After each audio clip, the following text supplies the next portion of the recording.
Like, listen, Mark, I don't like Stanley.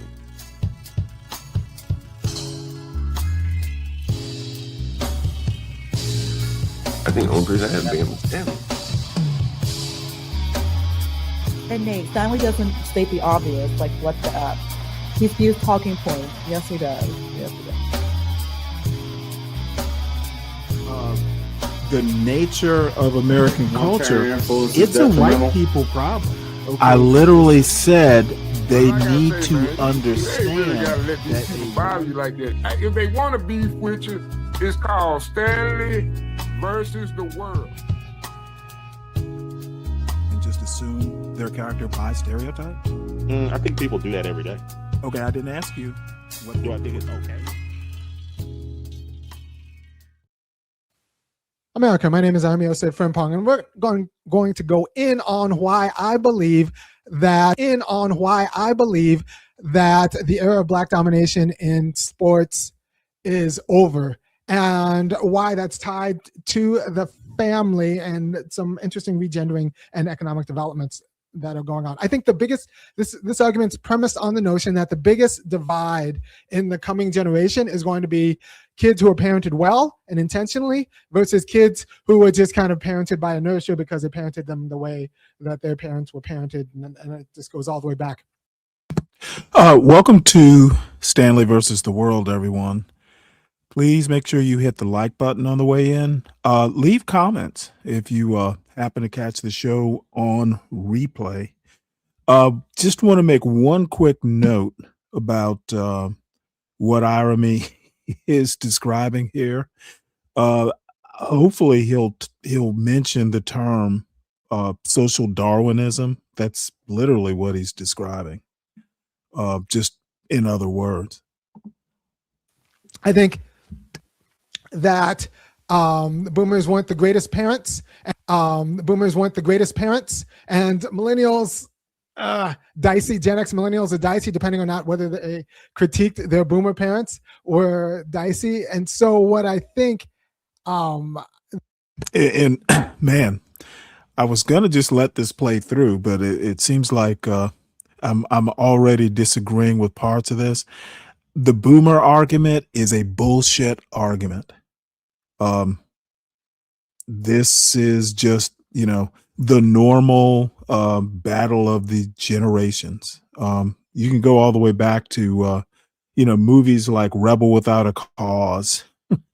The boomer argument is a bullshit argument. The infelicity of boomer parenting was the notion that you could farm off the business of child rearing onto institutions, be they schools, be they coaches, be they whatever. You could just farm it off, and what your job was to make money and then farm it off. I think that that's going to more and more show itself. This was not a phenomenon in the Black community.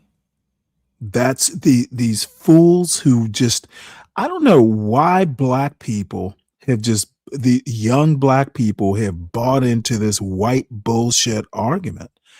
Black parenting was different from white parenting. Black parents did not have a whole lot of money to be farming kids off to boarding schools and all that sort of stuff. It's a bullshit argument. To be a poor choice in parenting. And so the people who pick up on this are going to take more direct, they're going to take a more direct instructional approach to their children. And they're not even going to, and a lot of guys aren't even going to let their wives do it. They're going to just do it themselves because they see it as the most important thing they could do with their life. Because they used to think you get money to support your family. Now you are with your family, teaching them things in order to support your family. And there's a qualitative difference. And so this is going to lead to more people doing sports. This is going to lead to more people doing sports, as that time in life is not just going to be seen as recreation, do fun, but it's going to be seen as like serious training, which it is for adulthood. We don't let kids do serious things. We don't let them drive cars or build houses, but we do let them do sports. So and being serious is a skill. So if you're serious in a sport, that will translate into being serious in other things. So I think good parents are going to actually like want their kids to do sports at a high level. And What's up, MOT? Any comments so far? I love these arguments. I love them. Oh yeah, I love them to death. yeah. I'm Because just the first not thing I ask them into is, "What do you do?" Oh, okay. No. It's very easy. The only thing you have to do is ask them. So, what are you doing in your time to create something for the next generation, Okay. other than complaining Well, let about? me hold on one second. I don't buy into the boomer argument. I think not all boomers were created equal. Irony. My father and my mother had no problems raising me. Hold on one second. Irony is actually walking the walk. He spends a lot of time with his kids. So his daughter, one of his daughters plays violin, and a couple, maybe 3, even 4 years ago, he had her playing, just a little bit on the show, and I was stunned. I'm like, God damn, she's good. All 3 of his kids have like state records for their age groups in track and field. Nice. He spends a lot of time, so he's one of those that's actually walking the walk. Yeah, but the argument is that they like. I'm gonna have a live stream Saturday about this, about leaving this type of mind state and people who bought into this mind state alone, because they want a better start. A better start isn't going to happen, and Okay, well, I don't I'm know not sure. How familiar are you with Army? He's not making that argument. No, he's not. No. Oh, okay. Well, keep playing it then. Keep playing. Well, no, Keep playing. I've been watching Army for probably 5 years now. No, I've seen clips from. I've seen clips from. Yeah, he's almost the opposite. He's not one for whining. As a matter of fact, he's probably for someone who's supposedly on the left, he has a lot of right-wing viewpoints. One of them that I share with him is I'm education, the importance of it. I don't think that's a right-wing thing. I don't think that's a right-wing thing. You know what? I've been called right-wing in like I think colleges ought to be actually competitive. Like I do believe that trade schools should be equal with college as a choice for kids. I think like student loans and stuff like that, if your grades don't warrant if you're a C student going into college, you don't get a student loan. I don't see the need for that. Now, I do believe that a lot of people get serious when they get older.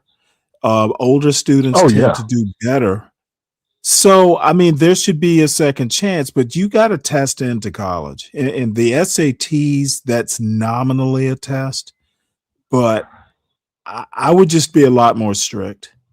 But I'm not in favor of saying, oh, hey, you have to be a STEM major. I don't think you should dictate college majors, but, for a loan, for instance, like, hey, if you're majoring in chemistry, you get the loan. Otherwise you don't. I do think you have to test into it.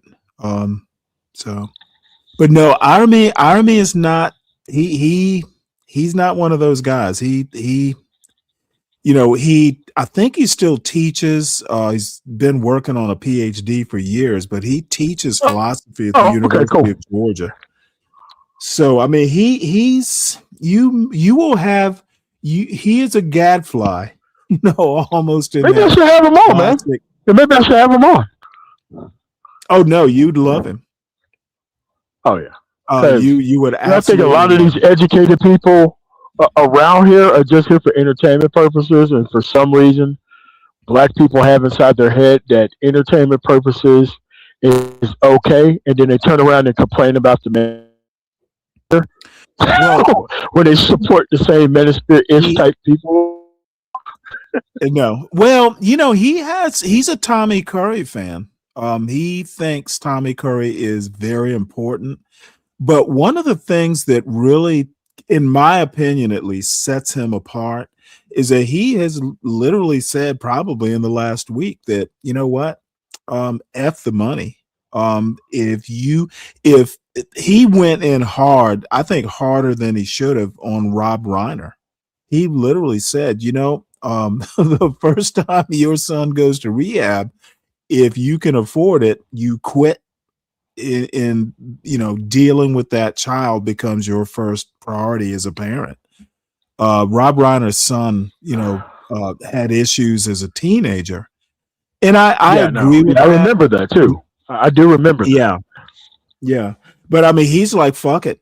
Money is not as important as parenting. He literally has said, well, I won't say literally, but he has advocated, dude, 3 jobs. Why? If you got kids, adjust your lifestyle to your parenting. Having 3 jobs so you can afford, some luxury item. Nope. Kids are more important. Do the 2 jobs. You might have to live below your means because the kids are more important than the luxury stuff. And I 100% agree with that. Kids are once you have kids, they are your thing. And I They can't are imagine. your job. I mean, a lot of people are cut off the time that they spend to get actual. You, The man, every kid you're on drugs, you're man, I have breaking dealt up a with bit. too many drug cases. Mm-hmm. Yeah, and Yeah, but I just dealt with too many drug cases. I don't often defend people that I watch, but Irami, I don't always agree with him. I think, sometimes he just kind of gets out there, but he is literally a professional philosopher. He dude is interesting. So if you could ever get him Does he on the vote? show, Does he participate in the process? Does he vote? Does he participate in the yes, process? Do he care about outcomes? yes. He literally Okay. interviews, people. You remember Marcel Dixon? No, Oh yeah, he obviously yes. actually, I think Irami actually ran for city council. He's in Athens, Georgia. I know Athens well because I went to the University of Georgia. So he's into politics. Maybe not so much these days. I don't know. He hasn't talked about it, but I think he actually ran for city council or something there once. So Oh, okay, cool. I mean, Oh, okay. now this may be a minus. You know who Yvette Carnell is? Oh yeah, I can't stand that person, but yeah, I know it. Okay, well, they're still friends. He was like one of, I don't know if he was a founder, but he was kind of important to the ADOS movement. And he and ADOS actually had a falling out because he married a white woman. But he and You see how crazy that is? You see how crazy that is? It is ridiculous. However, he and Yvette Carnell, she was on a show of his, maybe in the last year. They're still, they're still colleagues. So, but anyway, that I don't usually defend people, but Irami is different. Even when I don't agree with him, I still kind of show what he has to say. The other thing is he literally, like, put this on it. He's like, hey, everybody needs to be seeing this. He's a little pompous. He's a little self-involved, but he and I agree more than we disagree, but we might disagree on a lot. So in my opinion, he's cool. He is not, he walks the walk. So Oh, good I for have to him, give man. him that. We need more people like that. We need more people like that because Yeah, it's so easy to be the other way. So easy to be the other way. he is hardcore. Build a kind of technical ability in that sport. And my idea is that if you can't teach your kid how to do long division, you really can't teach them to play a technical sport. It's the same skill set. I'll say this again. If you can't skill set, I'll say this again. If you can't teach your kid long division, This you can't video teach is your kid glitchy, by the how way. to play a skill sport at the level that they ought to.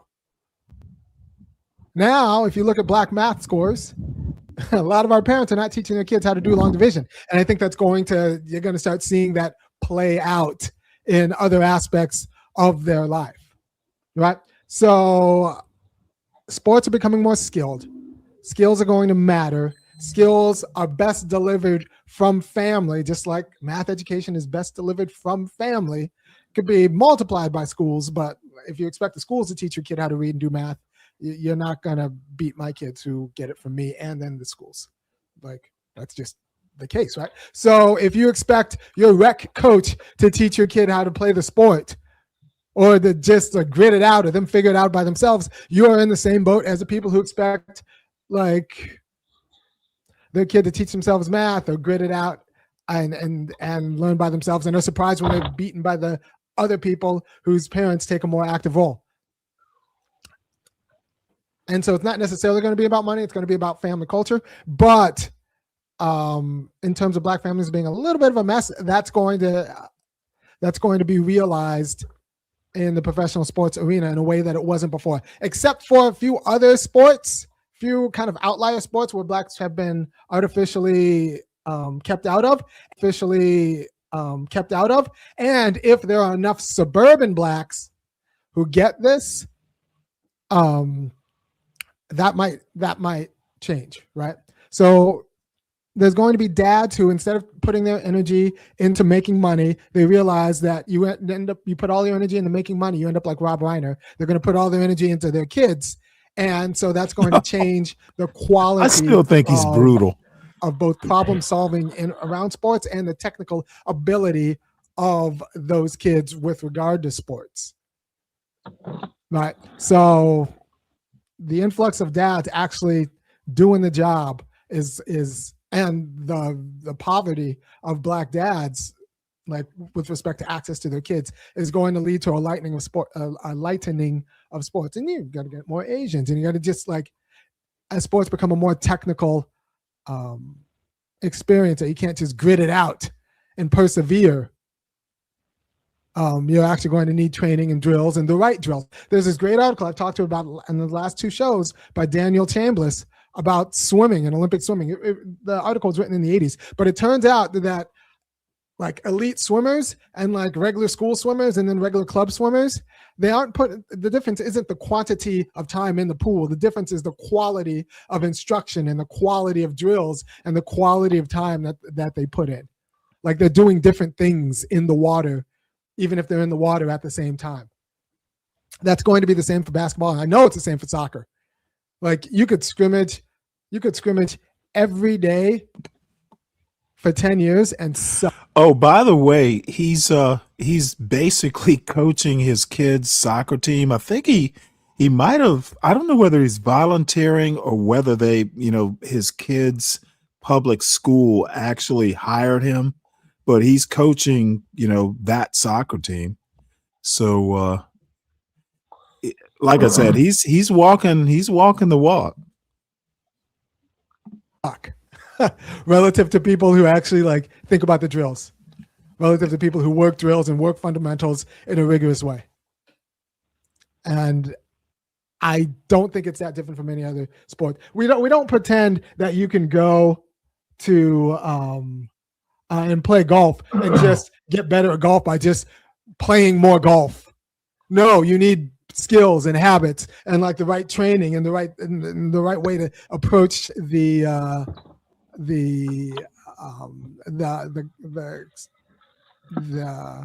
game, the craft, right? Just more sports are going to be like that. More sports are going to be like that. So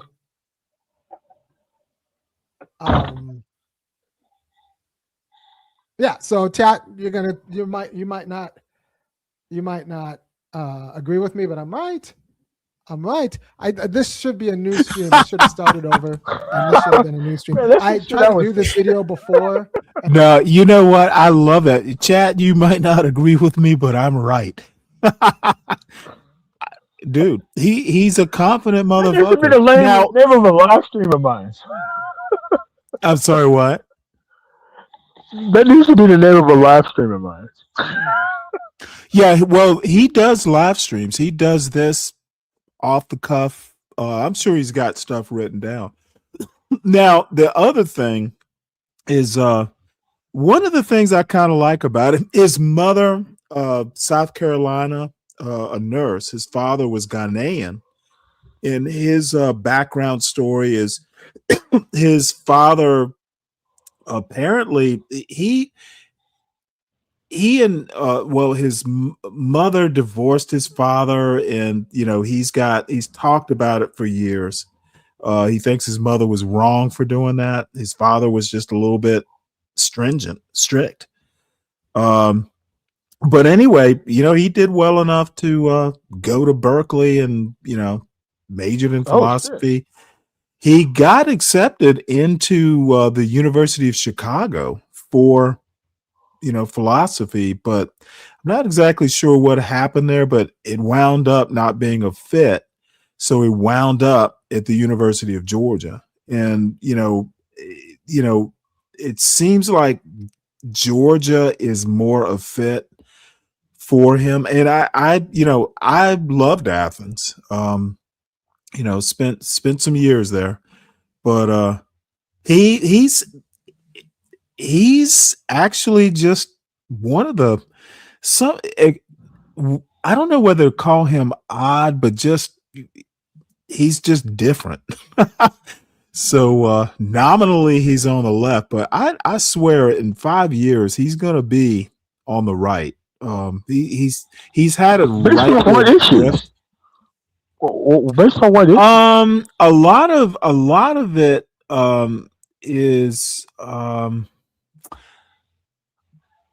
a lot of it has to do with sometimes he almost sounds like he is like a manosphere type.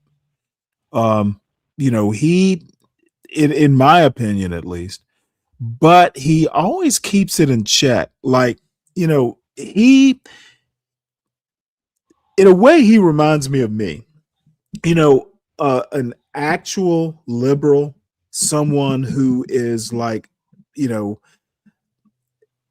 I don't think I'm a liberal because of, I am pro-abortion. I'm a liberal because I actually think that democracy is a good thing.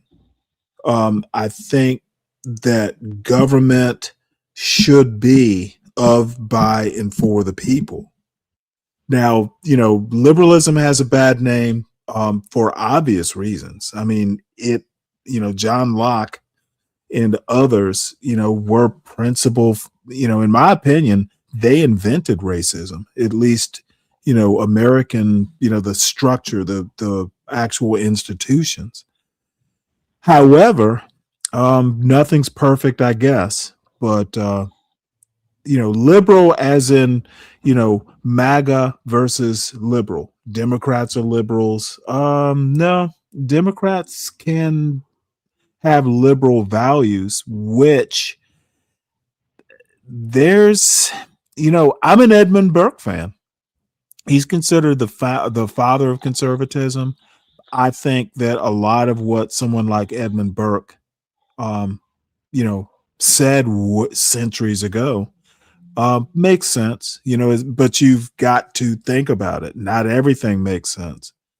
So I just think his manosphere sort of viewpoints, I don't always agree with. Like what? Like what? I can't. Nothing comes to mind, but he basically thinks Well, he says that liberals make the worst parents. He's criticized black women based on his experience, his parents getting divorced. He literally has said that his mother, basically he doesn't use this language, but essentially saying his mother fucked up, divorcing his father. He can be a little hard on black women. And I think sometimes he goes too far with that. It's not often that he talks about it, but when he does, I think he can sound like he'd belong on a DJ Hamp panel. Okay. I mean, like, I don't even think that's manosphere. I think that criticizing the outcomes of what Mhm. these people are creating, I don't think that's manosphere at all. That's always Well, been I'm gonna defer to you. You know way more about it. I'm new to this stuff, so I defer to you. If you think I'm wrong, then I'm wrong. I mean, like, what's manosphere now is just really running up the score on the idea that black women are somehow supposed to be perfect before these men get their act together. The actual complaints Yeah, of inter I don't think within the I race don't think he outcomes, I goes don't think that's that manosphere. far. I think he stops just short of that. But I literally, and you might have even been in the audience. I can't remember, but someone, I can't remember exactly who, basically makes the comment that women need to be marriage ready. How else are they going to get a man? And I was like, well, like a woman needs to be wifely before you get married. You marry her because she is taking care of you. I remember what it was now. It was damn it. Oh, it was Savage. I think it was Savage asking the question, basically, do you cater to your man? Was the language they were using. And the woman basically said, well, no. Wow. Why would I cater to someone who's not my husband? And I thought that was actually a good answer. And they were like, no, no, no, no. You need to be catering to me then I'll marry you. And I'm like, well, But there's a caveat with that. Like, a woman can't say that and then be around a whole bunch of BANs, right? Like, yeah, she, well, she can't just understood. yeah. Now I have to say this particular lady, and she wasn't, she's probably in her late 30s. She was dressed like a church lady. I mean, she did not, and the reason I say this is she's like, well, if I don't live with you, I'm not going to come from my place over to your place and have dinner ready for you. And I admired that because I don't I think mean, people that makes should live sense. together. She didn't look like she was running around. She was, that I don't live with you part, and she was dressed nicely and kind of conservative. It led me to believe that no, how am I going to cater to you if I don't live with you? You have your place, I have my place. And I like that, to be honest. Okay, so where do you draw the line at like the shacking up thing? I Like, where do you draw the line Look, at? well, let me put it to you this way. Now, I'm going to tell you, do not follow my advice. I have not talked to my son. I had a roommate out of Navy OCS. And this dude was a fucking slob. It was just, I've never had a roommate after him. So, and my joke, and my parents thought it was just hilarious. The next roommate I have, I'm going to be married to. I did not live with my wife. Now, we would spend days together at her place or my place. So it was pretty much living together, I guess, at least a few days at a time. But no, I would not recommend it. You can That's spend what I time at did. her place. Like we, She can spend time at my place, but no. When we get married is when, we live together. So, I all right. mean, Well, that makes sense. I mean, like me, for what worked for me is I always maintained a place. She always maintained a place. There was always a kind of yes. split off. We spent 3 days here, 3 days there, Hmm.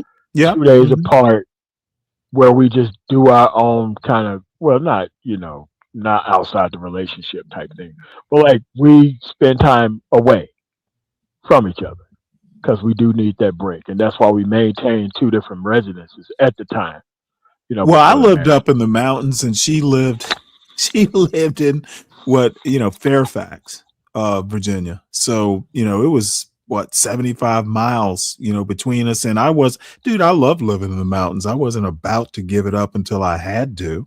As a matter of Yeah, fact, because I it's was living in funny. Aurora, and she stayed like in like Golden, which is Hmm. like, I guess you could say, technically in the mountains, but like Hmm. across the city, it's like 30 miles. But it'll take you like an hour to get there, unless you're going there in between like 10 to like 2 p.m. Because going down Colfax and dealing with that downtown traffic outside of the before the 10 a.m. and outside of the 2 p.m. is just unbelievably bad.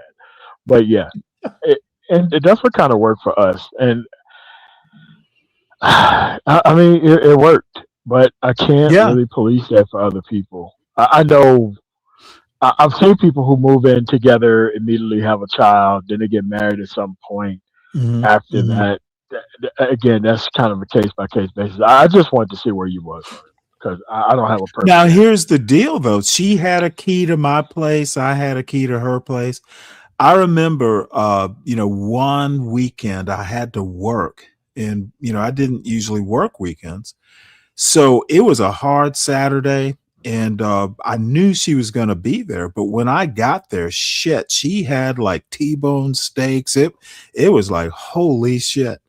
So, but I was so pleasantly surprised. I was like, God damn, you are a sweetheart. I wasn't expecting this. Maybe that's catering. She didn't have to do it. I didn't expect it, but damn, absolutely. I was like, oh shit. But And we that's how her also place was. knew, Like she was already set up, ready to yeah. go. And if it's my place, we have to stop at Albertsons or King Supers before we actually go home type shit.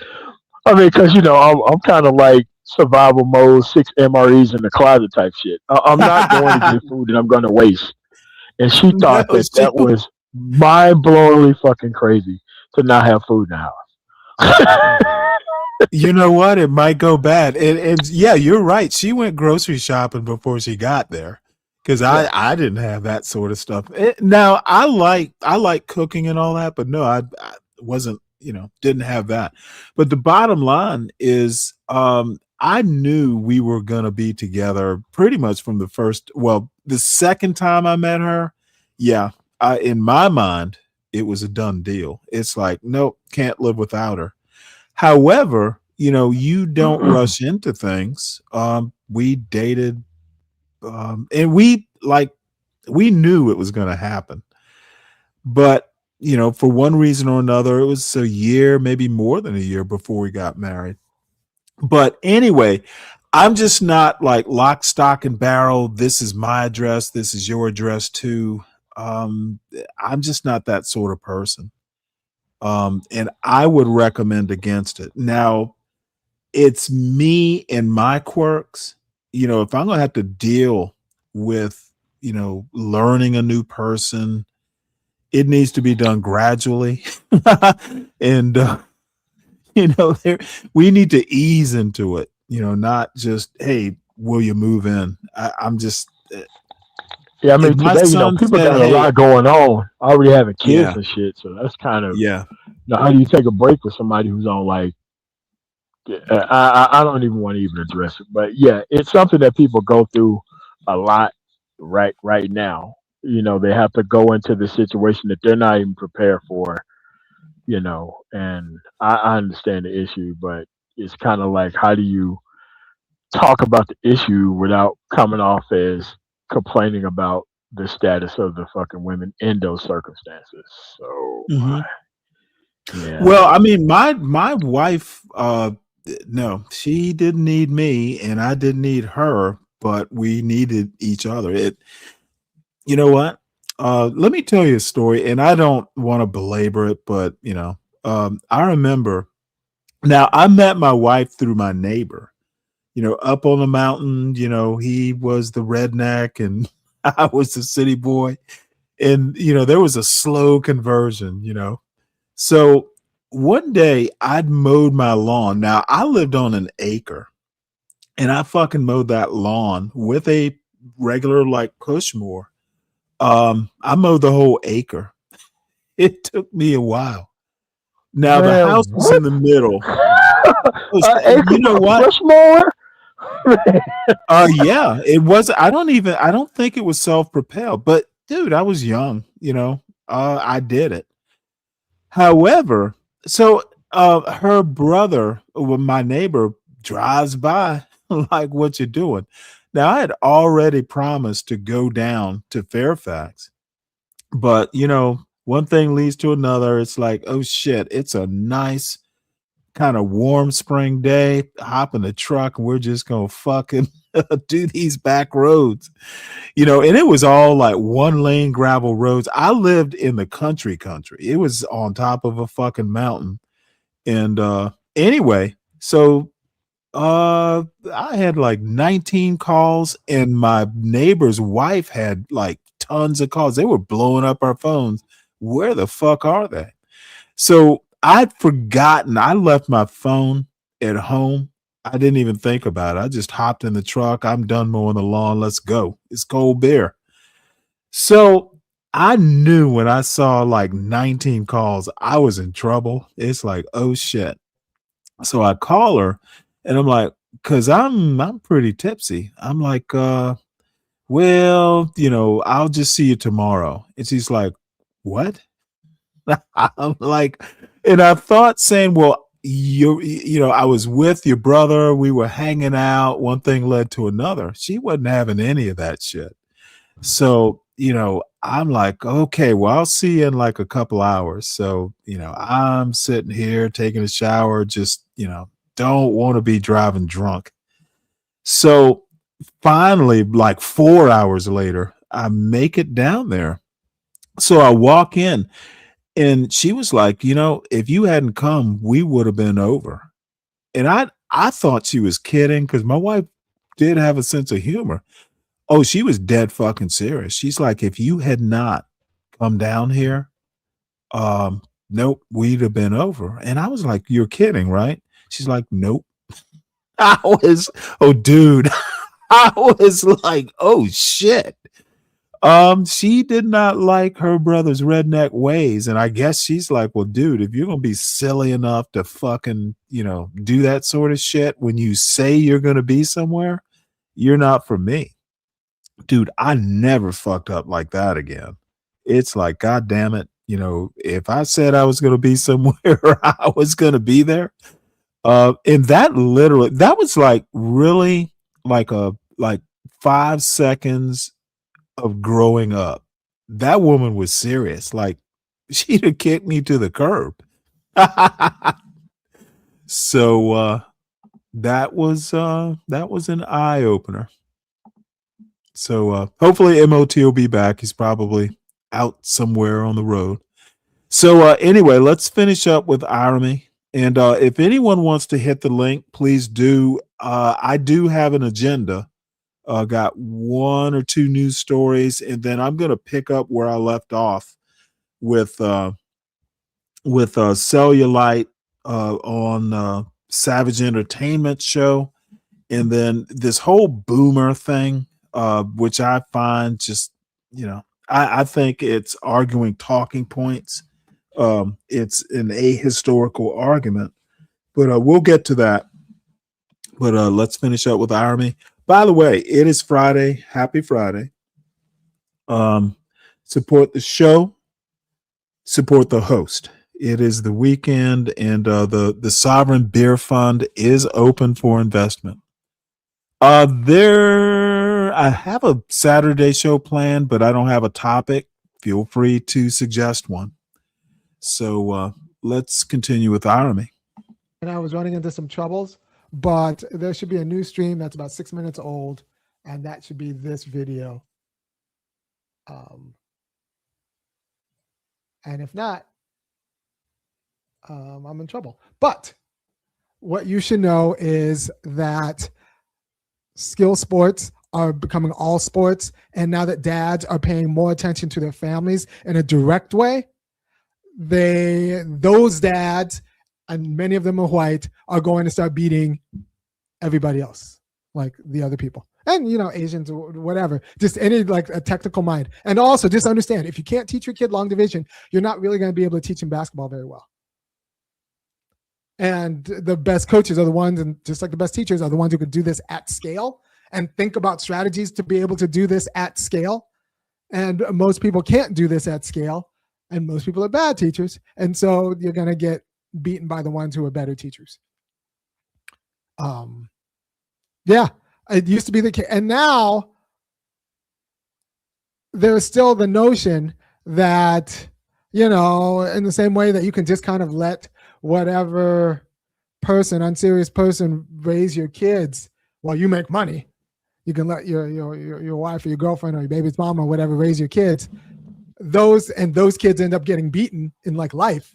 Those kids are going to end up getting beaten in sport, right? So the unserious coaches, the ones who think, well, you know, it's not that big of a deal. We'll just put like, for women's sports, they'll just put like whatever woman in charge without understanding that like that's insufficient. You'd be better off with the guy. So, and then those kids are going to get beat. Those kids are going to get beat by people with more technical excellence.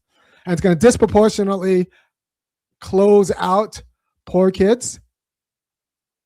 In the same way that all technical enterprises disproportionately close out poor kids. And the story about like you can just be a better athlete and just grit it out individually, that's going to become more and more of a lie. So it's not going to be the money. People are going to say that it's going to be because of the white kids have more money. No, it's not going to be necessarily money. It's going to be about direct culture. Who's investing that time into their kids? So you can have a lot of money. You can get the money and have the Succession problem. Succession was that HBO show where the dad had all this money and all of his kids were screw up. If you don't, you can have a bunch of money, but if you don't turn your attention to the kids, you'll still end up losing to people like me who don't have money, but actually turn my attention to kids. You'll end up losing to the immigrants. This is why white people are fleeing the immigrants who come here with not a lot of money, but are serious about their family, and then their kids end up beating your kids. So it's not necessarily going to be the money. It's just this time with YouTube and those instructional videos and those instructional resources out there for everyone, and the time when dads are starting to realize that they need to invest directly into their children. Now they have the YouTube, they have the resources, and it's just a different mind frame than the frame of the boomers, where like really like into it dads just thought they need to make more money for the people, and then they end up like Rob Reiner, where they should have been Rick Moranis, who quit acting and spent time with his kids. They end up Rob Reiner making money, and then like later have to pick up their kids. I think more dads are figuring this out now, investing in their kids, and that's going to lead to better skills because they're just more serious, direct instruction.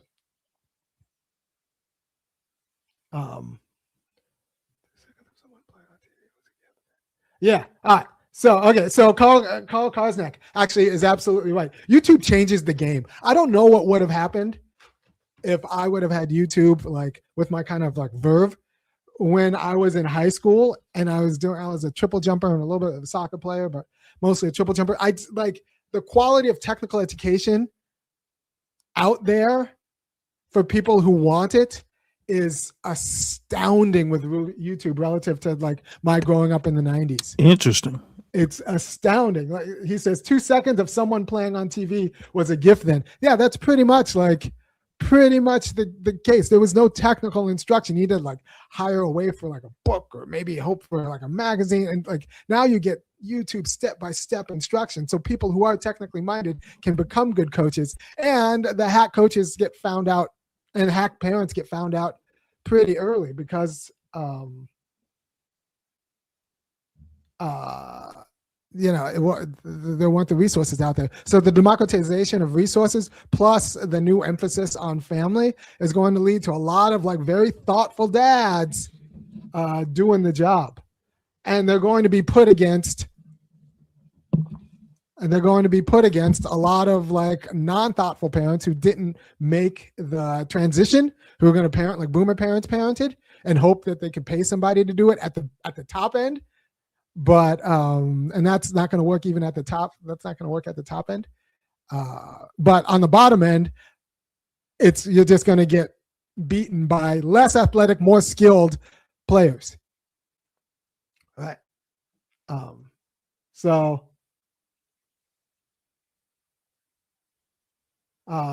what does Steve 440? I have enough money. You don't have to live vicariously through them. It's just more important to be there for everything versus at work. That's very true. It's more important. Like your work is fungible, which means someone else could do your job. Your workmates aren't going to be at your funeral. And if they're at your funeral, they don't really care. You screw up your kids, like nothing else matters. Your kids do excellent, nothing else matters. So what I'm telling you is either way, nothing else really matters. Nothing else you do for civil society matters as much as your kids. And I think that's a dawning realization. And it's not going to happen without you. Two things. People are realizing that nothing you do in civil society matters as much as your kids. And so the Harry Chapin Carpenter song, Cat's Cradle, is actually true. And also, it's not going to happen without you. Before, we thought that, well, I missed out my kids, but like my kids' development will happen without me. It'll happen through institutions. It'll be fine. Turns out it's not going to happen without you. Without you, they'll be predated upon by the algorithm.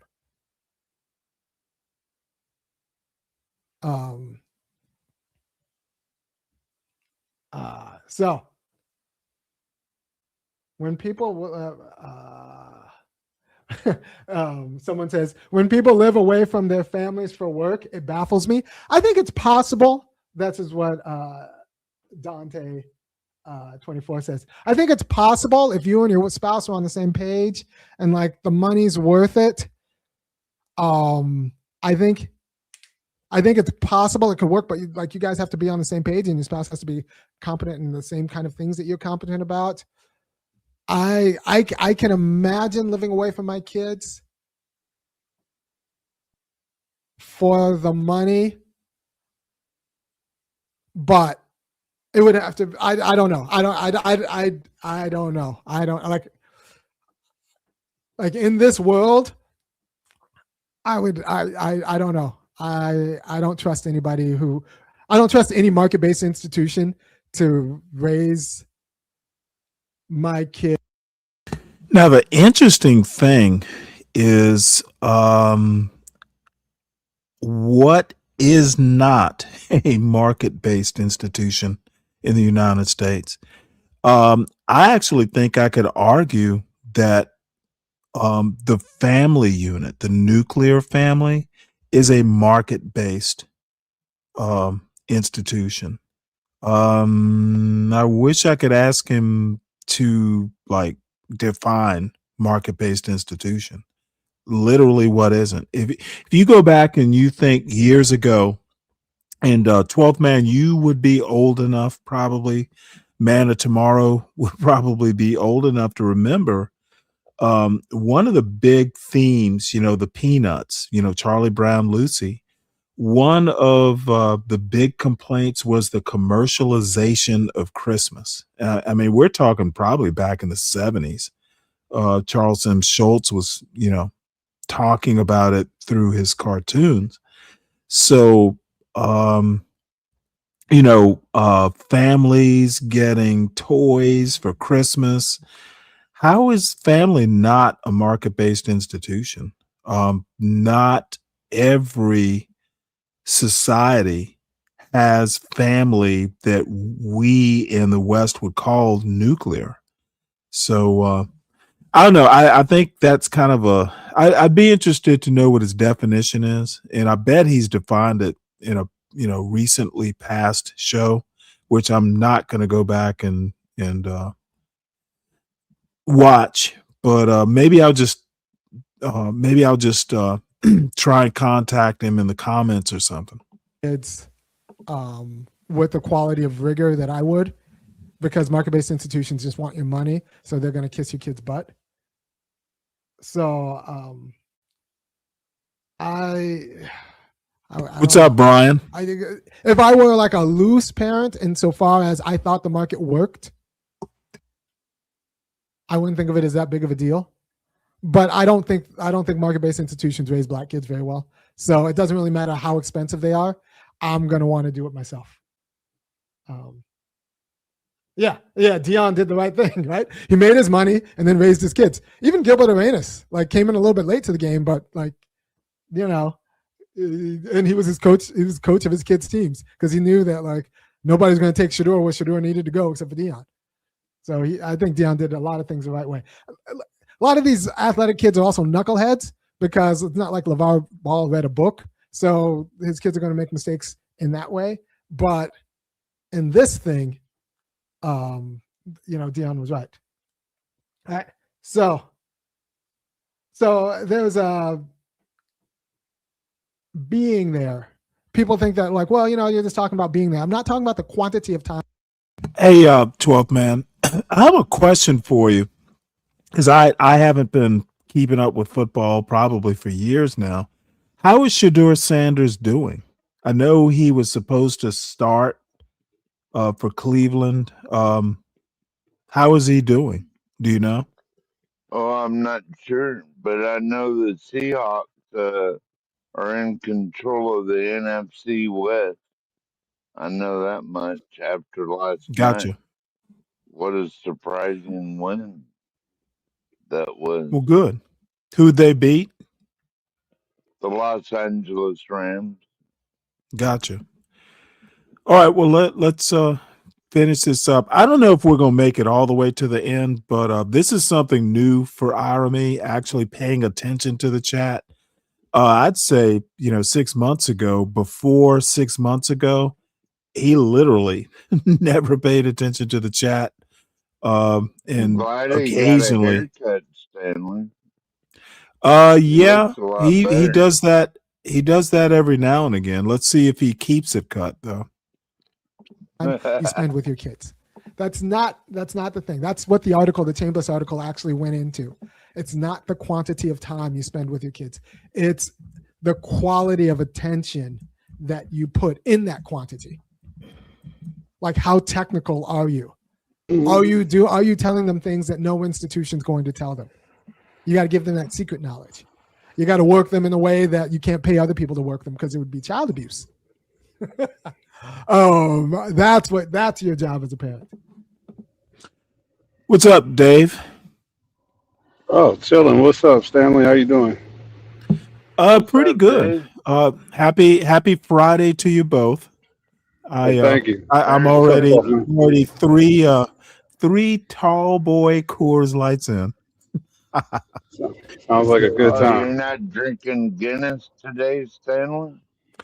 No, I'm too poor. I got to spend money on Christmas presents, and I'm cooking a Christmas dinner for my father, sister, brother. Oh yeah. Well, I cook Thanksgiving dinner for my father-in-law and son. So it's going to be a slightly bigger audience.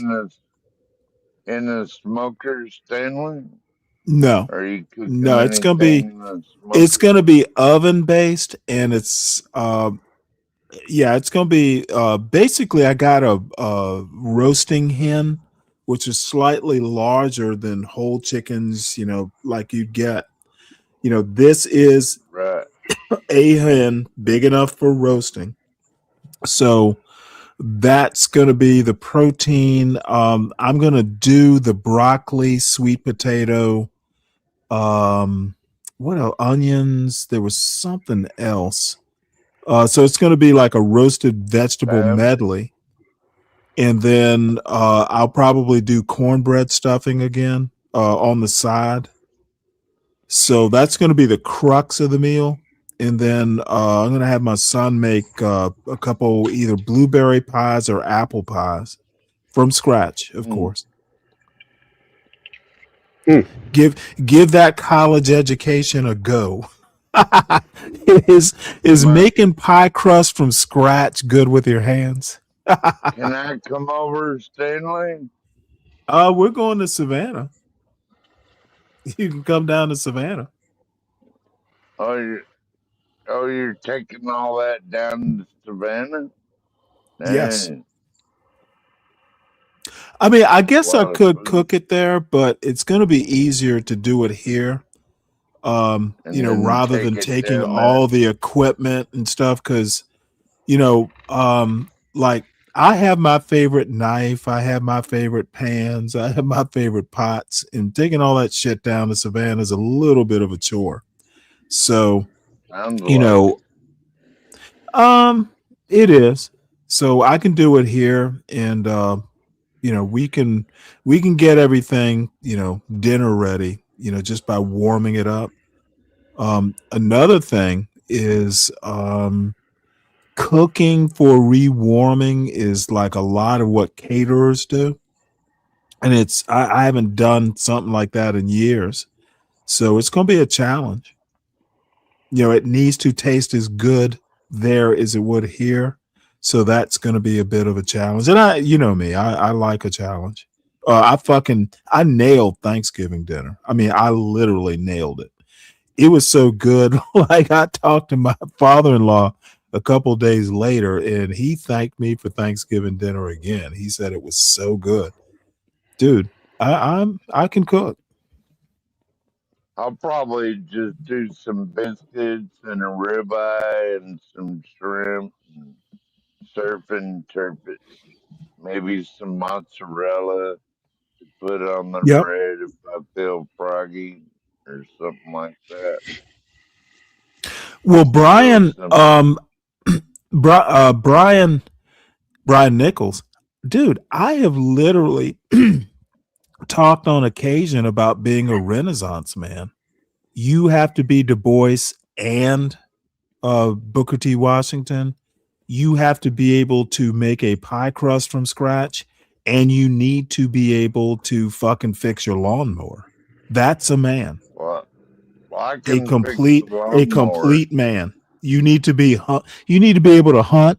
You need to be able to fish. You need to be able to sew on a button. If your button falls off. Well, I need a woman to do all that for me. Yeah. Well, wait for it. What if you don't have a woman and you need it done? What I'm saying is that you have to be smart. You have to be capable. In my opinion, no woman is going to want a man who can't fucking like, oh, my button came off my shirt. I'm fucking stuck. I can't go to work. No woman wants that. No woman wants them. What? I'm trying to follow. Yo, whoa. Listen to what I said. If having a button come off your shirt is a reason for you not to go to work, no woman wants that. Yeah, your wife will leave you. Okay. Again, you should never get married if you can't sew your own button, if you're a man. Well, hopefully he at least has a backup shirt if he can't. You know what? For my scenario, I hear what you're saying. You're gonna get the best women when you don't need her. I don't need you to sew on a button. She's gonna want to sew on that button. I wish that you could say the same for the other way around. Like, these women cannot cook. My wife is a good cook. Dude, Oh my God. Don't get seriously involved with a woman who can't cook. I know. That's why I skipped on them. Okay, well, but don't complain. There are women who can cook. I kind of remember what was out there. It's just, it's not much to pick from. I mean, most people forgive, like looks forgive, a big ass forgives, a multitude of like bullshit. But man, it only forgives so much and for so long. Brian Nichols, I don't know if you were in the military or not, but there's such a thing as cross training. Like one of the things when I was running, divisions and departments, my people used to come to me. Hey, we troubleshot this pump. We can't figure out what the problem is. What do you think? Which is the highest honor. Officers don't usually they aren't necessarily the technical experts, but dude, I needed to know how to do this. Everything my men could do, I could do. At least I could fumble my way through it. So when they started coming to me, hey, sir, we can't figure out, exactly what's going on. Do you have any ideas how to troubleshoot it? Well, motherfucker. Of course I had some ideas, dude. I loved it. Shit. I don't know how many times I was down in some engineering space and me and my guys are fucking, sitting down, backs against a bulkhead, praying that this motherfucking thing gets the fix holds, because shit, we can't get you can't get underway without a water purifying system. So there's been one or two times, like the motherfucking night before we're supposed to get underway, we just got it fixed, and we're all just going, I pray it doesn't blow up. Dude, it's a thrill. My point is that a Renaissance black man or any man, motherfucker, you better be able to do more than one thing. And sometimes well.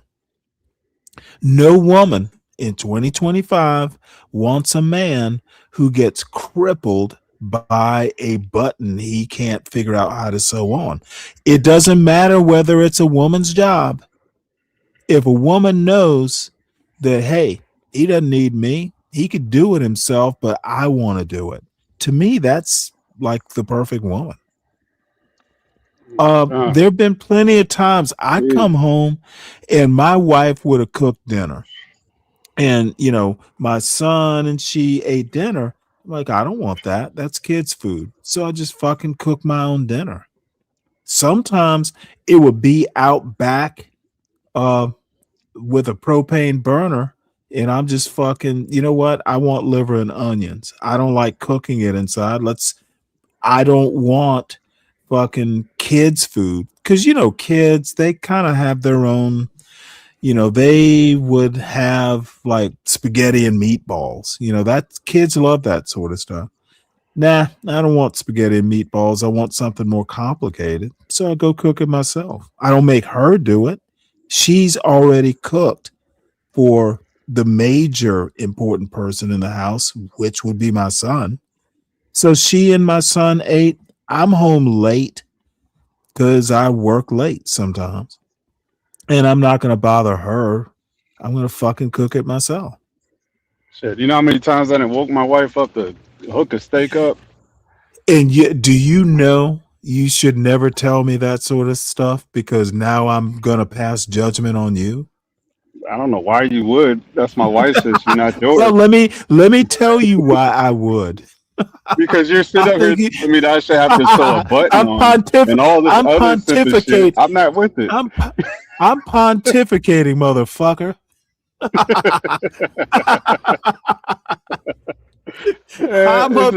I'm up here sipping Coors Light, handing out pontifications. I appreciate it. This is when you're at your best too. You know that? I should rename this show Stanley Pontificates. As a matter of fact, Well, that's gonna be Stanley, tomorrow's show. Stanley, I hope you bought a 30-pack because you're gonna need it. No, son, I'm going to sleep. At some point, I'm not doing a 12-hour show unless the spirit moves me and we all fall down. Dude, I am. I'm having fun though. So let's finish up with irony. Oh, I we might came have- up because of the Shador question. Oh yeah, okay. Tell us about Yeah, it. he's in my personal opinion, I think he's decent, but he doesn't have like the people around him. So he drops back, and you see kind of his rookie mistakes, and it's hard to judge. But he is actually a rookie, right? Yeah, he's a rookie. You could tell that, but it's hard to judge how good he is when he doesn't get for so long. 2 seconds before. Well, let me ask you a question. I vaguely kept up, like he didn't go as high in the draft and all that sort of stuff. Do you think he's actually going to be able to have a career?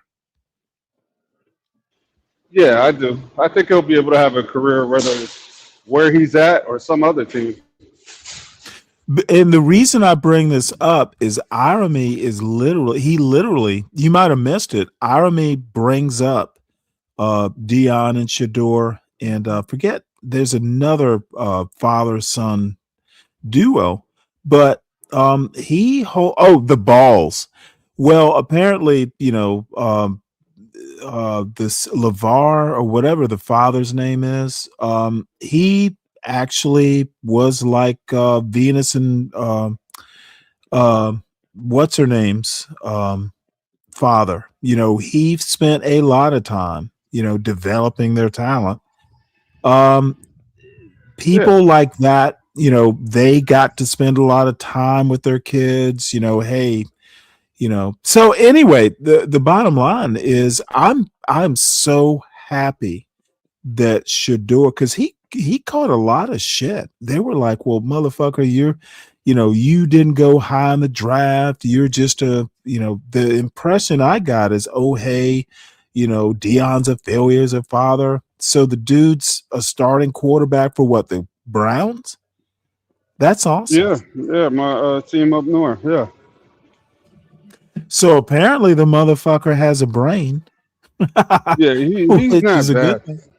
He actually has flashes where he looks pretty good, but it's like a consistent making an analysis of him on a consistent basis is kind of hard to do because of who's around him. Is he a good passer at least?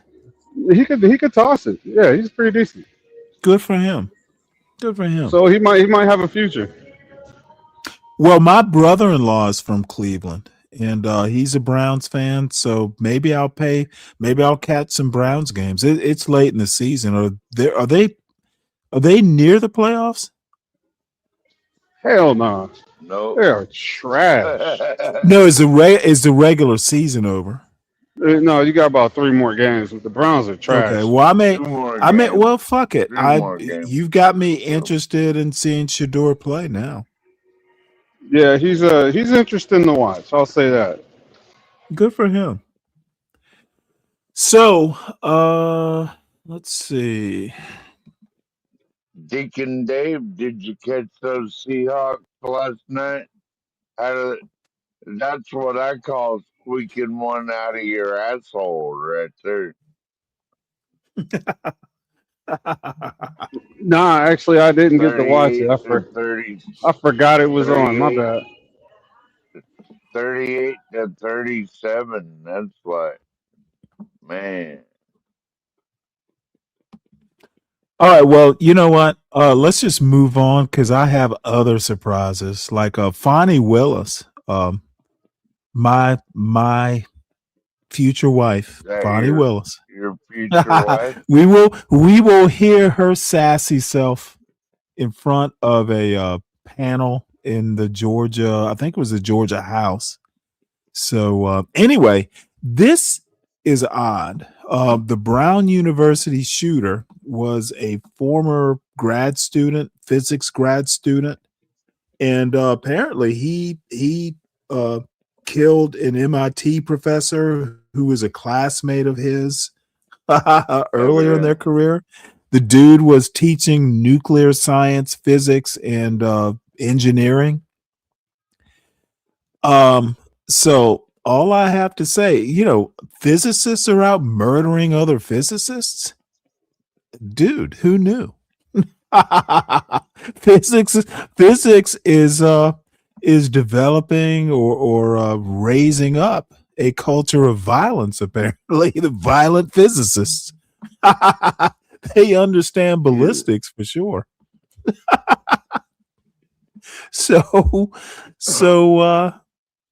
watch out for your physics professor. At the beginning, Stanley, they were trying to say that this guy was yelling Alua Akbar and all that stuff. Well, apparently he's Portuguese or something like that. So no, I don't think he was Islamic. He was a Portuguese. He's a permanent resident. Now, I also noticed that Trump has suspended the green card lottery based on this, which makes no fucking sense unless you are, a nativist racist like he is. I don't even know what to say. The dude had lived here for like 20 years. So who knows? I guess. Pay grade, Stanley. Well, what I'm saying is that, it's odd that graduate level physicists are killing each other. That's why it stood out. It's like your physics professor, you think he's a nerd. He could be a cold-blooded killer. So next thing, and we're going to be light on news stories, by the way, but Mitt Romney, tax the rich like me. This is the Mitt Romney, the makers and the takers Romney. Yeah, the Mormon. He's a big Mormon. Mormonism has nothing to do with my point. The dude who was basically like, in America, there are makers and takers. All of a sudden, he's saying, hey, I'm rich, tax me. So I want to listen to this. And I've been trying not to do a whole lot of AI readers, but I got to hear this one. Mitt Romney, tax the rich like me. This article is by Mitt Romney and read by an automated voice. In 2012, political ads suggested that some of my policy proposals, if enacted, would amount to pushing grandma off a cliff. Actually, my proposals were intended to prevent that very thing from happening. Today, all of us, including our grandmas, truly are headed for a cliff. If, as projected, the Social Security Trust Fund runs out in the 2034 fiscal year, benefits will be cut by about 23%. The government will need trillions of dollars to make up the shortfall.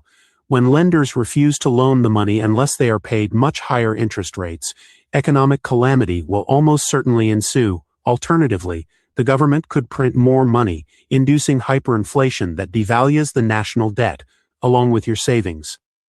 Typically, Democrats insist on higher taxes, and Republicans insist on lower spending. But given the magnitude of our national debt as well as the proximity of the cliff, both are necessary. Doge took a slash-and-burn approach to budget cutting and failed spectacularly.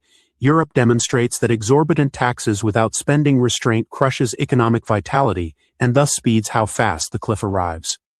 On the spending cut front, only entitlement reform would make a meaningful difference, since programs such as Social Security and Medicare represent the majority of government outlays. No one countenances cutting benefits for current or near retirees, but Social Security and Medicare benefits for future retirees should be means-tested, need-based, that is to say, and the starting age for entitlement payments should be linked to American life expectancy. And on the tax front, it's time for rich people like me to pay more. Our roughly 17% average tariff rate helps the revenue math. Doubling it, which seemed possible shortly after Liberation Day, would further burden lower and middle-income families and would have severe market consequences. I long opposed increasing the income level on which FICA employment taxes are applied.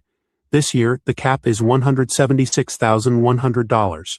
No longer, the consequences of the cliff have changed my mind.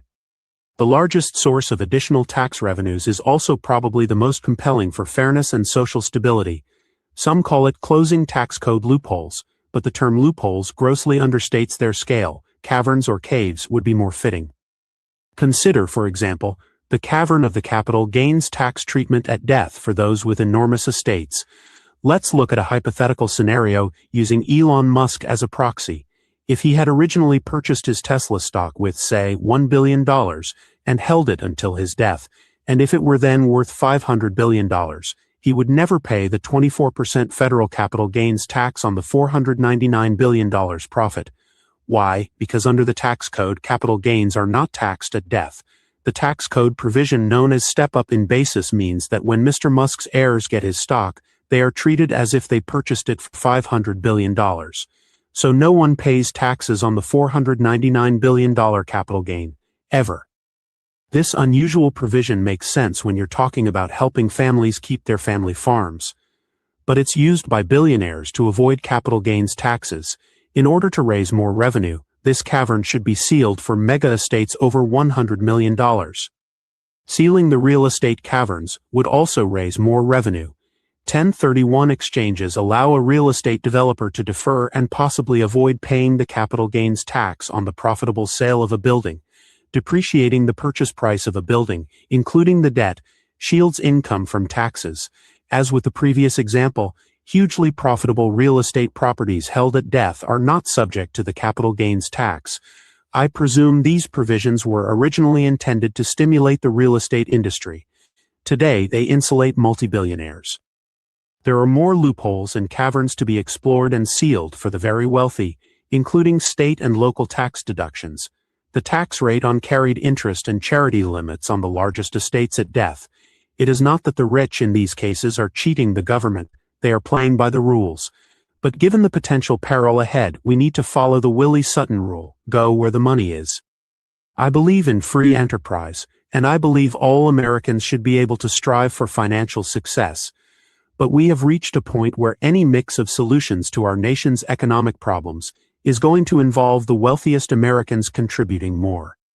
Of course, a much faster growing economy would save us from the debt cliff. This truism has long rationalized politicians' failure to act. Faster growth promised with tax cuts is always just around the corner, but that corner never arrives.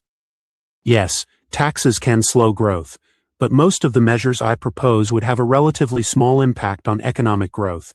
If my party wants to be the one to give working and middle-class Americans greater opportunity, to be the party that is trying to restore some sense of confidence in our capitalist system, this would be a start.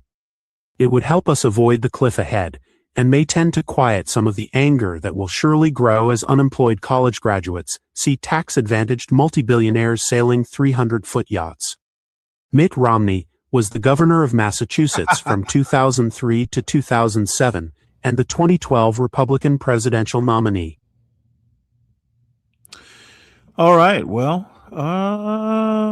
there's some holes, but I like the loophole points.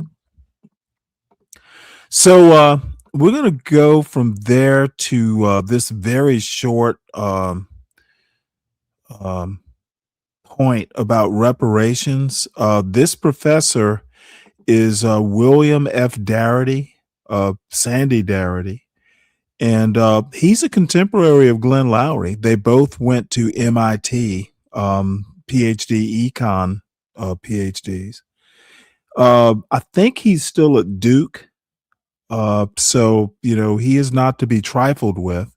He's also the author of Here to Equality. It's a book talking about reparations and, the ins and outs, the mechanics of how we afford it. And presented as a legal case, more or less. So I want to listen to what he has to say. I don't really give a shit if you agree with reparations or not. I think he makes some good points. The other circumstance. Oh, and by the way, this is at Amherst, not Amherst College, University of Massachusetts at Amherst. which you might have an increase in black wealth relative to white wealth are circumstances which I think are more transparently negative for whites. There's a propagandistic mechanism that's afloat about black illegitimacy and black criminality. So when you talk about these kinds of matters to me, you're actually mouthing a set of propagandistic claims that are made on the right in the United States. Hey, call me Louis. This is my spot. Louis spot. You talked about sort of the difference in wage, like black wage being on average below white wage, and white wage being sort of on average above the mean. And I kind of want to get back to the couple of questions that have been asked about class, not to harp on class with you, but so from your perspective, what segment of whites, is it the white working class, who white wage earning class, or the white petit bourgeois, or the white bourgeois that has the most to lose from reparations policy? Well, and when you say lose again, in relative terms, well, it could be, yeah. I mean, it depends on what kind of reparations plan it is. So, the one that we have in mind that Kirsten Mullen and I have developed is our objective is to make sure that there's not an absolute loss. I don't know if that answers your question. Yeah.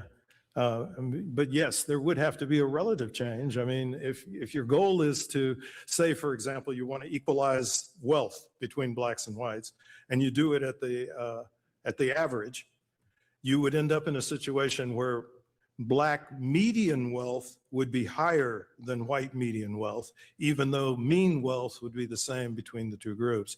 If you gave every eligible black American the same amount of money.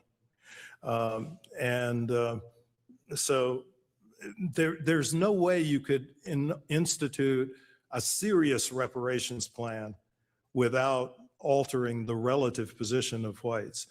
But you could potentially design one so you don't alter their absolute position. Yeah. Can you pause it, Stanley? Yes, sir. Didn't he just say that there's no real way that you can institute reparations? He just said that. So your point would be what? Why is he talking about wanting reparations when he himself admits that there's no Okay, way let's re-listen to it. You probably misheard it. And so there's no way you could institute a serious reparations plan without altering the relative position. Okay, again, now, dude, you need to listen to what he says after he says that. Please listen carefully. So there's no way you could institute a serious reparations plan without altering the relative position of whites. But you could potentially design one so you don't alter their absolute position. Okay. Now do you understand his point? I think so. Maybe a little bit. Essentially, he's saying there's no way you can do reparations without affecting the relative wealth of white Americans. In other words, it'll have an impact. Do you get it now? It will affect white Americans if you give reparations to black Americans. That's what he's saying. Well, I want to know what part of slavery affected this fella directly. Okay, let me ask you this, because slavery, in my opinion, is not a good place to start with reparations. Not especially if you don't know the actual history of slavery in America. Let's concentrate on Jim Crow. This man is probably mid-70s. So he grew up during Jim Crow. Would you like to ask him how Jim Crow affected him? Jim Crow probably affected generational wealth of Black Americans more than slavery did. Now, do you want to ask him how Jim Crow affected him? Because he's still alive. Do you think Jim Crow affected generational wealth of the Black community? Well, I thought the Okay, I need no. Jim Crow. Do you think Jim Crow affected the generational wealth of the Black demographic, the Black community, legacy Black Americans? That's a yes/no I question. thought Jim Crow laws are wrong, which were Okay, I don't instituted care by whether they were Democrats, wrong or by the right. way. I didn't ask you about whether they were wrong or right. I'm asking about their effect. We know they're wrong. We all agree. We all agree that Jim Crow was wrong. The laws. Now, So my question. No, let's stay here before we move on to whatever it is you're going to ask. My question to you is: did Jim Crow affect generational wealth of Black Americans? probably did, Stanley. Probably. You're not sure? Well, I didn't live through it, so I don't know. Motherfucker, you didn't read about it either, apparently. Let me give you a good concrete example. And yes, it was a leading question because I figured you wouldn't know that much about your answer. Give me one sec here.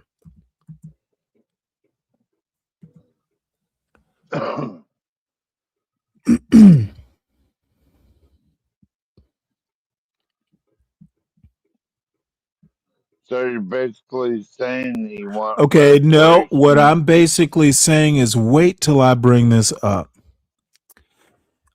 This is Bruce's Beach, Manhattan Beach, California. A perfect example of how Jim Crow affected generational wealth on a Black family.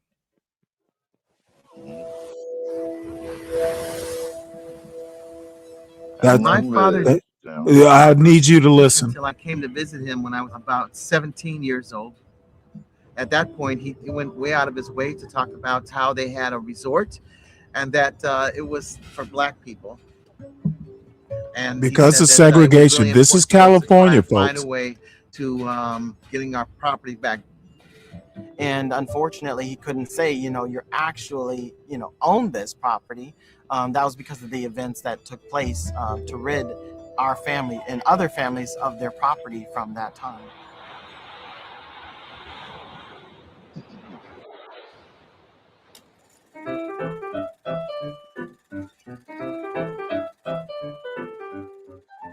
May 1912, Miss Willa Bruce purchased Lot 8 of Block 5 for $1,225. A few weeks later, she announced that Bruce Beachfront was open for business, where guests would find a So 1,000 and some dollars. California wound up buying this back for $20 million. The problem is that wasn't enough. How many Black kids didn't go to college? How many Black businesses weren't started because you have 100 years of lost generational wealth from an actual established resort on a beachfront owned by Black people? How many Black people in the Bruce family couldn't realize dreams? And motherfucker, this is the perfect reparations argument. In 20 million, I think they I can't remember how it ended. I think the California wound up buying the land after returning it. It was taken by eminent domain. I think it was 20 million, and California leased the property, so there's actual income. But I don't know that for sure. But we are going to listen to this, and the bullshit argument about there should be no reparations because no one lived through it. No one lived through slavery. Let's talk about Jim Crow. My father's still alive, and he still tells stories about growing up under Jim Crow in the deep South Georgia. Don't give me the reparations argument. Oh, no one lived through slavery. Motherfucker, don't even talk unless you have something No, productive. Stanley, I Okay. was just wondering what's the best one your dad tells you about? Irrelevant to my point. What we need to do is concentrate on the fallacy that slavery was the biggest impact on the black community. Jim Crow was, at least as far as wealth. And there are plenty of people who have lived through Jim Crow.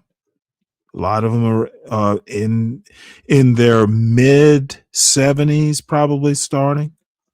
So don't talk to me about slavery. Talk to me about Jim Crow and the obvious, provable damage that happened during it.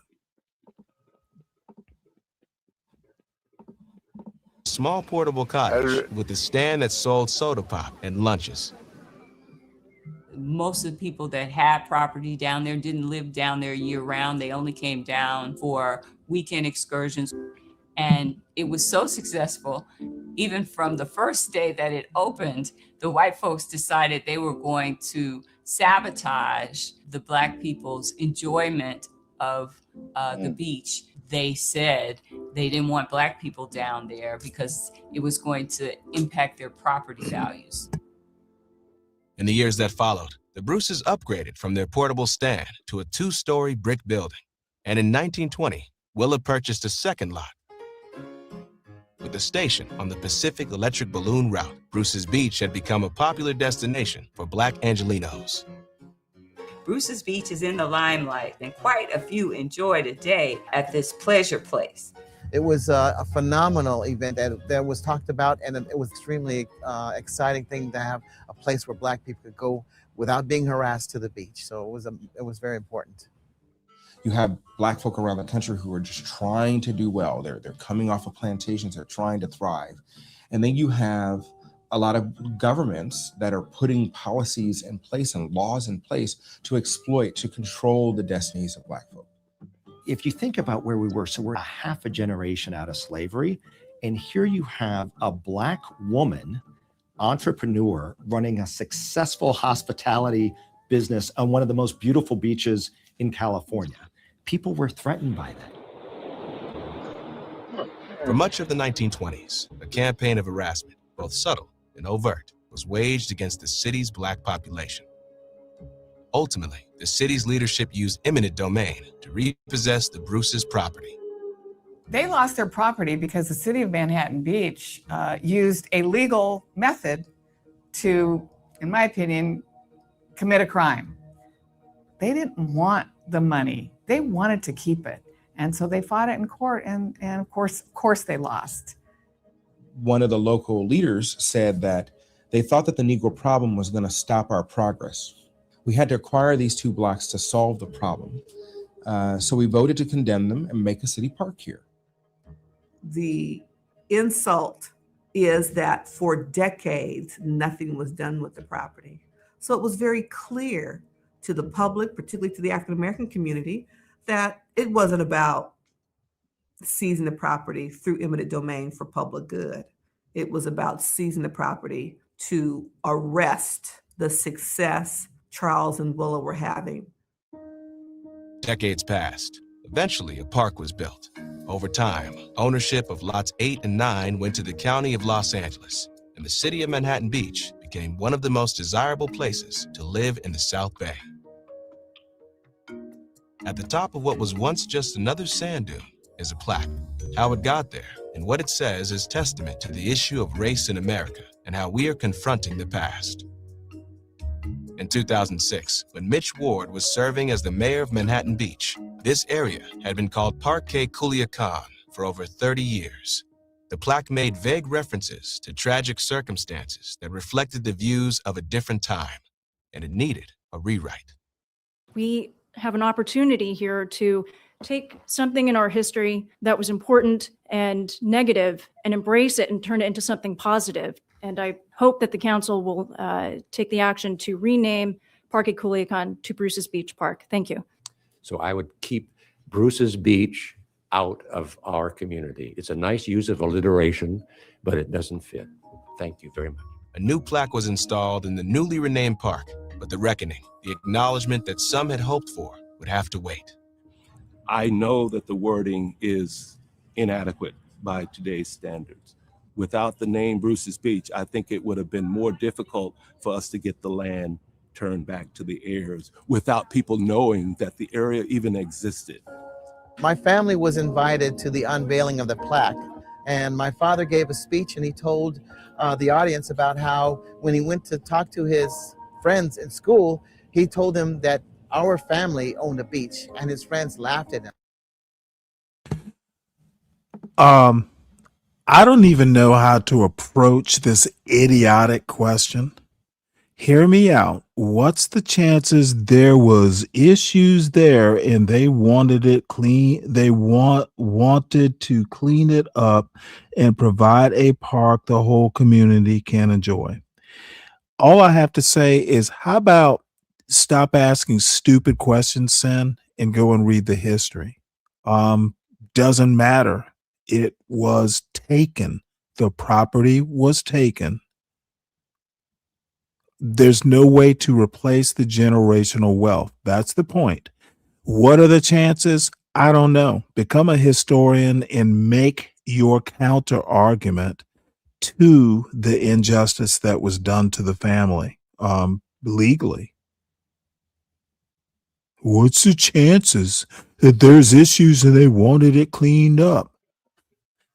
Dude. I'd say through the Democrats. Okay, well, hold on. Let me finish dealing with this idiotic question. Let me finish dealing with this idiotic question. You can wait to say something. You can say it when I'm done. Sin, I'm surprised at this question. To be honest, I'm disappointed. What do you have to say, 12th man? Well, why do these people think society owes them something because they got a okay, whoa. Which bad people? deck of Okay, cards or which something? people? Or, Dude, am I going to have to deal with two drunken racists? One high and one drunk? no. The point I'm the just point trying to is figure that it the out, 'cause property was taken because by they were black. Democrat. Okay, motherfucker, you may shut up and I will answer your question or I'll put you in the back. Your choice. The property was taken because of the color of their skin. Period. By Now, what's your response? Democrat. Who gives a fuck? Republicans, Democrats, all the white people were racist back then. We're talking the 1920s. It didn't matter what political party you might be a part of. They were all racists. Well, Would you know disagree what, with that? Stanley? Okay, don't If tell you'll me just- what I know. I need you to respond to my statement. They were all racists. Well, there's nothing anyone can do to go to repair. Okay, back motherfucker, and the make reparations everything all argument is that nice it and doesn't pretty again. matter. No one is asking to change history. It's like if you fucking sue somebody for running over you, you can't unrun over yourself, but you can sue for damages. You can sue for neglect. Can you not? That's true, Stanley. Okay, and that's what Sandy Darity is talking about. That's how he's framing the reparations. There was generational wealth lost, and it's very provable, at least, to a certain degree. Between 1920 something, when the property was taken by eminent domain, to when California decided this was an injustice almost 100 years later, they gave the family $20 million. My point is, over 100 years, $20 million is a mere pittance. Who knows how many kids didn't get a college education paid for? What businesses weren't started if you couldn't mortgage the land because it was taken away? The generational wealth is immeasurable that was lost. $20 million is just, oh shit, we did something wrong. This is the best we can do and afford. The wrong is real. It's measurable. It's historical. So I don't give a fuck about idiot arguments about, well, they were probably doing a Freaknik. Motherfucker, this is 100 years ago. It's a dumb statement. It's not funny. And there's almost nothing. If you can't deal with America, okay, dude, don't interrupt. If you can't deal with what America was and still is, then why even bother fucking trying to justify horrible treatment by people who legally purchased the land? The woman didn't steal the land, she paid for it. Well, Stanley, they I am not in a mood to deal with bullshit whataboutism. they accepted the 20 million. Okay, listen to yeah, they accepted it when? When did they accept it? By the LA County. I remember this story. What? Okay, well, they accepted the 20 million. How is that relevant to my point, 12 man? It. How is it relevant? Because that's reparations if you accept Okay, hey, I'm just going to be blunt. It's a dumb, yes, of course they accepted it. What else could they do, 12th man? What I'm saying is the 20 million was not enough. It's immeasurable.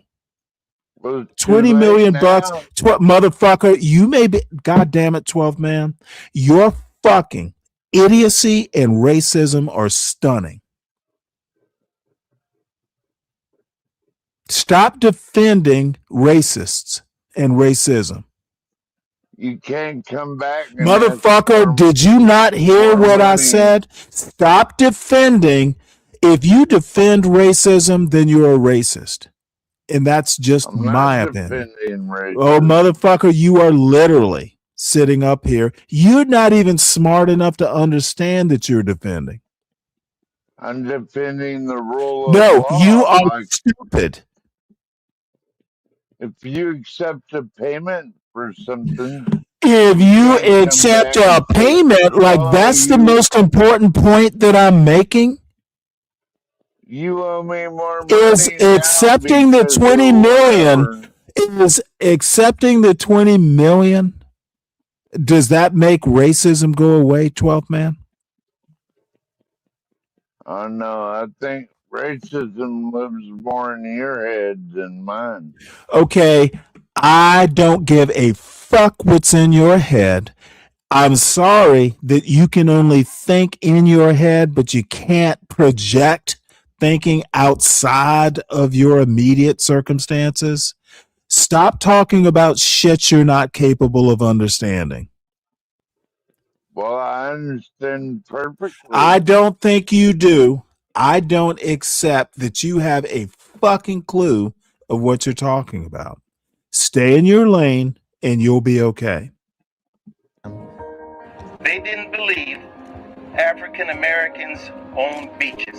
After the ceremony, my father said, this unveiling of this plaque is just the first step.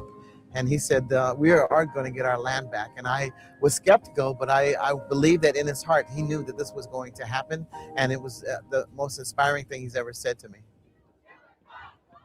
But it wasn't until 2020, when protesters took to the streets demanding justice for Black Americans, that the idea of reparations for the Bruce family gained traction.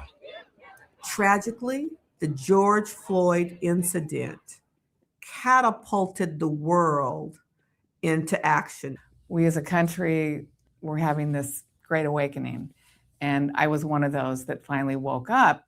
And this was our opportunity to create a sense of equity, not equality, but to invest in people and communities that have been left behind.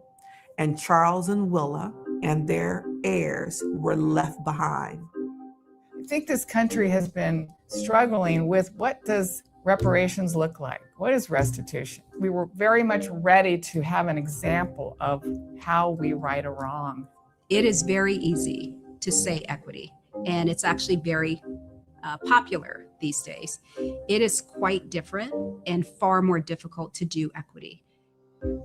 At the time, I represented Manhattan Beach, and my field deputy there began saying, something's going on in the city about Bruce's Beach. And when I looked at this map for the first time, I said, you mean those two pieces of property where our LA County lifeguard facilities is located is where Willa and Charles Bruce had their lodge and their resort? And the answer was yes. She said to county council, we have to find a way. And the county lawyers said, Supervisor, is that what you want to do? And I said, yes, that's what I want to do. County council said it's never been done. Well, just because it's never been done doesn't mean we can't do it. No government had ever returned stolen property to an African-American family. At the downtown LA office of the Sidley Austin law firm, George Fatheree saw an opportunity as well, one that would lead to over 1,000 hours of pro bono services. So unlike most of my client engagements where a client will reach out and contact me, in this case, I reached out to the client. I told the client, I feel like I've been... Let me make a point here, because it's an idiotic point, but the source is not surprising. Reparations? The U.S. loses billions a year on Black people, Black taxes paid, entitlements, courts, law enforcement, etc. They are net loss, man. I don't even know how to fucking deal with this fucking racist bullshit. So what?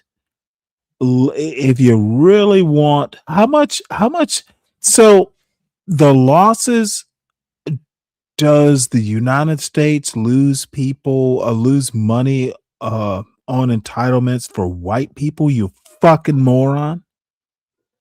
I bet they lose. Motherfucker, don't interrupt. I bet. Hold your questions, sir. I'm guessing that America loses trillions on white people. Again, Renato, you and 12th Man are the same type of racist, well-meaning racists who can't help but be racist. Disabled Civil War veterans weren't giving a dime after the war in 1860. Who gives a fuck, Ryan? They have a claim for reparations.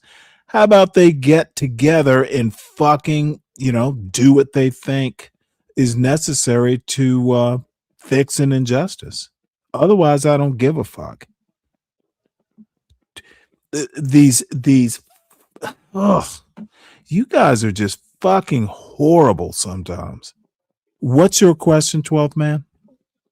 Well, what about the 500,000 white people that gave their Motherfucker, I don't care. I'm not talking about those white people. Stop doing the goddamn whataboutism. How about you start, you got a YouTube channel, 12th Man. How about you do the research and talk about those white people if you're that concerned? Yeah, what You have about a all those you white have people that a gave their platform, lives 12th man. You so have a black people platform. could be free in Advocate, America? advocate for those mistreated white Americans.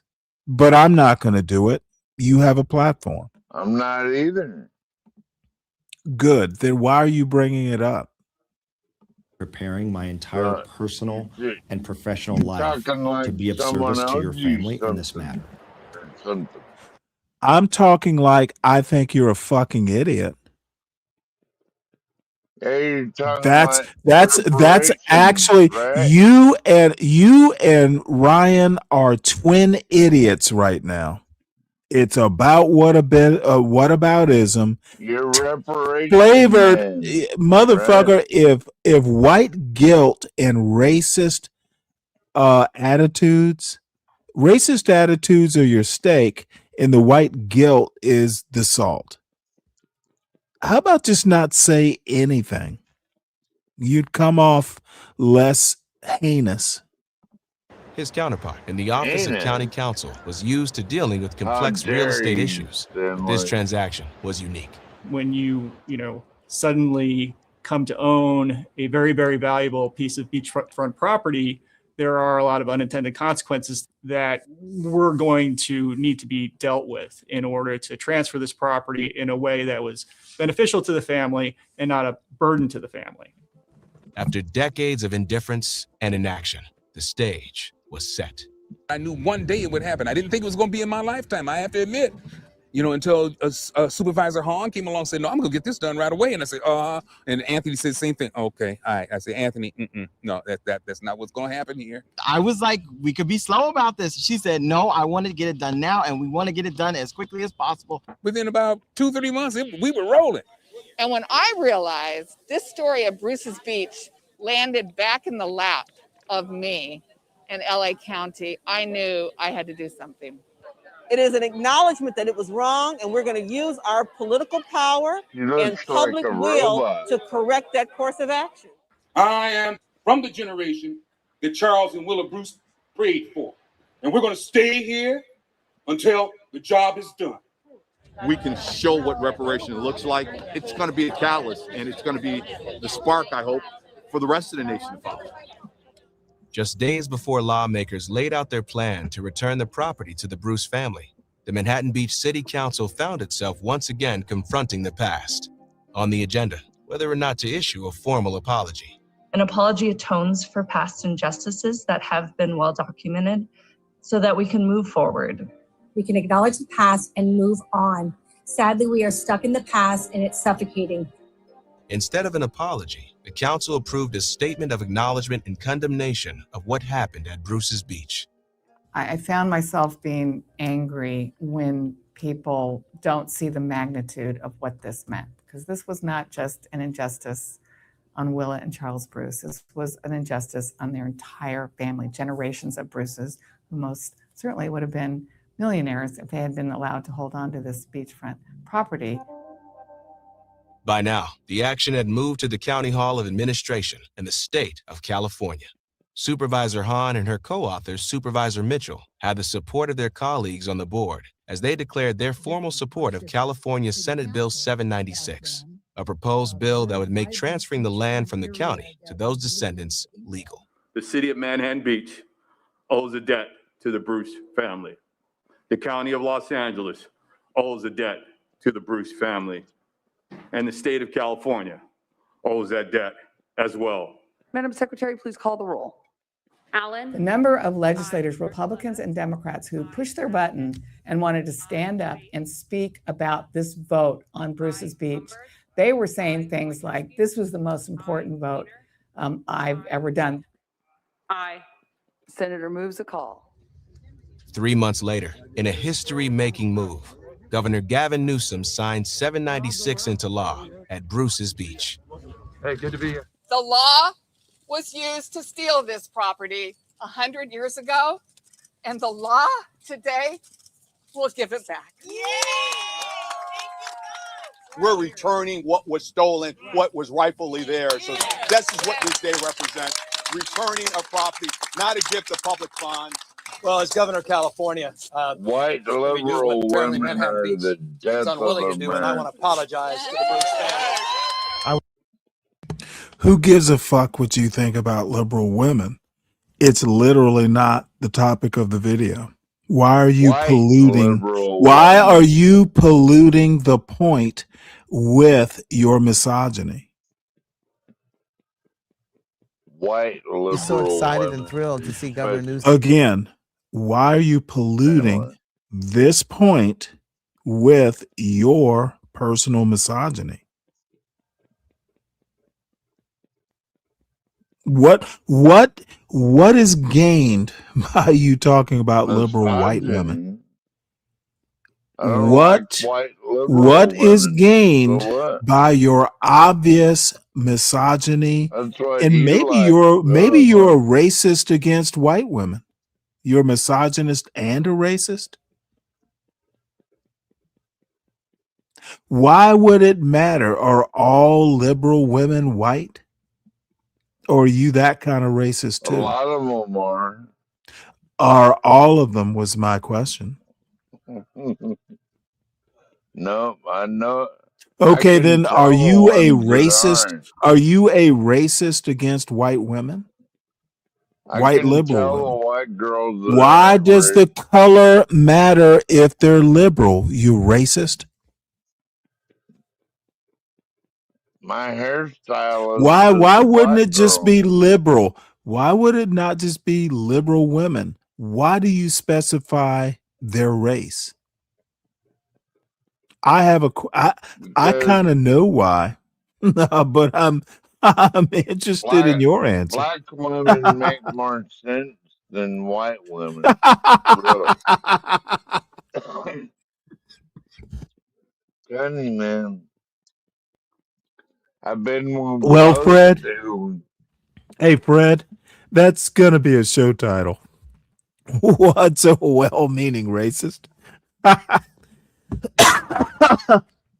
It's an oxymoron, is what it is. But I had to ask it. I thought it was funny.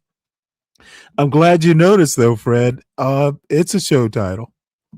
So, thank you for pointing out. Hey, Stanley. Yes, Say sir. me and you were dressed up walking down the street, right? Who do you think would get more women, you or me? Is that why we're walking down the street, to peacock to attract women? Yeah. Why are we walking down the street? That would be my Why first not? question. Okay, dude. I'm just putting some. Have a Why drink. would we be walking down the street? Start with that. Because we're trying to pick up women. I don't try to pick up women walking down a goddamn street. I'm not that kind of, I'm not the YN you are. Oh, yeah, you never leave your house. I almost forgot. Okay, motherfucker, why would I walk down the street to pick up women? What kind of women would I be picking up if I just walk down the street? You never know in Alaska. Yeah. Okay. Pick Well, up you know what? You never know. You never know. and have a good old time. Rumba. All I have to say is you never know is probably the answer to my question. Yeah, you So, can pick up even you can pick up a fucking Eskimo. Come on now. I see. Well, let's watch the rest of this. Apologize to our family and take responsibility for something that was egregious to our family and really changed the course of our whole family's lives. It's about economic empowerment. Yes.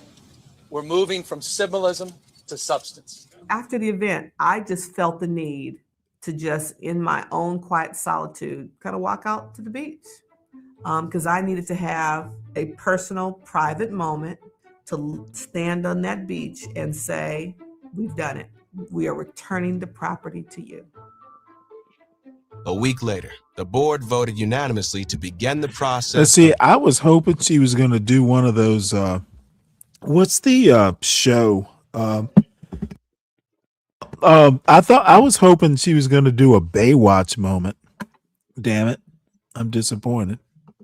Transferring the land. This is a process that we are unfolding and figuring out as we go along. Very sticky policy issues. The issues that we dealt with in this case ranged from genealogy, family law, tax law, corporate law, real estate law, litigation. There is no playbook about how to return property that was inappropriately taken from a family over 100 years ago. There were real estate people involved and lawyers involved. And then we had to structure a transaction, something that would work for the Bruce's family, something that would work for the county, but that was also fair and appropriate in a way that really met the moment. And that building sits over property that the family had, and then it would also sit on property that the county would retain. So it was sort of a complicated, well, gee, what do you do with this building? And that's when the idea of leasing back made sense. That lease agreement is for 24 months. We are paying the family rent. And as a part of that agreement, the family has an option to require the county to buy the property from them for a set amount. The land being returned to the legal heirs of the Bruce family has been appraised at a value of $21 million. My goal was to make sure that we honored the Bruce. Again, I want to point out at this point, it's 100 years ago that the property was taken by eminent domain. It was bought outright. It was owned by the Bruce family. Over that 100 years, $21 million is what the property is assessed right now. The first lot was bought for a little bit over $1,000. My point is, how many kids didn't go to college? How many businesses were not started? It's incalculable in my non-economist mind how much generational wealth was lost just because of outright racism. It's literally racism, a system based on the color of this family's skin. And I simply will not tolerate bullshit jokes about 100 years ago. They were probably doing shit like Freaknik. It's disrespectful to make those sorts of jokes. It means you are not a serious thinker. And I don't give a fuck whose feelings get hurt by that comment. Be more serious. You know what else, Stanley? Motherfucker, why are you talking in the middle of my monologue? Don't talk is my suggestion. The point is, apparently, low level and possibly low IQ people making jokes about this sort of shit is why America is failing. We have raised, for the last 100 years, motherfuckers, white and black, man and woman, who cannot think, who have no idea of a sense of appropriate comment at the right time. We have bred class out of our kids. If the boomers did anything wrong, it was not fucking teaching their kids that sometimes it's better just to keep your trap shut instead of making a dumb joke. We appreciate jokes on this channel. We appreciate raucous jokes, raunchy jokes, but motherfucker, have a sense of when to make the joke. It's called timing. And sometimes, not every time, is the right time to make a stupid fucking joke. What do you have to say, 12th man? Well, what kind of jokes do you want to hear, Motherfucker, Stanley? it's irrelevant to my point. What were you about to say? Well, I was gonna say something, but you made me forget about it now. So Yeah, if I think of it, I'll let you I know. forced all that What's that? alcohol in your system to make you forget, right? Well, I'll think of it Did in I a minute. make you Then, take the then last you're not sip? gonna let me talk. Did I force you to take the last sip? Well, come on now, Stanley. We're drinking buddies. No, we're You know old what? and we Just don't because we're give a drinking fuck buddies, anymore. does that mean I have to accept stupidity? What stupidity? I haven't Oh, formed an 12th man, opinion you one have way or the already other. forgotten the stupid shit you were saying. No, How long, how no, many I sips does it remember. take? Is it like licking a Tootsie Roll pop? How many licks does it take to get to the center of a fucking Tootsie Pop? How many sips does it take you to forget you made a What are you fucking talking stupid about? racist Tootsie comment? Pops and shit, bro. Come on Okay, now. dude, apparently you can't fucking keep up. How about just enjoy the ride? You don't have to talk. And that we empowered them to make the decision that was right for their family. But there was one final obstacle to overcome. A lawsuit filed by a local attorney argued that the property transfer would be a gift to the family, which is illegal under state law.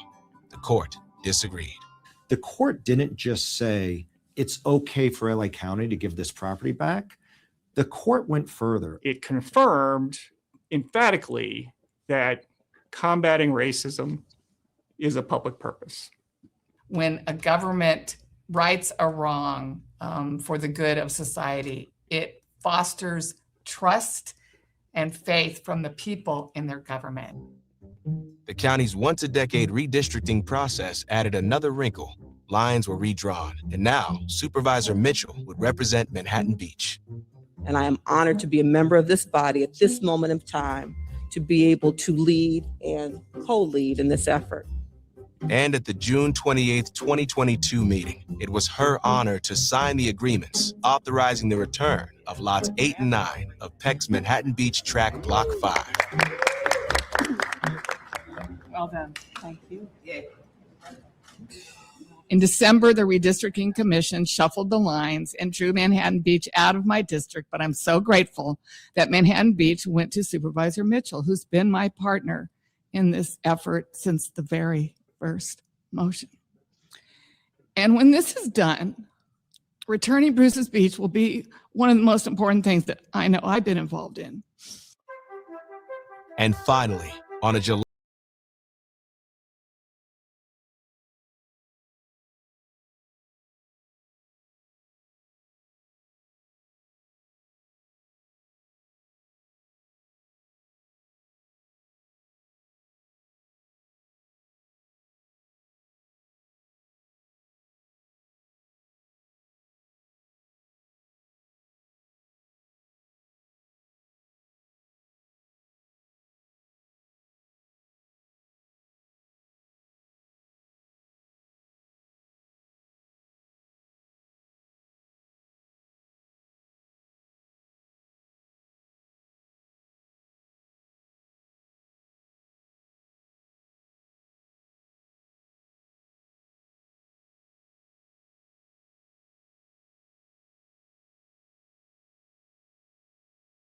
Some way God blessed us to have us all together this one time to celebrate and say yes to the young people. You can do this. It can be done. We did it. You can do it. It took a lot of hands. After the advocacy and the effort to bring it to attention, then the actual sheer mechanics of doing this, you don't. Let's examine this one. These people got paid. Great. But eminent domain has robbed mostly whites. Let's move on to those cases. Well, motherfucker, move on to those cases. Who the fuck is stopping you, Ryan? If you feel strongly about the white people, the one thing you will not find is white people got robbed by eminent domain that black people decided to enforce. That is something that you will not find. But have at it. Help the white people defend themselves against white people. Don't talk when I'm talking. White people are the biggest victims of their own elites. Motherfucker, your elites have been abusing your asses since fucking 1607. That lost Roanoke colony, them white people didn't give a fuck about those white colonists. They were on their own. 1607 in what became the United States of America and Virginia specifically. White people have been getting fucked by white people for centuries, eons probably. So you help them white people. They need your help, Ryan. We agree on that part. Black women myself. Okay, motherfucker, don't even. Why do you need to respond at all? Are you going to help your fellow white people unfuck themselves from white people?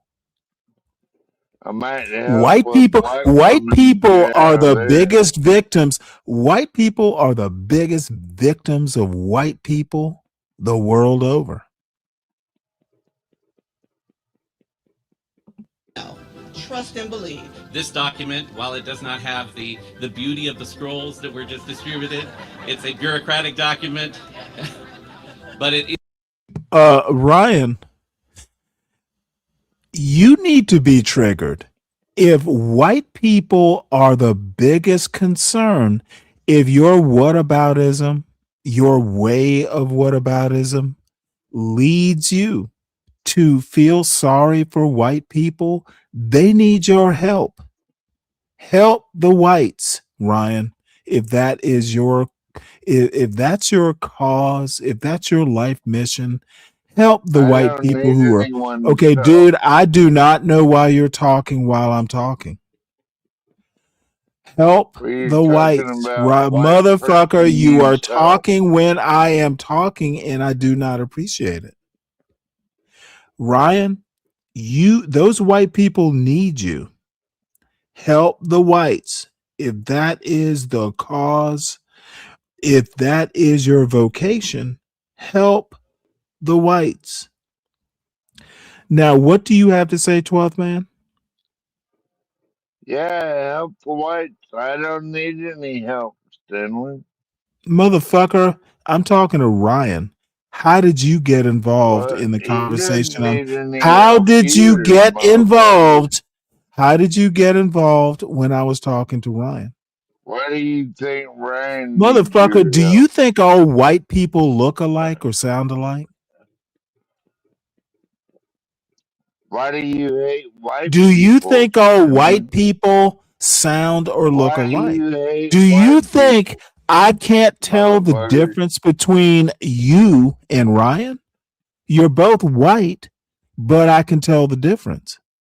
Why So do you hate white when people? I'm addressing Ryan, why do you need to talk?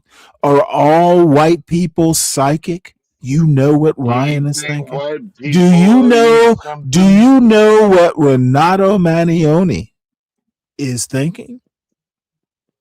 If you don't, Do then you shut the think fuck up. white people When I'm owe talking to one black specific people white man, something? you do not speak for all white men. No, wait a minute. Do Stop you being a think fucking racist. white people You owe the think black all man white people are like Hold look on a minute. alike, think alike. Can I get You a are straight so answer? racist that you are racist against your own Can I get kind. a straight You're an answer? anti-white. You are an anti-white.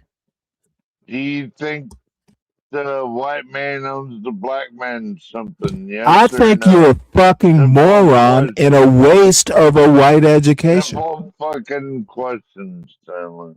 Fuck your question. I'm uninterested. So you either do or you Okay, don't. no. Listen to what I said. Fuck your question. It's not something I need worry about or answer. It's a dumb question. That's what you do. You think white people owe you I something? literally don't care about white people at the moment. You and Ryan, your white buddy, y'all need to get together and form White Lives Matter.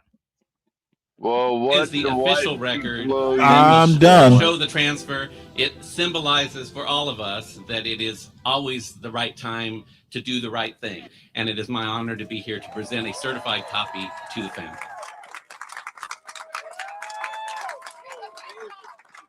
To be able to be a part, even a small part of something that is so important, it was humbling.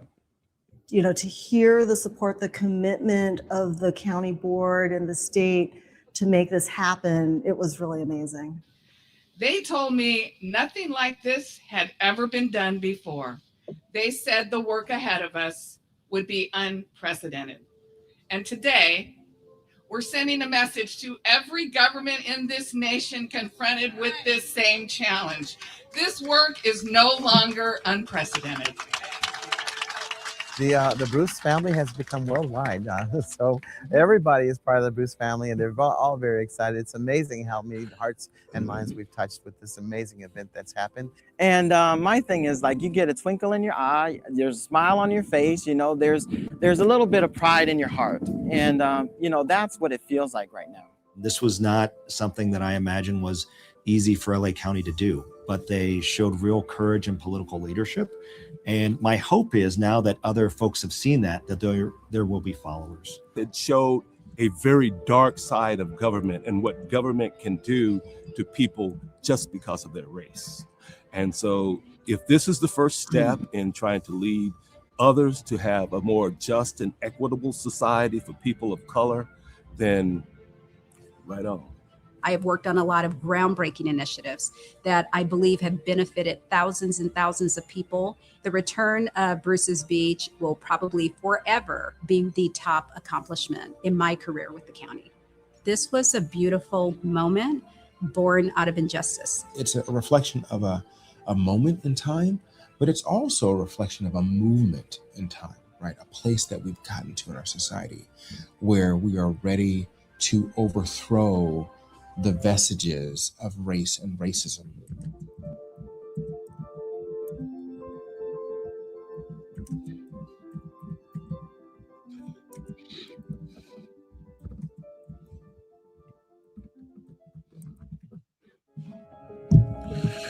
All right. Well, that was this whole thing was basically shown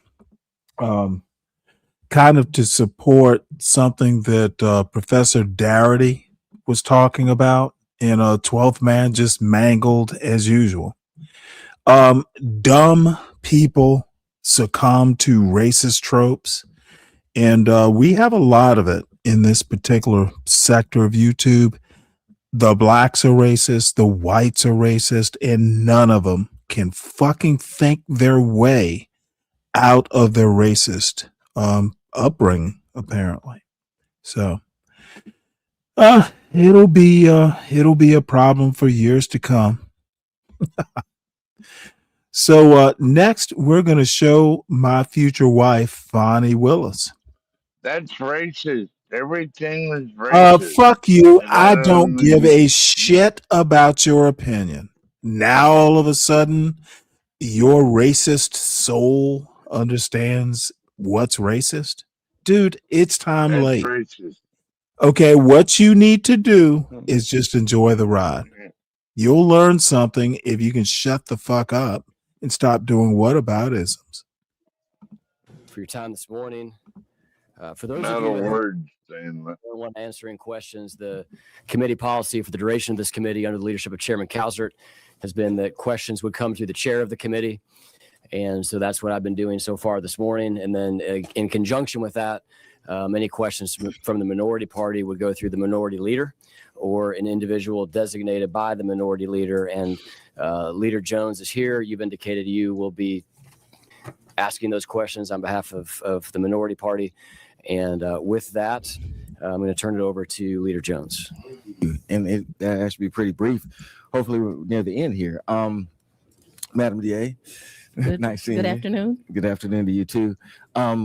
I do have one quick disagreement point with you. Mhm. As a fellow person from the MEAC, we all know that South Carolina State University is actually the university. There always has to be a number 2. They did win the championship. Absolutely. I did have a question for you because I was wondering if I had the numbers correct. Did you say $80 million was spent by the AG's office in one period of year? In 1 year, yes, sir. I have this exhibit. You are welcome to it. It runs, and it's 80 million just for the special prosecutors. In 2025, it was 75,744,000. In 2025 to date, so the year is not over, they have spent 80,056,000. What we did was collect the 13 top people that received money, MR, because we didn't think it was necessary for people to know who they were, but you can get this off the made 8,181,000. The 13th person on the list, so everybody else is in between, made 1,050,000. This is in one annual year. And thank you. And thanks for clearing that up. I did have a question also about the block billing, and I know that you didn't really look at the bills, but just kind of asking from a standpoint of just, I guess, experience.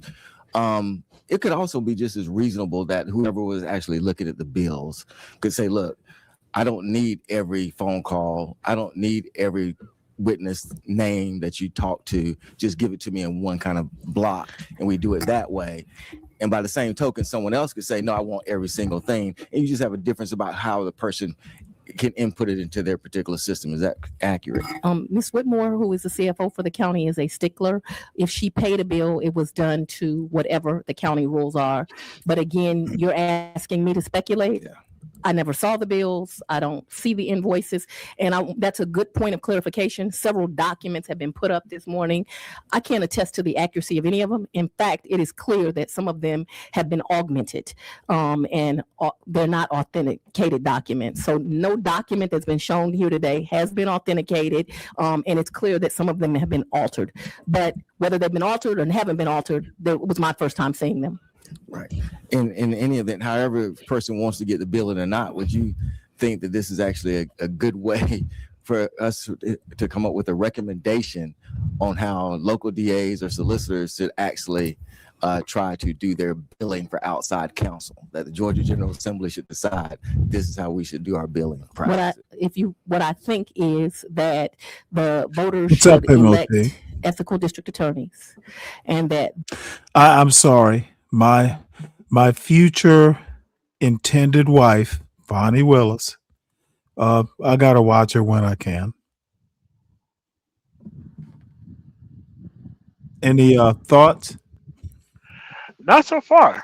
I mean, at the end of the day, the dude got away with everything, and at the end of the day, we deserve exactly what we get out of it. Well, here's the deal. I'm about probably 4 or 5 Coors Lights in, and this is the fuckery portion of the week, so it'll get a little loopy. But I wish she could have fucking kept that case going, man. She would have destroyed you know what? the You know what? motherfucker. She won a couple. Now I'm gonna have to say, my beloved Fonnie did fuck up. Yeah, she did. It's kind of like. And I'm going to be real blunt, and you'll understand where I'm coming from. But my father, when I was growing up, he's 81. My mother too. But my father, I don't have heroes because I had my father. And my mother too. But, after a certain age, when you're male, your father, you tend to talk to your father more. My father, he's the most even-tempered person I know, and the motherfucker is a Vietnam vet. He was in the shit. And I don't, as a 60-year-old, I don't know how he was such a good father. Apparently, his parents, I knew my grandfather and grandmother. I don't know how he the stories he's told me, god damn. It's like, how are you so even-tempered? He wound up being a policeman. He was military police. He wound up becoming a policeman in Savannah, Georgia, and retired as a captain. Never finished his college degree, but the most stable force in my fucking life. Even today, he's 82 years old. Even today, he is quiet. Now, well, I wouldn't say quiet, but not YN-ish. He was never like that. My mother was never like that. His parents, my mother's father died when she was a child. So, but I knew, my grandmother, her mother, just not ostentatious, just fucking smart as fuck. These people today, I still think they're the smartest people I've ever met. And, I have read a couple books, not going to call myself smart. Dude, I will go home next week and I will sit there and I will listen to my father. And he's probably told me some of this shit 100 times before. But at my age and his age, I'm just like, dude, I guess I'll have to hear it again. I'm happy that he's here saying it for the 100th time. So my point, and I went the long way around. My father used to tell me, you need to understand that you're not white. Fonnie Willis, there are plenty of politicians who have done what she did, hired, someone who was qualified, but, their ethical boundaries. Plenty of people have done it. She should not have done it.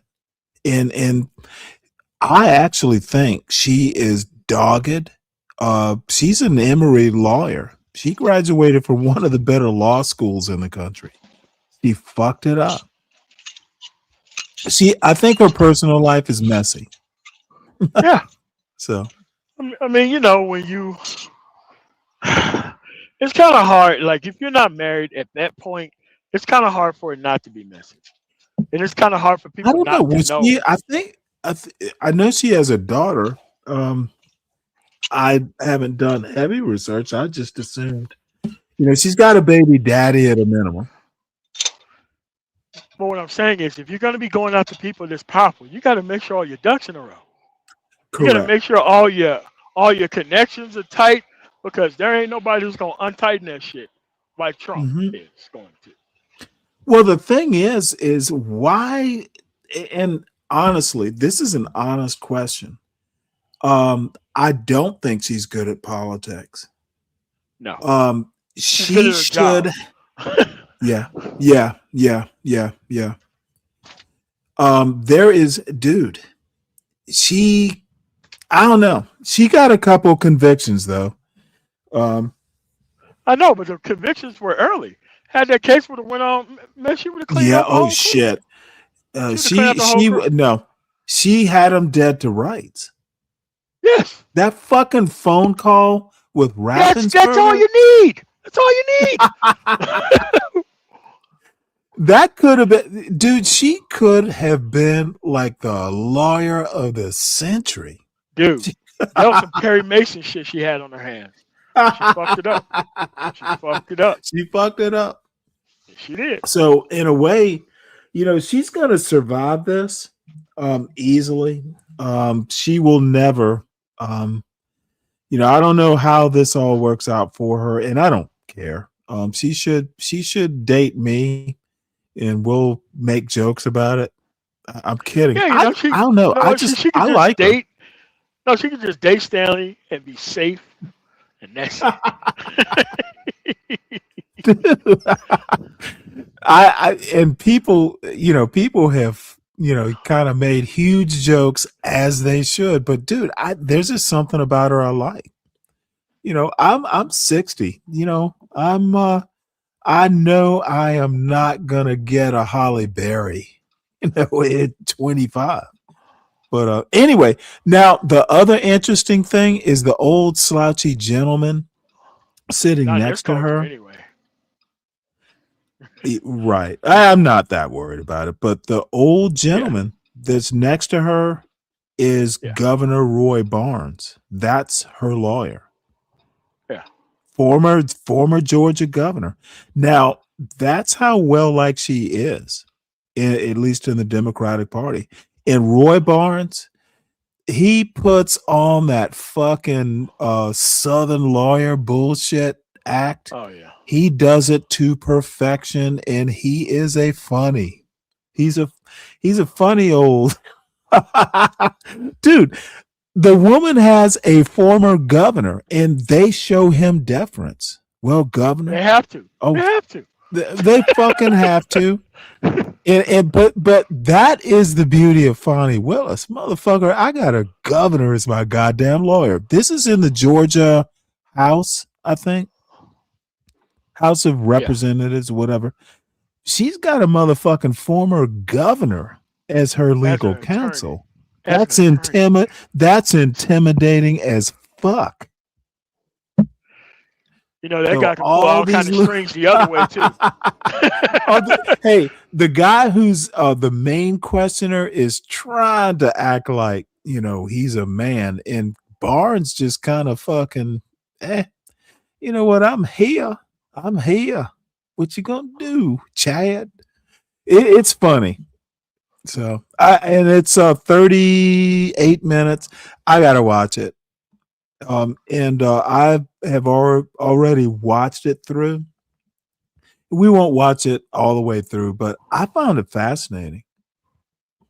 Those district attorneys should do the things that are needed to make their communities safer. And that I always like the idea of, for me, I don't think it's necessary for every DA, but I liked that the county looked at our documents. I didn't have to do that. But I knew I was a Black DA. I knew I was the first woman DA. And so I took extra precautions because I understand what that means. Absolutely. And you also want, I think, kind of clarify on this White House trip where you're saying you were actually on the lawn. I didn't know if you want to. I was not at the White House. Right. And so that has been a lie that has been purported by members of this committee.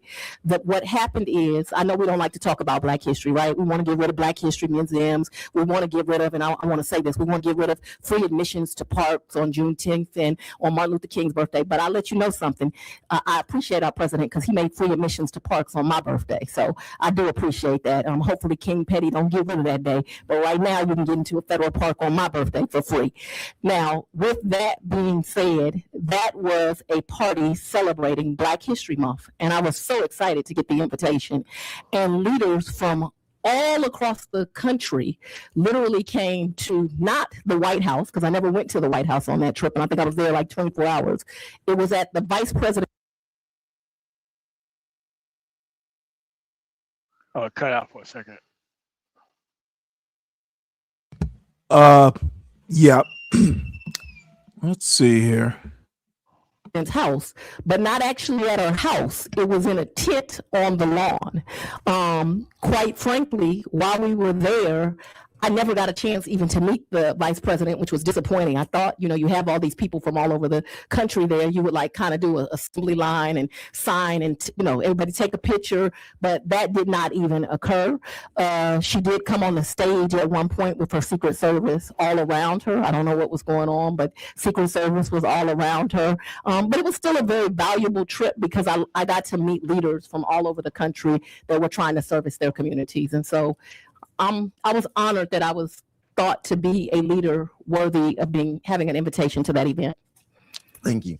And there was also a question about whether, Judge Wade had met with somebody from a January 6th committee and things of that nature. But let me ask you this, whether that took place or not, and there's a question about that, but whether that took place or not, would that have any relevance to the co-conspirators in this case who are going around from state to different states, making that stuff about the 2020 election and actually trying to do the things that they were trying to do in this case? We based our case on what we investigated. And as someone from the South and as a Black woman, I've taken a lot of offense to this because there's been this indication that I'm not smart enough or people from the South aren't. Now, I'm trying to figure out this comment here. My very good friend, Fred, but I will call him out. Big Mama, how? Did Big Mama ever have the former governor of Georgia as her representative in the state house? Big Mama never went up against the president of the United States. She failed. But you know what? Big Mama would not be how I describe her, Fred. Now, maybe you're just making a Georgia joke because he is from Alabama. But no, Big Mama, I don't think so. That woman is smart as shit. She's sloppy as shit. Yes, she is. but you don't get a former governor of Georgia sitting there as your legal counsel. She's not Big Mama. She's big sloppy, but not Big Mama. Smart enough to be able to do this type of complex investigation. We did it. Mr. Savage, hit the link, Savage. And it's pinned at the top. I hope that I pronounced your name right because I want Senator Dolezal asked about ethics. I think he should know if you want a full picture of ethics that Judge McBurney, who he just mentioned, one of the fake electors threw him a fundraiser. So while we having facts, I want to make sure we get all the facts out here. And when we were talking about also with, Judge Wade and billing and things of that nature, did that cause at all? I think the record would show that the vice president's personal attorney, based on what these conspirators actually were doing, actually called a former federal judge and said, you need to send out a tweet to say that Vice President Pence must actually certify this election because he was so concerned that there might be not a certification coming January 6th. Anything about this billing have any impact on any of that kind of thing taking place at all? Nothing about this billing can bring back the 5 lives that were lost on January 6th, to include, I understand that 4 were people that were in the mob, but they didn't deserve to lose their lives. 1 is very personal to me because it was a police officer just trying to serve. And here goes another example of a good American, and this is not about parties as you all have tried to make it. They tried to kill our Vice President Pence. Now, I probably have never agreed politically with anything Pence said, but what I do know is he has a right to do his job and to be free from harm. And we're trying to, we say we're not for violent crime, but we sure like violent criminals if it's helping our cause. Yep. And we also talked about, what is it called? Critical measures? Or critical mentions. So even discussing that, would critical mentions actually have anything to do with the fact that just yesterday, as a matter of fact, 2 former co-conspirators, case has been dismissed.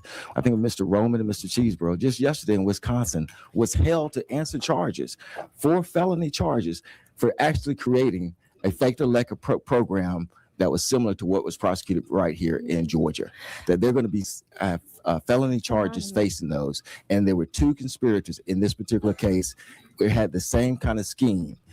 Anything about or anything about critical mentions. Let me talk to my dear friend Savage Entertainment. Why, when someone says something to a Black woman, they always say, as a Black woman, I feel offended? How many times have I heard say on a Jeff St. James show as a man? But stop it, Savage. You know better than that.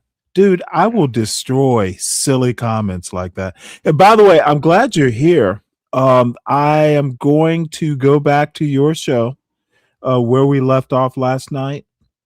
And then we'll, try and get to Cellulite's reaction to the show. So you are very involved, sir. So you can hit the link. You always know you're welcome up here. Have anything to do with the fact that two persons that were indicted As in a your black case woman right now, just yesterday, a judge in Wisconsin said you're going to face charges, 11 charges, based on similar scheme that took place in Georgia. No, and it should be noted that Roman was indicted in 3 separate states, and that many of the co-defendants were indicted in separate states because, and let's be clear, so the record is clear. In my indictment in Arizona, they indicted John Eastman, Gina Ellis, Ruben Giuliani, Mark Meadows, and Mike Roman. God damn. This woman, if she did not have such a sloppy personal life, and you know what? Again, these dudes.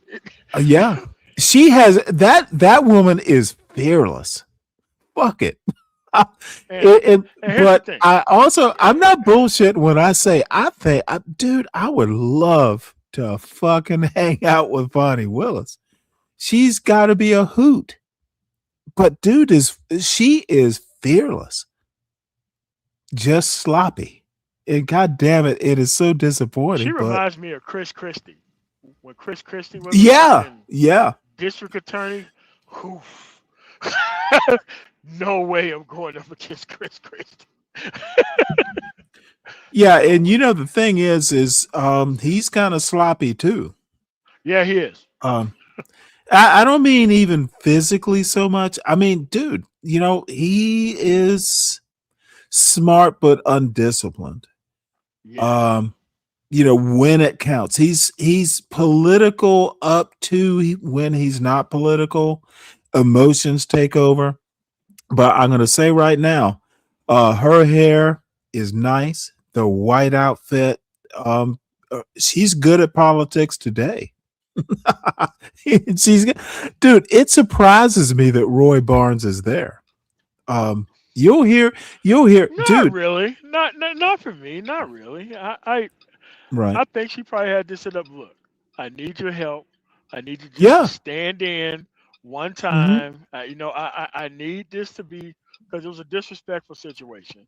So she had. Well, no, he actually engages at some point. He actually engages. No. I know he's very good at engaging, but I'm just saying to have a former governor up there as your legal counsel. Oh yeah. Is so ballsy fucking move.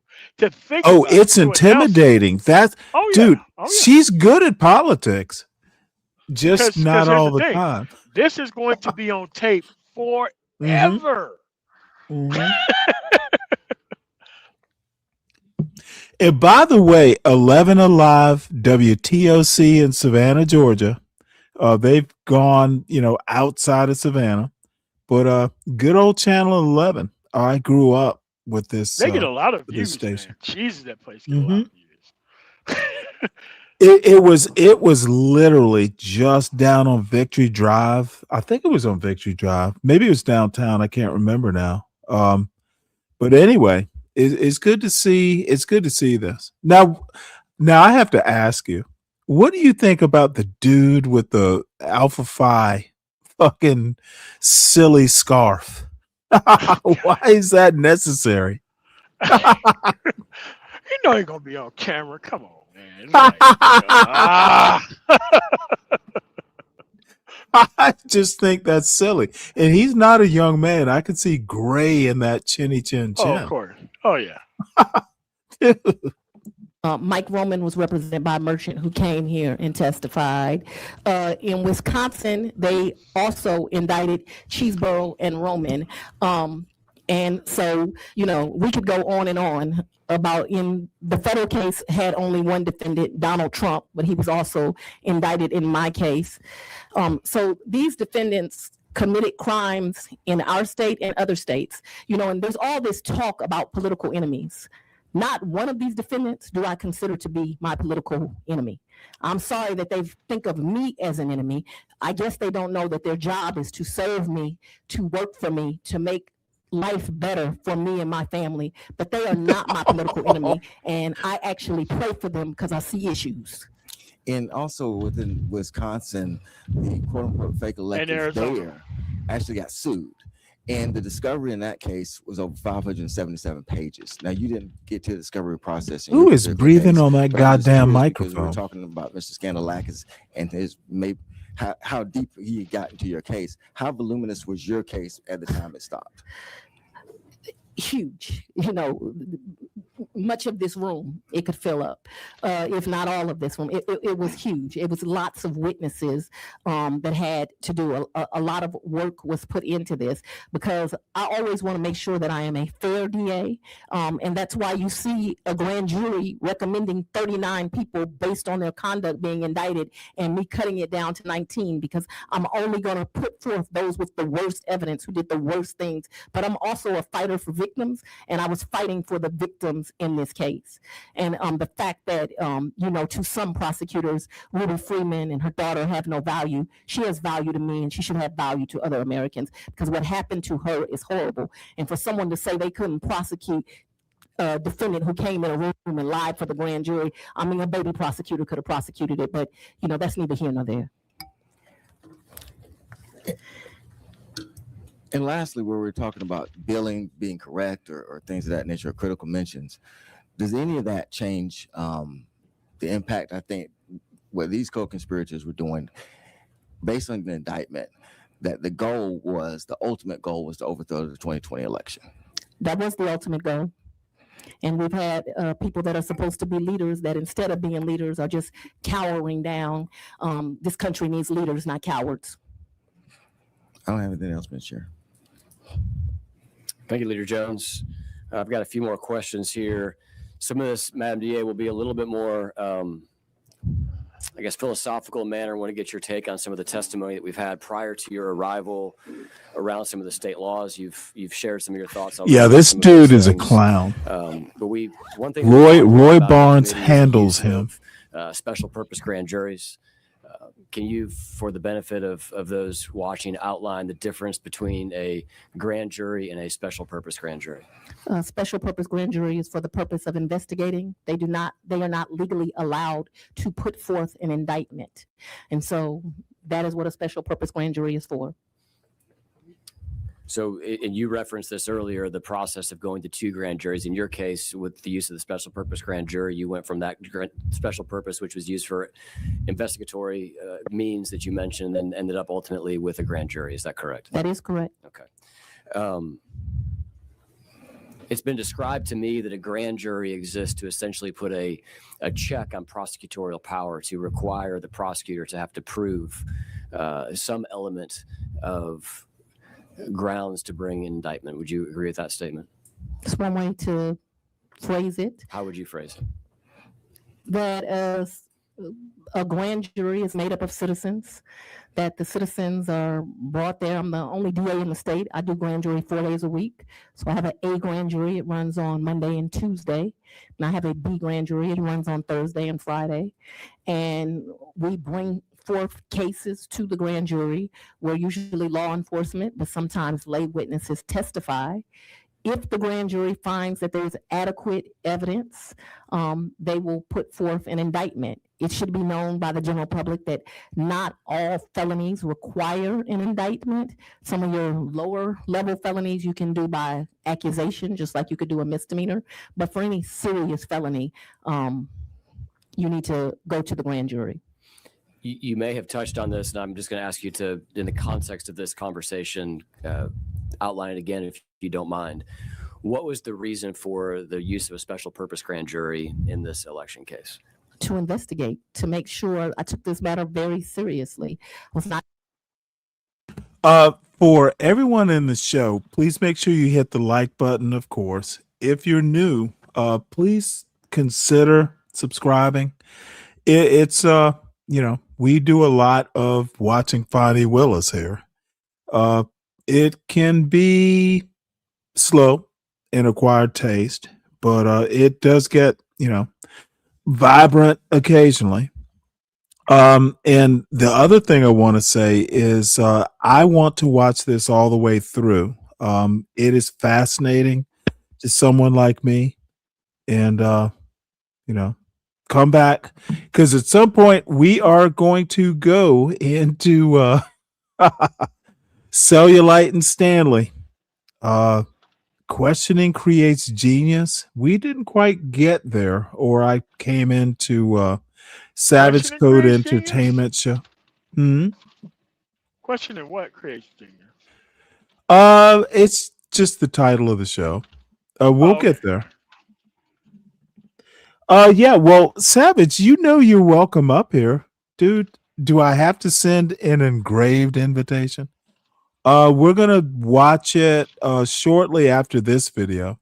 But I look, I like looking at Fonnie Willis. I like when she speaks. Governor Barnes is doing that fake ass, like I'm asleep, but I'm listening, that old Southern gentleman trope. And found it fascinating. Just going to charge people with a crime before I found evidence.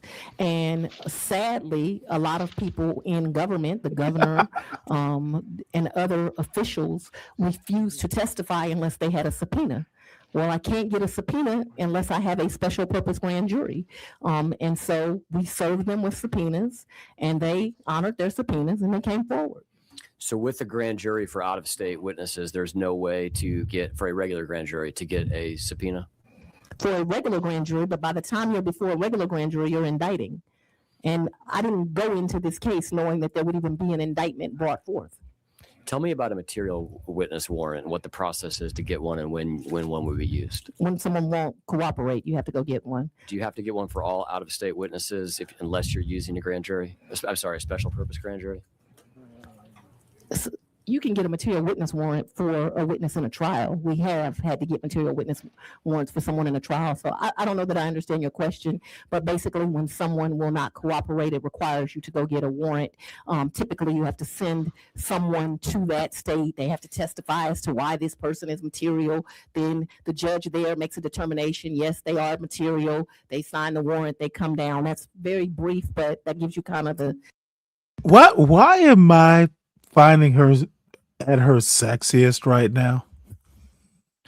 No, I mean, I love because she's explaining shit she shouldn't be explaining. If somebody asks a question they shouldn't be asking. You know what? This now I'm gonna use some language that women in the audience might find offensive, but I loves me some technical bitches. Dude, you are speaking my love language. I love smart women. Dude, Smart, they are the yeah. fucking best. Oh, They yeah. are the best. And she's looking nice. I don't know whether it's the camera angle or the makeup. God damn. Talk You know that, that talk goddamn that camera technical shit. Come on. It ain't camera. No, dude. No. I'm serious when I say, God damn, she might have lost a couple pounds. She dude, get. She get. all I'm saying right now is, dude, she is holding on, Schoolhouse. man. Oh, by the way, She wasn't in the gym fucking preparing for this date, knowing that she gonna be on yeah, camera. All done yeah. up. Come on. You know what? Come She's on, man. yeah, yeah. No, she probably had that. What's the song? I'm unbeatable. Yeah, She was listening to a bunch of shit in the gym. Yeah, dude, she is sloppy, but god damn it, I'd date her. Material witness warrant has been used. I've used them many times in my career. My understanding is essentially you need two judges. What sounds like one's the out-of-state judge, one would be a Georgia judge to compel that testimony. Is that accurate? Because they have to make a determination that it's actually material. And with a special purpose grand jury, you have the ability to send. Oh, by the way, letter of warrant to dude, whoever you wish and the guy in the center, I assume he's the chairman. He's not a lawyer, so she's holding Schoolhouse too. compel them to testify without the process of going through the material witness warrant. Is that accurate? Yeah, again, we're getting into the weeds. We needed a special purpose grand jury because I need to be able to issue subpoenas. So you can issue subpoenas from the grand jury to bring the people there to testify. And so if you're asking that we do that process, you know, we fought in every court in this land. Lindsey Graham took us all the way to the Supreme Court of the United States, who unanimously, I believe, yeah, I think it was unanimously voted that he would have to come in to appear. We are getting in the weeds, and just indulge us because we do need to. The law. So the translation is the Supreme Court fucking backed me up, Mr. Mr. Chad. This is an odd version of To Kill a Mockingbird. Yes. This I was is about to say literally something like that if that's short, but yeah. I know it's a weird take on it, but you know what? I love seeing this black female lawyer talking to a non-lawyer. Dude, Supreme Court back me up. I don't, Mr. I'm not sure Charlie? if you watched the testimony. We had a couple of DAs that testified, one of whom, and I apologize, I don't recall the gentleman's name. He essentially, I'm going to paraphrase here, said that he believed that, or I think he stated that it would be fine with him if we struck the entire code section as it related to special purpose grand juries, because in his opinion, that kind of blurred the line between investigator and prosecutor and puts you in the position of kind of being the investigator and the trier of fact. I don't know if you've heard about this testimony or not. I haven't heard this testimony, but what I do know is Coca-Cola and the girl that sells lemonade, they both sell liquids, but it ain't the same work. And so you brought people from jurisdictions that do not do the complexity of cases that I do. Now, all work is honorable. Oh, shit. So hear that. And prosecutors everywhere are trying their best to uphold the law. But to get somebody from a jurisdiction where they got 15 lawyers and, you know, they've been a grand jury once every 6 months, and to ask them to discuss my work where I'm running grand jury 4 times a year and 12,000 new felony cases. I'm sorry, 4 times a week, and 12,000 felonies a year is the most complex cases that this state sees. I don't think you were talking to people that you should have been. Oh, shit. So I disagree with him, and I don't even think he has the ability to comment on the work. Oh, I love this one. And I noticed that you didn't bring any diversity here when you brought witnesses. Oh, You shit. brought all Republican, Caucasian people to come and to tell you about my work. I don't need daddy to tell me how to do my work. I know how to do my work. Yeah, I don't recall any of the DAs that came commenting on your case at all or your work at all. It was more so trying to get a broad swath of the state, somewhere from. But it would be like me telling you how to run a DA's office in a rural community. I don't know. Well, the challenge for us is we have to write laws that give respect and deference to the reality that there are larger jurisdictions like yours, and there are smaller ones, and there are a lot of DAs around the state that have to follow the same. Well, that brings us to another law. When you all are trying to decide the salaries of district attorneys, you surely should not compare those that have my volume of work to those that have smaller jurisdictions of work. Now, I know it brings ire to some, that is the Democratic DAs that keep most of this state safe, but the reality is they run the largest jurisdictions. They happen to, in most cases, be minority, and they deserve to make more money. Mr. Chairman, may I know that I'm just advised, but since I was here when we did investigative grand juries and all, could I explain the difference? Oh, shit. Governor, I think we'll defer to you, not because you were a governor, but because you started. Yeah, motherfucker. Well, you're No, I got to replay that because you were a governor. Oh, this is classic. Motherfucker, I love being from the South. This is popcorn material. Dude, being from the South is awesome. Just advised, but could I? It is. Since I was here when we did investigative, especially in situations like this. Could I explain? Yep. Dude, this is, dude, if people only knew how awesome politics can be, how fucking, dude, you got a governor defending a controversial DA of Atlanta. Dude, this is fucking fascinating. Governor, I think we'll defer to you, not because you were a governor, but because you started your illustrious career in the Georgia State Senate.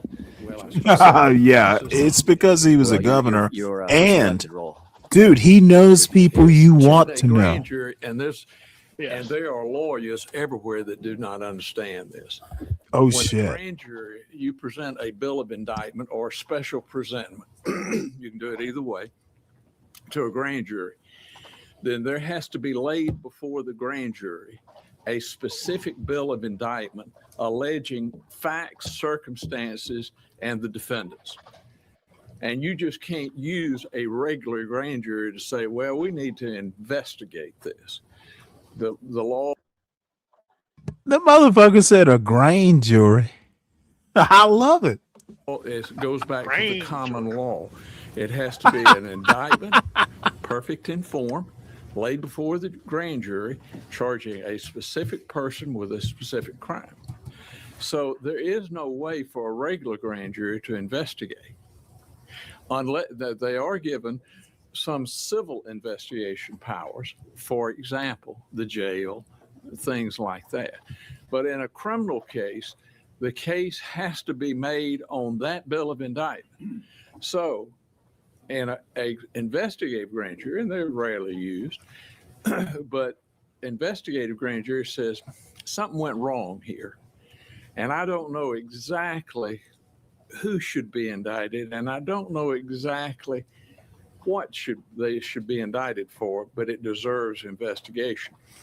And where a grand jury may be drawn and is set in statute. That motherfucker, you know, I don't know where Roy Barnes, is from, but motherfucker, he sounds like he's from Waycross, Georgia. Dude, you know, MOT, I know it is rare, but I love this sort of content. This is just, it's almost, well, I'm glad you do, man. It's like, why don't, I'm going to make a odd statement here, but why don't these YNs fucking love this kind of shit? Dude, this is the kind of content that will teach of blackness. Different sect, man. This is dude, as entertaining as it is, you're learning shit at the same time. Dude, there are this things is like you the can greatest learn. battle rap action happening right now. They don't even know it. Oh, yeah. There's the additional step, so that it won't be misused, that the additional step that, in fact, it must be approved by not only the district attorney, but the chief judge. Not that I'm trying to instruct you on the law, but... Remind me, Madam DA, how many times in your career as a DA of Fulton County have you employed a special purpose grand jury? Once. Okay. Chairman Calzert, who obviously I've said before can't be here today, he has contemplated this concept of a statewide. Oh, so he's not the chairman. One of the things that he and I talked about was just getting your thoughts on whether it's appropriate for the Fulton County DA and Fulton County grand jurors to have sole authority and responsibility, essentially for prosecuting all state level officials, simply because the capital is here in Atlanta, or what your thoughts might be on with that resting with the Attorney General and a local municipality. In this case, that would be, or a local jurisdiction, which would be your office. And that's the real issue. And I know that it bothers you all that the district attorney in Fulton County is me, but I think you absolutely need, when laws are broken in someone's jurisdiction, they should have the ability to prosecute them. There is no need to do that in that way. And the reality is, I prosecute more cases than the Attorney General. We are equipped to do it. We are doing it. I think that what has happened is the complexion of the DAs have changed. And so now there's all this concern. Now we need a QAnon committee, the oversight committee y'all come up with. Now we need a statewide grand jury and we need to take rights away. No, it's just fine how it's always been. I think what he's contemplating, at least as he kind of jotted some thoughts out to me, would be concurrent jurisdiction, where you would still have autonomy, but the Attorney General would also have the ability to prosecute cases. You would be opposed to. They already have that ability.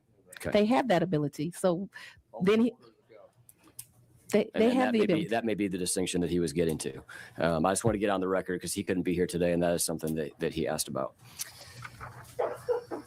We heard from, and I'm just going to summarize this because I know we are getting short on time. I do want to talk about federal grants because it was discussed in this committee. Did you hear me say I just passed another audit? I did hear you say that, I believe. That asked and answered, I believe, as y'all would say.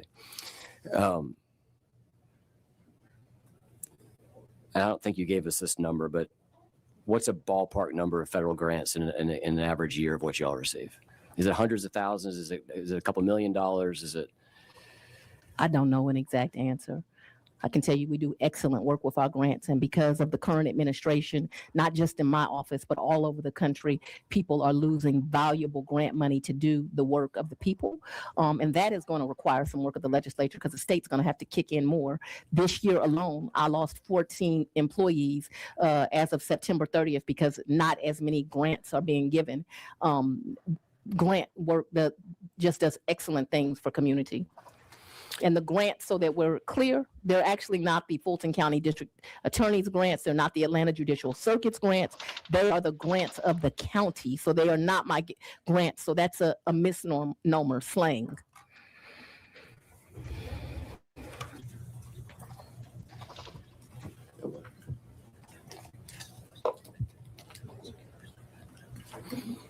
Of those 13, were they prosecutors or were they admin? What do they do?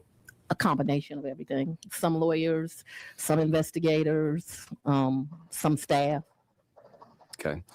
And those weren't all federal grants. I want to move quickly through, and I don't want to belabor this, but there was a letter that I want to ask you about that came from Senator Grassley relative to grants. And then we heard testimony from someone who I believe used to work in your office, is no longer employed, named Amanda Timpson. Yeah, all of her, 5 of her cases have been dismissed now. So I think that you should know that on summary judgment because she gave this committee information that was incorrect and her cases have been dismissed. You're not soothsayers. You wouldn't know that as you went into the future, but facts were provided to you that were inaccurate, not true, and those cases were dismissed. And it's about 5 cases, some dismissed by her counsel. One was just dismissed on summary judgment. I have not misused grants funds. You were given false information. That's not the only witness that gave you false information, but that one certainly did. Okay. And I'm going to kind of cross-reference a couple of things that was the testimony from Ms. Timpson. I also referenced a couple of things in the letter.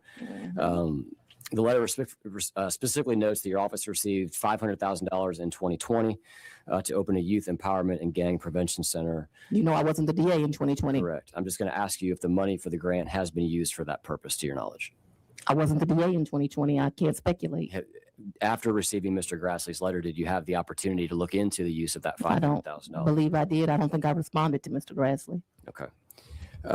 The letter highlights a report that roughly $89,000 of those funds have been diverted to what is known as the Offender Alumni Association. Is that report accurate to your knowledge? I don't have any knowledge and I'm not going to speculate. Okay. When Ms. Timpson was here, she previously testified that she discovered the office was using these grants and expenses that were not eligible for the grant. Specifically, she mentioned swag, computers, and travel. And didn't know what she was talking about, which is why her cases were dismissed.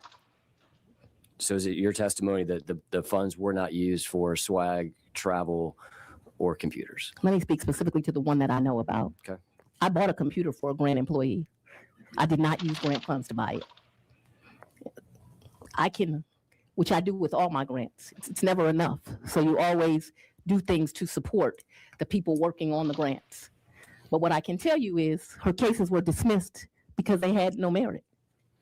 One was just dismissed on summary judgment. She testified that she had brought this to your attention in late 2021. Do you recall that conversation? I do not recall it. What I recall is Ms. Timpson being a troubled employee that did not do well at the office, that I moved her. I remember she was one of those people I interviewed. I remember feeling terribly sorry for her because she's got a tragic story. So I was proud of that she had kind of lifted herself up by her bootstraps, but she ended up being an employee that was a holdover employee and not very good at her job. We tried to work with her. Ultimately, she put some of my employees in fear and she was let go. And that's what I recall. And she was let go in January 2022. I don't remember. I've had up to 400 employees before the ARPA money was employed. I literally have no idea. She obviously was not a lawyer or an investigator, and that is the tiers of my office, a lower level employee. I don't remember. Okay. Going back to Grassley's letter, I told you I didn't respond to Grassley's letter. I don't remember it. It doesn't stand out to me. It wasn't important to me. I'll just highlight for you one thing he said, just allow you to clarify if it's accurate or not.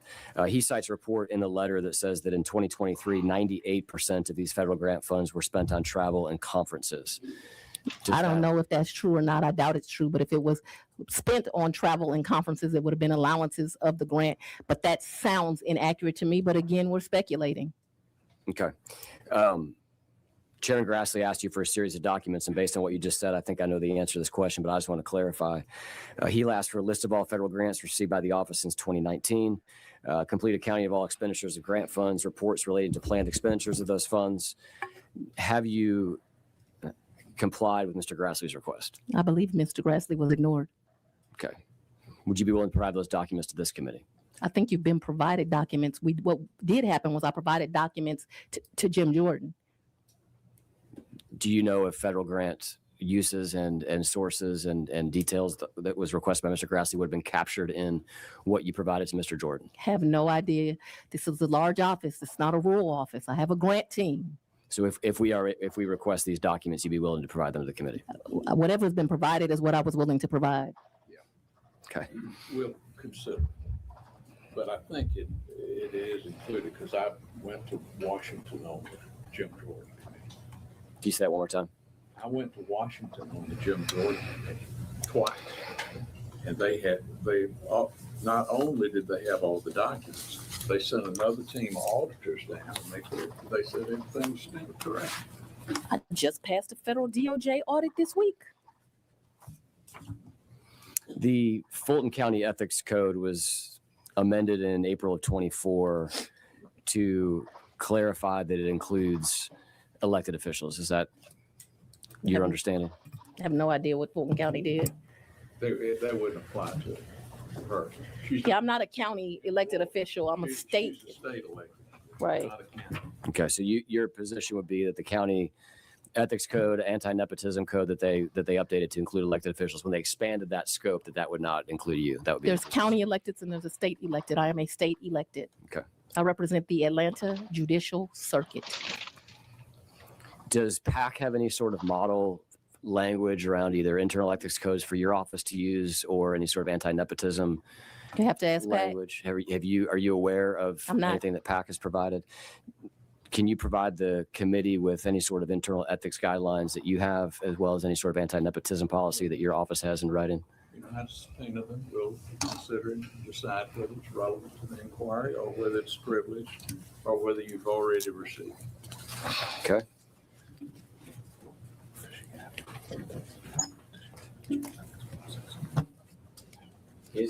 Does an internal ethics policy exist in writing? You mentioned companies, and it's interesting because I also saw where you posted where it's always Fulton County. But the truth is, you have a company that you've listed on your disclosures for finances, and that company stole millions of dollars from Fulton. If you want to look at ethics, you might want to look at that. Does your office have any sort of internal? The company's name is Teletrax, in case ethics? anyone thinks I'm making this up. And people died because that company did not provide the services that they purported to provide. Does your office have an internal ethics policy that's in writing? Not that I can recall. Okay. I want to lastly just ask a couple of questions about the Open Records Act. Let me tell you something. I have a 92% conviction rate and a 92% clearance rate with open records from January of 24 till November 30th of 2025. I've gotten over 1,600 open records requests. This ain't a rural town. Say that number again. I'm sorry. Over 1,600. And we have cleared 92%. Now, it should be noted that in 24, people were abusing the open records thing. Ms. Merchant, as you mentioned, over 30 requests for open records. Lots of people were abusing it. And it troubles me that in 25, I have to now start charging people for open records because I realize people will abuse it. But 92% of the open records requested, we have cleared. Can you define cleared? What do you mean when you say cleared? They've asked for documents and we've given them to them. Okay. And you mentioned you're now having to charge an hourly rate. There were no hourly rates. Not from January 1st of 2021. That was a novel idea. A young, naive, new district attorney did. I thought that I could provide documents, or I wanted to have transparency. I wanted to be able to communicate with the public, and I wanted indigent people as well as rich people to be able, if they had something, to give it to them. What I didn't know is that there were a lot of evil people that would abuse that to make up lies. Can you clarify for me? You said you started charging just at. Let me ask you a question, MOT. Now, Deacon Dave says she has a shitty tone. I assume he means Bonnie Willis. Is there a reason she should not have a shitty tone? Oh no, they got her fired from the biggest case of her actual life. I think she's being pretty tame. Well, I mean, there's a reason. I understand it. There's some things she could have done better, but here's the deal. Deacon Dave, a dear friend of mine, that Oh yeah, I like Deacon Dave. He and I are like Tom and Jerry sometimes. Why should she not have a shitty tone? She has accomplishments. She made mistakes, but she made big time mistakes. But she's a big time lawyer. People like Deacon Dave, and please forgive me for what I'm about to say, they don't like smart black women. They want timid, they want timid black women. And it's the Fonnie Willises, it's the Ida Wells, you want strong black women. And motherfucker, if the woman is strong, you just need to be stronger. That's all. Don't let a strong woman be stronger than you. And Dave, we got all kinds of fucking weaklings talking about, ooh, I'm a fuck up, but I need to be served. Fuck that. What strong black woman would fucking want to? Dude, you got to be stronger than your woman. And if she's Fonnie Willis, well, motherfucker, you need to be a Nathan Wade. So apparently, I don't know what kind of man Nathan Wade is, but goddamn, the woman who has a shitty tone was, he figured it out.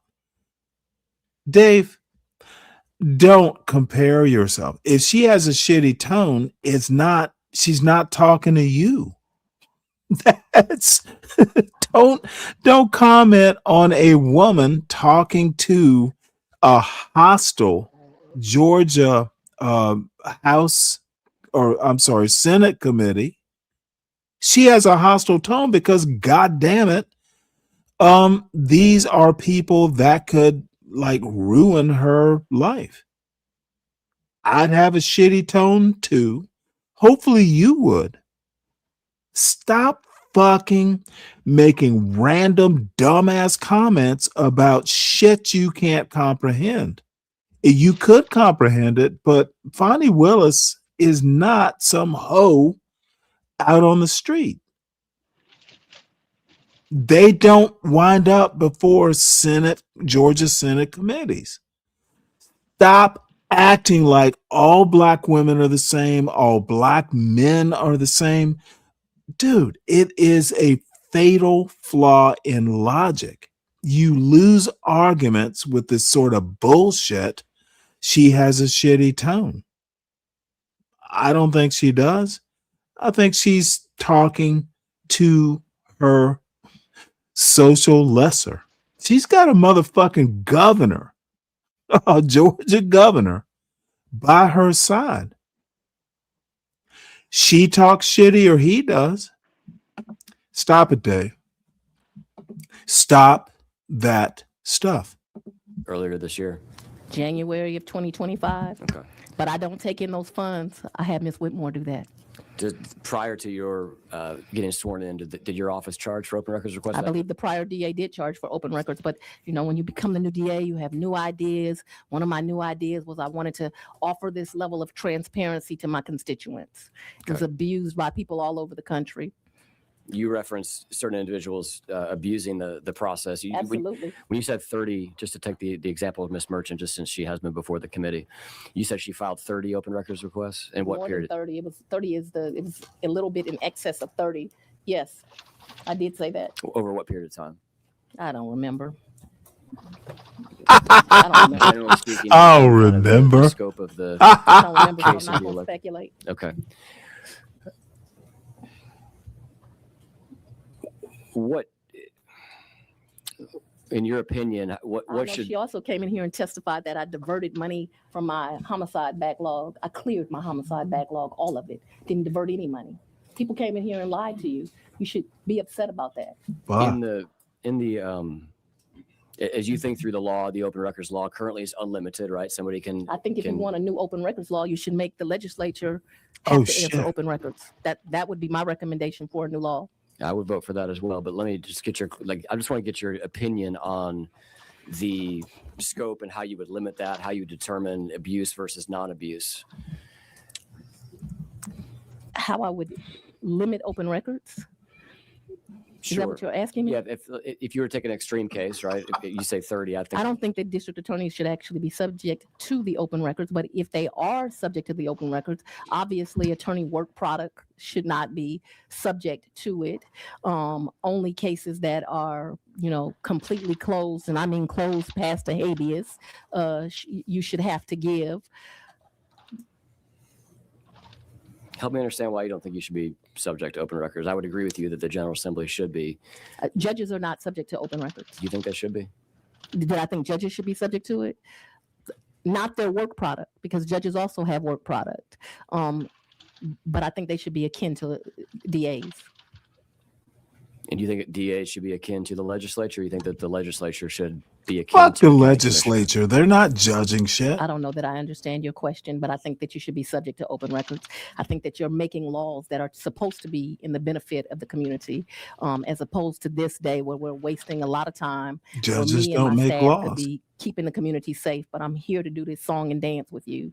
The reality is I brought forth an indictment because people came in my county, they committed a crime, and they got charged. They didn't get charged because of their race. They didn't get charged because of their political party. They got charged because they came in my community and committed a crime, and 2 grand juries passed forth an indictment. And this is what you should know. I don't care how many times they threaten me. I God don't damn. care that they've threatened my family.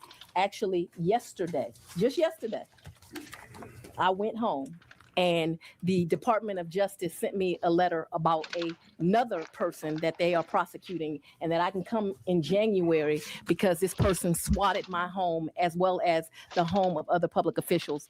This has to stop. What you all need to do is to pass laws to allow people to do their jobs, to do them safely. What happened to Marjorie Taylor Greene is horrible. That she had to quit her job because they were bomb threats to her house and threatening her children. But she didn't care when it was me. She didn't care when my children were threatened. She didn't care that I haven't had the ability to live in my house. But I'm a better human being than that. I don't want any of your lives threatened. I may not care for you personally. I may not believe in your politics. I may think that today is nothing but more than evil and you trying to get yourself elected.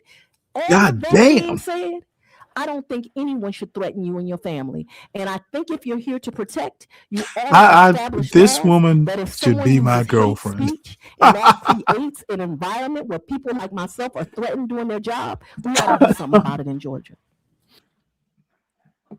The sad part is I don't think I measure up to Fonnie Willis. That is sad. Dave, she has zero humility. Why should she have zero? Why should she have humility when she's obviously smarter? So, you know what? Fuck. I think, you know what? I would have to be a better man if I will run into her one day and I'm going to go, Ms. Fonnie? Probably not. But anyway, Let's see. What have we next? So I was actually going to mention this. And then there's a Shelby Steele article that it's on this. But we should just watch the rest of this. Now, it fascinated me. That's bad logic. Okay, turd logic. What exactly is turd logic, sir? You do know you're welcome to hit the link, right, Dave? So anyway, this is a continuation of the boomer bashing that Cellulite seems to think. He thinks I'm a boomer, apparently. He thinks that black boomers had the same the economic power, the social power, the political power. All Now, if they boomers limited that were shit to alike. just white boomers, I would be okay with it. Cause they Oh fucked yeah, up dude, a but they're lot. not. Dude, I'm gonna be mean, and I don't like to. It's because these motherfuckers have no clue about American history. Yeah. Dude, my father is 81.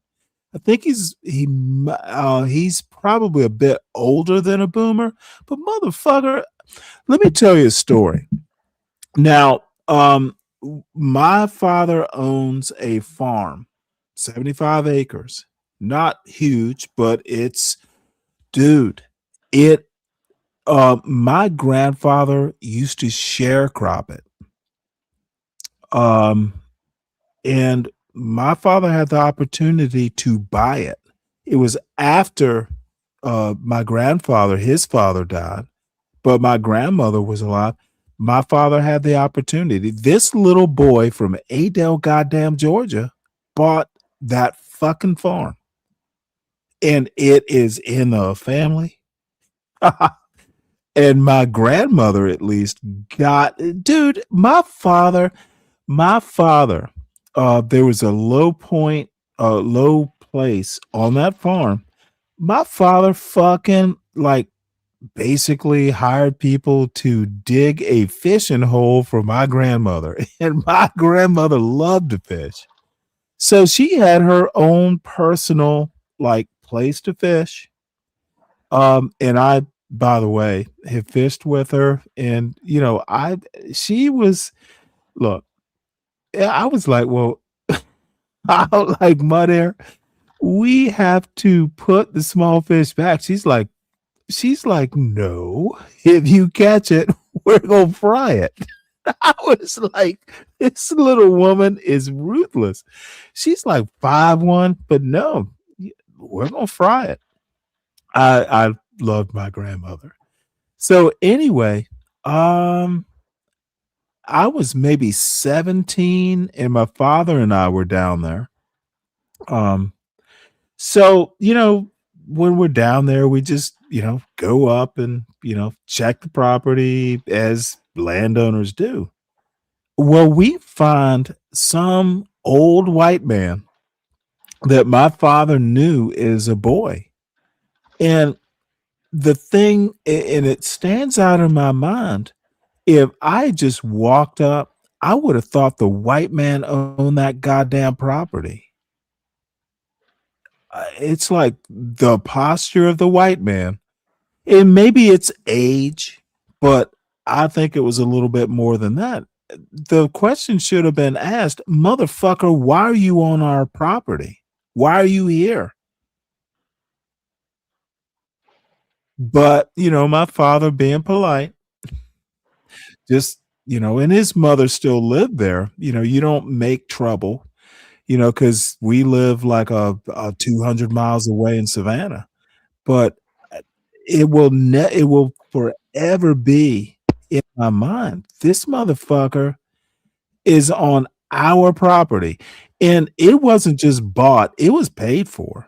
The fucker wasn't like we owe a mortgage or anything.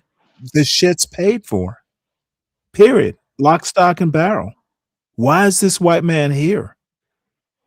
And I'm sure, I don't remember why, you know, I'm sure it was fine, but the point is, why should my father have humility? Why should Fonnie Willis have humility?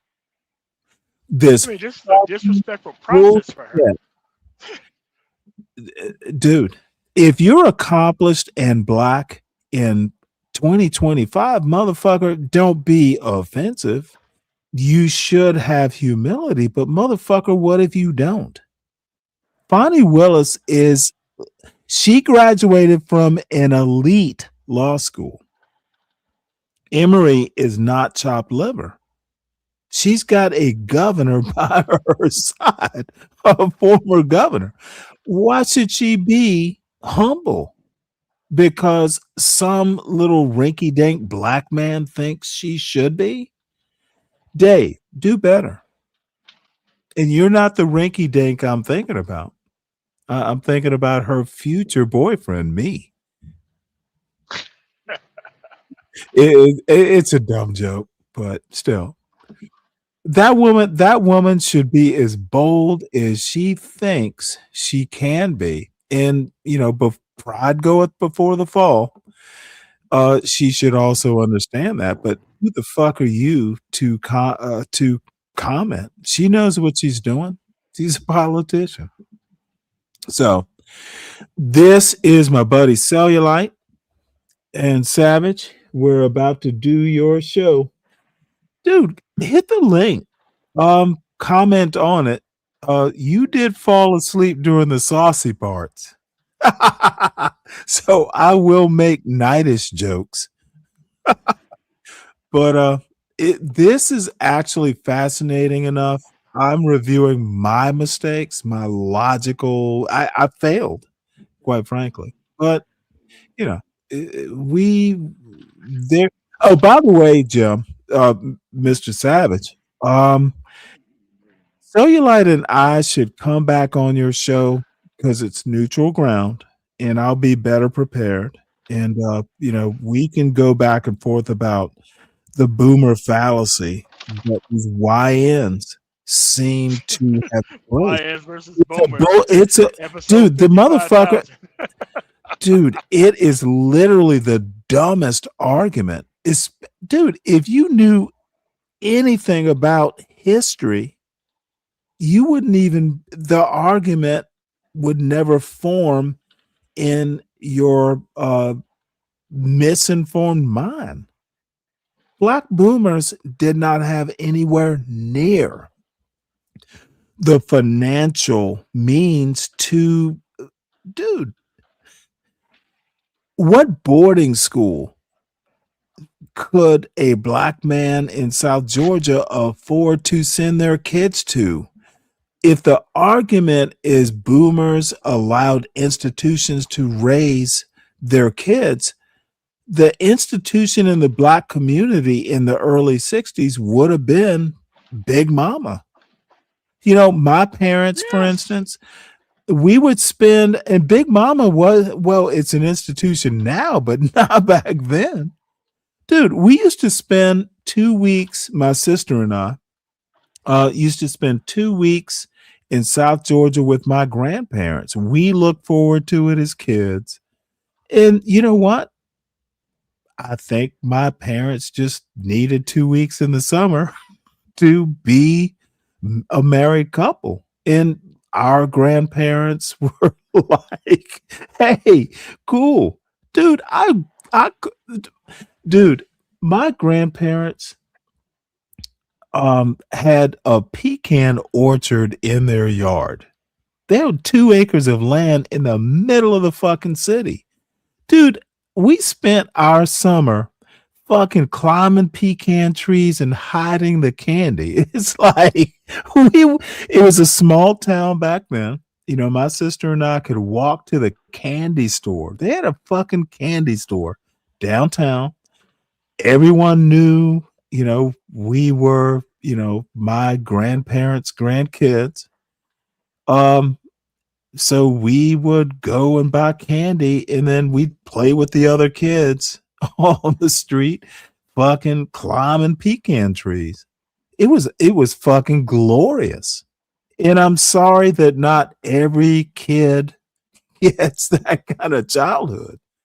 But the bottom line is I did. I have nothing to be humble about. I have nothing to be ashamed of. And by the way, I pronounce every T, I dot every I when I speak, and I don't say ax. Why? My parents were whole black parents. My grandparents on both sides, whole black parents, grandparents. Motherfucker, I speak the way I speak.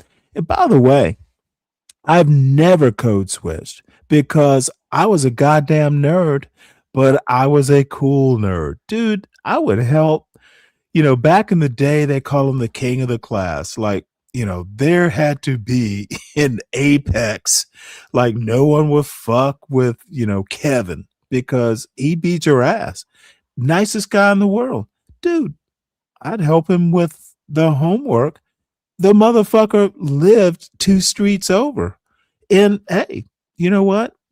Hey, nerd, I won't let people kick your ass if you help me with my math. Okay, solid deal. Dude, black people, I grew up in a black neighborhood. Hey, we were all cool. And I'm sorry if you grew up somewhere outside of the South or in the far reaches of California, but motherfucker, the fools who come up and, well, you don't sound black. Well, motherfucker, I'm blacker than you. Black people can be who the fuck. Dude, it's 2025. We can be who the fuck we want to be. We can be pro-black. We can be anti-black, but we're black and proud the fuck of it. So all you little pussies out there, ooh, he doesn't sound black. Well, motherfucker, I'm blacker than you, YN. Way blacker. I know the history. Motherfucker, I have lived black. Sorry, I had good black parents. Some of us do. Most of us do, for that matter. Dave, welcome. Howdy. What's going on, MOT? How you doing? Yeah, what's going on? What's going on? I'm Stanley, sorry. man, I've just been rather loquacious, to use a big word. A tad bit of drivel, but that's cool.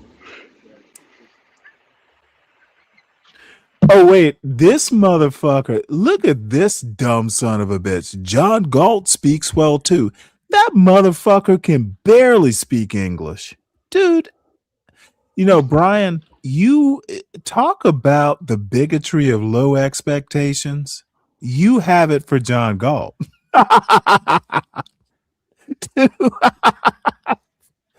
Hey, Brian, I love you. You're a day one, but motherfucker, John Galt speaks like a pickaninny.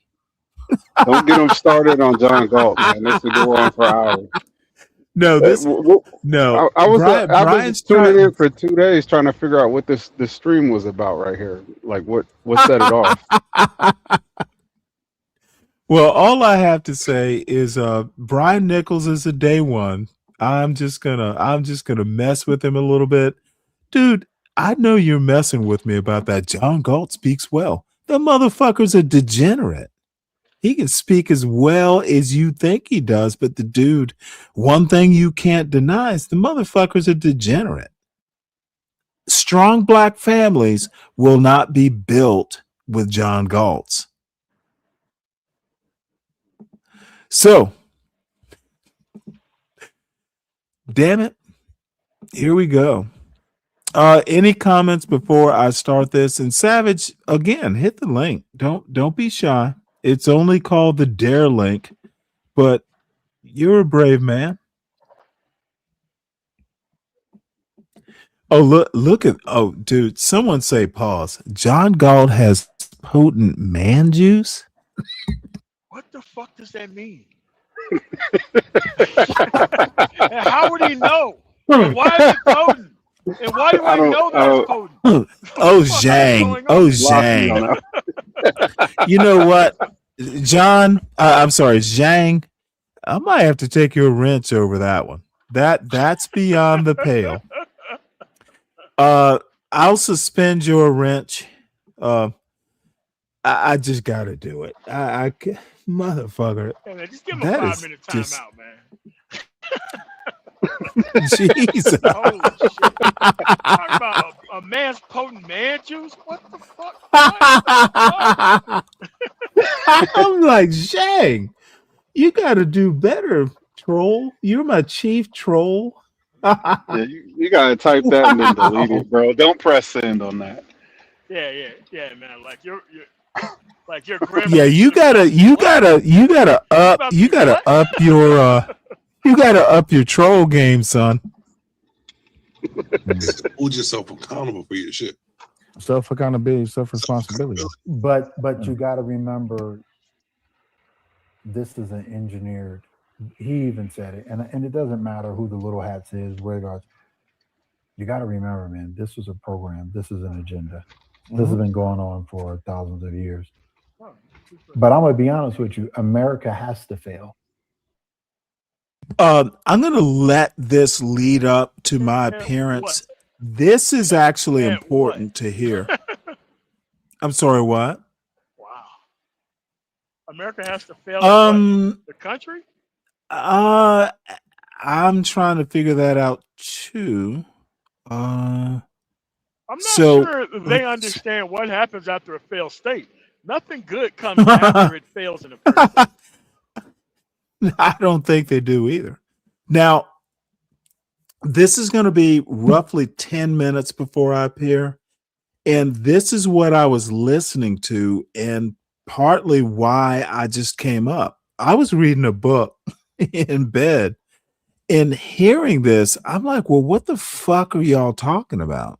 So, Hey Stanley, is this what people mean when they talk about like accelerationists or people who they're how do you say it? I think this acceleration. well, I know what you What they mean. mean by that? Now it's usually people mostly on the farther reaches of the left, essentially, and you don't have to be very far left, but that concept of useful idiots. And there are people on the left, the farther reaches, who think that Trump is that useful idiot that will destabilize the government or just society to a point to where, oh shit, Trump failed so hard, you need Zoran Mamdani to be president. Now that no one has proposed it, I'm just using examples. But the useful idiot theory, the right has a version of it, but I know more about the left than I do the right. So I will say that, there is a right version of that, but it usually winds up being like a dictator. The left too. There have been left I got a phone call. dictators.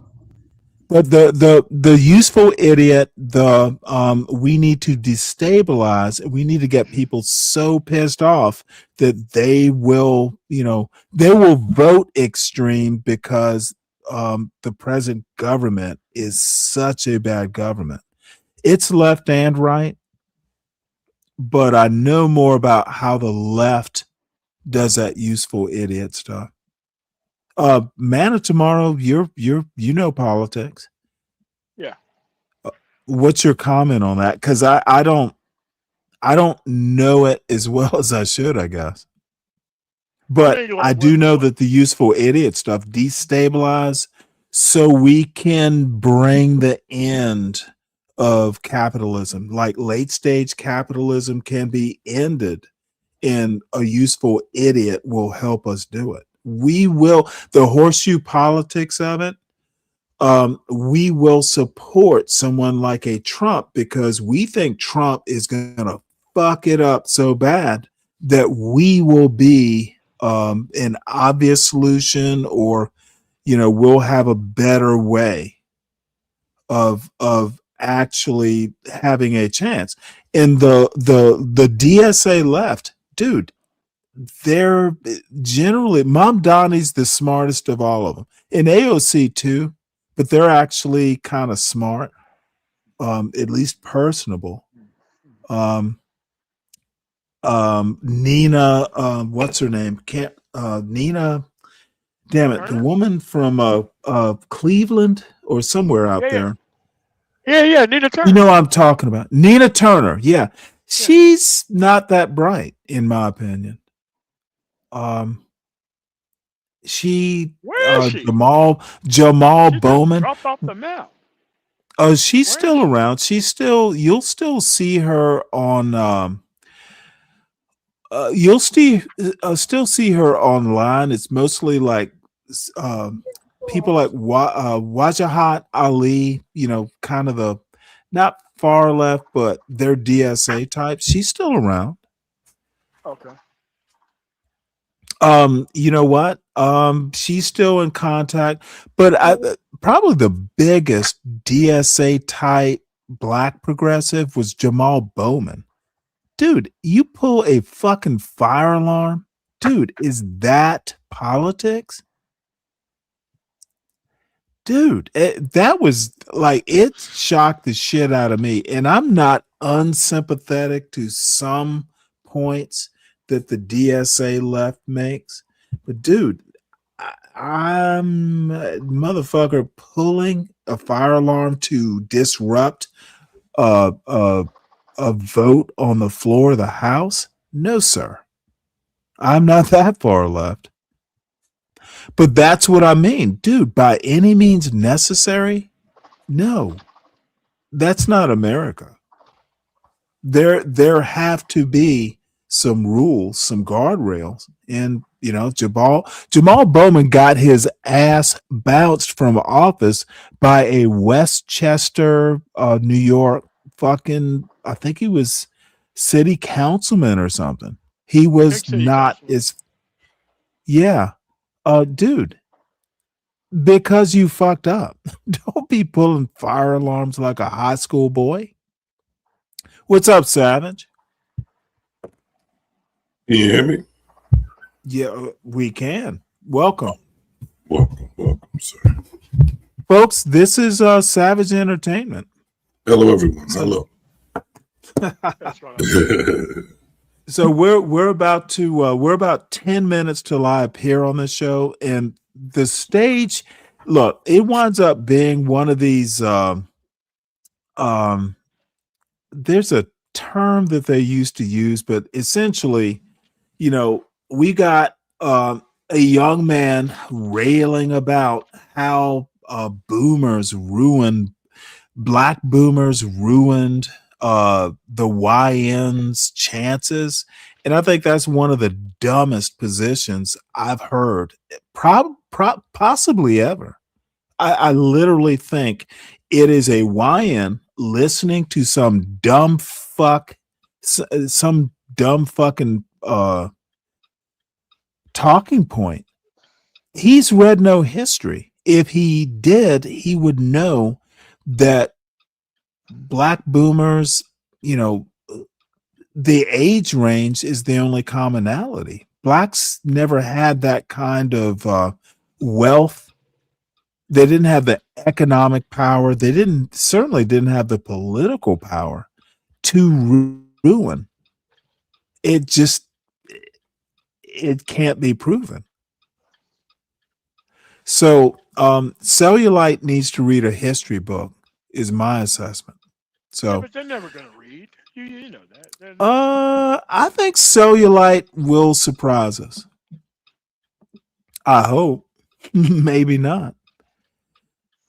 But anyway, feel free to stop this and comment anytime. And Dave, you don't have to hide in the chat. Your ass can come back up here The too. empire has to fall apart.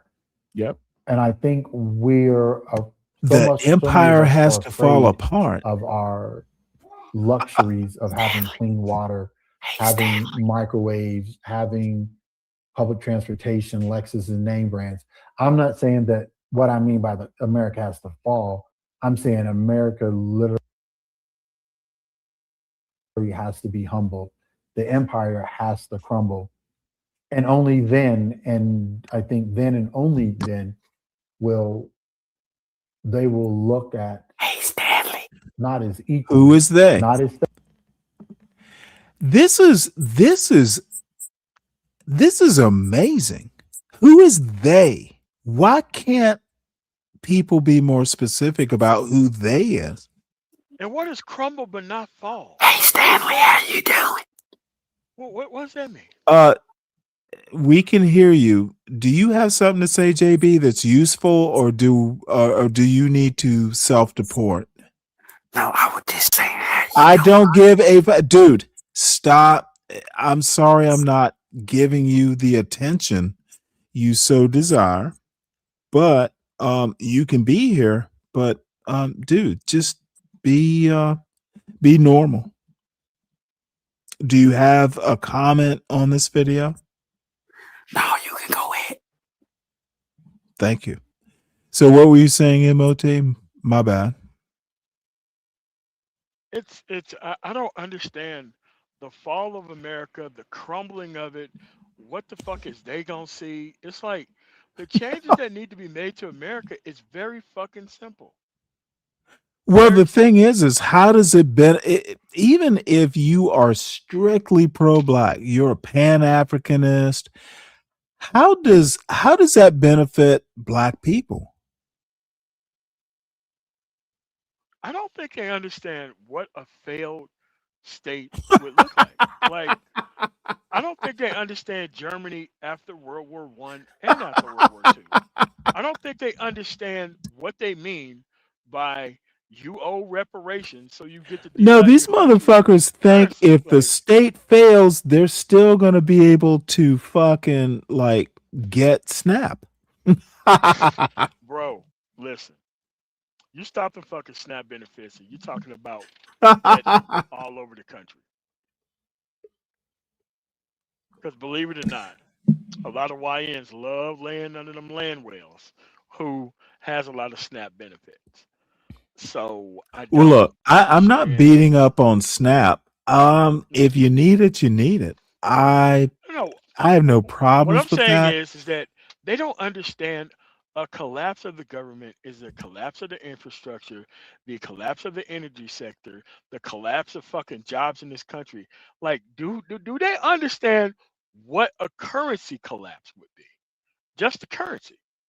Like, I think they No, should they do explain not. their collapse. Like, what Well, do let they me, mean by collapse? you know as well as I do, possibly the safest investment on earth, other than hard currency or maybe gold, is a treasury bond. Like, it's full faith and credit of the You want to US crash government. that? Yeah, because dude, when the What? treasury bond goes, fuck your gold. Gold is next. These people do not understand that, motherfucker. The treasury bond is like the safest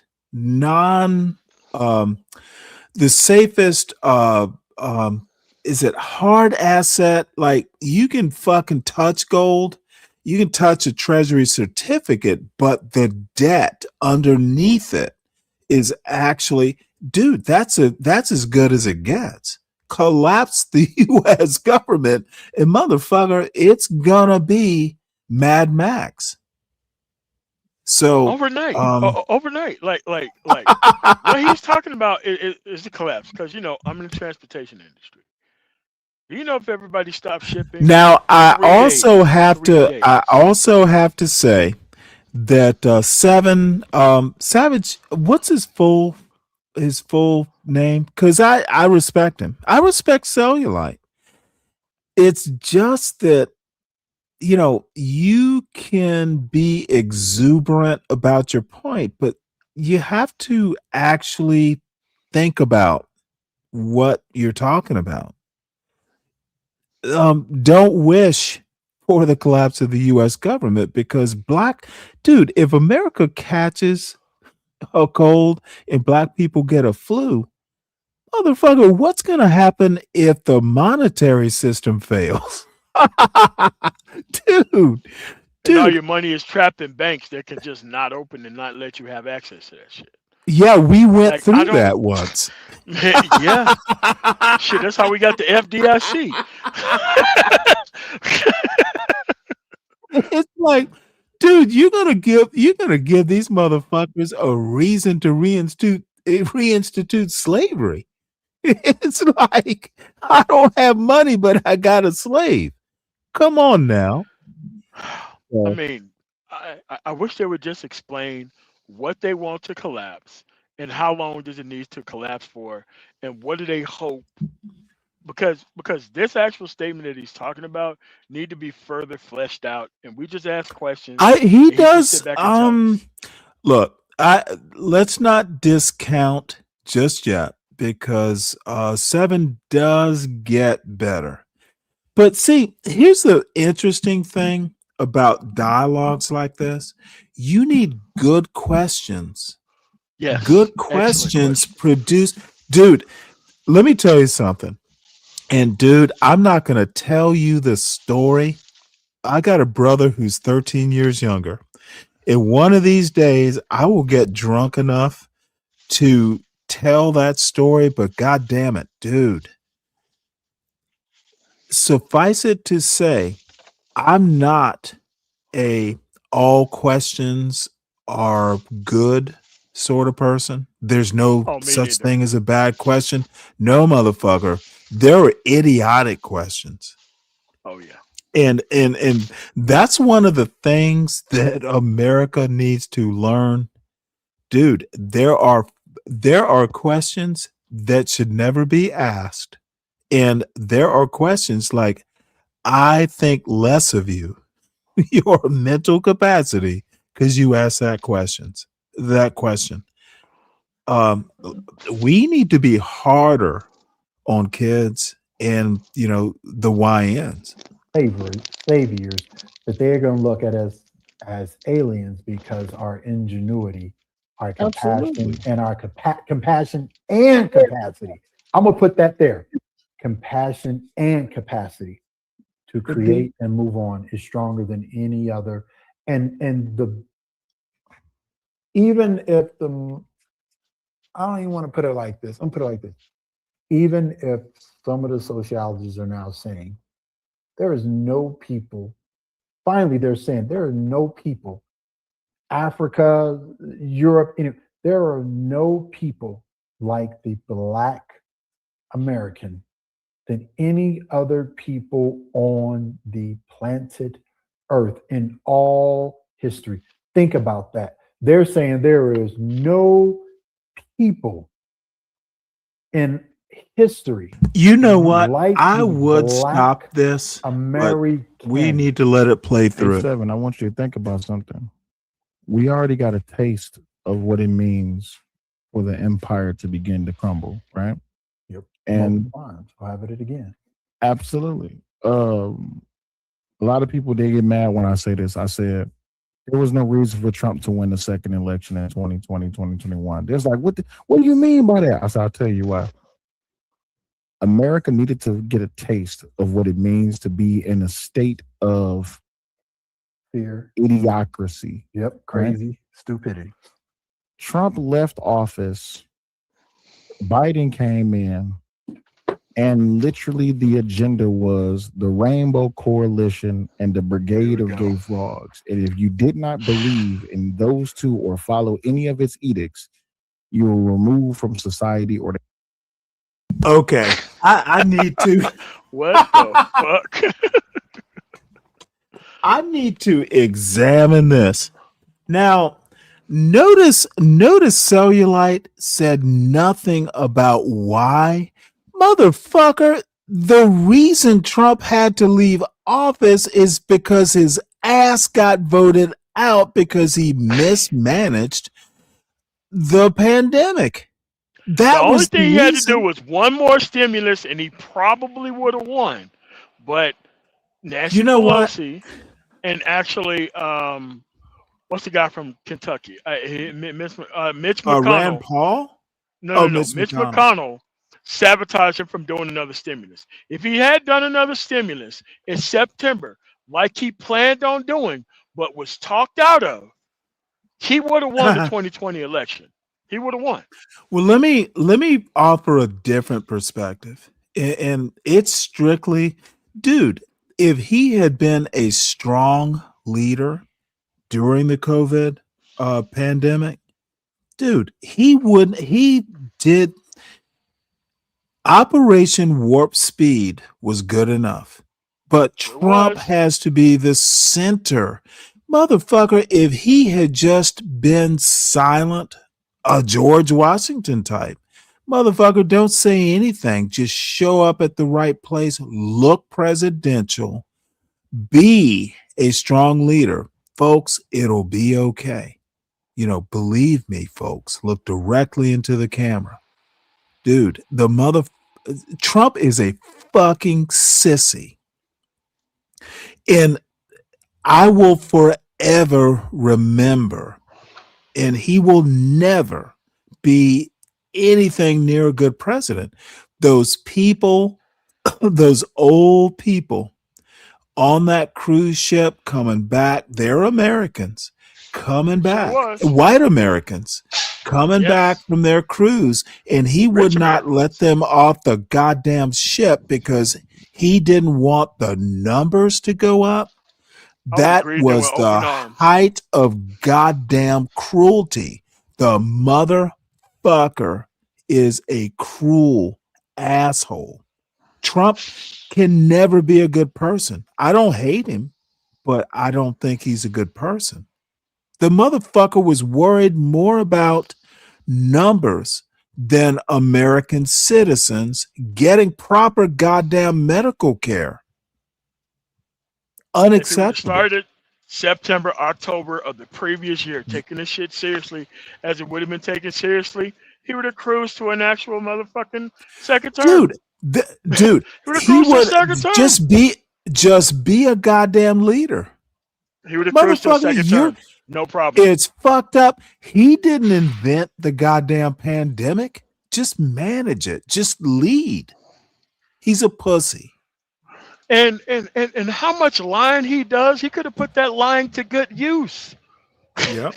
And managed the fucking pandemic a hell of a lot better than he did. Sorry, he could have. Dude, I could have managed the pandemic better, and I'm not that smart. Dude, Trump is an abject failure.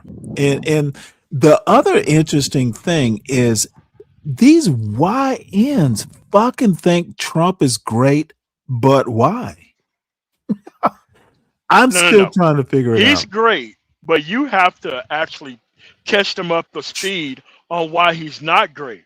And then Trump doesn't you can have the other side of the conversation about why he's not great, because they want you to broker both sides of the conversation. So that way the problem is these people, dude, there's plenty of information out there. You can make a balanced decision and decide, but they're not reading. But they will get up on a fucking YouTube panel and talk about empires crumbling. Motherfucker, which empire have you read about? It's all talking points. They tried to remove you from society. But who started that in the White House?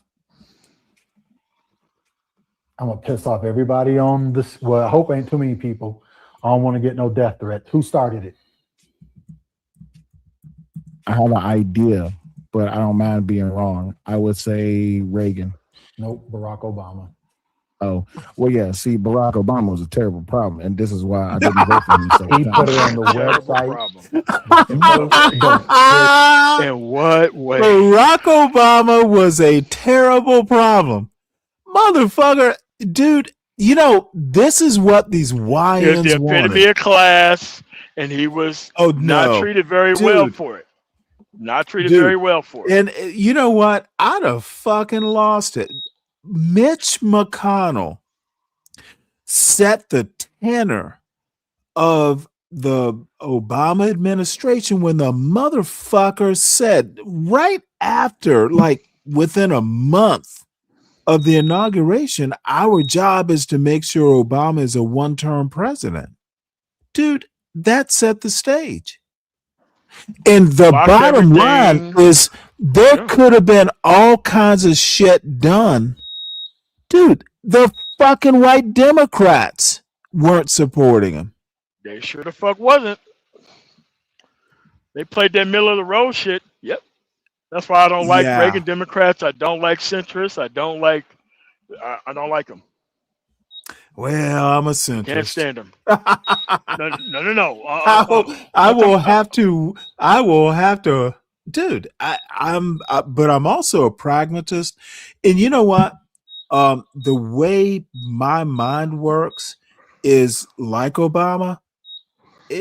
I think he's a pragmatist, motherfucker. Whatever works, I don't really give a fuck. Just make it. And he had to go along with whatever works because of those fucking Democrats who, dude, the fake centrists. That's why I have no love for Democrats. Dude, there is racist. Just they're racist in a different way, motherfucker. Oh yeah, dude. Obama's that motherfucker, dude. The motherfucker was editor of the Harvard Law Review. He's not chopped liver. You remember that first State of the Union where Joe Wilson from South Carolina goes, "You lie?" Oh, I watched that shit. A fucking Republican House of Representative member, "You lie." And Obama had to eat it, because if he had lost his temper, dude, I actually think Obama is a bigger hero, motherfucker. You know that the anger management skit that Key and Peele used to do, it was spot on. They were fucking literally handcuffed because if you fucking speak your mind, oh well, those black people, they're hot-headed, angry black woman. Fuck them. His administration puts alphabet with civil rights. Yeah. He didn't even say it. They just put it on the White House's website. Do you know who the people are who started? And this bullshit about alphabet, alphabet, what the fuck does that even mean? It's problematic that other causes use the civil rights the civil rights method, but it's still a civil rights argument. Again, it's fucking, the Bible has ruined many a black man. Well, Savage, you don't have to stay on mute. I'm listening, man. I'm listening. I'm an observer. So it's my time. Well, hopefully I'm pissing you off enough. But dude, no, nobody pisses me off. These people, look, and let me preface this. I think Cellulite is smart. Seven, what is his full moniker? I know him as Seven. I've seen him around before. Bottom line, he's been on my platform a lot a couple years ago, but I don't know. Look, where you seen him. Let me put it to you this way. My brother, my sister, even my parents, you know what? That I'm taking the time to even criticize means I'm just disappointed. If I literally thought you were an idiot, it would literally, like, I wouldn't even be bothering. And I think I fucked up some too on this panel. I wasn't as sharp, though I was stone cold sober, most of the time at least. Not me. No, I woke up, and honestly, Savage, I woke up at like 1 or 2 in the morning, and I saw you were on, so I started listening. I'm reading a book. Middle of the night is when I tend to read when I get time to do it. And I was like, well, damn, maybe I should go up. Nah, I'll just keep reading the book. Finally, I'm like, dude, I gotta go up, and I got to, push back on some of this stuff. So your show is provocative enough that, I gave up a book. Provocative. And I like my books. Well, I appreciate you coming up, man. I appreciate it.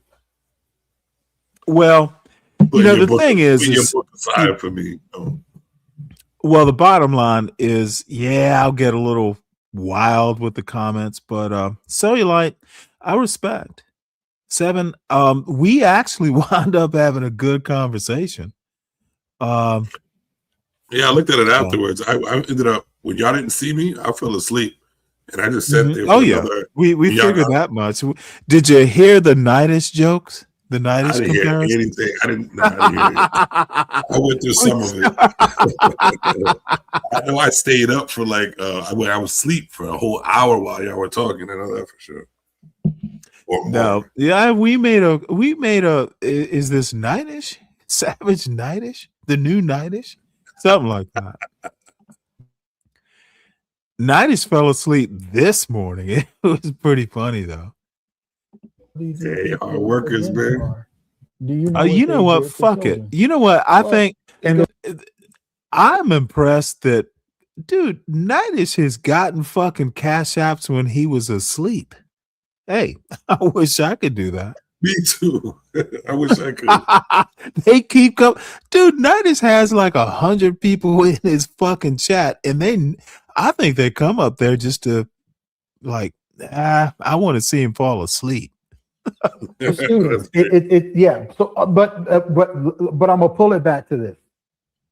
Well, you had to go before that. You It's not even about the. It's 100% about that agenda today, more than any other time in history. But the reason why they do this is because if you feminize every American, who can walk in here and take over this country? I said walk. I didn't say invade. I said who can walk in and take over. The perfect time to take over America was during the Biden administration. That was the perfect time. Okay, here's the other thing about this feminization of America. It is a silly white woman named Helen Andrews, and she is wrong. It sounds good, but she's wrong. It disappoints me that young black men in particular take up, it's the white man talking about feminization and all that bullshit, and it gets sucked up by these gullible YNs. I'm waiting for some YNs to fucking actually have a brain, but they won't listen to the older black men going, hey boy, don't believe everything you hear. But this is what I wanted to say. Taking over. How was what now? How is if you have a strong mind, how are people taking over? Oh, easy. Look at the state of our country. I dig it. It's easy. Yeah. This is the whole point I'm getting at. It's like all this knowledge, all this consistency, all this hipster willing, all this repeated history channel shit. We all have the knowledge of that shit. What is the main thing that's keeping us from growing beyond that? Knowing. Easy. Savage, the last 4 years. Look at our education. Well, hold on. Well, the last 4 years. Look at our education system. Look at our curriculum. Look at the state of our economy. Everything was given up for the Rainbow Coalition and the Brigade of Gay Frogs. everything. Society as a whole was being. This is like the dumbest fucking gay frogs. What the fuck is he talking about?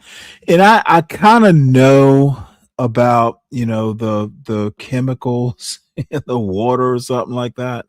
It's still a dumb fucking point. Why the fuck do these people, what is cellulite gaining by being this uninformed? It's not funny. The Rainbow Coalition, what did Jesse Jackson actually have to do with gay frogs? And I do ask him to connect the dots. And dude, I know it was kind of supposed to be a joke, but good jokes have some basis in reality. And Cellulite's not a comedian, that's for sure.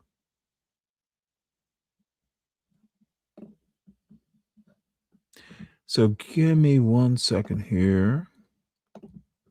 Let me do this quick commercial. Everyone, please make sure you hit the like button. If you are new to the show, please subscribe. Please, it's a tough sell sometimes, but the people who subscribe to the show tend to be able to deal with my foolishness. So join the club. By the way, all the people who have shows in the chat, who have wrenches, always feel free to drop your channel links or, shows that, people should be watching here. I have no problems with that. So, Candy, my point, I saw the title of the show, but I got busy and didn't get a chance to actually listen to it. With your permission, maybe we'll show it here. Probably not tonight, but maybe tomorrow. The title was interesting. So, everyone, drop your links, drop your show links, drop your channel links. Always feel free to do that. Oh, it's tomorrow. God damn it. Oh, okay. Well, tomorrow's even better. But no, Candy, I tend to I tend to be, for some reason or another, dude, sometimes I say things that disrupt panels. I am always careful. I'll go up on Savage's show. I'll go up on T's show. It's not always intentional. I just think differently than a lot of these black conservatives. I think they don't know conservatism, and they sound foolish when they imitate their white masters. And that's a hot take. Sacrifice this whole entire plan of not just replacing the black man, but replacing Americans entirely. When they open up the border, they want to get rid of everybody because they needed. So they opened up the border and they want to get rid of everybody. How idiotic is that point? It is literally just something that sounds good. It's sugary, no substance. What do you think he meant? Voting power, but this is why I say it happens even before Barack Obama. You go back to the original definition of what woke was, W-O-K-E. This was in the 1930s. Woke was awareness against racial discrimination. What happened in the 60s? The 60s roll around and Lyndon B. Johnson sells us this whole entire plan of we're going to do better by you. We're going to do. All right, fine then. You good, Stanley? Oh, I'm sorry. I thought I was talking. Dude, why your point? I'm sorry, Savage. I apologize. I am desperately looking forward to seeing what this is about. But I got this this crazy notion in my head that Stanley thinks that people know what conservative is, and Yeah, if that's you what they're say you're a subscribing conservative, to. dude, you may stop. If you say you're a I didn't conservative, even say nothing. I just if pretty much you said say I got something to say. if you identify as a conservative, see, this is what you're not used to, Deacon Dave. If Well, somebody cut Deacon me Dave, off. You're right.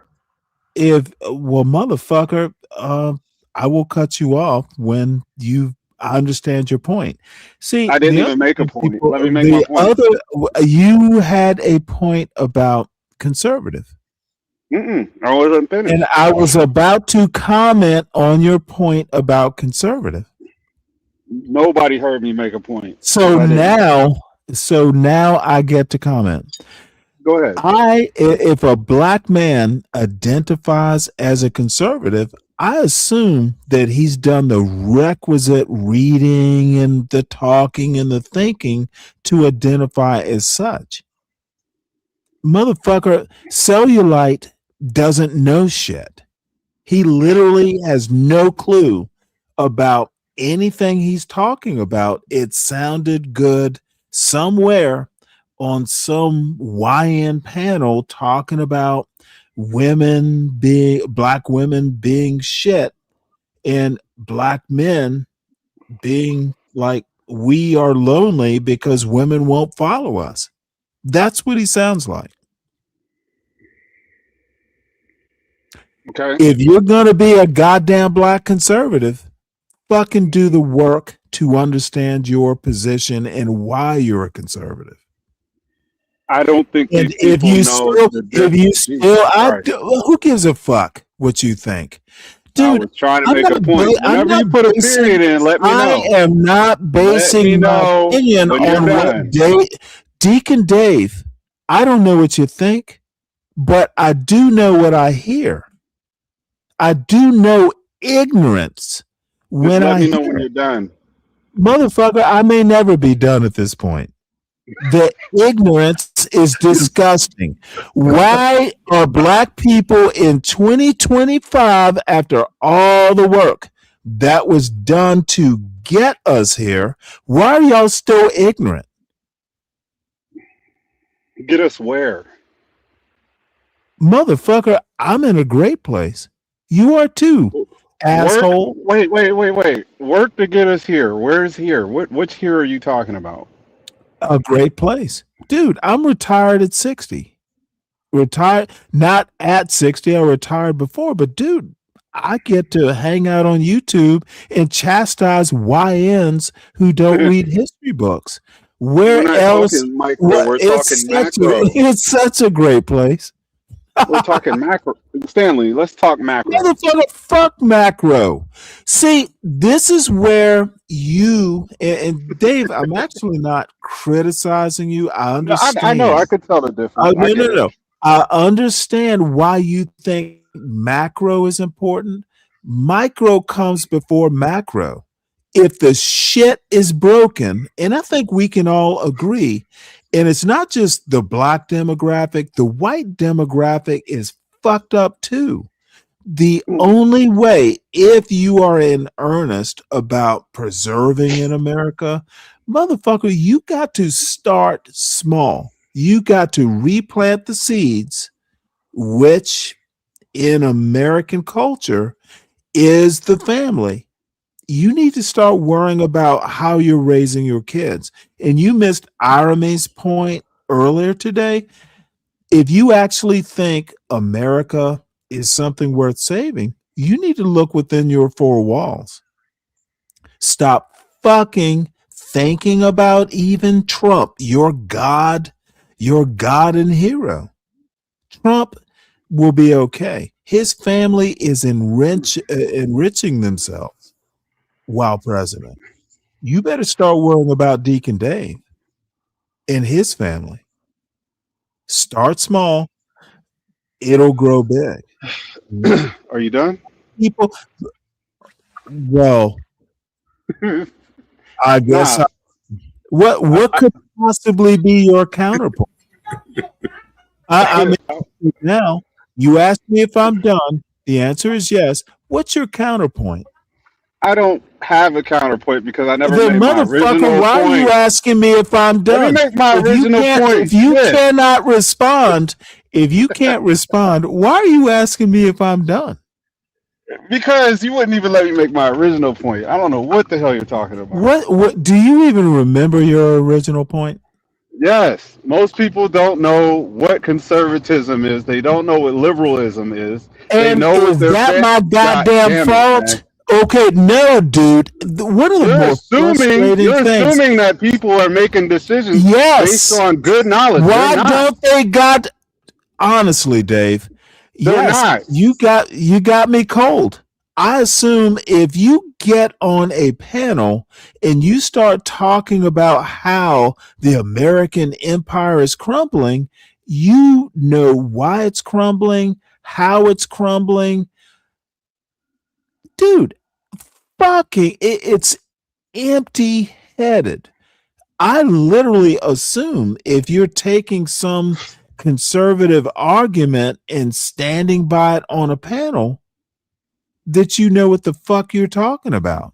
That's what I do. I give the people, if you're going to talk about some shit, I give you the respect as someone over 30 and you're a black man that, God damn it, explain why you think this. And then that's where it all falls apart, God damn it. You don't know what conservative means? Then stop fucking talking about conservative in making their talking points. What's amazing to me is how you have not picked this up. You're trying to assume that when people know or have this cellulite, wealth of and I knowledge know about I'm picking on cellulite, dude, he's talking about shit he has no clue about. That's And possible. I find that problematic. It's problematic that people don't know when they vote. Motherfucker, I'm not talking about people. I'm talking about this show, this panel, Cellulite specifically. Stop fucking broadening my point. I said I was making a macro point. Stop making a People like micro out of my macro. Cellulite and Deacon Dave are problems. You're on a different page. You're not even following the bouncing ball on the No, song. you're What not the fuck are you following me. talking about? I have no need to follow you, Dave. I know more. You know a lot about conservatism, Oh, a lot motherfucker, and about I'm not liberalism, even that's and my you're not point. even listening to what the fuck I'm saying. not even a conservative, and I know a I lot get about it, Stanley. You're going to reiterate on something we all know about you. Don't do that. Okay, no. Stop knowing. Know for yourself. Motherfucker, stop depending on Stanley to know about conservatism. Motherfucker, why don't you know?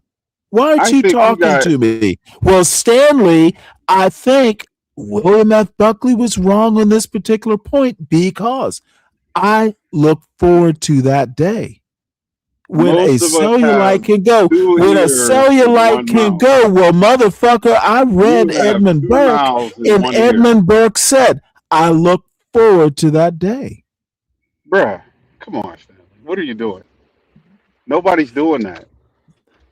Nobody is reading about the shit they spew. Okay, now you see my point. So you're spewing shit? Cellulite spewing I'm shit? telling you that people don't know the difference between these things. They know Oh, what they see. motherfucker, are you Jesus selling that Christ. soft bigotry of low expectations? Sure. Are you saying I should not expect too much? Maybe. Oh, no, I'll never accept that. I'm not trying to shit on nobody on this panel. I'm just saying Oh, that this is the motherfucker, norm. leave the shitting on it to me. I'm comfortable enough. Trust me, I am. I think this is a rare moment where we got Savage up here, and me and you are wasting time bickering about nothing. You just should have let me make my point, and then we could have moved on to the video. Motherfucker, you had no point. Motherfucker, you didn't let me make a point. Make your point now. Now that you done wore it out, it doesn't even matter. No, you don't. Dude, if you can't remember your point, wait, hold it. You're not old. You're not 60. I don't often I don't often remember my points, but motherfucker, you're young. What's your excuse? What's your beer count? You know what? My beer count is I stopped counting. Just hit play, man. Fuck it. What up, Savage, man? Do your thing, bro. Let me step to the side. Here is my I'm just here listening, brother. It's hilarious. My point is, God damn it, I don't care about your politics. Just know the shit you're talking about. Know it well. And know the other side's points too. And Savage, before you talk to Stanley, you got to know the Stanley method. Just as much as he's saying know your politics. There's a method. There's a method to Stanley. You don't have to agree with nothing. Oh, I observe it. You got to learn how to. Yeah, you got to learn that communication. Let me put it to you this way. I might be leading y'all into a trap. All right, what you doing, Stanley? All I'm saying is I know Cellulite is smart as fuck. I just want him to back up the bullshit. Dude, that motherfucker's... Dude, the reason I'm pissed off at Cellulite is I know this motherfucker is way smarter than bullshit about, America's crumbling.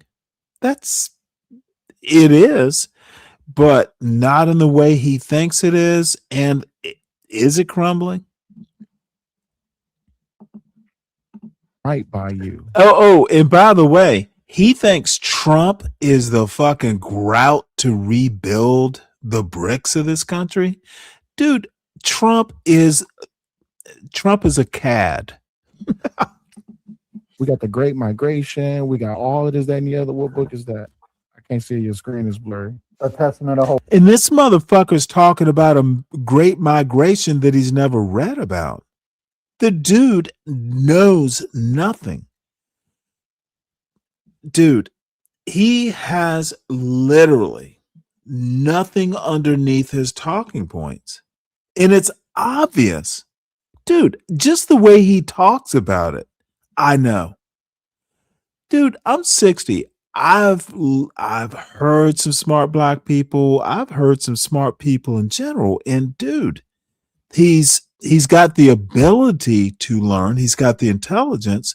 He just does not have the fucking foundation. And I'm sorry. I'll shit on you. Don't ever step to me if you don't know your shit.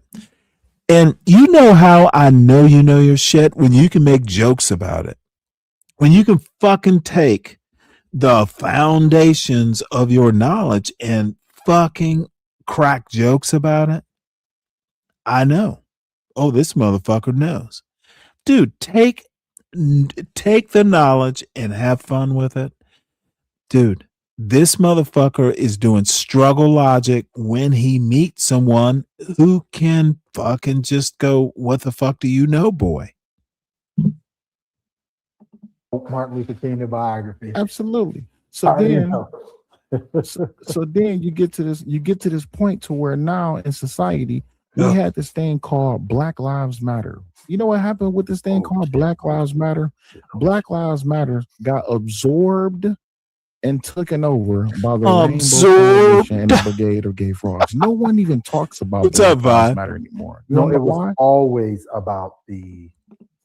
All right. What is your observation, Vibe? I'm actually interested to know.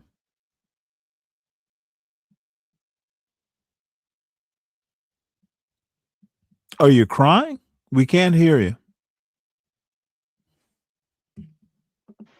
Yeah, you're on mute, bro.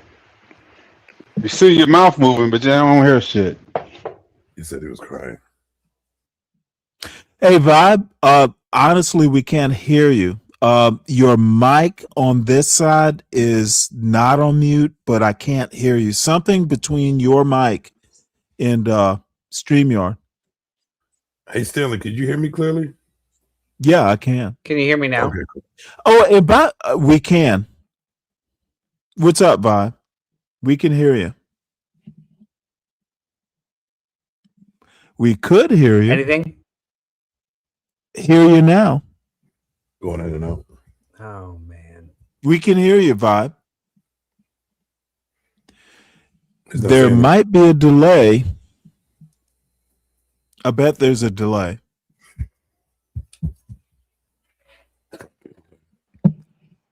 A long delay. So go ahead and talk, Savage. I'm just listening. I'm waiting for my part. Motherfucker, your part is now. We're waiting for Vibe to solve his engineering problems.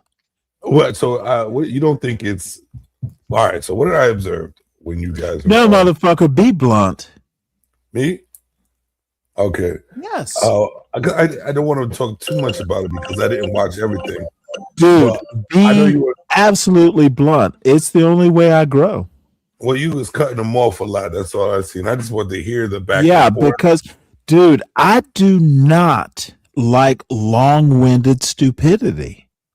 If you know your shit, you can literally say it in a sentence or two. Yeah. And if it takes longer, people will listen because they know they're listening to someone who knows something. Jim, I am just not, I don't have that kind of patience. Oh no, I dig it, but on where I am on my platform, I like to, because I'm also there to learn myself, and I also I just when I hear people just going back and forth, I don't get a full sentence or anything like that. I tune out, and all I want to do is like, let everybody. You remember last time we're like, shut the fuck up, so I can hear what's going on. You know what I'm saying? That's the only thing. I understand the back and forth real quick, but like the opportunity to give someone to finish it. When you said, just hurry up and get it done, you should have just let them finish. Yes.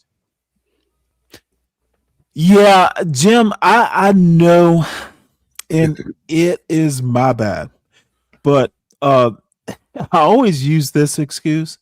If you've ever heard like something like the Supreme Court, when they're in session, no, they know when you know your shit or when you don't, and they might interrupt even if you do know your shit. Dude, you either know your shit or you don't. And that you might be interrupted mid-sentence. It might have been the first 3 words. Now I'm curious. Let me ask you about them. Dude, think quick. It's the way I think.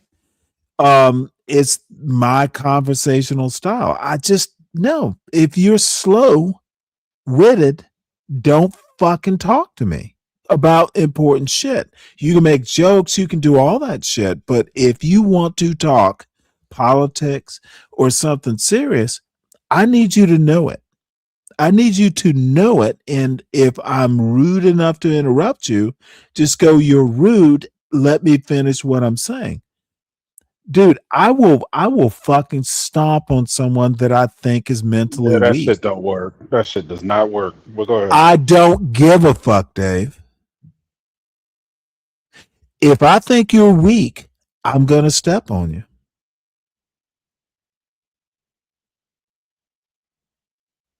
And it should be horribly obvious by now.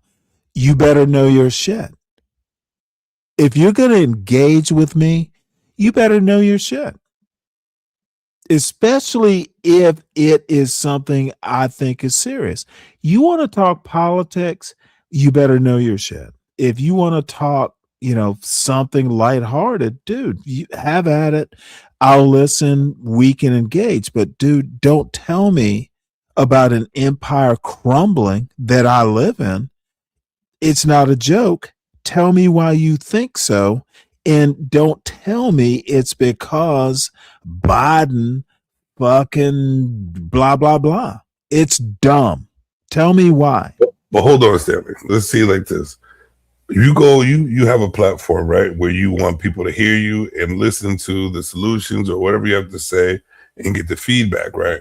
So it's the same thing as going on someone else's platform and allowing the conversation to happen because, like I said, I'm there to listen, also to learn, and so was Seven.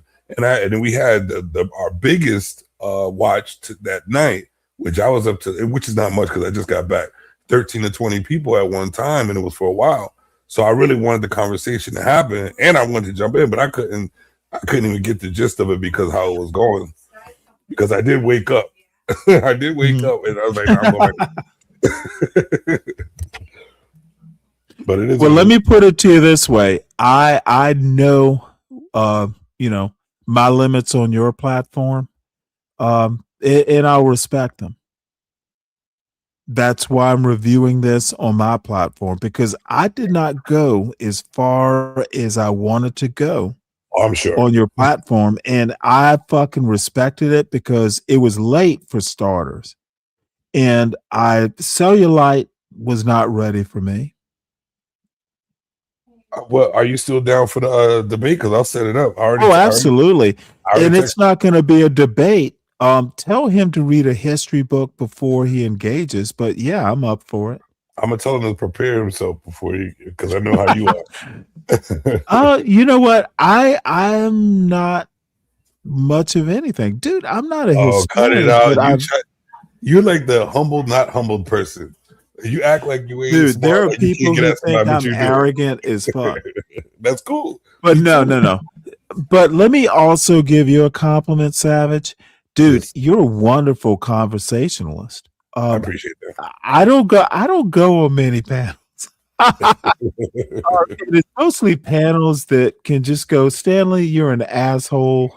Just go away. I am not,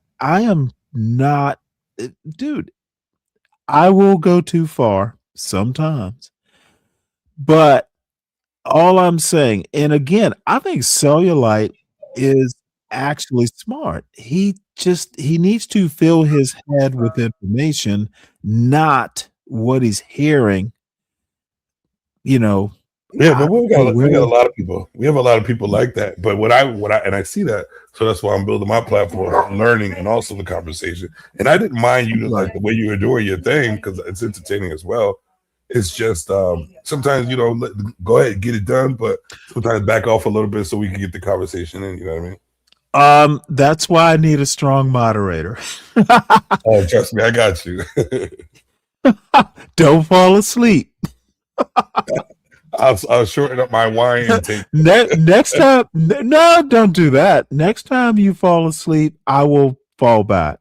Because honestly, it's good advice on your show. Because I actually do respect you and your show. Appreciate that. No, dude, you earned it. But what I'm saying is, I need a strong moderator. Because, dude, I'll take over the fucking show. See. And I just, if I was wrong, if I pissed off Cellulite, I did. I'm not going to apologize, but I expect better. He's smart. Well, I was watching his. And that motherfucker knows he's smart. Did you see his response? No, that's the next thing. Maybe. Yeah. Oh, I have it queued up. Okay. Let me tell you what I did though. I saw he was talking about it. I hopped in his chat, and one of his moderators was like, "Don't bring that bullshit over here." Because you know me, I'm gonna make a pithy joke. It wasn't offensive, but I read the room. It's like, I can just deal with it on my show. So I commented, and I told Cellulite, after the show, I commented in the comment section that you and I probably need to go on Savage's show, just to talk about it. And he's like, well, I dropped the link. And he did drop the link. I could have gone up there, but my response was, dude, I'm not going to interrupt your flow. He was on fire. I didn't agree with him, of course, but I'm not going to go on his show. It wouldn't have been good. His flow was his flow. So I just need you to know that I do respect people. I saw the link, could have gone up there. His moderator was a little annoyed, and I'm not going to do that. I'm not going to fuck it up. I'm not going to cut up. It should be good. No, but the point is I could have gone up there and I could have just said what I was going to say. But I'm new to his show. I'm not going to do that. So I would rather go on your show and you can moderate harshly. I believe that. I believe we definitely should have it on my show because anybody else probably wouldn't. Well, it's neutral ground. Yeah, it's definitely neutral. Hey, check out my new toy, fellas. What is it? Yeah. Well, it's not put The together. 3D printer? Nah, man, I got an airplane. Oh, okay. Oh, RC? Yes, sir. Oh, the motherfucker! Are you and Little Dave gonna be playing with that, dude? Oh no, this is a Big Dave toy. I am so fucking jealous. Look at that! It's got jets on it. Did I tell you the story of my brother getting this drone? huge fucking? No, it's not that big. Hold on, Dude, let me go I'm get jealous as a motherfucker. Let me go get the box. Hold on. I just got it. I just got home anyway, so I finally got to see what I got. God damn, dude! How many channels? I think it's 6. Oh my! But it doesn't have. Really? It doesn't have prop. You know, it's so funny. Back when I was a kid, like the C-17. best plane would only have like 3 channels. God damn, Dave. Oh, a C-17. That's a big box. Does it fly? I gotta fuck get the yeah, it receiver. flies. I gotta get a receiver, but yeah. Nice. Oh, that shit's Little Dave is gonna See, I'm a crash black it. man. I'm proving I'm a black man. See that? Little Dave is gonna crash that bitch. Yeah, he's gonna slobber all over the motherfucker before I get to fly it. I gotta hang it in the rafters. Hang it in my basement. You know you're gonna let him play with it. Hell no. Oh hell yeah. That's a $400. And then what's gonna happen is he's gonna be better at it than you. Oh motherfucker, that boy. And you are gonna be so proud. You're gonna be so proud. You're gonna be there when he fucking does his first launch off the carrier. Man, you know what, man? Christmas time, I think every kid I bought myself something extremely nice. My motorcycle was something I bought when I had my oldest. I think I bought an Xbox for my second, and I forget what the hell I bought last year. I bought some stupid shit last year. But yeah, I bought my own Christmas gifts. You know what? Spoken like a true YN. Nah, I know what I want. And I know it's ridiculous to ask somebody else to buy that for me. Crazy. Call me a YN. Fuck you.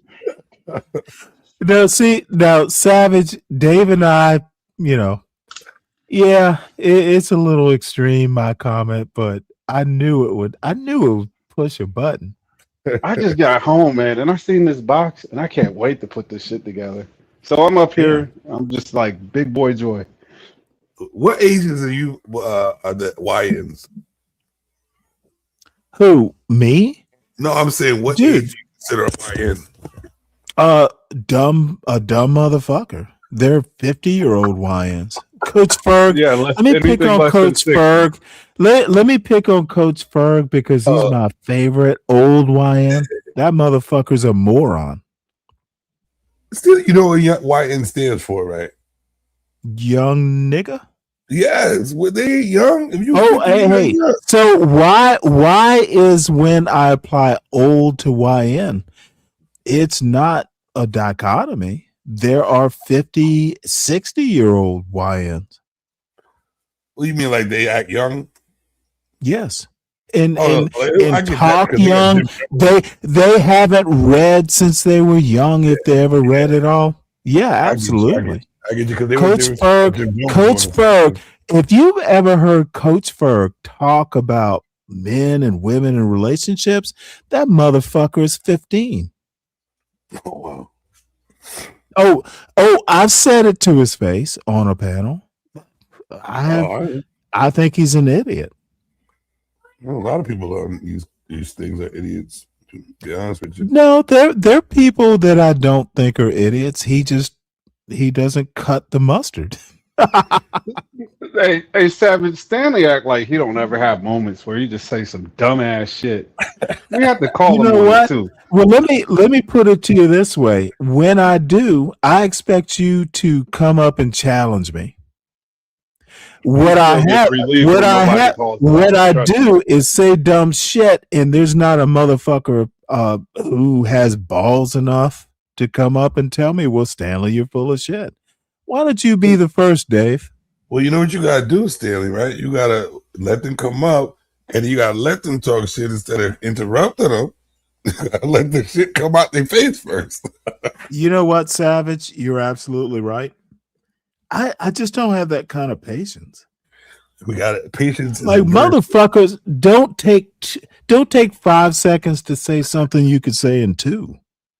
Well, here's the thing. What I'm figuring, I understand you. There's a lot of people who aren't on the same level as intelligence or how to articulate. Dude, it has nothing to do with intelligence. Yeah, no. If you know your shit, dude, there are kindergartners. Look, Savage, Savage, give me 1 sec here. I've talked to my son. Fucking, he's in a coloring book.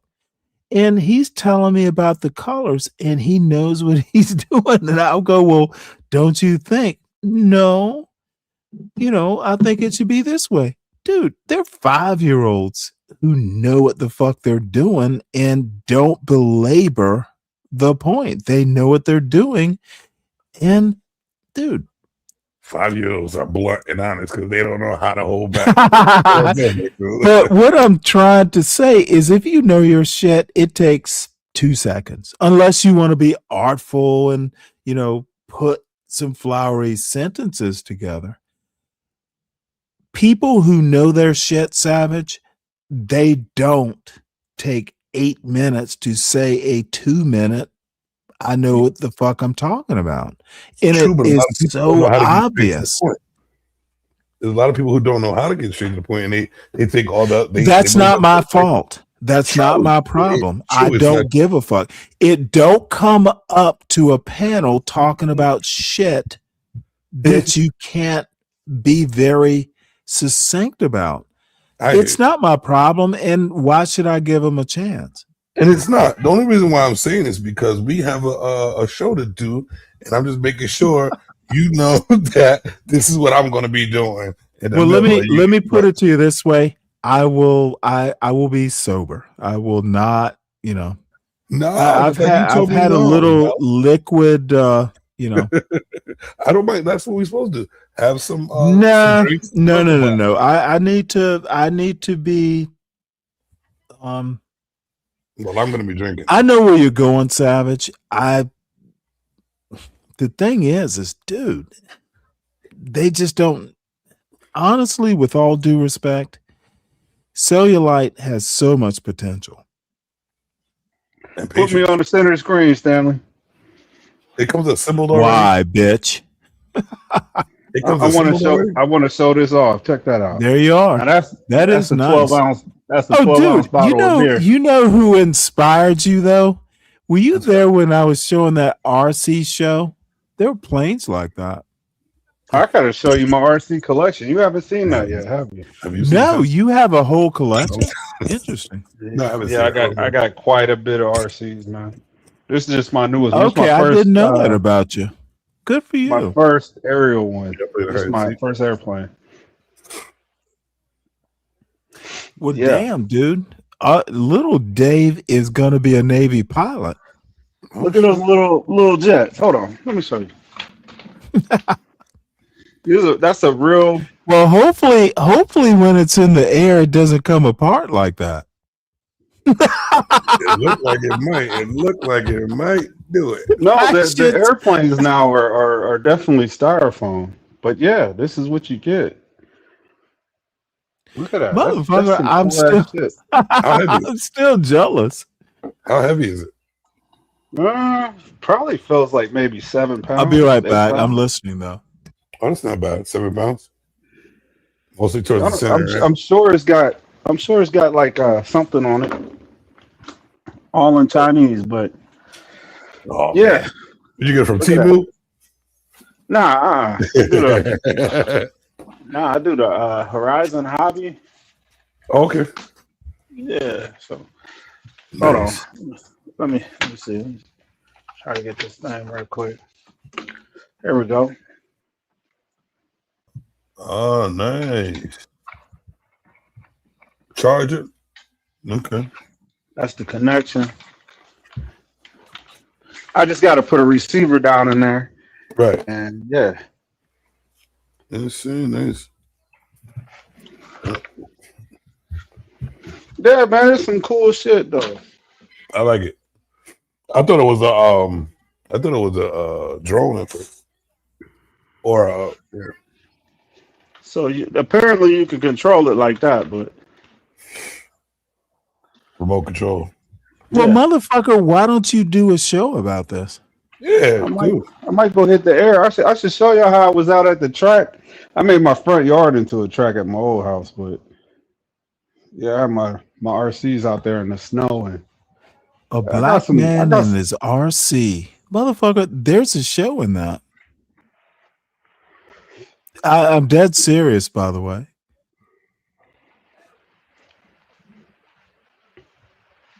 Dude, this Dave character, dude, I'm jealous. And you got a little boy to play with? Man, that kid is gonna be a Navy pilot. yeah, my oldest son, he's here. They downstairs for having him. an Xbox tournament down there, or a PlayStation tournament. So they do their thing too. He'll be Dude, on. you're Offer a Up, selling off some of my fascinating old person. Dave, you're fascinating. Why don't you do more shows? I don't do any shows, but man, hey, the craziest thing happened the last week though. I think this is more of an emotional thing for me because Hold on my one dog. sec. I'm bringing JB up just to kick No, off. just I'm let sure. me tell you why this is like an emotional buy You for got me the floor. because You got the floor. my dog died last week, and I was like, you know what? What? Yeah. Oh, I know how So that feels. I'm gonna put her name on the side of this thing. So every time something big happens in my life, I just make a purchase, and it's tied to an emotional time. I swear to God. Yeah. Well, my dog was Ellie. And I remember I was working in the basement and I'd been trying to ward off, I don't want a dog. I don't want a dog. And this 5-year-old motherfucker, Daddy, can I have her? And I'm like, I literally thought, like, it took me about 2 seconds. Like, if I want to say no, but this child is holding up a picture because his mother took him to pet adoption day, and I knew they'd been doing it, but I figured it was just I had no clue. So I'm working, and I mean, I'm on a computer working, and I looked and just said, yeah, okay, because I was in the middle of something. But you know what? I love that dog. It was that dog was the family dog for quite some time. His mother or her mother died. And when we got that dog, it was like she couldn't get enough of my wife. It's like, well, god damn. It's two males and one female in this house, and all of a sudden it's 2 on 2. Oh yeah. But she died about 4 years ago. I think my son was just about to go to high school. And dude, when my wife died, she became my dog. And no, I know how you feel is my point, Dave. Them dogs will work their way. And she was way more protective and territorial and she should have been. I went to shake a man's hand, and my dog took it as a threat, and the silly fucking dog bit me. It's like, dude, why would you bite me? It was They accidental. lose their mind. It's a split She second. was no, she was My fucking dog's goofy. bit the shit out of me before. For sure. It was so accidental. So it wasn't a hard bite. She didn't draw blood, but I looked at her like, what the fuck are you doing?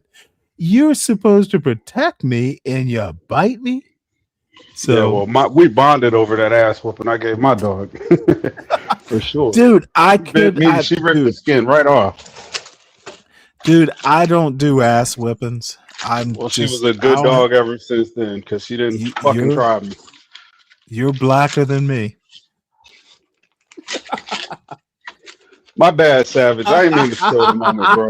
It's just I didn't even tell Dude, Stanley about my dog passing away. Absolutely. Dude, you're more interesting than me right now. I'm ready to buy the fucking receiver and the battery. That's got to be another 200. You'll get there. And I'm bringing up JB. It'll be a disappointment, but you know what? He has supported the show. Oh, by the way, God damn it! Everyone hit the like button. If you are new to this mess, please subscribe. Check it out. If you don't like it, that's fine. Support the show. It's the Sovereign Beer Fund is open for investment. Please support the show by supporting the host. You know how much the New York Times subscription has gone up to? About 5 years ago, it was $17. It's up to $24.99 or something like that. God damn it! This New York Times subscription is killing me. So support the show. I like the news, and help the show out. Defray the cost. So. JB. Hey. How you doing, buddy? Dude, I have been so looking forward to you coming up here. We have been waiting with bated breath. Oh, I'm just kidding. Oh, I'm that entertainment, ain't I? You hear me? Yes. I can hear you. But yeah, but like I was saying though, don't say I'm a disappointment or nothing, Sam. Did I say that? Yeah, you said that. You said he'll be a disappointment. Oh, did I? Damn, I must be drunk. I must drunk be already? drunk. Oh shit, yeah. Fuck, what you drinking, piss? Oh shit, I'm about to get a drink myself, man. Yo, I got these IPAs, man. They're hitting. Oh shit, what kind of IPA? What is this? Dogfish Head. We got a bunch of breweries around me, man. Hey, Dogfish Head. I've had that before. Is that Deacon girl? Man, you better chill out, JB. Okay, let me JB Smooth. I'm just playing with you, bud. Let me help you out. It's your betters, Deacon Dave and Savage Entertainment. They are your social betters, so treat them accordingly. JB on karaoke night would be hilarious. Hello, JB. Hey, how you doing? I was just playing with you, Bubba. Oh, good. I didn't mean no harm. And I like that little airplane that you showed. Yeah, man, it's got four jet engines on it, man. This thing's cool as hell. I bet that thing was high, wouldn't it? Well, I watched the video on it, and this thing, it flies at like a scale speed, so it's not like a. Did you have to pay a lot of money for it? Absolutely. You got hobbies. All hobbies are expensive. Yeah, my hobby is expensive too. You got to be able to have fun with life, man. Yep. Cause being pretty like me, it costs money. See, I'll buy some shit like this, but I won't buy no Jordans. I'm not that type of guy. I like the little jet boats too. I'll wear some Bobos to do the shit I like to do. I like to travel, and I play with a lot of grown man toys. Yeah, me too. I got a lot of motorcycles and shit. Did you just say Bobos? Yeah, fuck it. But Stanley, hold on. do you got any motorcycles, Stanley? You remember the Bobos? Yeah, you got, so you're in your 40s? Yeah. And do you remember the Bobos? That is a 40-year-old man thing, yeah. Right. Do you remember the Bobo song? Yeah. Bobos make your feet smell. How it go? Yeah. And Bobos, they make your feet feel fine. Bobos, they cost $1.99. Yeah. Stanley, what's your hobby, Stanley? Yeah, I remember that shit. I haven't heard that one.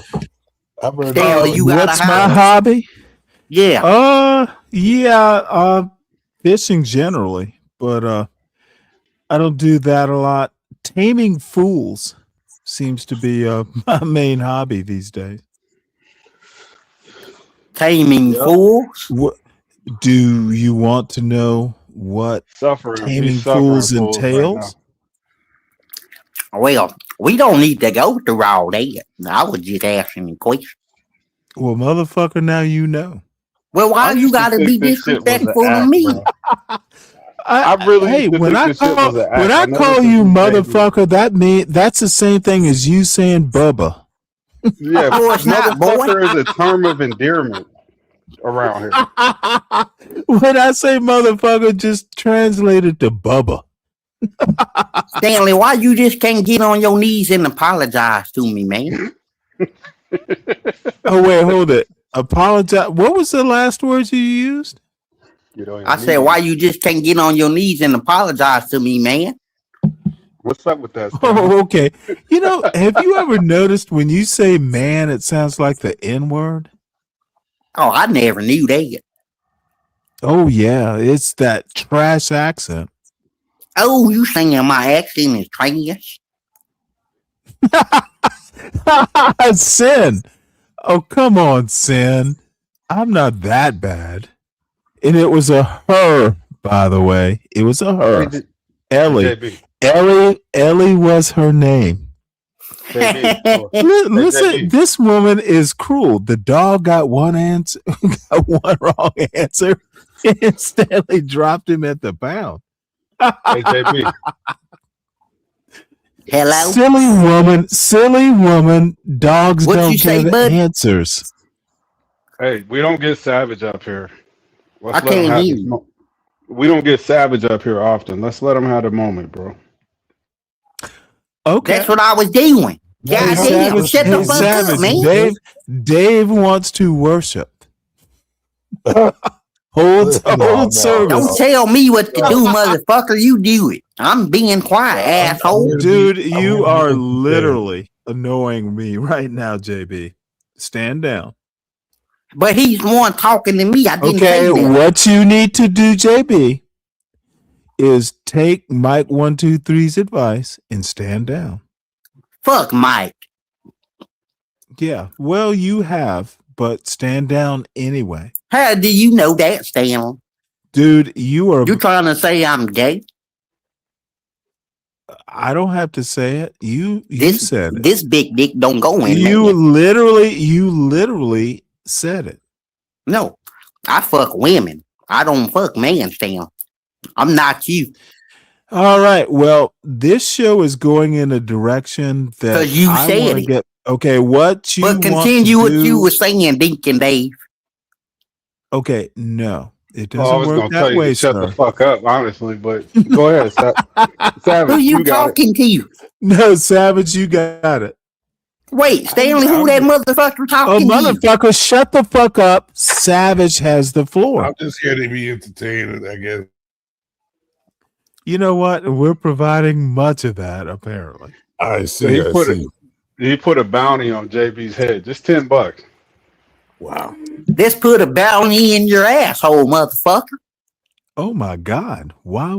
Oh my Lord. That is horrible. Lisette. Oh shit. Lisette, you better hit that link, ma'am. If you Yeah. don't, I'm going to find you. Lisette. Oh Yeah. God damn. Stanley. No. She is a lovely woman that I love talking to and haven't talked to in quite some time. So Stanley, may I ask the question? no, motherfucker, I'm talking. You may shut up.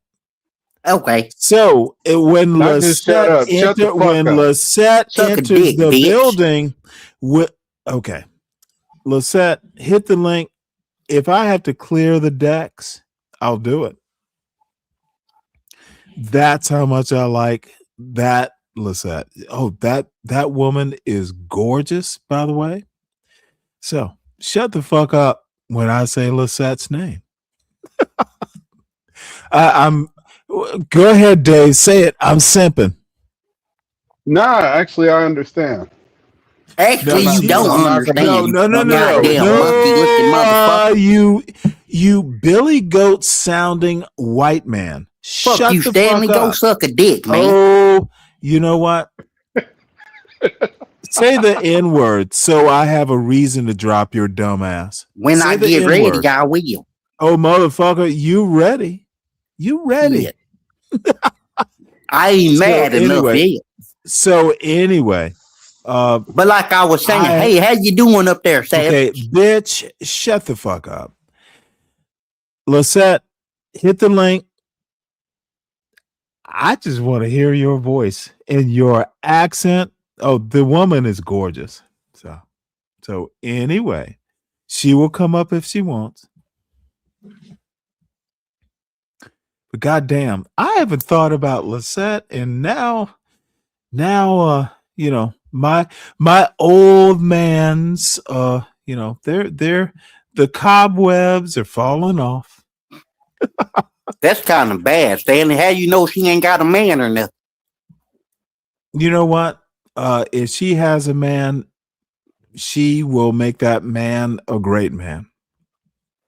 Because you got to apologize if she got a man. No. That man will be the greatest man he can be because Lisette is his woman. Well, I might need to talk to her then. Okay, motherfucker, you need to go find you some fucking bitch in the holler to make you a better man. But when I talk, your ass shuts up. You need to learn the rules. You know them, JB. You're showing out before I drop your fucking Stanley, Virginia holler ass. Stop it. Now I'm annoyed.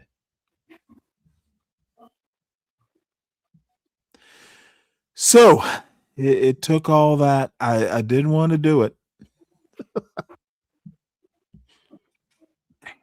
Well, you remember when Black Lives Matter first started off, it had good intentions. Everything starts off with a good intent, right? But then here comes the Rainbow Coalition, and Biden gets into office, and the first thing they roll out is all these different rights for everybody else except Black people.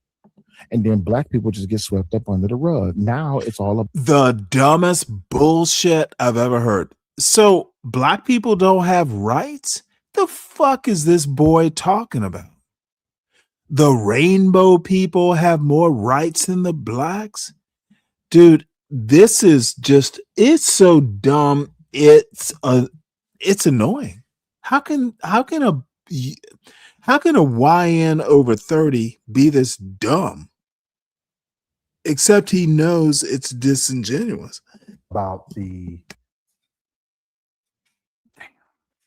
Stanley, may I have a question real quick? When Black Lives Matter first You may started not. off, it had good intent. God damn, you little black Everything boy. starts off with a good intent, right? But then here comes the Rainbow Coalition, and Biden gets into office, and the first thing they roll out is all these different rights for everybody else except Black people. And then Black people just get swept up under the rug. Now it's all about the illegals. It's all about the immigrants. Absolutely wrong. Prove your point. Give us examples.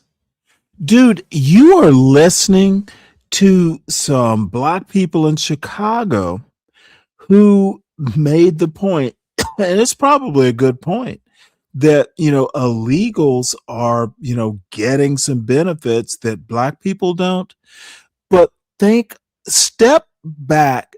So these people are going, the government should be giving us benefits instead of the illegals. And you don't think white people, these fucking Trump radical far right assholes, are going, well, look at them. The black people want benefits. Motherfucker. Stop speaking on Trump, motherfucker. I ain't gonna say it no more. Shut the fuck up when I talk, you Trump dick sucking whore. I'm sorry. You are a Trump dick sucker. Shut the fuck up on my panel. Suck your Trump dick and be quiet. So, as I was saying, these Trump whores. Oh, Lisette, welcome to the panel. Hey, Stanley, how you doing? I'm doing well. I just came through real quick. How y'all doing? The people on the panel. Hello, good. It's Deacon Dave, it's Jim Savage, two people that I respect, and JB. Well, isn't that just wrong, Stan? How you doing, Miss Lady? How you doing? Yo, JB is comedy relief. Don't pay him. Lisette is an old friend of mine, and you know what? I'm actually shocked that you're here, but you were so welcome, ma'am. I appreciate haven't talked to you in a bit.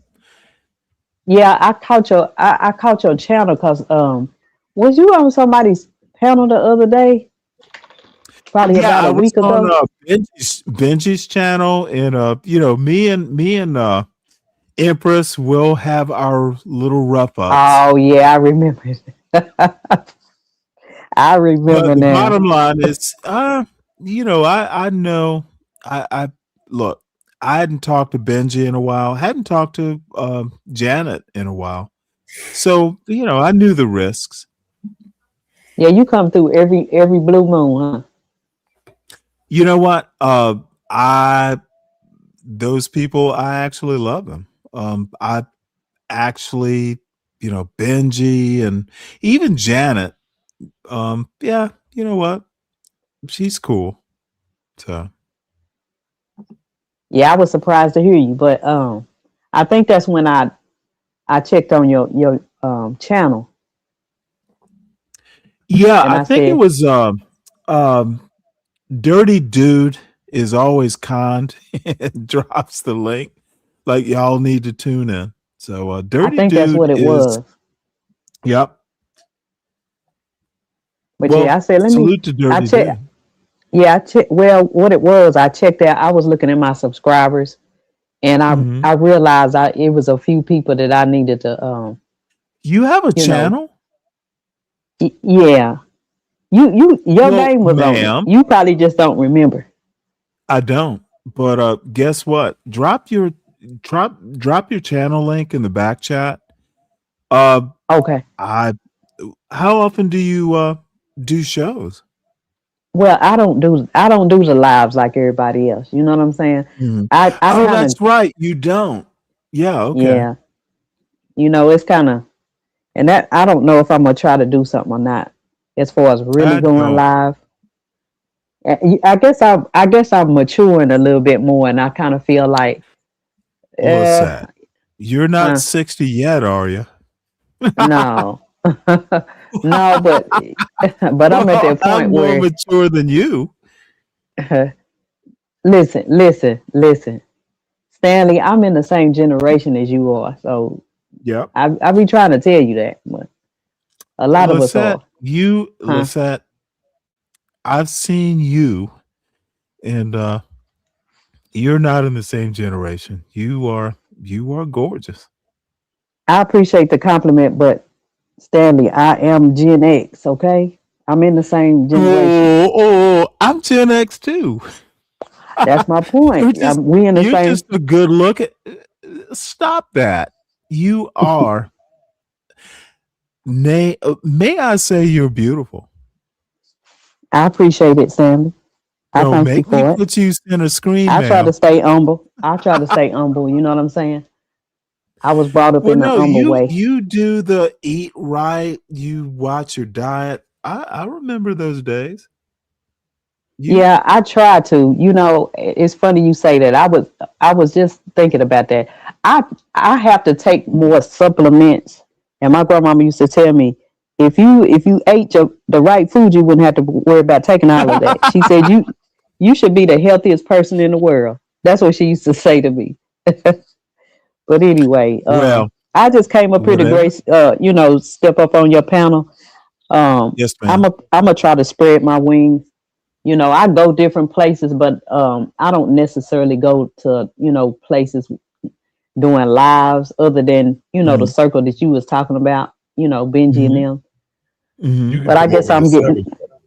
huh? You can come right over to Savage Com if you want to. What kind of content do y'all have over there? We don't have the regular conversations that everybody has. It's more intellectual or whatever it may be, in and outside the rabbit hole. But we have a great conversation.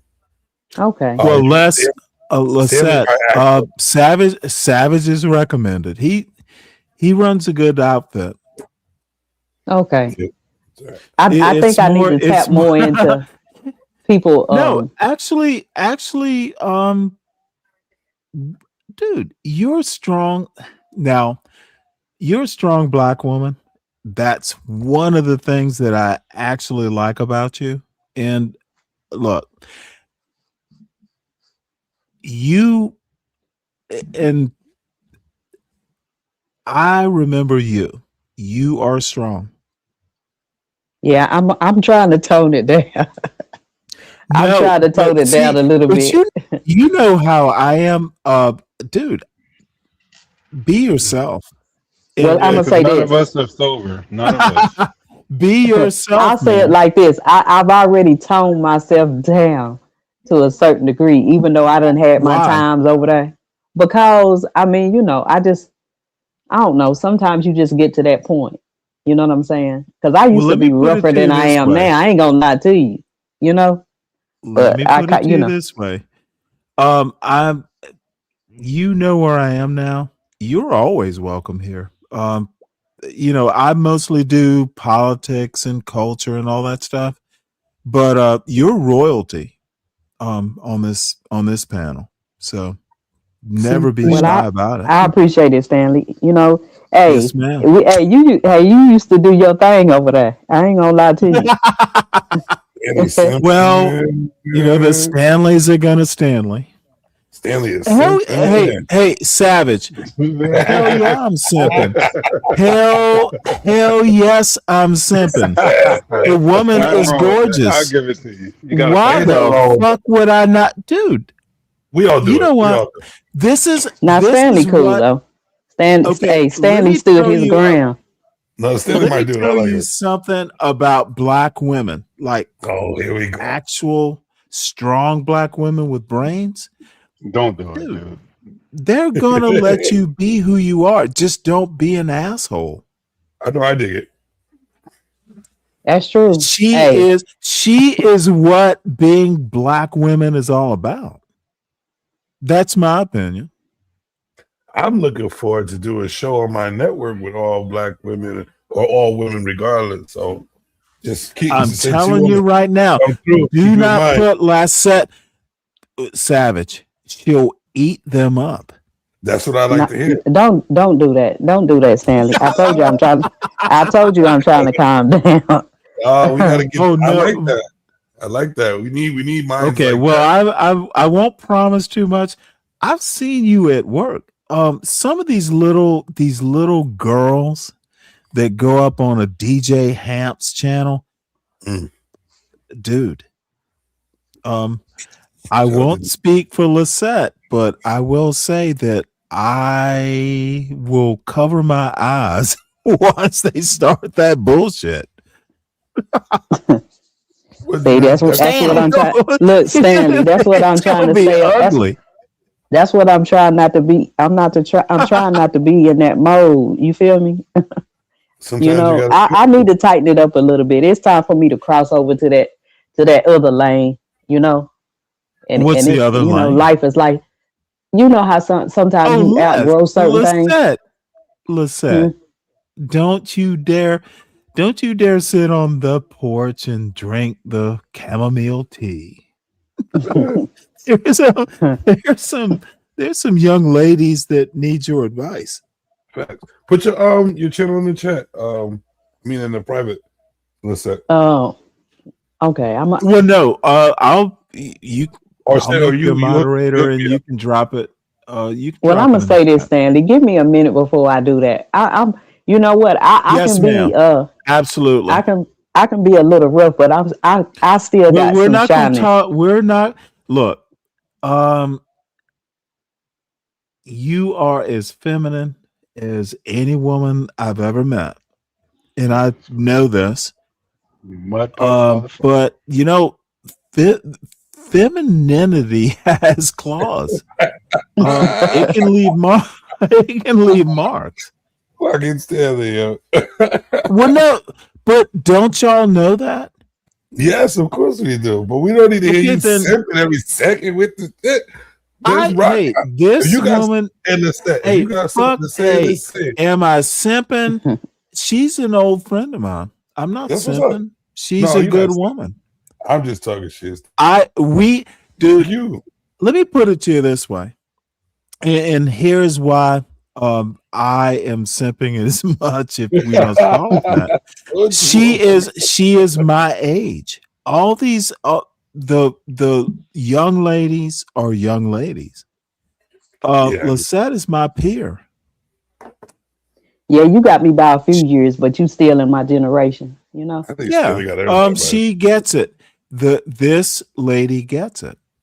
I think you got everybody And by a few years. she's every bit as funny, every bit as feminine, every bit as beautiful. See, I'm not a hater. I'm not a hater. I'm gonna let you do your thing, man. I'm just on me. Motherfucker, you have no choice. Hey, but you gotta say all respect, all due respect. But you know what? Me and Stanley done had a couple of of times. Dust ups. Because he about to get deep fried fucking around talking shit to me. He gonna get deep fried. But now we Stanley had his times over there. Oh, I have gone toe to toe. Yeah, it's what I do. But in the end, I still go back around there, because I miss y'all. But you used to have us cracking up though. You used to have us cracking up though. But anyway, what was y'all talking about? Like I know y'all was kind of into politics a little bit. Oh, we get heavy into politics, but this was on my show. Well, let me. This is a young man, cellulite, and he is honestly he's really smart, but he has this thing about boomers have ruined it. Black boomers have ruined it for young black people in 2025. And I have a whole Hey Stanley, I gotta go shit. I don't know what. Man. Wait, you gotta go shit? Is that what you said? Don't tell us about it. So, black boomers have ruined it for young black people in 2025, and I just think it's the dumbest point. It's like, who educated you? Well, it kind of trickled on down, Stanley. I'm an example of how it trickled on down. You know what I'm saying? Okay, well then you need to educate me because I don't think here's my premise, Lisette.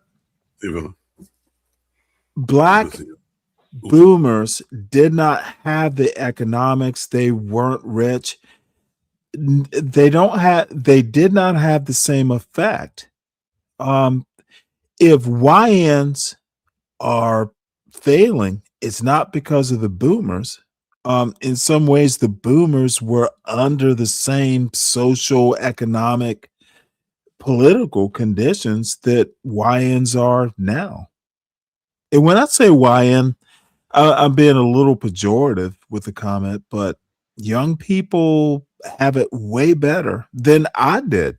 You know, I grew up in the 70s and 80s, and I had it good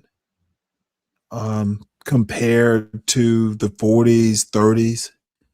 I don't get the argument that black boomers doomed um, young black people.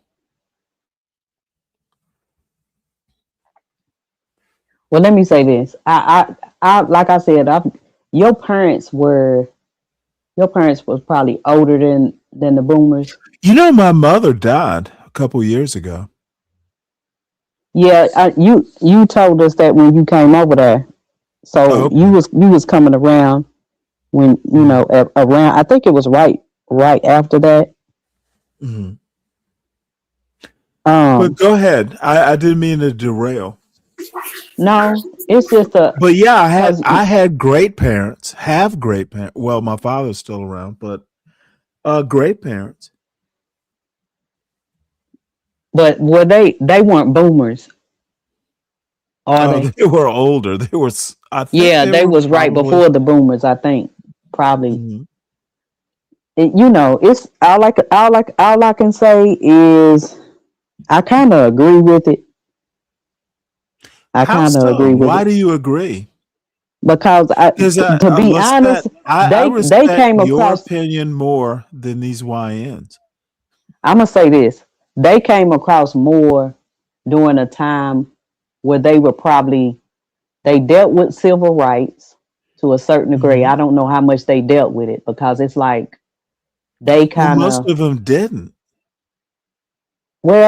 they were like in college, and I know college somewhat around that time, maybe a little bit right before some of them. But the thing is, when a lot of times you realize when they go to college, a lot of times the college students are a lot looser with their fighting for Morals? things or whatnot. But they probably had the baton a little bit, but they kind of dropped the Oh my ball. God! What the fuck? You know? Yeah, that's JB. Oh, I just had to let something No, like that go over please my go head. on. Honestly, you might. I just think that black boomers did not have the money. I still don't think that black They had the boomers did stability not rule. though. They had the Did somewhat they? like the yeah, because you got to understand what time that was. You had younger people being when they But turned give me some years. Are 18. you talking the 60s? I mean, I wasn't around in the 60s, but the point, and but I can go back and kind of, I've done a lot of research on stuff like that. Well, So, ma'am, just talk about the times you know. You weren't around, but well, you no, read this is what about I'm saying. Okay, but I'm from the 70s. Okay, so when I start realizing that a lot of the things that was still barely coming out of, they was just coming out of segregation. They were just crossing over, and in the 70s, I still experienced a lot of the stuff that was going on from the 60s. You understand what I'm saying? Even as a younger it. Mhm. child, I Right. still saw it, and that's kind of why I go kind of deep on it sometimes because I have to tell some of the ones that was born in the 80s and after that. Okay, y'all don't get what we were still going through in Right. certain places for sure. You know what I'm saying? Mhm. So the thing about it is, like I said, a lot of the stuff trickled on down. I'm gonna say this, and I'm not gonna go too deep into it, No, go but hard. Dude, you're cooking. I but called the you dude. My bad. that you good that generation they they were living that free love. You know what I'm saying? That's when they started getting away Come from the on now. marriages. No, Black I people were mean, doing that? yeah, yeah, yeah. It might not have been Yeah. all of them, but They Well, no, I'm not even they were sure. freer to Look, do it. You but let know. me ask you a question. I know you grew up in Alabama. I grew Mm-mm. up in Savannah. No, Okay. I just tell everybody that I'm from the Southeast. So no, Mhm. it wasn't Alabama, Okay, don't but it's tell the me you're South from for sure. Boston. You're from Boston. No, down in the South. But no, I was Well, just saying I'm that not gonna guess Mississippi. and Just Stanley, you know I don't tell nobody where I'm at. okay, understood. Okay. But look, all I'm gonna say is, you could call Savannah a city boy. Um, I don't know. Free love in the South in the 70s. Now I'm Woodstock, you got to think about stuff like Woodstock. You know what I'm yeah, saying? And I know that's that. New York. I've been to Woodstock, New York. That's not Georgia. Yeah, but I just feel like that's when the black marriages were coming. The numbers probably started going down. You didn't have marriages like you used to. You know how you had the parents or the father that would demand that if Okay, his daughter Lisette, got I pregnant. can I can dis I can disprove that easily. Stanley, I don't stand buy. down, Stanley. Okay, what you need to do, Deacon Dave, No, is I fix know your how you son. are. This is where shit goes left. Stop it. Just let her have it. God damn. No, Not this because is Lisette I'm talking. I Hey, experienced let me it. I put was it to you around this it. way. Hey, So Lisette, I respect you 1,000 times more than Deacon Dave. He thinks something's going to go left. No, ma'am, not for you. This is Stanley and Lisette. I've always Stanley admired. Mud Puddle Cross. Shit's not going. Shit's not going left.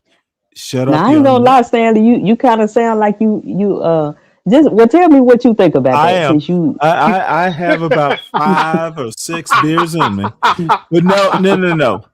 Lisette, no, Lisette, you don't know how much I respect you. It's a surprise. No, it's not going left. So,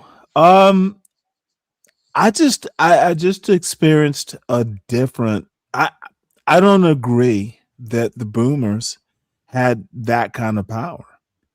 I mean, how do you ruin a generation if the argument is that the boomers didn't leave wealth to their kids? There was no wealth.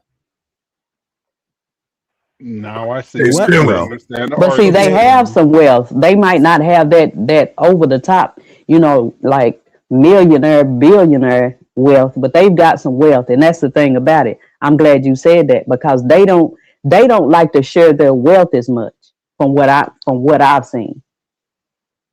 And I'm talking about somebody that knows from experience. You know what I'm saying? Like All you they'll go motherfuckers. out and get properties. They'll go. I mean, they'll have a, a slew of knowledge, and they, Lisette, Lisette, I can't can I speak for tell you all of them. something? Can I tell you something with That's all due Miss respect? It's gonna Lisette to sound you, little boy. Miss Lisette. Trust me. With all due respect, Miss Lisette. Stanley, you Can ain't I got to do all that, man. can I tell Oh, you yes, something I that do. we say commonly around the space that I go? Oh, Lord. Miss Lisette, can I tell you something that I hear Yeah, that go I ahead. know is very true that I've seen it 1,001 times, and it's gonna sound crazy to you, but Stanley's also never heard it. But I just gotta say it.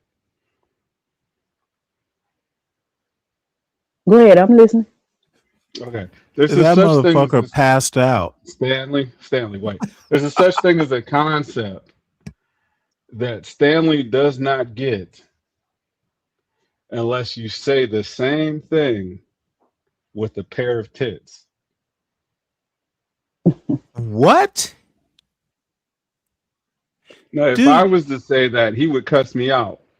With all due no, I respect. wouldn't. Nah, I You ain't know gonna lie. what? When you Let's said it face sounds it. like Let's face it it. sounds like it's about to go left. The No, I can hear it No, in it's his not voice. going left.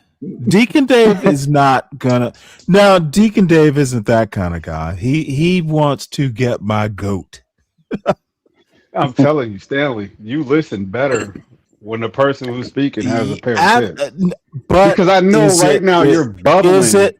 I've known her longer than you.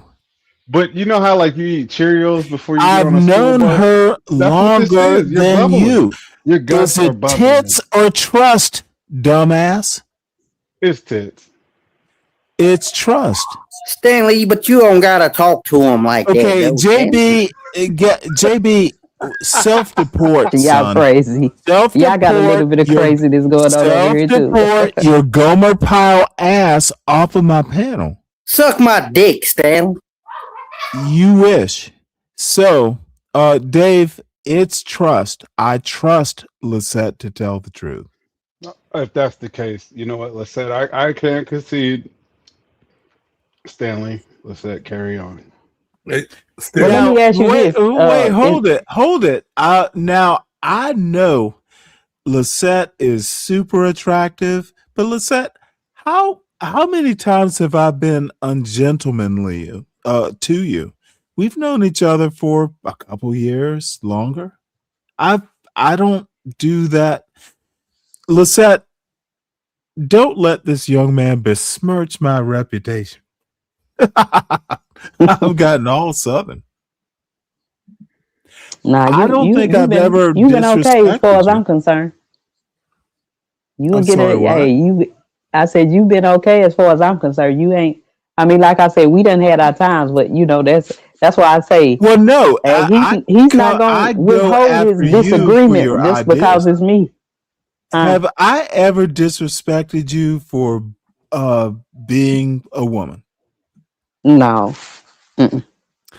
Okay, and dude, smart. I will go after you about, and not Lisette. I'm just teaching the young pup here.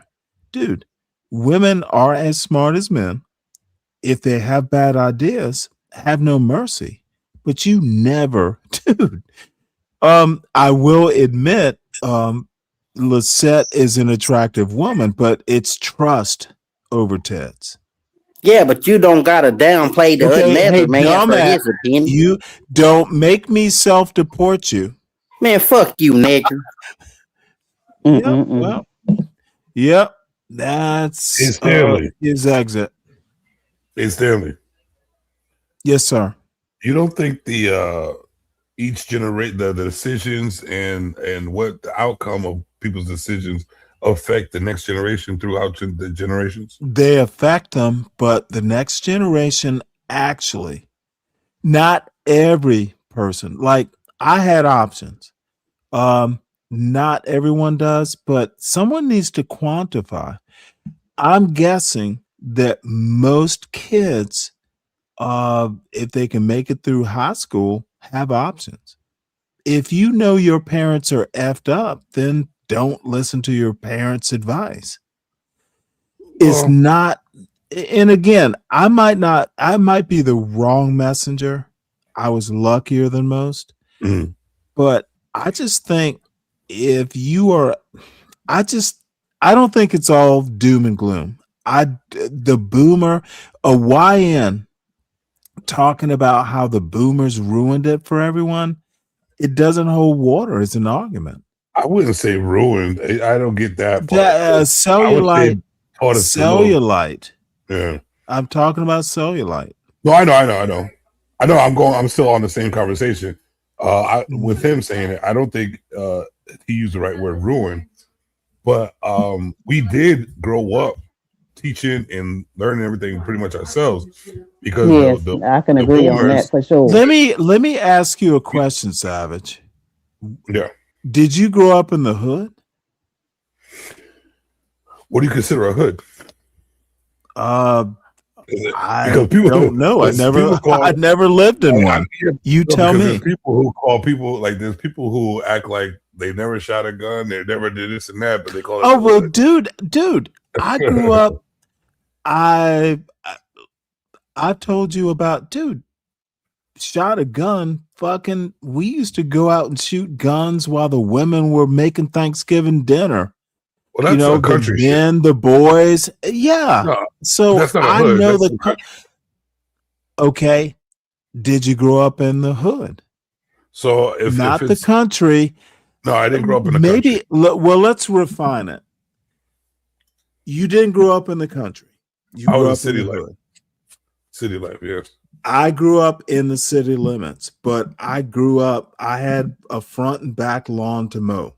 Unfortunately, they weren't small, but maybe the standard quarter acre, but it was an all black neighborhood. Like when I was 11, I needed Azad shirts and shit. So, but let me tell you, I decided to mow lawns, but here was the deal. My father, he and I fixed up an old lawnmower of his because he wanted a new lawnmower, and I was the excuse. So,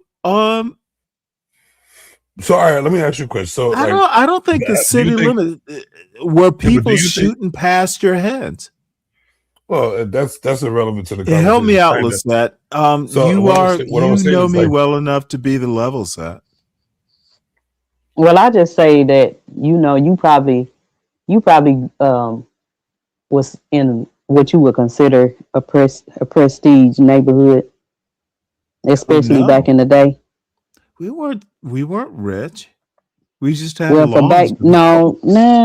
but in the middle, you know what I'm saying? Middle class. Yeah. So it was a leveling ground, I can say. It might have not been too over the top, but Lisette. I just can't square that. I just don't think that. How can a whole generation that doesn't have generational wealth of any sort? Now, you were telling us about their, black people, older black people, boomer black people, who had thousands, not millions. You really think that how did they F it up for their kids? because like I said, they don't really well, I can't speak for everybody, but I know it's probably a good amount because like I said, I can speak from experience. They've got the education because that's the generation that kind of really indulge in going to college on a higher level. That I think that was the generation that really started it. It wasn't the only generation because some of the other the elders were going to college too. But I don't think it's well known as far as our people, because people got to understand we had I know we had people that were actually starting colleges, Oh yeah. So to say it wasn't any black people going to college way back in the day, that's not true. It just wasn't everybody, and I think that was the generation that started going heavily. The point is black boomers, like, there weren't a whole bunch of black hippies in the 60s. That's, the boomers, supposedly the free love and all this stuff happened in the 60s, and there weren't a lot of black people at Woodstock.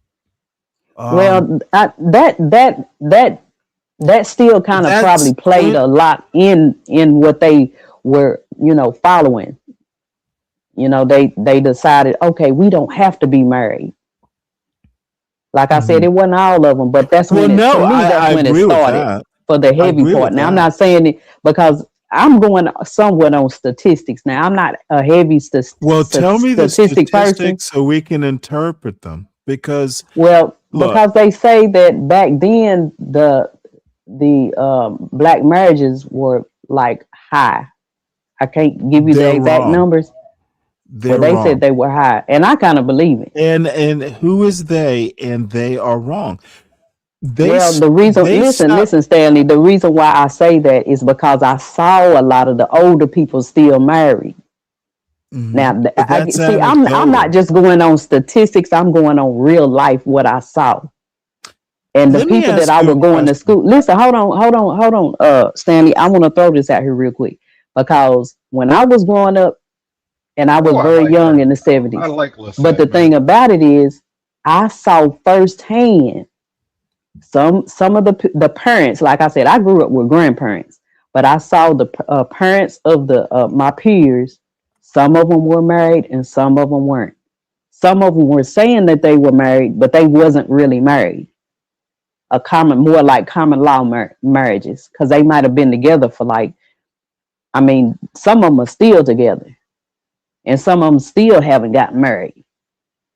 You know what I'm saying? And then they had their situations going on in between those years. So I'm just telling you from the experience that I actually saw and kind of putting it in with statistics saying that back then the black marriages were still high and going further back in time. And then when you start from the 70s on up, and I heard this just the other day, and it seems like every now and then I come across that, somebody saying, yeah, the 70s when everything changed. And it kind of seemed like that might be true. That's when I say by the 80s, the marriages had started changing for sure, highly in numbers. Well, yeah, that's what I was saying as well. Yeah. And I saw it. I saw it. Yeah, but that's why I was asking Stanley, do you feel that there's an effect on each generation due to the decisions? And what I've seen was we were going from people staying in marriages, no matter if it's bad or good, they were staying in marriages, and then all of a sudden something happened where it started decreasing the marriages and the kids. So hold on, now I'm confused. Hold on. Where let me finish. So and then when it gets to where the kids of the people that are not really into the marriage or staying in marriage are the ones where everybody's single and everybody has to go on their own, being independent, and the kids from them are the ones taking care of themselves. Like the sisters are taking care of them. We get the point about marriage. But now, what I'm getting at is what I'm getting at is trying to stay focused on the conversation from what we talk about, like that was on my channel. That what Cellulite was saying. He's saying that you ruined it. You didn't ruin it. It's just you changed the outcome of the thought process of the 80s babies due to the ones that are being degenerate as YNs right now. You know what I'm saying? But he was saying that guess who's the 80s baby on the panel? It literally makes no sense. Stop. How does it make no? Okay, Dave, what you're gonna do, Dave, remember whose panel you're on. Everybody's being it honest. It makes no Savage. Guess that who's makes the no 80s sense. baby? How does it not make any sense? Because I'm in all right. So I was almost. You're talking about thought processes. That's where it stops making sense. It makes sense because people who have a different thought process, like you already said on the show, they make different decisions. What they go through changes their mindset of what life they're living. Okay, so tell me who changed the boomers? What thought process did they have? Well then, dude, don't talk about the origins if you don't understand the results. Well, here's what I'm going to say to you, Stanley. I'm not going to talk about your time. I'm going to talk about my time. Okay, I talk about your time. And that's what I'm doing, Stanley. But the question remains: if you don't understand, if you let me speak, okay. Again, Savage. My question to you is: you're talking about thought processes. What thought processes? We're talking about boomers who ruined the lives of their offspring. You want to talk about the boomer thought process. What was the boomer thought process? You tell me, Stanley, because you're not going to let me say anything. Go ahead, you go tell me. No, I don't know. You brought up thought processes. I'm interested to know about what you know about thought processes.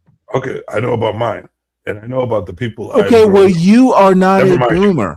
Don't talk about the boomers. Yeah, all right, I'm not talking about the boomers, Stanley. Are you the offspring of a boomer? What I'm asking you, Stanley, is do you think that over the generations that people's thought process and their lives have changed the outlook of other people's doing during the generation? Like you're talking about the YNs compared to the boomers. Through the middle of that, there was a whole different mindset and change on how people Okay, saw let me refine your argument for you. Black boomers are not the same as white boomers. They are not the same cohort. I'm You not even talking about literally, you let me finish. Black boomers are not white boomers. Totally different. They were almost two different Americas. That's my point.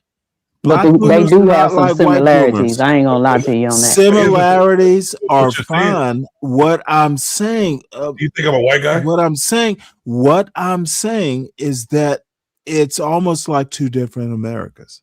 Yeah, but am I a white guy? When you Am I a say white guy? boomers, Savage. I never said any when race you or say color. when you say boomers, you need to make the distinction. And Cellulite talks about black boomers, and let's talk about black boomers specifically. Well, I don't know how to talk about white boomers because I'm not a white guy. Okay, well, I don't expect Savage. you to see me Savage. anything Let me like make Let me make another distinction. But no, I understand. I need to be more If you're specific. not from the South, you don't know black boomers. Detroit is not black. The black people who live there, kind of in a way, are black, but they had Detroit culture. New York had New York culture. Chicago had Chicago culture, and certainly fucking the West Coast had a very different black culture. The South is very, hold on, let me finish. The South had a very different, more traditional culture. So those are the sort of distinctions you need to make. Stanley, we're gonna all separate that. every He's black gonna person. make sure that you make a point. We're gonna make about 6 different distinctions. All right, so we're gonna do like 8 or 6 or 8 different distinctions of black 8 people. works better because I can go upper South and lower South. You want to make distinctions, I know how to make them. Okay, but you're getting specific, so all right, that's what it is. So you be specific. I'm trying to keep it in generalization. I think that telling you that Detroit boomers who are black are different than Boston boomers who are black, or different from Atlanta We're gonna call boomers every who are black black. person in the Dude, state yes, a different yes, I demand you know- distinctions. you know- Yes, so I'm gonna do it. That's what I'm saying. You have no room Yes, to talk either. distinctions. Stanley, then you have no room to Stop talk either. because- stop generalizing. Do you is know? my Do you know point. any about? Do you know any about any Providence boomers? Do you know about any Connecticut Yes, boomers? I lived in New England for a couple years. Yes, All I right. did. Oh, so you but I you didn't lived live in Newport, Rhode Island for a couple years. Did you live in Yes. Connecticut? Sorry, Newport is close to Connecticut, but All it's right, not so Connecticut. you can't have this Tell conversation us, because you don't know. tell us about a distinction, because that'll be a 9th distinction. No, because there's no point really, Stanley. We got to talk about each state. Oh, there's a point. If you'll listen, I'll make the point. Please make the point, sir. Black boomers are not white boomers. There's a distinction. Okay, you can laugh all you want, but you know I I'm know, I right. just did this. The wealth, the social, the political, totally Stanley, different. Let's take the white Black boomers out people of in the We're not talking South, about- we're not black talking about people white. in the South grew up differently than black people in California. All right, so yeah, I let's think keep it those. that way. Well, Where's here's the white- thing. where's white I think coming out? those I'm not- distinctions. Do you I think I'm a white guy or think something? we are not white. All I right, so made we the can whatever. distinction. I made the distinction. Let's stick with black people, sir. Oh my gosh, I'm not even going. You to know white what, people. Stanley? Man. Hold on, Deacon Dave. I'm Yo, going that's to savage. intercede.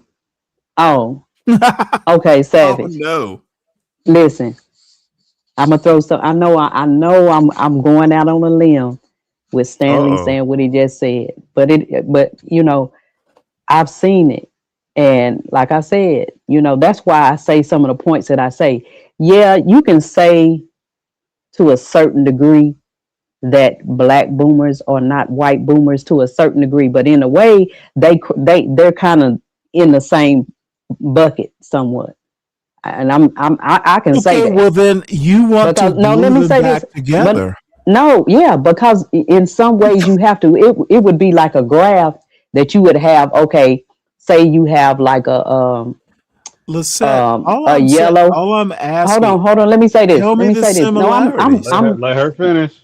I'm just saying that if you had a grid, it might be yellow on one side, and say that's the white boomers, and on the other side it might be blue, right, representing the black boomers.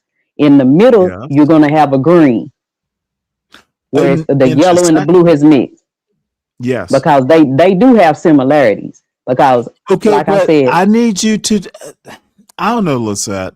I'm wait. gonna let you run with this, but I just Before don't that, agree.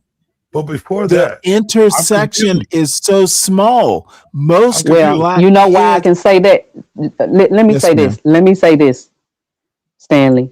I've seen some of the outcomes of some of the and it's trickled on down. That's why I say I'm not putting it on every one particular generation, but it has trickled on down. So what I'm saying is I see the outcome of some of the younger generations, even in the white community. Statistically or anecdotally? Both, really. And let me throw this out here. No, you got to look at this. No, Listen. I'm listening to you. I'm not Okay. fussing. I went to I'm school not with, fussing. so I saw some stuff on the inside, Mm-hmm. and I've seen some turnouts on some of them.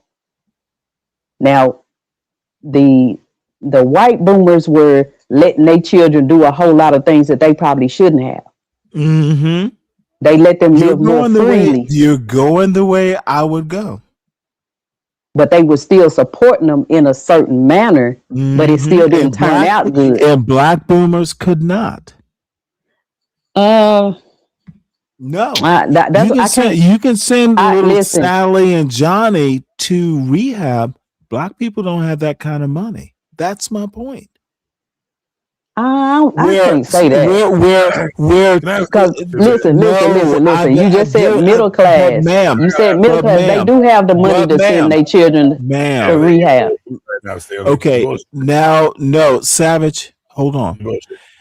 I have personally seen, since we want to talk anecdotes, there will be grandpa, there will be a rich uncle for Sally and Johnny. The grandpa will pay for rehab. Tyrone, to pick a typical name, will wind up on a street corner.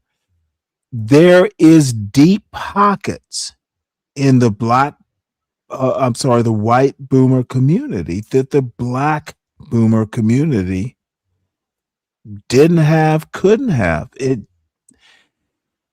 No, In my this is opinion, how I'm looking at it, Stanley. You you're act not like our thinking black people deep. don't have them. Yeah, I am thinking deep No, enough black because some people do got them not have jobs. They had those black jobs. people. Oh, hold on.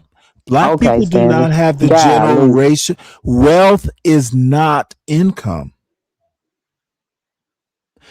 The generational wealth, the uncle, whoever.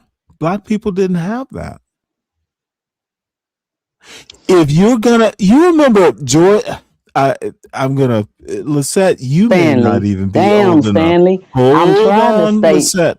I'm trying to stay calm because Okay, well, what I don't mean by stay that is calm. no. That's What I'm all I'm saying by saying. that is you got.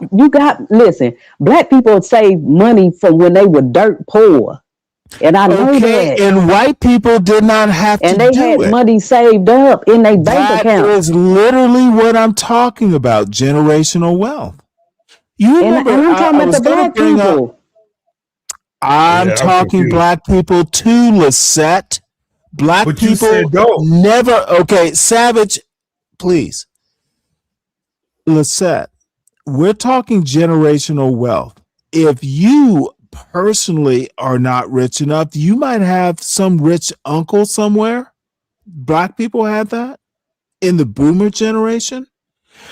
And what I want to do, there is a The Jeffersons episode where George is like, well, I'm rich. They moved up to the east side, and Wheezy says, well, George, you're not a millionaire. And George says, I'm a thousandaire. That is my point. You may have Okay. thousands, but the white Okay. people have millions. Okay. I got you, Stanley. It's not Well, okay, but that's what I've been trying to but say. not all. Listen, I'm The gonna say this: not boomers all have white people have all millions. of that money like that. The white But they boomers don't have all that money millions. like that. All of them don't have that money like that. All of Okay, them didn't. again, See, you making it seem like I okay, can the say, black people. okay, Well, let me say Lisette, this real quick. we No, know let me say that. this real I'm quick. talking, Lisette, I'm talking Okay, Stanley. on average, not every individual white person or black person. But see, that's If what you you're putting look, it at. You're putting it at the black people only have X amount of money and it only goes so far. And then the white as an people, oh, they got the millionaire as money. an average, as average, I'm talking averages, not specifics. Okay, if we're going on averages, you can't tell me you're telling me that we're gonna have more white rich people in just the boomer generation.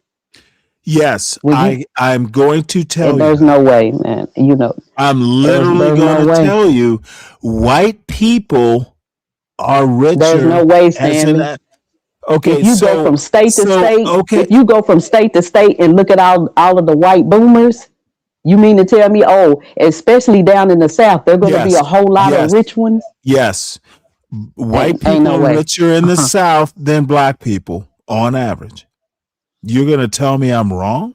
No, I'm not saying that, and I can What agree are with that you to a saying certain then? degree. That you're saying, okay, I'm gonna give you a I'm number. talking Say if you 10 have times. 100,000 White people are literally 100,000 10 times. boomers, you mean to tell me that most of the 100,000, I'm gonna say 100,000 boomers that are white, that all of those, most of those are gonna be white? I mean, millionaires? Yes. No. I'm talking average. If you take 100,000 white boomers and you add up their wealth, what they have in a bank or stocks or anything, they're going to have way more than 100,000 black people in the South. Wealth wise, not income. I'm talking wealth. 100,000 whites in the South. Let's just do Atlanta. 100,000 Oh random my white gosh. people. You said Oh, well, Atlanta. no, don't run away Uh-huh. from the point. Yeah, because you know Don't it's run away. a lot of black people that's got a lot of I wealth know in I'm Atlanta. right. I don't even have to think hard to know that I'm right. 100. Pick a South Georgia. Let's go to Thomasville, Georgia. 100,000, because there's probably not 100,000 in Thomasville, but the surrounding counties. 100,000 white random country folk. 100,000 black random country folk around Thomasville. The white people are going to have more. And if you want to control for age, the older whites will have a bigger chunk of wealth than black people in that same age group. White people are way more, 10 times more rich than black people if you just look at the United States. I can boil it down to the counties surrounding Thomasville, Georgia. White people are richer. White boomers around Thomasville will have more wealth than black people in the same age cohort. That's how America is. How am I wrong on that? I don't need the statistics. I will just start with wealth in America, especially the South, but America. White people are 10 times richer when we talk about generational wealth. And Lisette, just tell me how I'm wrong. Are you talking about? Well, I have to ask this question. Or and people down in the chat are asking who made it a race thing. Where you know when you want to separate. Oh, it was the never boomers. not a race thing. Let me tell you how it became a race thing. The boomers, and let me give you a better idea of how it became a race thing, because these idiots in the chat often think that they are smarter than me. And oftentimes they are, but not on this one. And give me a sec. I am going to the next show I thought I was going to watch, but probably won't get around to.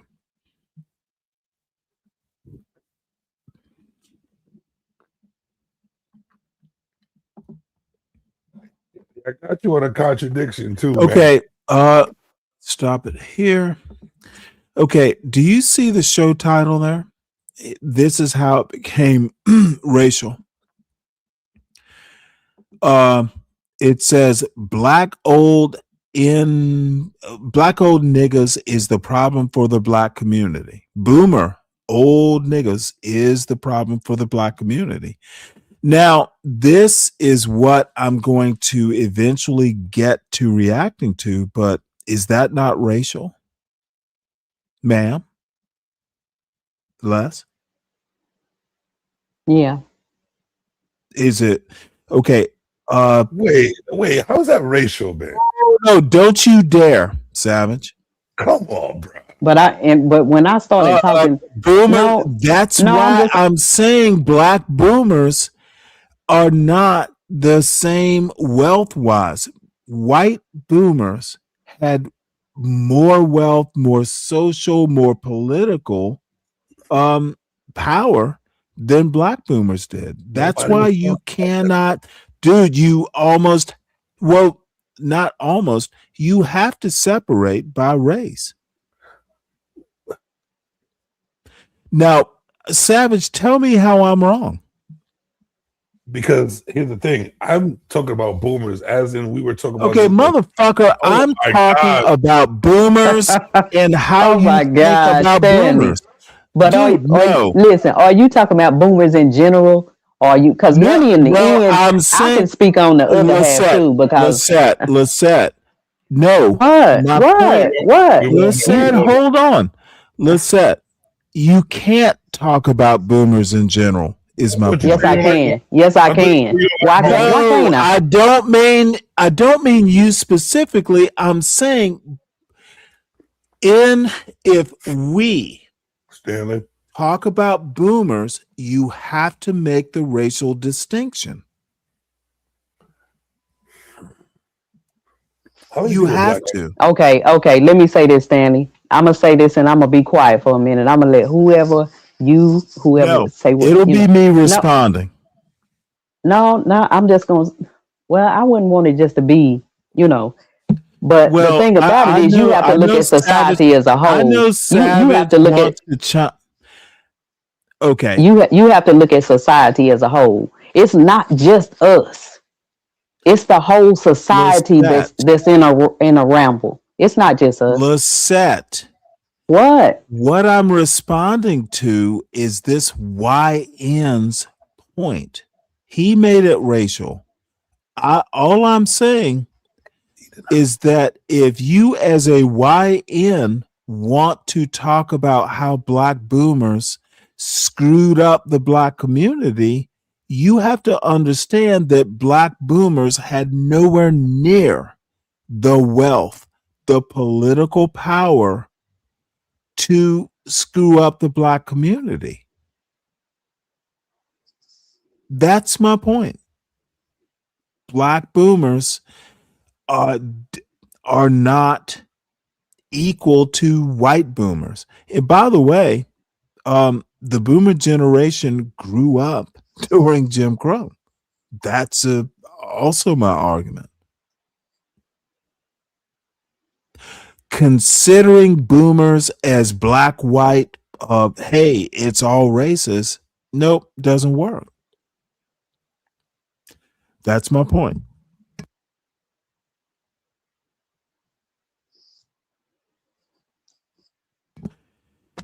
That's the sound of crickets. Stanley. Motherfucker, the crickets might be smarter than your response. No, you are the cricket. Let me listen. Stanley, I don't know where this white and black thing came from because we wasn't talking about it.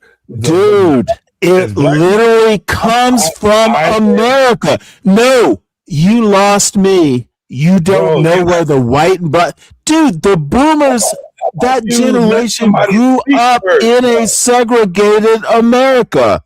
That's where it comes from. You don't let them finish what they're saying. Dude, Savage, you don't understand your argument. If you're gonna tell me you don't understand how race and the boomers are connected, you literally don't give me the bullshit.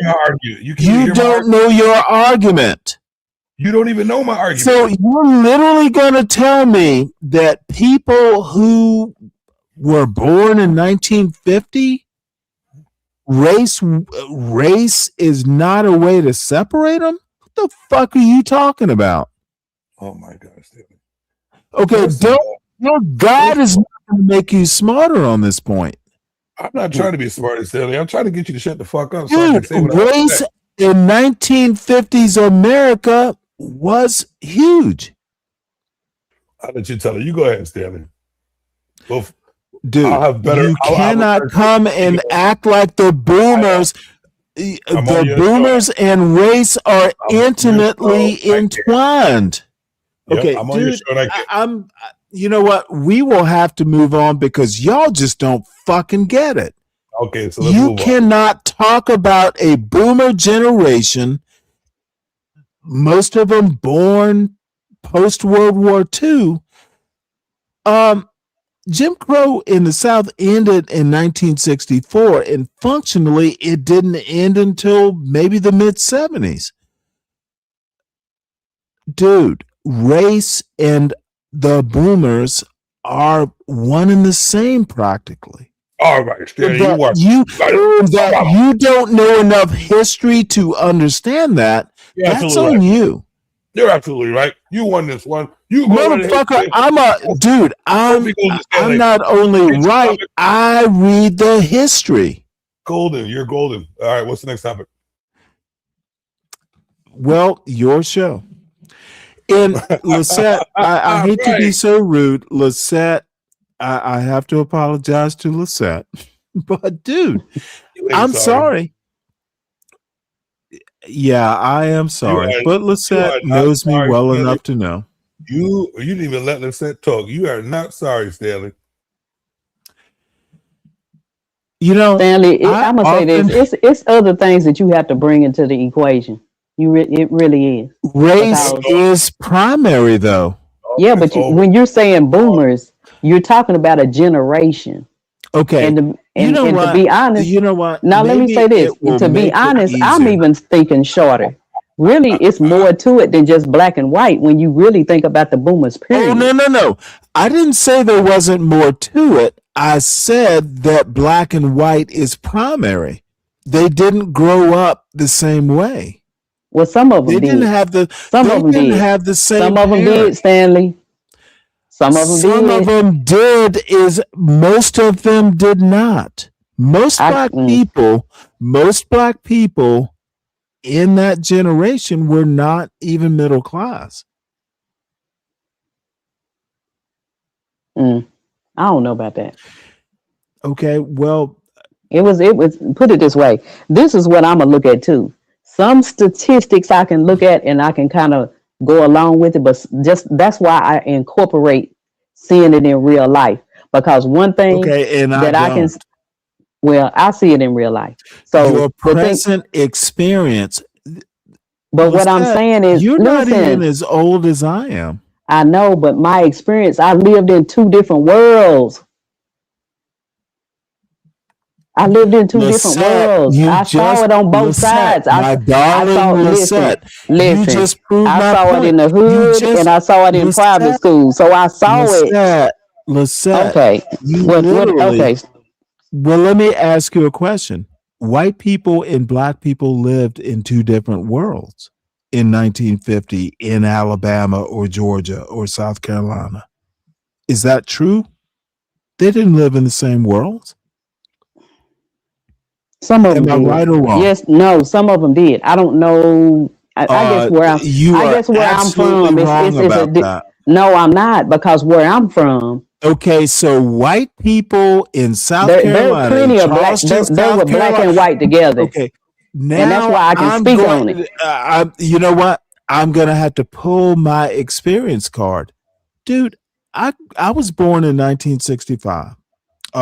Where the house my father still lives in, we moved in 1970, 71. I grew up in the 70s and the 80s. I went to private schools. But dude, Savannah was literally bifurcated. We lived in two different worlds. The 80s is when, little black boys and little black, that's when there was kind of mixing. Like I would go over to my friend's house and they come over to mine. Before the 1980s, no, my parents, we weren't poor, but we weren't rich. But dude, Savannah was literally, there was a black debutante ball, there was a white debutante ball, two different systems.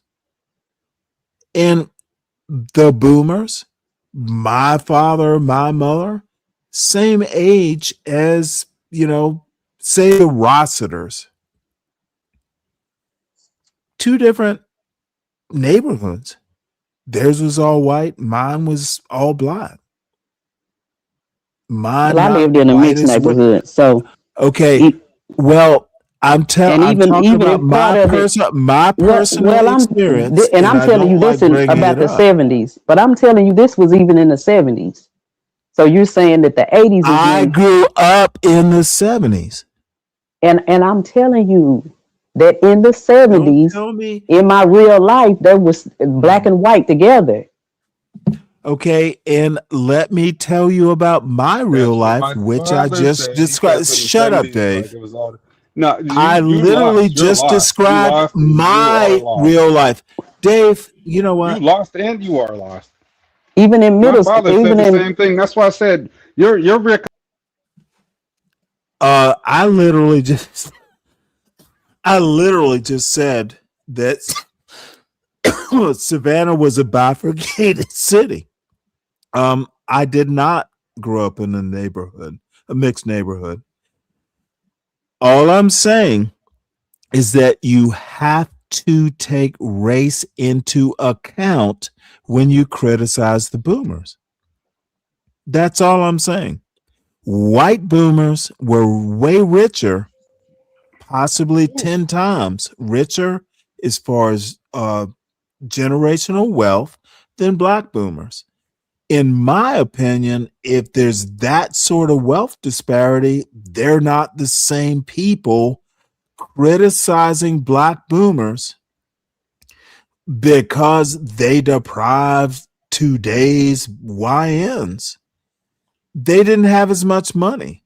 They could only fuck it up so much. That's my point.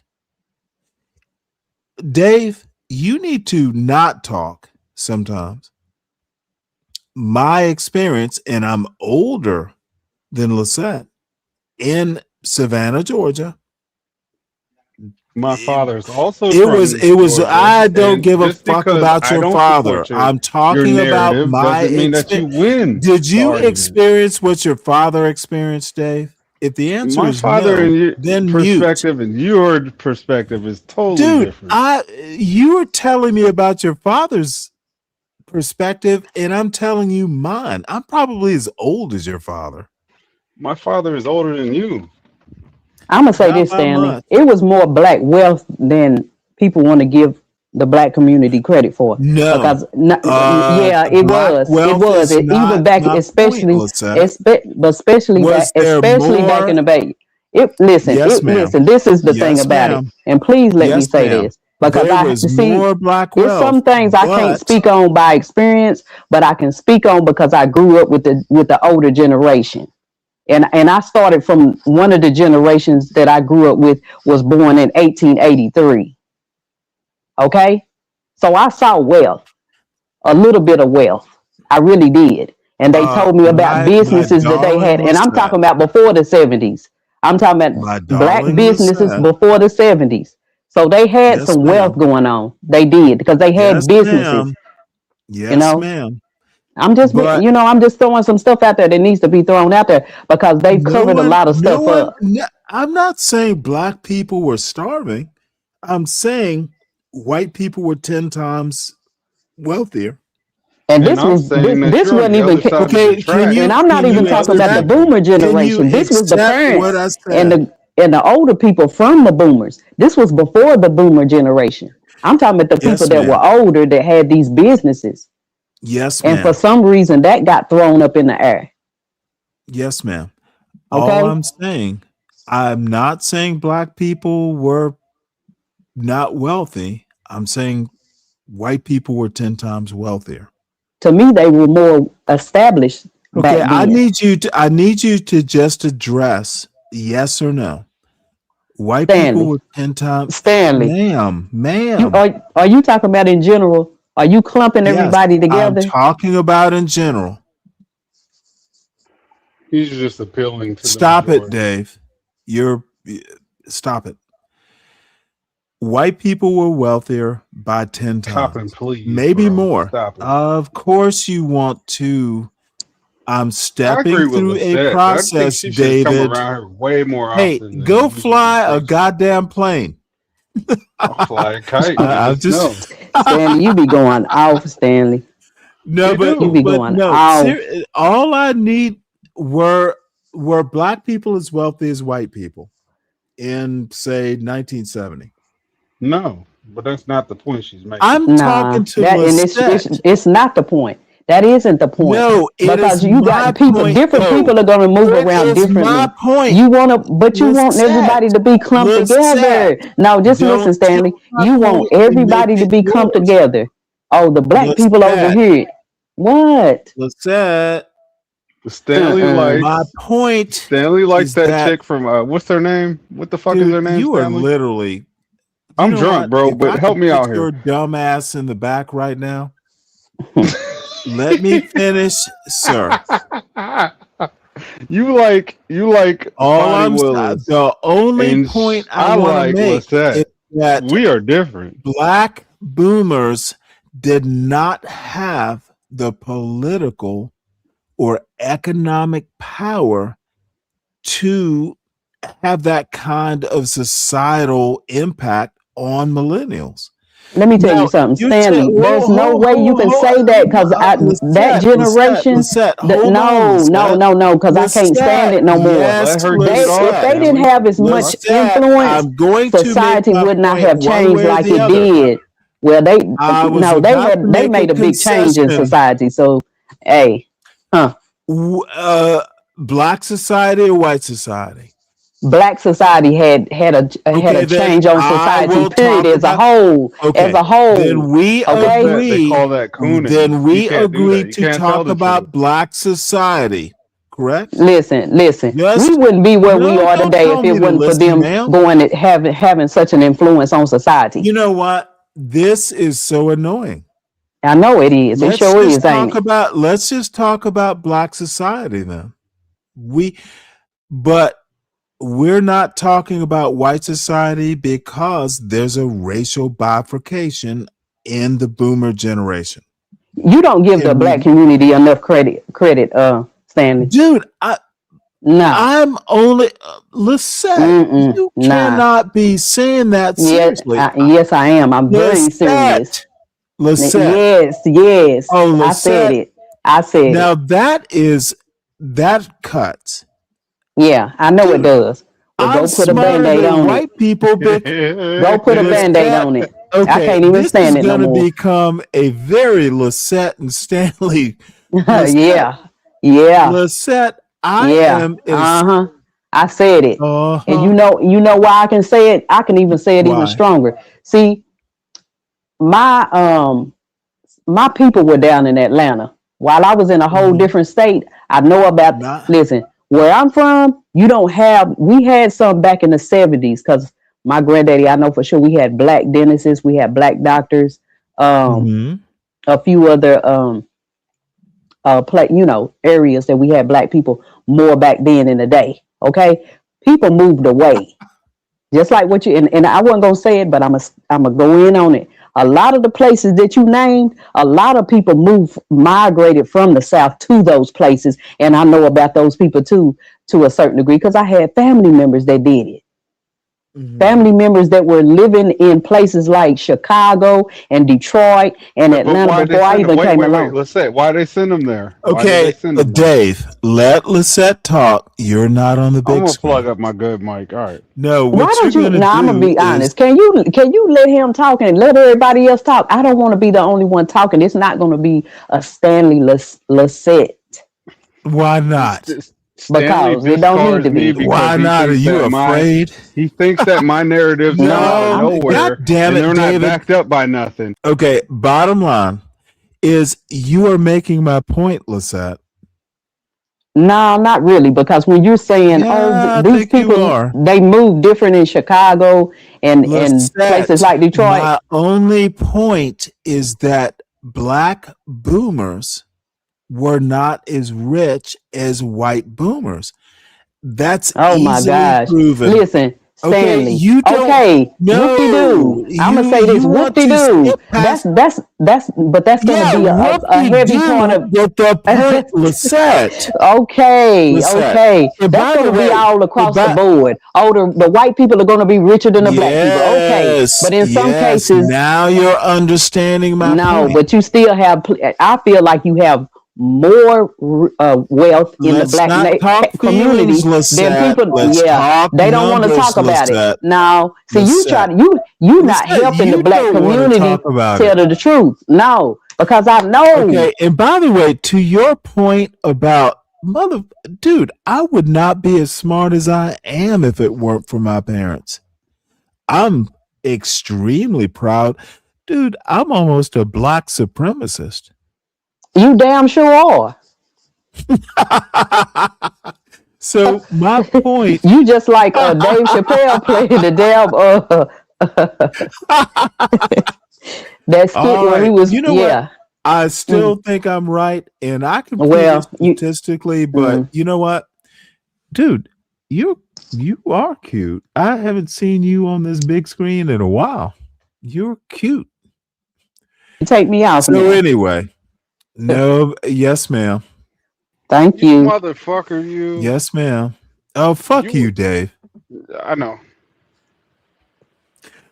I was trying to look. I still think I'm right.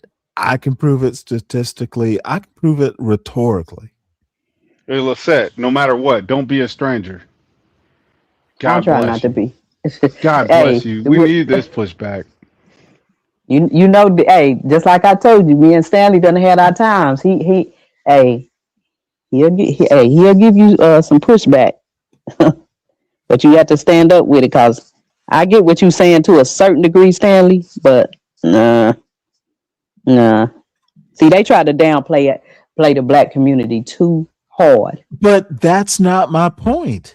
Well, I know it's not, but I'm making a point because you keep on saying the white people are richer than the black people. Okay, but you got it honestly or wealthier, however you want to say it. Let me try. The YNs have no sense of history. Is my point. They have no fucking clue what they're talking about. They want to blame the black boomers for their own plight. It trickled down, Stanley. It trickled down all over society. So? Now you can put it at a different number in our community. I will agree. I agree with that. But it trickled down. The whole society is messed up because of different generations. America catches a cold, black people catch the flu. If you don't know when to add that, what you need to do, Dave, is Dave. please. Context is the fucking point she's making. If black boomers had a very okay, maybe I see your point. So is the point that black boomers should have said, hey, YNs, white people are always going to win. Don't be like them? Stanley. Ma'am? Because my father used to tell me that. Well, I'm going to be honest. I've never heard that coming from my people. I ain't going to lie to you. Well, my people, you know. And I'll be honest, my people were well established. And they worked hard. They worked hard, and they try to take that away from the black community. Them people back in the day, for sure, worked hard, and they they knew how to save their money, and they had a pretty decent amount of money stacked up, and they did own homes. It might not have been as much as it could have been, because the home in my family came from the great grandmama and her husband. Well, you're lucky the one that came from the 1800s. So you were you came from a rich family. Whatever, Stanley. I mean, all I have to say is that I hear you, Lisette.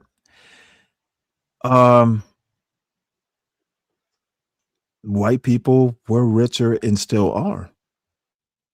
And it's not a value judgment as much as I think black people have less ability to push the culture in one direction or another than white people do.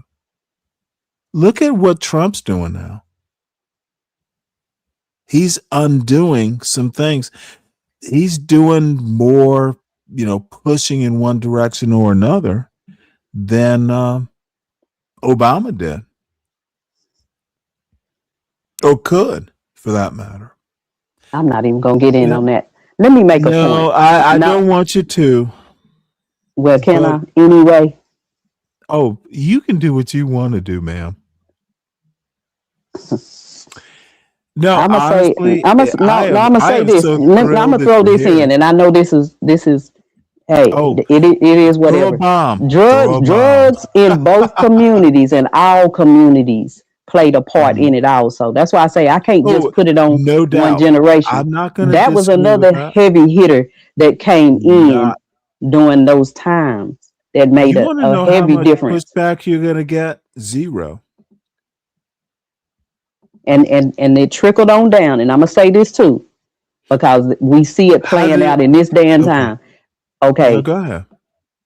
It hit the younger generations in all races. Mm-hmm. So like I said, it's not just us you have to look at. Well, can you justify the YN's argument? And okay, I'm gonna slide over here. The boomers? No. Would you blame it on the boomers? I got reason to blame it on mine. Oh my God! But I try to stay transparent. No, seriously. I'm gonna throw this in also, and I'm gonna be quiet. I'm gonna be quiet after this, y'all, for sure. Okay, but I can't help it the way Stanley be going sometimes. Okay, the other thing that knocks society out is because parents got to the point where they said, "Oh, I'm not going to raise my children like I was raised," and they lightened up too lightly. That's where the heavy hitter came in, and then they wanted to spoil their children when they got that money. When they start making more money, oh, I'm not going to do this. I'm not going to be strict. I'm not going to do that. I heard it. Would you say they started acting white? I mean, some of them did and some of them didn't. Like I said, I done seen both sides of the track. Mm-hmm. But in both sides, I've seen them where they said, "Oh, I'm not going to do this with my children." They lightened up on them too much. And I saw that when I was growing up, and I've seen it when I became an adult and had my own children. That's where the other ball was dropped. That's why I say I can't specifically just put it every single thing on the boomers, Mm. but the boomers are the ones that I heard saying I'm not going to be this way and that way on my children. And see, a lot of them regretted that because when they started handing them money and not teaching them, Well, work let me ask ethics you and a all of that. question. Were you exactly like your parents with your kids? And I wasn't this is around the them. reason I I was raised by asked. my grandparents the whole time. Again, okay. So that's why You know, I'm looking at it that way too, because they didn't raise me. My mhm. grandparents did. So, Mm. real Well, quick, let me Sim, ask you a question, and I'll take privilege here. Um, I didn't like being spanked when I was a kid, and there could be belts involved. And you know what? switches. Well, that was my there was a grandmother thing. I've had a switch or two. Never spanked my son. So let me just say Literally this real quick. So Stanley, let's not say it real quick. Wait your turn. hurry up. So my point is that last time I spanked my son, he was wearing diapers. Swatted his diaper to get his attention. Never did it. Now I'm lucky. I could explain, this is why you shouldn't do stuff. And I just never needed to. We didn't get nothing out of that. Well, at least I didn't. Yeah, But well, I don't real give a quick, fuck what you get. real quick. Oh, by the way, hey, Mike, let me thank you, by the way. Thank you for contributing to the show. Let me put you up as a sponsor Yeah, you ain't got to do of all that this. bullshit, dude. Oh, motherfucker. Mike, what let up, me though? let Hey, me what's up, Deacon honor your Dave? Hey, dumb ass, Sugarfoot. I don't Mike. know who you are, Sugarfoot. My first Okay, time what saying you you, want to Sugarfoot. do, Mike? Sugarfoot. Oh no, we ain't doing Oh, wait, that. hold on. We ain't doing This that. is okay, dude. Mike, this is Lisette. You treat her like you would treat me. You better He said and better Sugarfoot. don't treat her like you would treat me, you bitch. This is He Lisette. said Sugarfoot. Yeah, dude, this is a YN. Nah, I need to warn you now, dude. Don't fuck up. I will put your ass in the back so quick. This is Lisette. She will talk to you if she deems you worthy. Mike want to I got some hot water oh boiling for motherfucker. you, Stanley. I have that kind of respect. No, Mike. I get it. And Stanley, I got some all I hot did water was speak boiling to for her. I you. didn't mean no harm. I'm Some sorry hot she took water. it the wrong way. Okay, you are a jewel. Mike, you're talking shit. Apologies should be your first word. I apologize, Miss Lisette. If you can't start there with those words. So what were you saying, Dave? I appreciate Miss Lisette. She is a jewel. She is. She is a jewel. She has dropped more gems in a short amount of time than anybody else. Well, I appreciate you saying that. You know what, Deacon Dave? You get dominated by smart women a lot. It's not that. Back to the boomer thing, Stanley, real quick. It's not even that.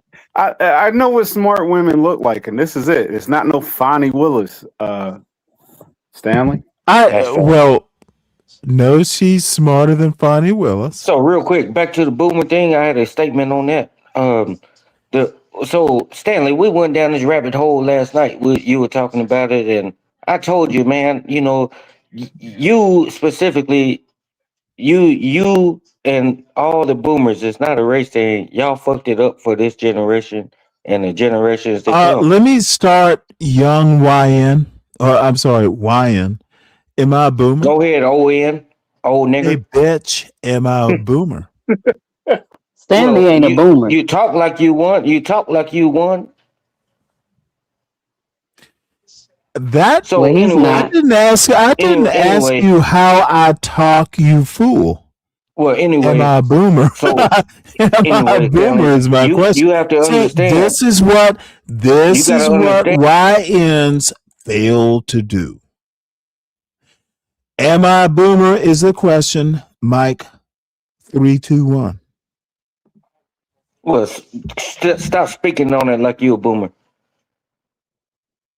So anyway, like I was saying, so boomers fucked it up. Whether you're a boomer or you're not, boomer is not a black and white thing. It's a generation, and you speaking on it. And I never got to this part. So y'all, if the boomers fucked it up, let's accept that dumbass premise. They You may are have, but I'm smart not the one enough. who says that. You'll Or go into the back too. You can't figure out if the boomers fucked it up. You can't unfuck it. That's what I'm hearing. Dumbasses. So what I was getting at was that's what I pretty was much the, saying. the simple fact, Stanley, that you have to understand. You know, you get on here, you speak all this bullshit about this and that, but you don't understand. Boomers are the reason why the problems are going on today, in my opinion.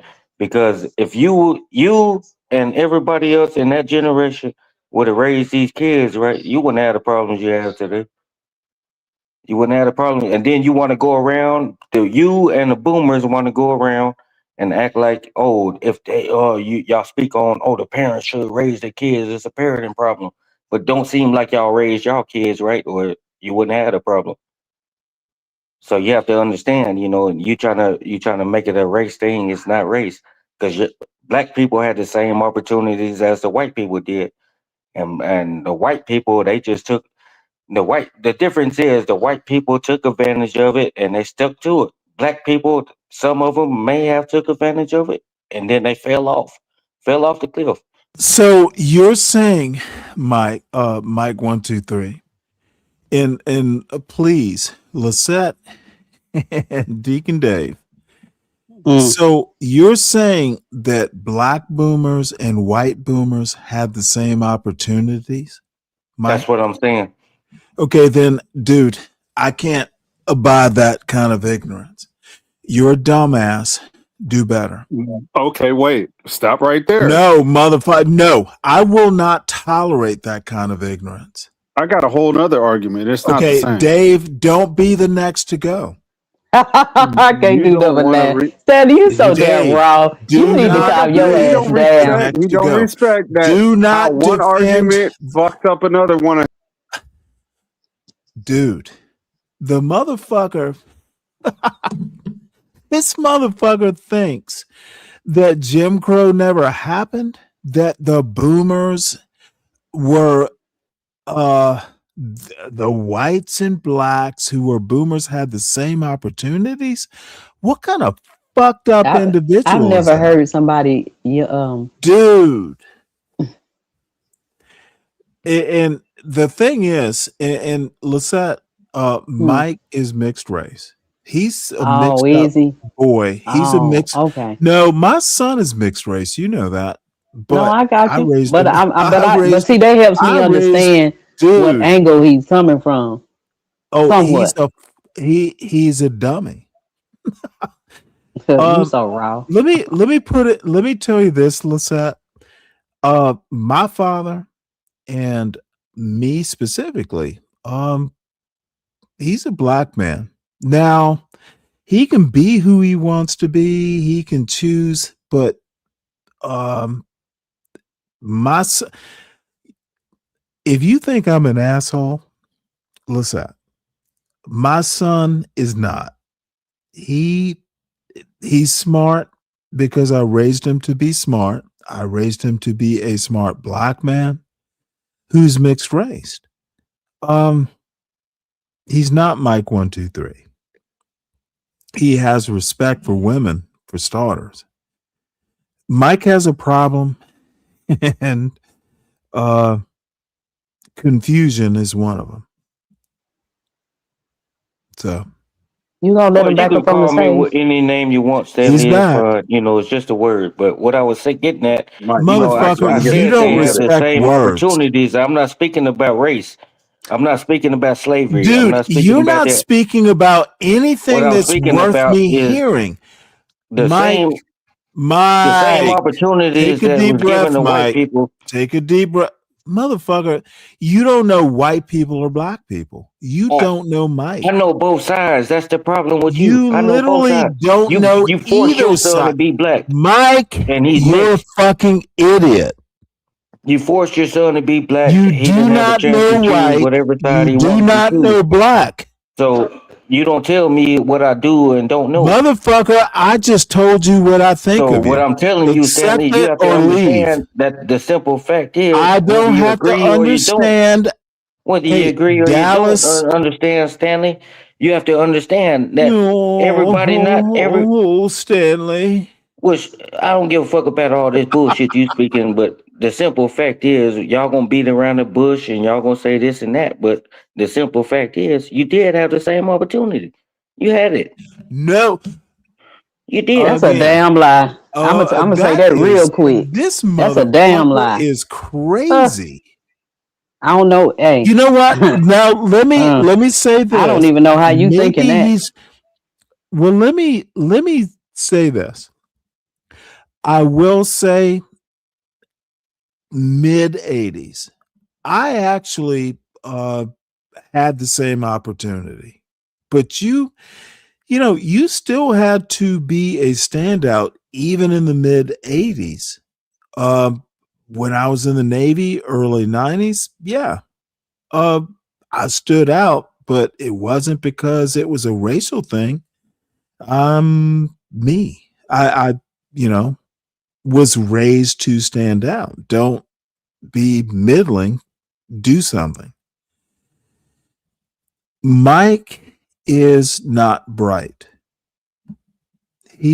Lisette, just treat him like a young son.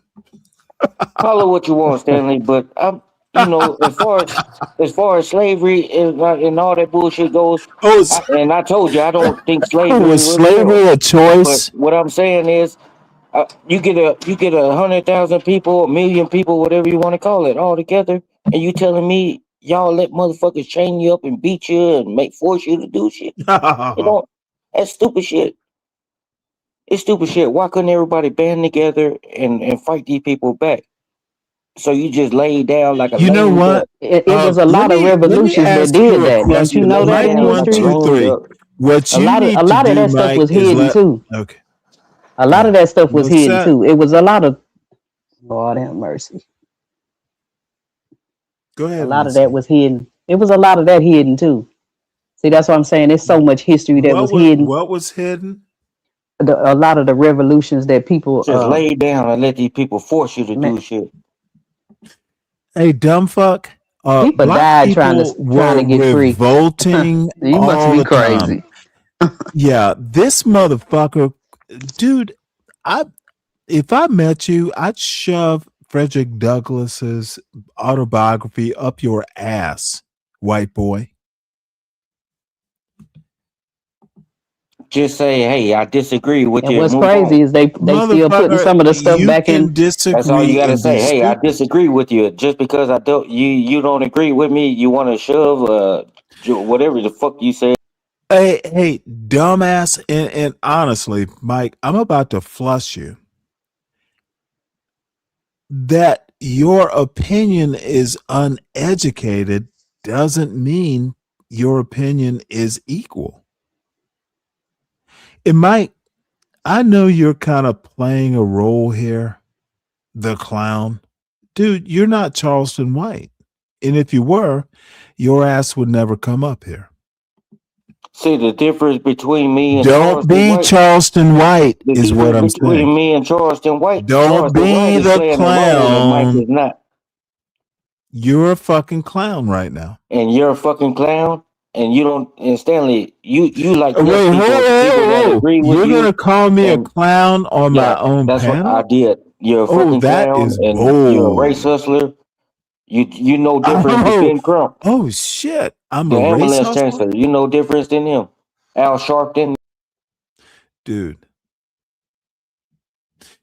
I'm sorry. Apparently this this McDonald's Happy Meal eating motherfucker thinks I'm a race hustler. Yeah, you're no different than Al Sharpton and Ben Crump. They are ambulance chasers, and you're a race hustler. So you got to understand, Stanley, what I was getting at, the bigger picture, what I was getting at. Yeah, I don't give a fuck who disagree or agree with it. You know, I'm just telling you what I feel. And yeah, you could call me what you want and say I'm not educated, whatever you want to call it. You know, it's just words at the end of the day. But you got to understand, Stanley, you're not helping nothing. You're not helping nothing. You just like yes people, Hey, and you want people to dumbass. agree with your Hey, opinion. dumbass. Hey, dumbass. Why do you think I'm supposed to help something? You're talking nonsense. You didn't contribute nothing to your community. You read a book and think you know everything. Oh, guess what I You did? think you know every fucking thing for reading somebody else's I know opinion. more. I know more than you. You read somebody else's opinion and you ran with it. Mm-hmm. Mm-hmm. That's the problem. And guess what? You're speaking. Who's gonna read your opinion, dumbass?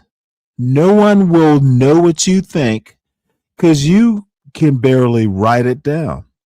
I know what other people think, and people have been reading books for centuries now. Participate in the human process, you little YN or half YN. Just because people read books don't make it right. Again, reading books makes you smarter. If you're too stupid to understand that, then I'll let you blather on. It's not right. You're reading somebody Do else's books opinion. make you Nobody in this smarter? generation was there back in that time. Oh, Gish Gallop. Do books make you smarter?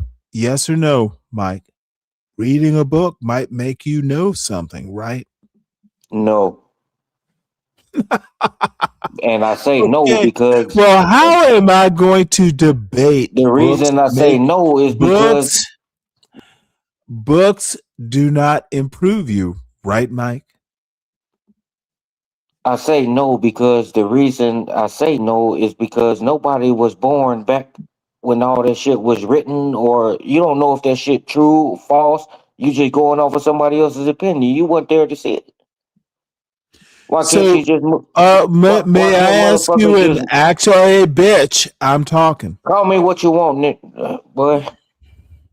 Call me what you want. Go ahead and say the whole word so I can flush you like the toilet that you will swirl down. See, I started to, Stanley, but don't care. The question. So we've established, or you've established, that books don't make you smarter. How do you get smarter? By Mike 123's experience? You get smarter by everyday life. You know, you get smarter by that. You can't worry about what happened in the past and all that bullshit. That's what's wrong. Y'all stuck in the past and you can't get out of it. Y'all? And you are you and stuck in the people who think present? like you. You and people who think like you are stuck in so far gone in the past. It's hard. Y'all can't crawl out of that hole, and you're scared to move forward. That's the problem. That's the problem. You're scared to adapt to your Whose environment problem as it is is it, today. Mike? Whose It's your problem is it, problem, Mike? and it's Is people it? like you that It's agree with my you. problem, but not yours, right? You wasn't there when all this bullshit Okay, was written I in that need book. you to answer my question, Mike. You were Just talking, because somebody call it flapping your fiction or gums. anything like Do that. I need to put your ass in the back so you What's can your hear my question? question? What's your question? I read Ask your books. question. I read books. Is my life better because of it? It's not. You no different than I am. I'm no different than you are. And that's correct. Just because you live 60 years, Gotcha. family, don't make you All better than. righty. Just because you live 60 years, don't make you better than what's going on right here today. Okay. So And Lisette, you want to downplay all. oh, this motherfucker needs to keep talking? Yeah, I'm gonna keep talking because Stanley, you aren't right. You're gonna You aren't keep right. talking as You want to long as I force your let you. rightness on people, and it's false. Mm-hmm. So That's your Lisette, problem. any comments? So Dave? I'm still speaking. Okay, Y'all did enough bitch, speaking you're already. done. Mike. But Stanley, you got Let, to understand. You're not telling people nothing that they haven't heard all through their life or whatever you want to call it. and You're not yet telling they people nothing. fail How do anyway. you change? How do you Dude, change what? you're failing, Mike. How do you change what's going on? Is the question. Mike.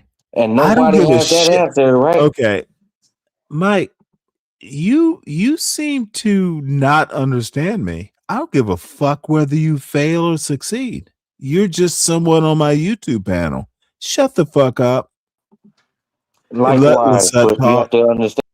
Let Lisette talk. It is her time. Well, she's done enough talking. I just want to hear. I don't think. I want to hear some other people talk. All together, really. Well, Dave,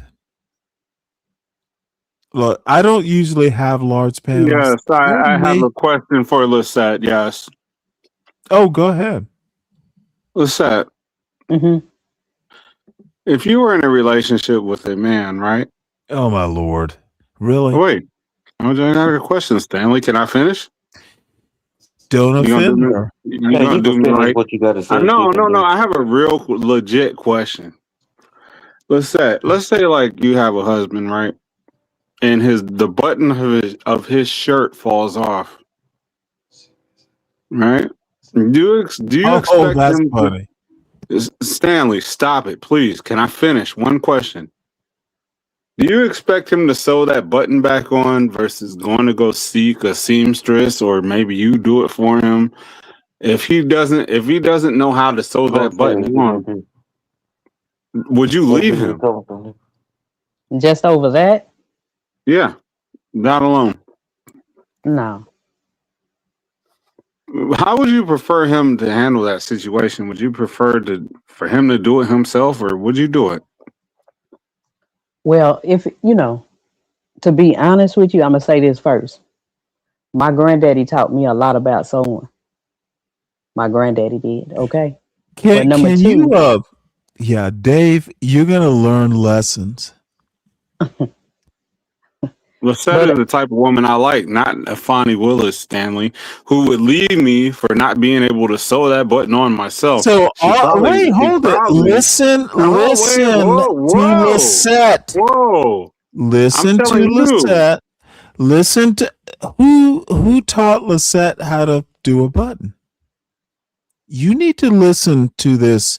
I told you she was smart, wise, and beautiful. Explain to me, Stanley, Now why you're still you get to meet a real black woman. I know you've been deficient since you were like marriageable age. Listen So what to makes a her black so woman. real? No, don't you overtalk me.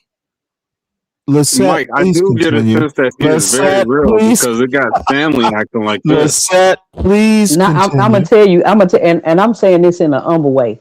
I was brought up by that older generation, so I'm on a different level.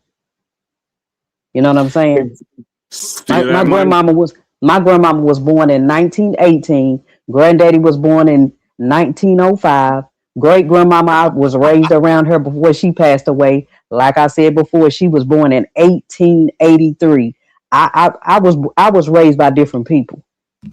So And what she's saying, Deacon Dave, you are a little boy. Shut the fuck up. That's not true, Stanley, because my grandfather was born in I'm 1930. dude, it's a joke. God damn it. All right, now put that shit in the closet. We're having a real conversation. Lisette, would you leave a man for not being able to sew his own button back on his shirt? That's what Stanley said earlier. I just want to know, would you? She answered your Stanley question. suggested that I if that was deal the with so only much if of that a was the only Renaissance man. situation, of Stanley, course shut not. the fuck up. If that was the only situation, of course not. Stanley said that you would leave me if I didn't know how to do that. Earlier today. Of course. I think you're getting that quite wrong, son. Stanley, I think you're eating your words, and that shit is hard to swallow without some water. Get some water. Okay. Lisette, But is it? But what let me I ask a said. question since you asked me that. No, you go ahead, Lisette. You'll Is destroy that him. what happened? Maybe He it has was no clue. Stanley, but it never happened with me. That's why I thought it was so strange that he would say that. Oh. Then you get these dumbasses like Fannie Willis and whatever you want to call her, Fonnie Bonnie, Willis, Bonnie, bitch. Fonnie With Willis. You get zero these dumb humility. motherfuckers. Well, Lisette, you are setting us free and you don't even know it.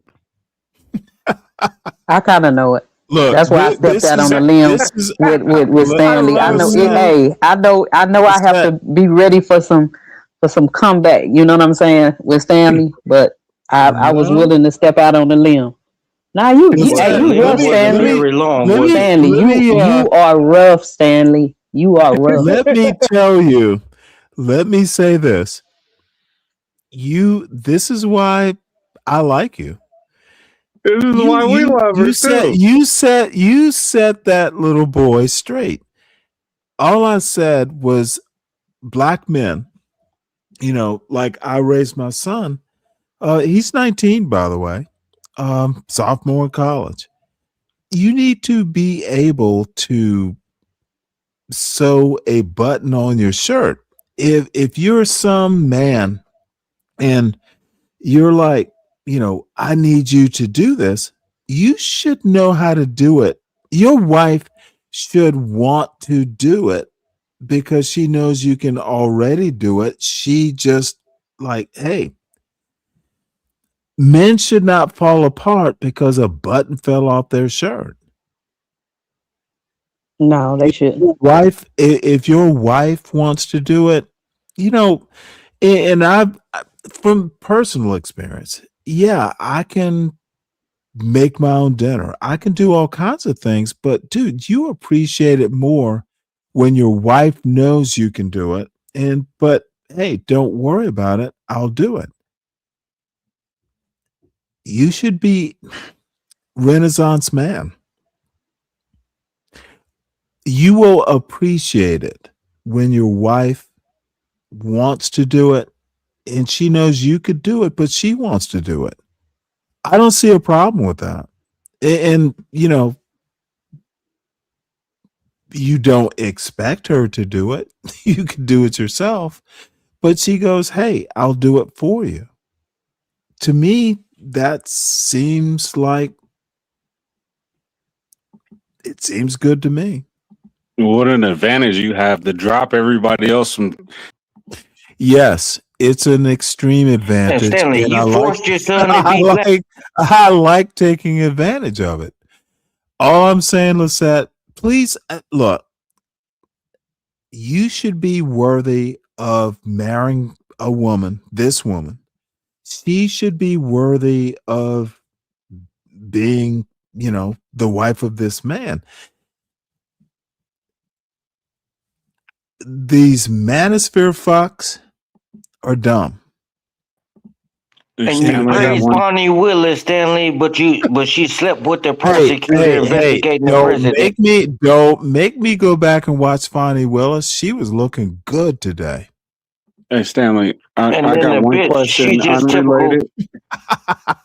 Stanley, I got a question unrelated. He forced his son to be black. Okay, Mike, how drunk are you? Mixed race, and he forced him to choose a race. 1, 2, 3.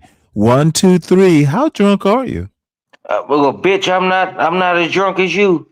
I've been drinking, but I'm not as drunk as you. All right, Mike. You beat it into your son to choose a race, and you made him choose black.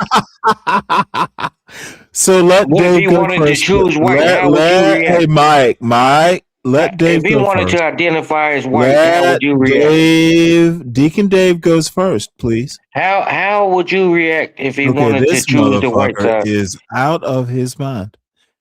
Bitch, I'm asking you a question. After Dave goes, I'll answer it. Go ahead, Deacon Dave.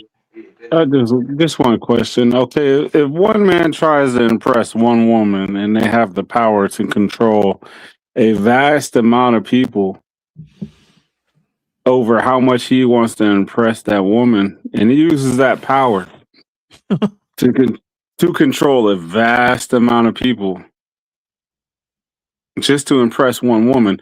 What effect on society would that have if every man threw every other man to the wayside to impress that woman? So answer my question, Stanley.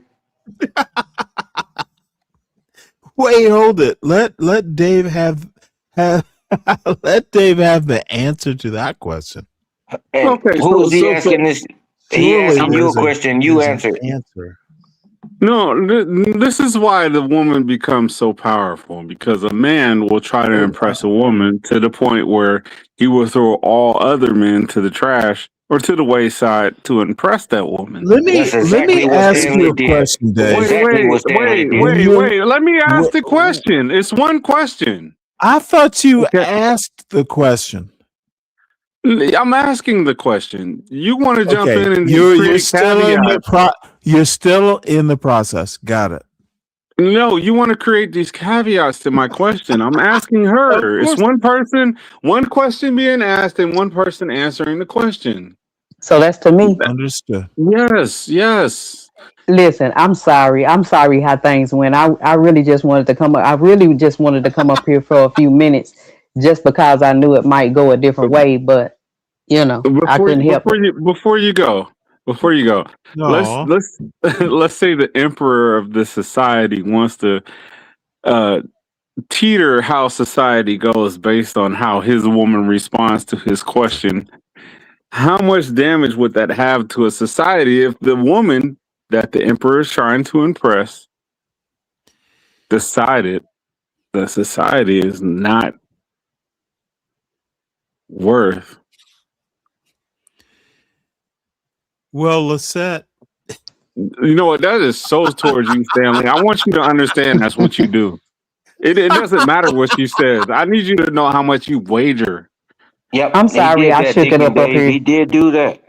No, I'm sorry I shook it up, but I tried to help y'all out. Hold on. Lisette, you don't know how much you made my day.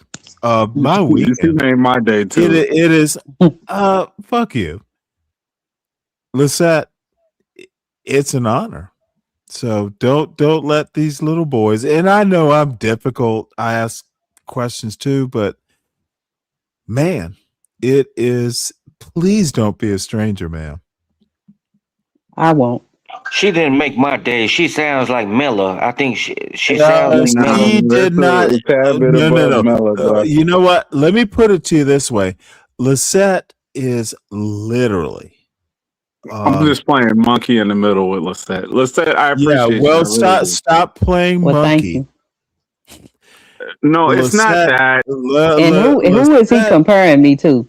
Who is he comparing me to? You know what, Lisette? These are good friends of mine, but you survived well. You dude, these are weak YNs. So it's so is it more than one YN up here? Two of them. Oh, both of them. Now, okay.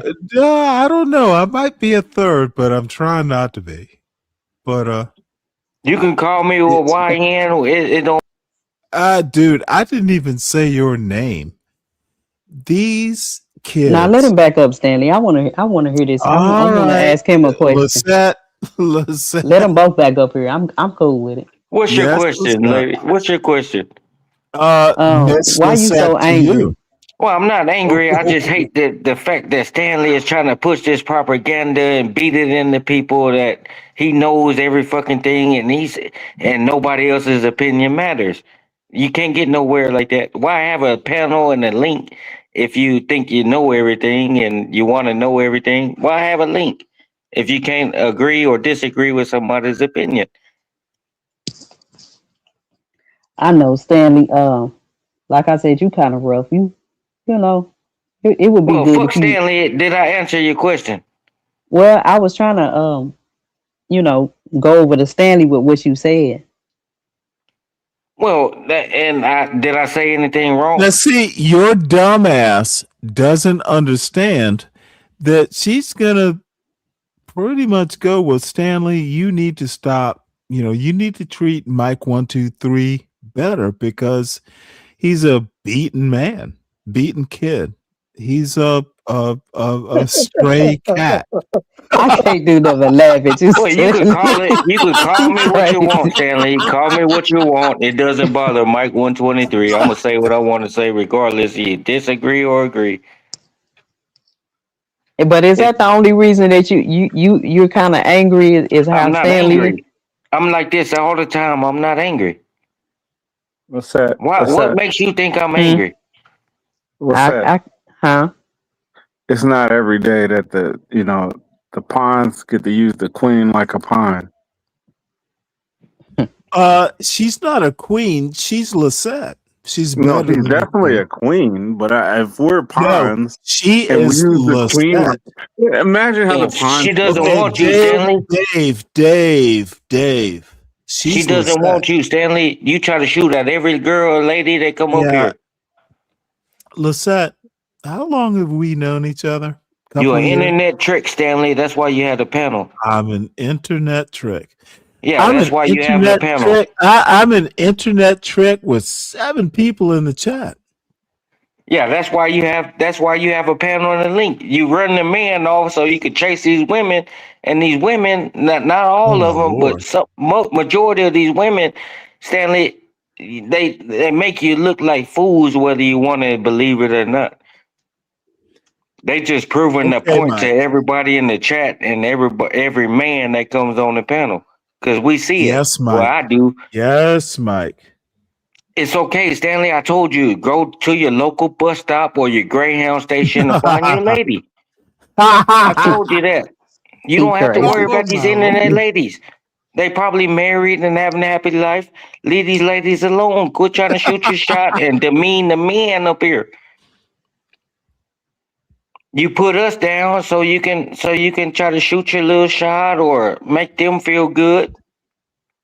If they hit the link, they just like everybody else. Why they get so special privileges and all this bullshit, Stanley? Why? Why do you give these ladies special privilege? Answer the question. Oh wait, what was the question? Why do you give these ladies special? And it's nothing towards Miss Lady here. I just want to Miss know, Stanley, because Lady? you do it all the Oh time. my god. Just call Let me me put Les it or to you this Lisette, way. Miss Lisette or Miss Les. I called you Miss Lady. Oh, so I gotta go Oh with it because shit. you said it like that. Well, Oh you don't have shit. to go with it. That's just what I called you. Oh shit. It's no disrespect to you. See, I see you as having disrespect for females, for women. I'm married. I got a good life. I'm not up here like Stanley is trying to shoot at every lady that come on his panel. He'll put a man down quick just to get with a lady, and that tells you something about him. At least in Well, my let me eyes. ask you a question. You say I put a man down quick. Are you a man? You don't put these women down Oh when they come up and speaking no. this bullshit. I need you to answer my question. Are you a man? I'm a grown man. Does your wife think Whether so? you like it or not, Does Stanley. your wife? Oh, dude, it's not for me to like or dislike. And we're not worried about my wife. I'm worried. I asked you a Who is goddamn we? question. Who the fuck is we? You asked the question. And did you answer it? I did. I said we're not worried Well, about then my let's wife. move. Whoa. You answer the question. I have no more questions. Dave? All right, so let me finish saying what I was saying. Okay, no, sir. So, Miss Lady, I don't even know you. No, You know, it sir. was nice of you on the panel. Yeah, that was nice of you. You know, I don't know you. Stanley, he gonna praise Yeah, you. and you're A talking lot of all people kinds of don't shit. know who you are, but a lot of people don't know who You you are. don't It's no need to know who disrespect. she is. She's my Well, bitch, friend. I just She's said I my don't know buddy. who she is. Okay, Okay, bitch. well that's cool. But Why does like I she said, I need to told you know what to you? call me. So what I was saying, I'm not He's a disrespecting this lady. disrespectful I'm not young mulatto. disrespecting this lady. I haven't said Okay, one all besides right, Sugarfoot. She took it sweetheart. wrong, and that's All it. of a sudden, he's a polite young man. So I'm not disrespecting her, but the bigger picture is, Stanley, you do it all the time. Motherfucker, get a you have panel. no idea what the picture is. You get a panel. Stop the goddamn cap. You get a fucking panel full of people, Stanley, Oh, and you this put all the motherfucker men is down and let the continuing lady to speak. talk Like when that's I and that's told some him queer to shit you stop. do, Stanley. That's queer. Are you part of the LBTQAA plus or whatever they call it? Are you on the hunt? I'm not on. I don't need nobody, Stanley. I'm good where I'm at. No, pause, bitch. I'm good where I'm at. You can call me with any name, No, Stanley. I That don't shit think don't you're bother me. good. I don't think you're good. You're on my So what I'm panel saying, hunting. the bigger picture, Stanley, you got to understand that Do you have just no clue what a big picture is? Stanley, you're fucking what Do they you call them realize damn. I'm going to shut your dumb ass down rather quick?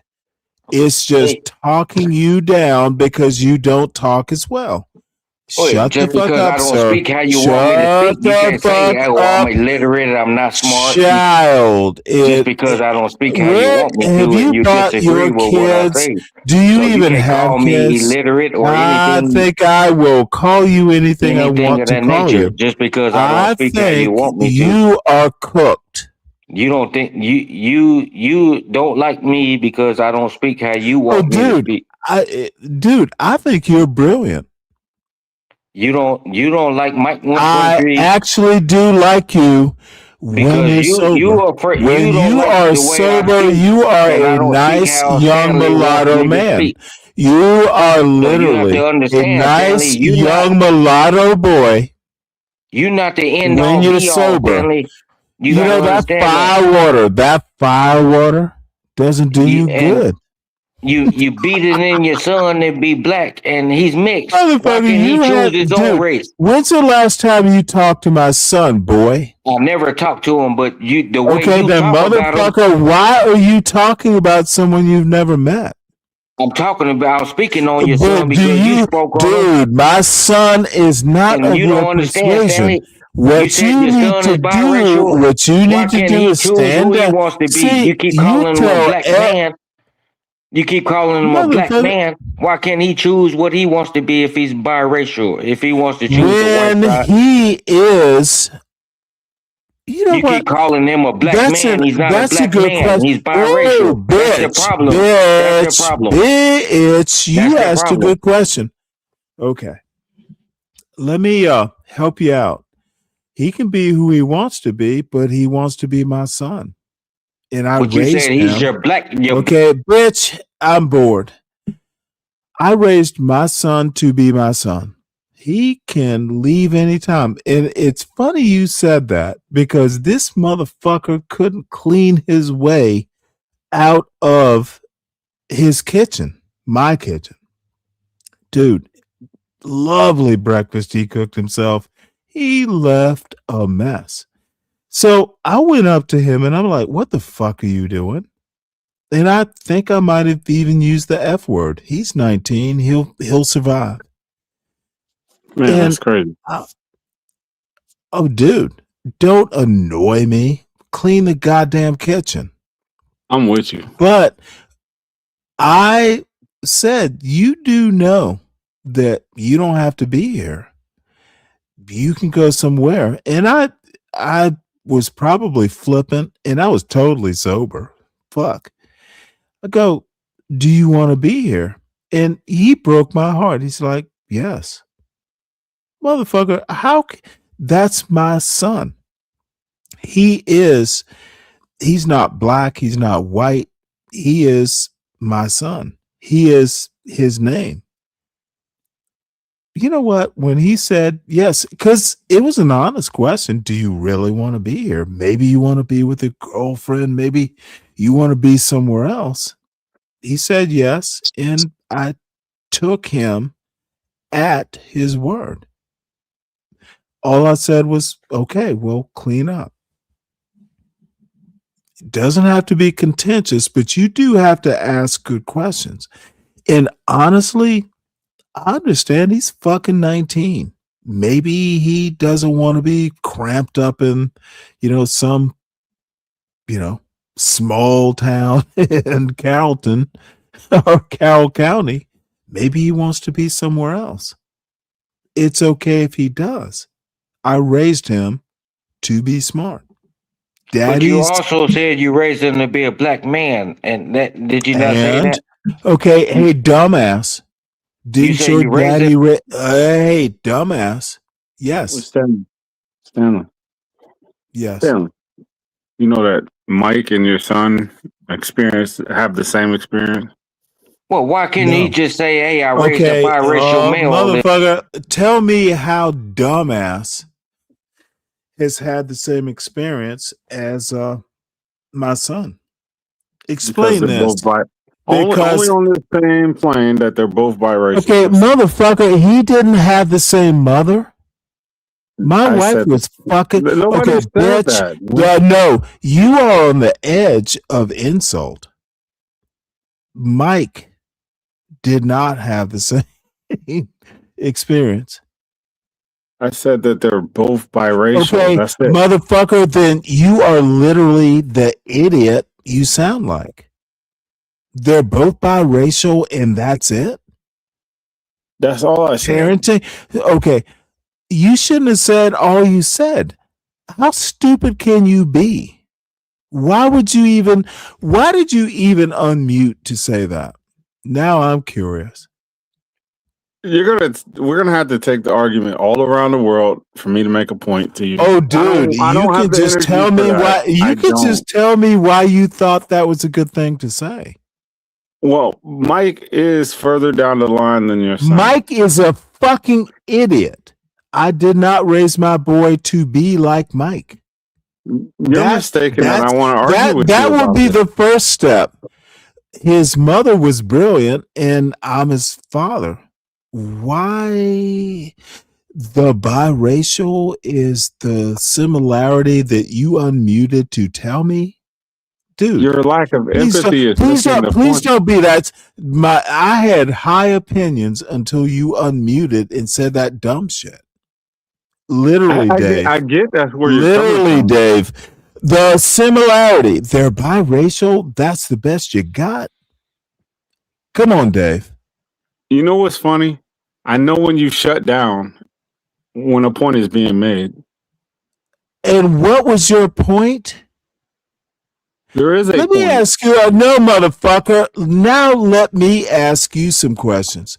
Was idiot's father black or his mother white or vice versa? You don't know shit about Let's his ask type. him. Let's Okay, ask him. bitch, I'm talking. I don't give a fuck. See, you give a fuck about that sort of stuff more than I do. You're on Guinness Stout. I'm on IPA. Trust me. No, you don't want to have dude, this argument. I'm Coors Light. I'm cheaper Really? than you. Yes.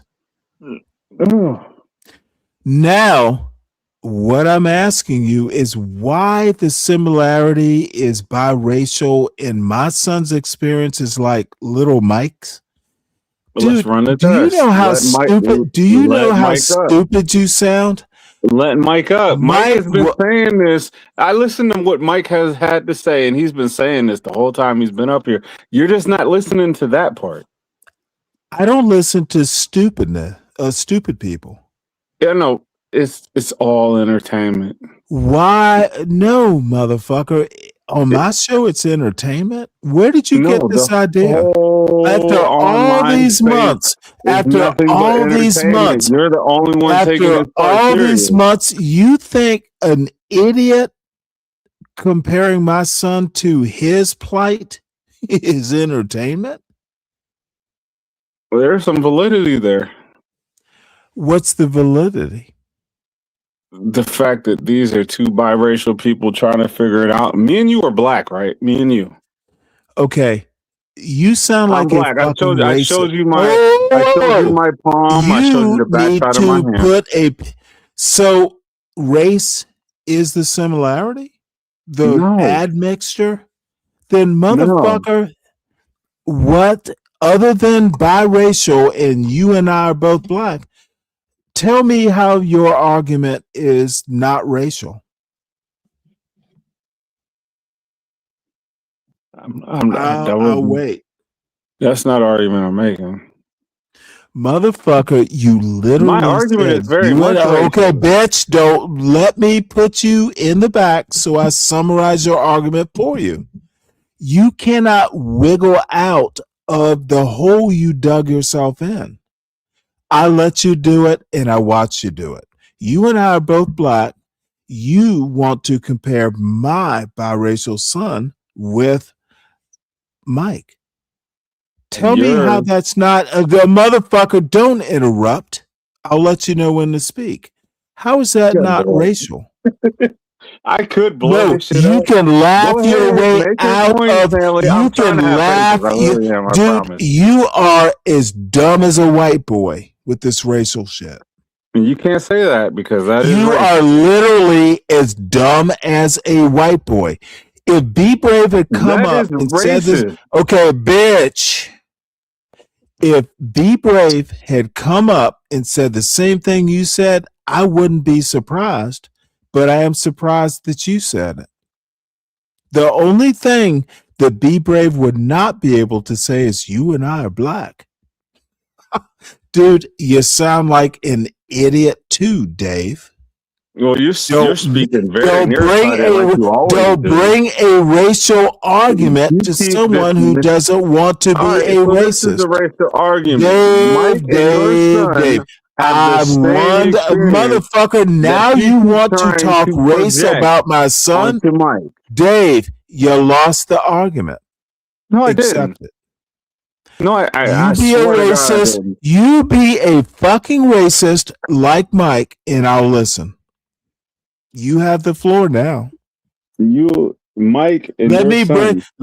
bring your fellow black racist or half black All right, racist up. I got to turn you Y'all down, can baby. have a very racist conversation. So Deacon Dave, I appreciate that, man. But what I was getting at, Stanley put me back. What I was getting at, Stanley, he always said, "Oh, my son black," but your son not. He's biracial. Why do you disclude the white part? I didn't say my son said he was black, you dumb fuck. You said you raised a black male son. That's what you always say. Yes, I did. Okay, so why do you disclude the So white I part? have to explain how I raised my son to you, you I failure want of to a know man. why do you exclude the white part? Motherfucker, Why I can't you don't just say care what you. I raised a Let me ask you a biracial question. son? This is getting good. Okay. Why didn't you? Why Okay, can't you just say, bitch, Stanley, I raised you a will not overtalk. So Mike wants to know the justification of me raising my son. Bitch, when you get a son, let me know. You got 2 daughters and you're half black. Talk to me when you're interesting. I just want to know why do you always Motherfucker, say why what can't you you just want to know is immaterial. I why don't can't give a you just fuck say, what you hey, I want. raised a biracial son? I raised a black man. Maybe your father should have raised you black and you'd understand you're weakling. If I was 100% black, I can I will understand that, but I'm biracial. I'm gonna mock you, bitch. I'm going to biracial. let If you know I was 100% what black, is I in can store understand for that. you. But I want to know why you always say, Stanley, that you raised a black You male don't. son If and you he's if you biracial. Why knew do you exclude the white part? if you knew about being raised as a black man, So you're you'd basically saying the understand. mother white, she's white, and she didn't mean nothing, so you automatically assume your son was black. Did I say that or did you? You always say, I raised a young Bitch, black male. Mike. Dude, you're Mike. you're not smart Let me ask enough. you a question real quick. Let me ask you a question You real may quick. not, Dave. What you'll do is stand down Yeah, he while I can ask the deal with question. this. It's just one question, Stanley. He can ask the question. Let him ask it. It's just one He question. cannot. He Maybe cannot. 1 and 1.5. Okay, Stanley. Mike, your that one black drop blood, rule? your black blood is literally the stupidest part of What's you. your question, Deacon Dave? Okay, so when I had my son, Because me and my wife are two different nationalities. Think. Nationalities or races, they're different. Stanley, It's not race different. is an American construct. Nationalities. Oh, nationalities are what kind of construct?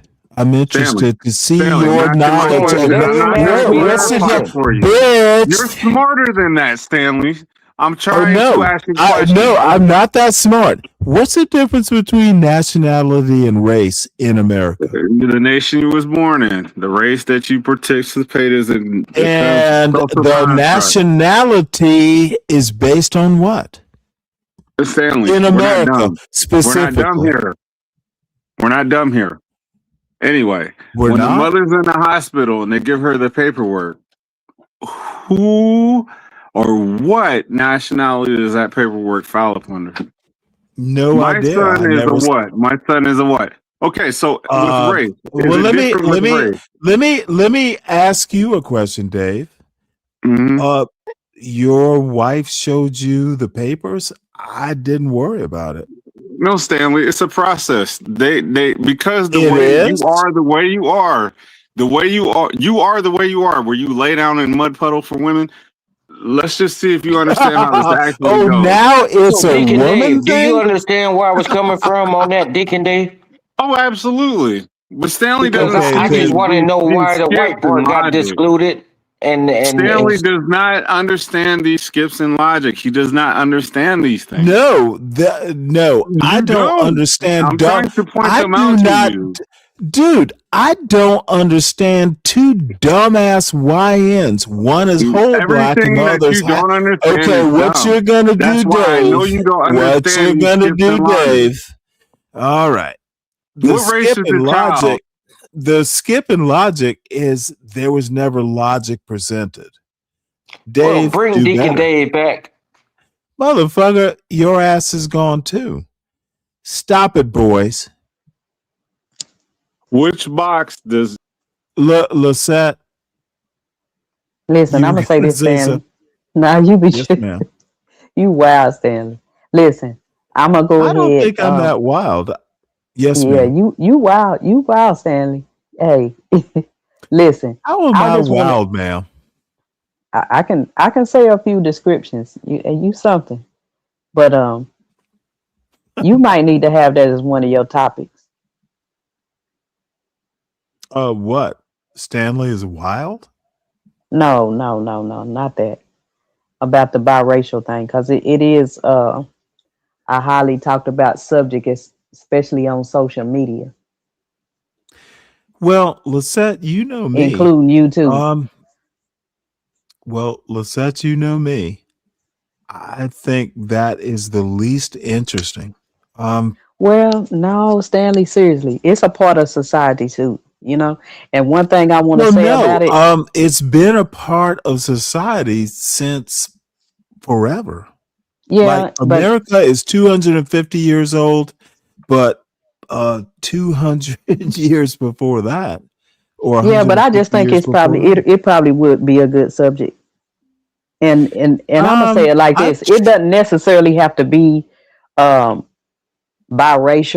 because in my opinion, what would be a good topic is just the different subjects that can come around different shades, because I don't think people understand. That's one thing that I've been paying attention to when it comes to things like biracial and different shades of black. Some people don't understand that our culture and black people. I'm gonna stop trying to say black people, because Terrence got me on that level. Melanated people. I talked to Terrence about a week or two ago. He and I are still cool. I think Terrence is funny as hell. Yeah, he gets on. He doesn't get on us, but he tries to get us to understand about the title of calling ourselves black, and I get it. But yeah, just a conversation in that category would be good. Maybe not just biracial by itself, but just talking about the different issues dealing with, understanding it's Well, different shades of let black me people. propose this. I put my email in the back. You co-hosted them. Okay. Stanley, Ma'am. I guess it's time, ain't it? You won't co-host. You brought it up. You I proposed know it. I did. I know I did. You don't want to suffer the consequences? No, No, it would be Lisette, that's not it. honestly, if you co-host it, I'll do it. And yes, I'm being a Why simp you doing it like that, Stanley? to force you to co-host it. You don't think that'll be a good Oh no. You understand it. You have feelings about it. My feelings about it is, why are we making a big deal of it? I kind of feel like it does play a part in society, and like I It said, does. and I it agree seems with like that. it's come out very heavily. And I'm not saying it didn't have any kind of weight in the past, but at this point, it's Well, just here's a lot going on about it now. well, let me ask you a question. Is it better or worse? It seems like it's a lot of focus on it now. And that is the America 100 years ago. I'm gonna be honest with you. And I was older, so honestly, my son and I, he knows who he is. He knows who his mother was. It's not that big a deal. I think I don't know, people Stanley. I think that's well, the reason ma'am, why it comes up a lot. I it think that's comes why it up comes with up a lot. people. It comes up a lot with people who want to talk about it a lot. It's more important that my son is at a major university and he does well. We don't talk about race. It can come up, but his mother and I married a white woman. Race literally never came up. I might have been more racist than she was. Yeah, I don't know. I just feel like it's a lot of sometimes you opinions would go, out well, here. Stanley, the opinions are uninformed opinions. The No, I can't problem say that, is, Stanley, because some people go I through can. situations and I can, but though. you got to understand this, Stanley. Okay, don't tell me about situations that I haven't been through. I don't Yeah, but your care. son might be going through it. You never know. You know And your what? son might have went Not through it. now, dude. You don't think my son's in the next bedroom? I know what he's going through. Okay, Stanley. I hear you, No, Stanley. no, I hear you, Stanley. I hear you. no. Because I'm gonna say this. I'm gonna say this, and I'm Are gonna let you it be. humoring me? No, I'm not. Because one Dude, thing I he will tell has you, a and it He doesn't has. listen. I'm gonna tell you this, and Well, I'm hold not even on. gonna put it on biracial or anything like that. It's a lot of things that I've been talking to my young adult children about that they just now kind of start coming out and talking to me about. Well, let me And ask you a question. sometimes they're not going to talk to you about certain things. Just if time is going to evolve before they even bring things to your Let me attention. help you out here.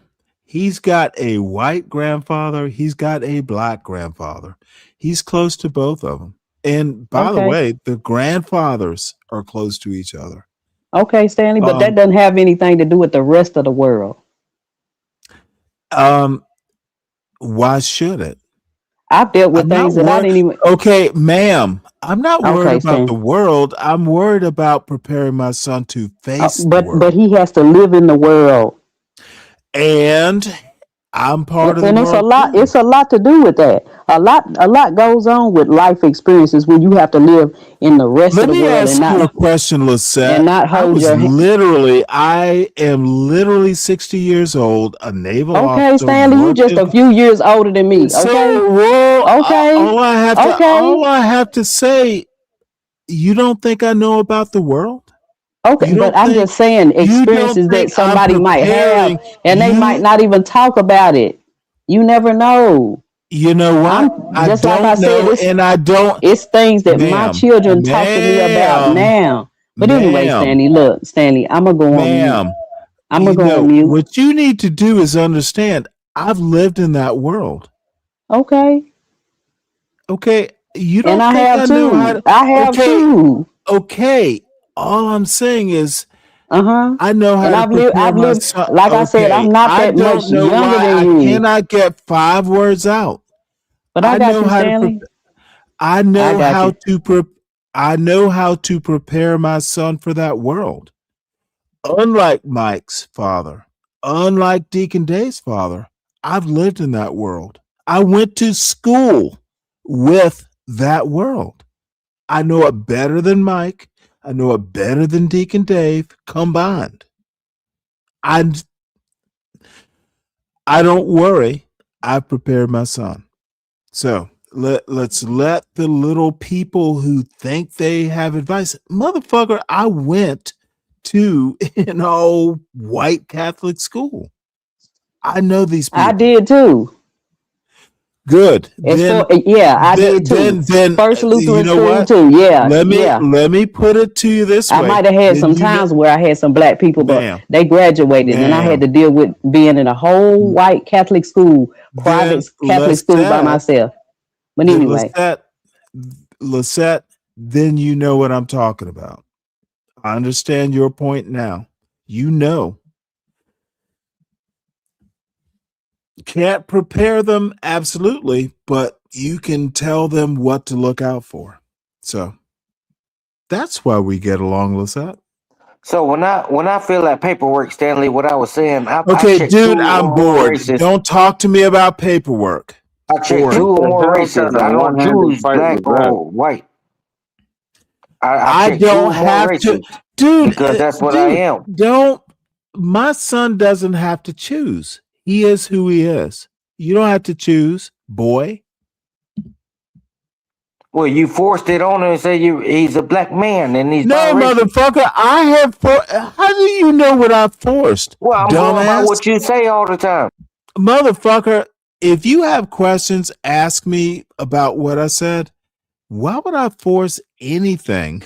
What the fuck is he talking about? Dude, If we're you are having a an ass, confused. Stop, Dave.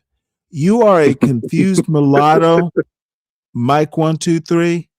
Ask me, as a black man, how I raise a mixed race son. I raised him the black man way. Maybe you didn't have the luck, and that's fine. But motherfucker, don't you ever question how I raised my son. I am very deliberate. I am very focused. The dude is in a university you couldn't test, your babies couldn't test in. Shut the fuck up. So I just want my question to you, Stanley, is Oh my lord. I why was can't you trying to say I raised insult a this biracial motherfucker son? into. Why can't you You're say I still raised a biracial son? You are still asking me how I raised my son? It's out of bounds. I couldn't describe how to raise my son if I tried. I just did. And he's fine. this is You never answered fascinating. the question. I don't understand the question. I said, Stanley, why do you say you always say I raised a young black son? Why can't you say, hey, I Mhm. raised a biracial son? Because I didn't. So your son is not biracial. No, he's biracial. Okay, so then you're not making sense. The motherfucker, no sense you could possibly understand. Shut the fuck And let up. me tell you, let me just clear this up, Stanley. I could test it in any school right now today, and I can get accepted to Harvard. I can get accepted to Harvard right now today if I test it and got into, and I can guarantee you I can get into Harvard. Must be that white blood in you. Well, my son is national. What do you say? Anyway, I I'm check two using. or more boxes, 2 or more races when I fill out paperwork. I don't choose black or white because that's what I am. I'm 2 or more races. And Stanley making it seem like he raised a black son and his son is not black. He's biracial. So that's all I got to say on that. See, when they bring the paperwork in the room after the child is born, it's usually the race of the mother.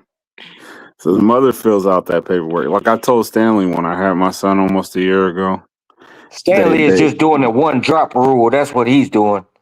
Well, they bring that paperwork to the mother, and they expect the mother to fill out that paperwork. Like they walk right past me, even though she was on drugs. She was like, "Hey, here's the paperwork before we give your son a social security number."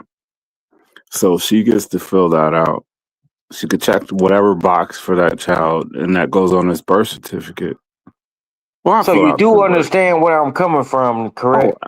Oh, absolutely. I know this is like something that flies over the head. A lot of people don't think about what biracial kids go through. I do understand that. Well, mine's Yeah, more but like a binationality of a child. Either way, I don't know what box I checked. I'm pretty sure I didn't check black, but that was what happened. and see, it's just I get what you're saying, Deacon Dave, but it's the simple fact. Stanley gets up here and he says, "I raised a young black male, and he's this and that, and got accepted into this elite school." But Stanley can't say I raised a biracial son. That's the problem where I'm getting at. Why can't he say biracial? What's the problem with saying biracial? Because he does make the distinction that he raised him as a black man. It's different. But he excluded the white portion of the raising. You know Well, what? Let me the child ask was your born is dumb. different Hey, than the Mike, day after you are a he crossed dumbass. over the I've finish line as a confirmed grown it man. now, dude. My son sees his white grandpa. My son knows who he is, and I've told this story before. My son might have been 5, and it was something about Santa Claus, some relative of my wife, and ultimately it was my son saying, "No, I'm not Santa Claus. I'm Trevor." My son is Trevor. He's not black. He's not white. He understands the dynamics that America imposes, but in the end, and I'm the same way. I'm Stanley. I am black. I'm Catholic. I'm all these things, but in the end, I'm fucking me. I am me. I raised my son, and dude, he was just that way at 4 or 5. He knew who he was. So, Mike, you can be all racial, you can be a lot of things, but in the end, you have to be Mike. That's actually who you are. Stop the bullshit. I don't get impressed by, ooh, I think you ought to raise your kid in 1 drop rule. Who gives a fuck? You're either smart or you're dumb. Call me what you want, Stanley. It's fine. Call me what you want. I don't take I offense to none of did that call bullshit. you what I wanted to call you, Mike. You call Thanks people for all these reminding names, us. Stanley, like it really matters. It doesn't. It's just a word, dude. Hey, it matters no But what you more don't or understand, less. Stanley, what you fail Okay, to motherfucker. understand that your motherfucker. Which part of I don't give a fuck about your opinion? I don't have to understand. Dude, understand what? Something I don't give a fuck about? My son knows who he is. Your brain transcends race. And shut the fuck up, dummy. Your son Trevor is a biracial male that got government assistance to get into whatever school he's on, and now you're trying to flip it on me like I I'm did afraid. something Oh, it's wrong. When in retrospect, You are I'm just so. all I'm telling you, Stanley, don't speak that your son is a black male and he's two or more races. This motherfucker is offended by his blackness. I am, because I'm biracial myself and I don't choose a Do you side. That's the hate the problem with black y'all. part? Y'all, Boy. Do you hate the black part of you? You can't. It's The hard for you two to say drops my in your biracial soul. son The got two accepted drops. into Georgia The Tech. two drops That's in hard your for you to say. soul. You love the white drop. You hate the black drop. Is that That's how it hard is, for you boy? to say. My I question only who's having a issue with the problem. biracial thing, Stanley, is hard for you Dude, to say you my sound like you biracial are son. in a crisis. When you I don't start question it who's off and say having the real biracial son, problem. Who's Stanley, having the when real you don't problem start off here? by Wait, saying hold it. Should biracial, we call 911 for your weak Lisette, man it may be ass? time for you to You go. are weak, Mike.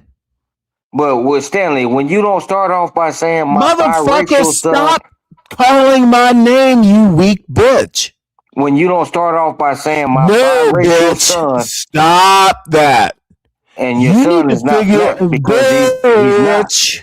He's Stop mixed and trying he's to two or figure more races. out a boy And now that you're I mad raised. because I'm Okay, calling you dude. out on it. I got to put you in the back.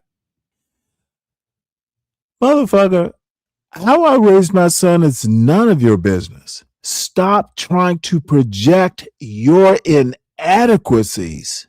Motherfucker, if I'd raised you, you'd actually be reading books, you dumb fuck. Stop it, Mike. I'm about to flush you off this panel.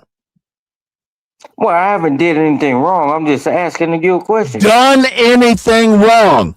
Motherfucker, if you were my son, you would know you haven't done anything wrong. Not, I did anything wrong or whatever the fuck that broken English, fucking third world English you learned. You're white and black and illiterate. So both sides failed you. Call it what you want, Stanley, but Motherfucker, you, of course I will do what I want. Dumbass, you better change your perspective rather quickly. I'm done with that confused shit. Save your confusion for yourself. Stop projecting it on me. I know how to raise a child. Dumbass, stop being bitter because you're biracial. Bitter biracial should be your. I might change it to bitter biracial instead of Mike 123. Bitter biracial, that's not. when you speak on No, your this son from now on, motherfucker Stanley, is say crazy. biracial, my biracial son. The admixture When done you made speak him on your son, crazy. say my biracial son. Motherfucker, you're still talking about my son? Dude, you keep going too far. I might have to flush you because you are a rabid idiot. Let's see. Bitter. Should just be bitter by, but racial. There you All go. right, Stanley. I'm about to get down. I'm probably gonna leave you up, but I got a couple I of am things to do. so Lisette, I am so sorry for this. But Oh no, you don't good. be I mean, ashamed. like I said, But I appreciate you letting me up on the panel. You know what? I am so happy you dropped by. You don't know how much you made my weekend. Well, that's all right, Stanley. Thank Glad I you for could make it. stopping by, Miss Lady. Thank you for stopping by. I hope you come back. Miss Lady. Yeah, he's I not hope you that come he's back, not that Sugarfoot. bright, Lisette. Miss Lisette, I appreciate you. She get what I'm saying. She might think I'm dumb too, like you, She Stanley. does not.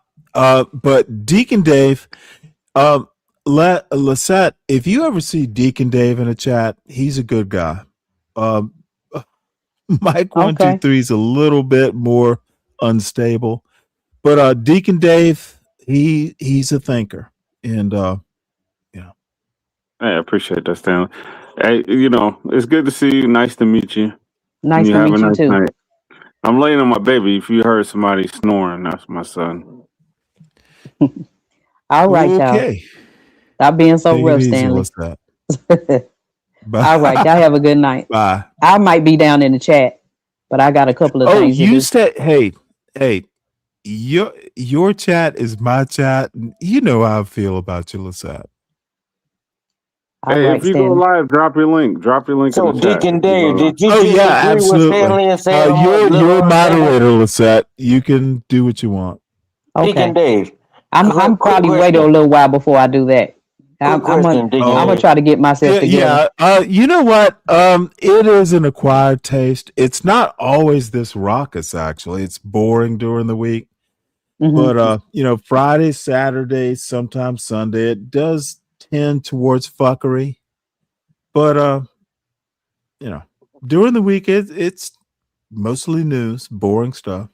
But Okay. boys like Mike 123, these little mixed race boys.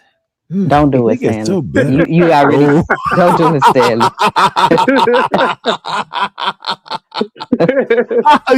Wait, Lisette, you couldn't see where I was going to go with this.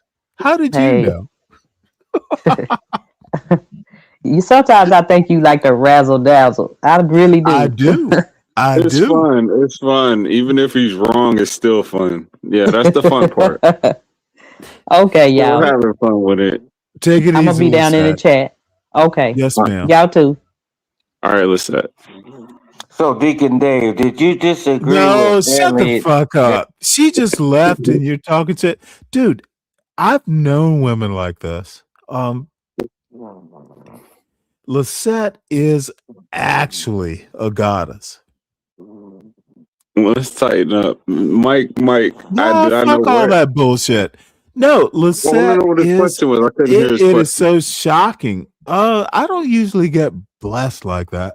I know the feeling. For some reason, I do know the feeling. No, and you know what? It totally platonic, but she How do is you smart. think I handled it, Stanley? Because when you wanted to talk, Dude, did I really not sat down. recommend if she ever sees you in a chat? Did I not give you my highest recommendation? But you know how I be in the chat. Is It's different. no motherfucker. I said you're a thinker. Yeah, that's the best. But That's the best thing I can say, dude. I If I appreciate it. think you're a thinker, dude, I'm just some little, bullshit. 264, dude. I'm a little channel, but dude, we'll get there. We're the little channel that could. So, Deacon Dave, when Stanley said, when you see Deacon Dave in the chat, he's whatever he said. But then when he said, when you see Mike 123 in the chat, he's a little unstable. So, did you agree with that? Deacon Dave didn't say it. I did. I'm asking Deacon Dave a question. I understood the context in the sense that. So you think I'm a little unstable, Deacon Dave? No, that's just what It's you okay get. if you Stanley. do. Just Stop tell blaming Deacon Dave. No, bitch. No, it's I said it. perspective. How about perspective your of little you. weak ass, your little weak multiracial ass come and ask the man who said it? Because I'll give you an earful, you fucking dull butter knife brain bitch. Well, Stanley, to avoid No, confusion, motherfucker. Don't you ever come up to my panel and avoid what I said and ask someone else. Dude, I said it. How about confront me, little man? God he did damn ask it. me a I direct hate question. that kind of bullshit. I get you. He did ask me a direct question to avoid confusion. Motherfucker, All Did right, you you ain't gonna say let me those answer? comments, or did you say those comments, or did I? No, but I can definitely explain the Okay, comment. no, Deacon Dave. All Who right, then you said? explain it. Who Let Mike up. said? Calm Who down. Let Mike said up. those words? Who said those words? You or me, bitch? Mike, honestly, dude, that's Oh, I asked the man that question, Stanley. dude. We You get what are you gonna say. I'm gonna you say are what a regardless, one Stanley. drop. You are a one drop white boy. Yeah, you gonna call me all these names? I asked Deacon Dave the question to see what he has to say. Yeah, Deacon Dave. I'm too afraid to ask Stanley. Stanley, we know what you gonna say about Mike. I'm Yeah, asking a third motherfucker. opinion. You know what? You will not change hearts and minds with this I'm blather. asking Deacon Dave a question, how he sees it from looking in. What? Because he's your butt boy? Deacon Dave, can you answer my question, sir? Deacon Dave has retired. And Stanley, let me tell you this, Stanley. You I gotta think he stop. can come back. You gotta stop with all this. You gotta stop letting these women come up here, and you gotta No, stop fucking Lisette sugar is putting my around for these sweetheart. women. No, Lisette could fucking take over the show and I'd be happy. You She's crashing out smarter over than these I. women that don't give a fuck about you, Stanley. What the fuck do you mean they don't care about me? You know, she doesn't care about one. She doesn't give one red cent about you, Stanley. You know that. So I haven't talked to her probably I won't in give a a fuck when year. you talk to her. Okay, I'm hey, telling you what I see. dumbass. Let's examine your point. I haven't talked to Lisette in like a year.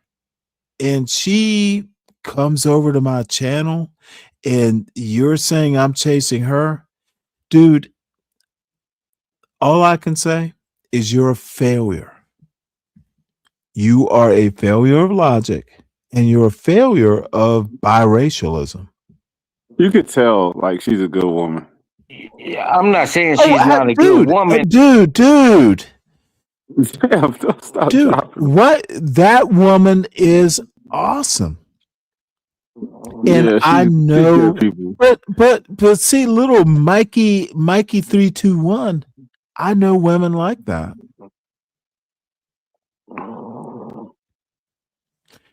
And That's she way was more nice common in enough. your generation than my generation. She was nice enough to come and say, "Hey." And little Mikey 123 321 ABC, dude, the woman was nice enough to come up and tolerate your dumb ass.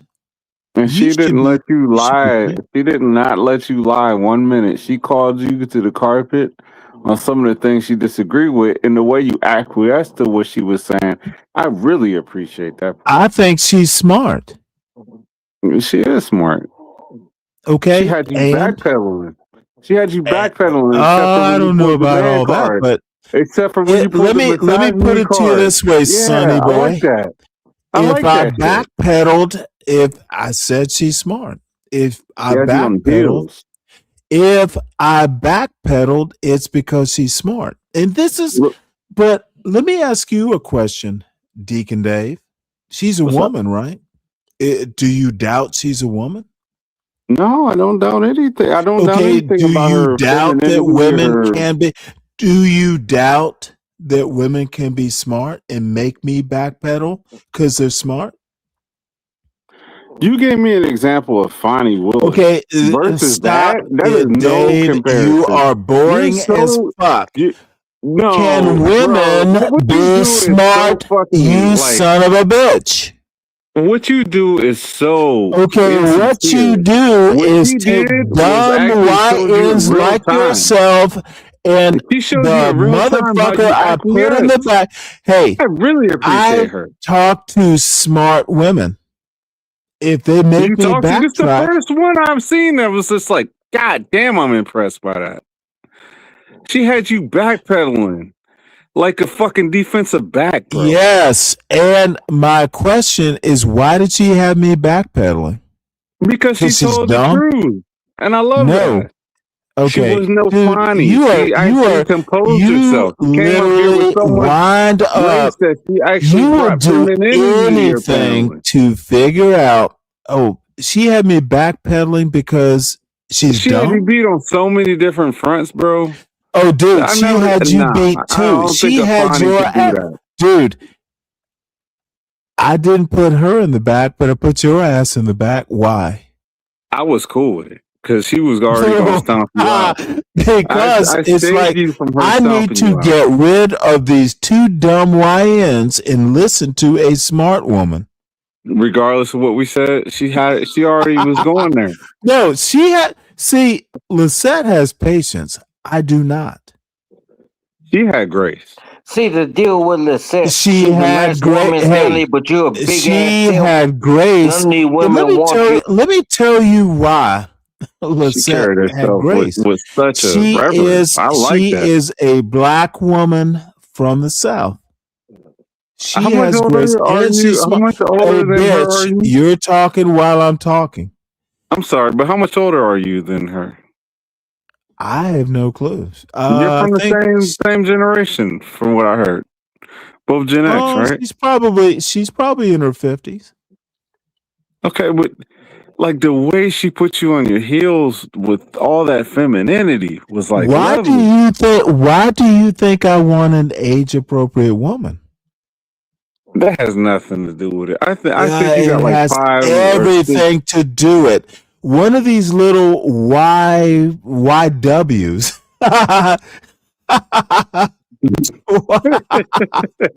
I know what you mean. What young women can't fucking Lisette can do what some 35-year-old woman can't. It's rare that you come across a And you woman that want to equipped. know why? Because I respect her. He was acquiescing like hell. This is what you YN motherfucker, and not you, Dave, specifically, and you know, Mike's married too, but some of these idiots on the panels, dude, if you respect your woman, because you know she can put you in your place because she's smart. That's what a I black give her that, motherfucker but I'm Fonny talking. is not going to give you That's that. what a goddamn black man wants. A smart woman, smart black woman, smart woman. Just be goddamn smart. Stanley, I would rather ask you on a fishing boat instead of online. Like me and you fishing or something like that one day. Fonny or Lisette? Fonny Willis is not Lisette. You damn right. And you could never fucking sit up here with MOT and play that shit like she was impressive. MOT is a yes man. You know what? MOT and Lisette would get along fine. Because the MOT is a yes man and Lisette is a yes girl. Lisette is probably getting embarrassed when I say this, but every black woman should be Lisette. And there's no disrespect to Lisette because I don't know her. Yeah, All look I'm at this saying- little. All I'm saying, Stanley, you gotta stop. YMR. You're a YMR? You gotta stop hunting these women. What is a YMR, boy? That's why I call you an internet Young trick. mixed race. Because your son is a mixed race. Motherfucker, my son was raised by me. And Stanley, you're illiterate. You were not raised by me. You'd have more etiquette. You'd be my parents more raised me. literate. My parents you would raised have me the read correct more way. books. Dude, They didn't beat it in me that you gotta be black or you gotta be white. They didn't beat that in me. They said, hey, you're a biracial male. They said, hey, you're a biracial male. It may get hard. It may get This tough in this motherfucker world. wants to make a big deal out of being biracial. Well, motherfucker, I'm trying to tell you the truth. Motherfucker, it's your truth, not mine. Okay, so and what makes yours more Motherfucker, valuable than it mine? is Mike 123's truth, not makes yours my more son's. valuable than Okay, mine? bitch, you can't shut the fuck up. You live your truth. My son is not living a Mike 123 life. Dude, you are so far out of line, so disrespectful. My son's smarter than you, bitch. And that's fine. He very may be. He very may be. I don't got a problem with that. Just because you think I'm something, I'm not. He very may be. So let me say this, Stanley, real quick. Okay, you may shut you have up to while understand. say this. Zhang Wei says Stanley's hubris will forever be his downfall. See, this is what Zhang and all these other dumb fucks, dude. I'm a black man. I've made it to 60. Hubris, Zhang, that you wrote this is hubris, motherfucker. I'm raising the next generation of accomplishment. I will never be ashamed of my accomplishments. Hubris, nah. Hubris is basically overreach. I don't overreach. Zhang, enough. Hey, Stanley. Yes. My son got his haircut, man. Oh, really? First haircut? Well, second, but for his 1 year photos, and the way his head is like, the way Did his he head cry? is so smooth. Did you get him a taper? Is he cold? Hey, bitch, shut up. Did you get him a taper? You don't have a boy. Did you? Do you have a boy who got a haircut, bitch? I have a son and a daughter, Stanley. This is second haircut I thought of his you life. had 2 daughters. And you My never bad. you thought, but you didn't know. I am wrong then. My apologies. You are wrong. This Okay, little dude look like he's motherfucker, ready I to get just his job, bro. apologized. You can shut the fuck up and tell us about your son's first haircut after Dave. That was 9 years ago, Stanley.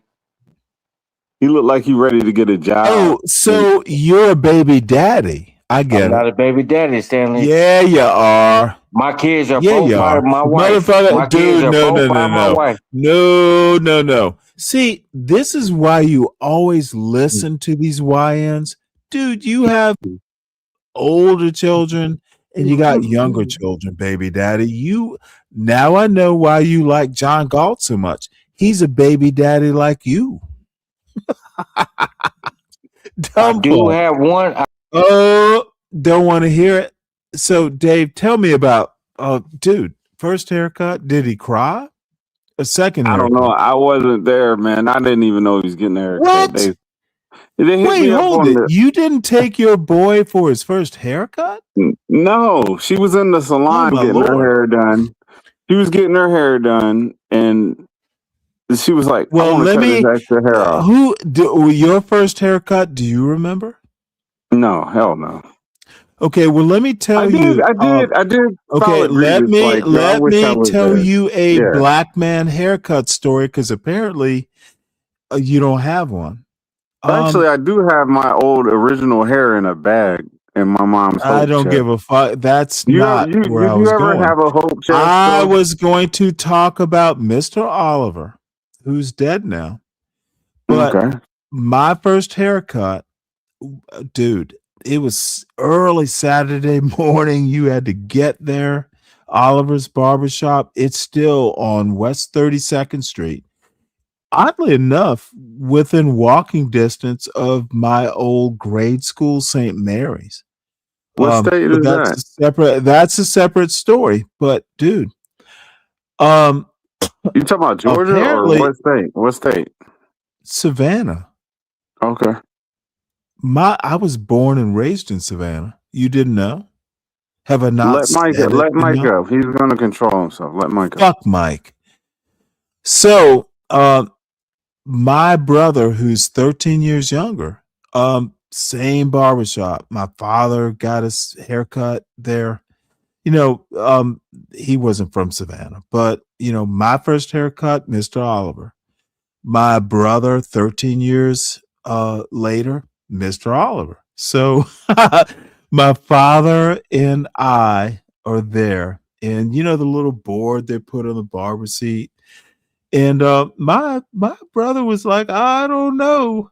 But I was there. My father was there. His big brother, his father. He didn't cry. He was concerned. But you know what? Dude, um, I drove a Volkswagen Beetle in high school. I used to take my brother to that haircut place early Saturday morning. Me and my brother. He's a little boy, but haircut. Back in the day, you get it done every couple weeks. So that is a black man, and his little black brother, black barber, Mr. Oliver. Salute to Mr. Oliver. He passed away a while ago, but I'm a black man. I raised a black son. And Mike, you should have had a black father. You'd be better adjusted. You seem like a fucking weak man. So you're a weak baby daddy. Weak baby daddy. So you're a baby daddy. That's going to be a yes or no, Mikey. I have a daughter and a son, and one Okay, of my older motherfucker, daughters I is at don't a care red about light. any of that shit. Are you a baby daddy? I'm Are not you a baby daddy. divorcee? I take Are care you of a my kids. divorcee? Bitch, answer the question. I'm bored. You are not married to the woman who produced your first set of kids? Yes or no? It's not a set, it's one. Baby And daddy or I'm not divorced? married to her. Baby daddy or divorced father? Which? I'm not married to the lady who had my first. Baby daddy or divorced? Which? I've only been married once. Baby daddy? And I'm currently married. Baby daddy? Baby daddy? Or not? Yes, no. Well, fuck what you got to say, Stanley. What I'm. Baby daddy? Yes or no? You're just making this fun, Mike. You might want to run over to the nigga Galt's channel and talk about being a baby daddy to him. I've never been a baby daddy, bitch. Baby daddy? Yes or no? I'm not a baby daddy. So you weren't married to the mother of your first child? My first child, Okay, my oldest bitch, daughter. stop prevaricating. I'm bored. Well, bitch, I'm trying to give you the goddamn rundown. Baby daddy, I don't give a fuck about the goddamn rundown, you moron. I don't give a fuck. I don't care about your backstory. You say you're married now with 2 daughters. Your first daughter, baby daddy or not? That's all I care about. It could be done in like 1 word, maybe 2. Shut the fuck up. I'm not bored. a baby daddy. You are a baby daddy. I'm not. Did your first baby mama die? Stanley, Mike I 123. don't give a fuck, dude. Stop making me give a fuck. Baby daddy, widow, that's the third option. Did your baby mama die?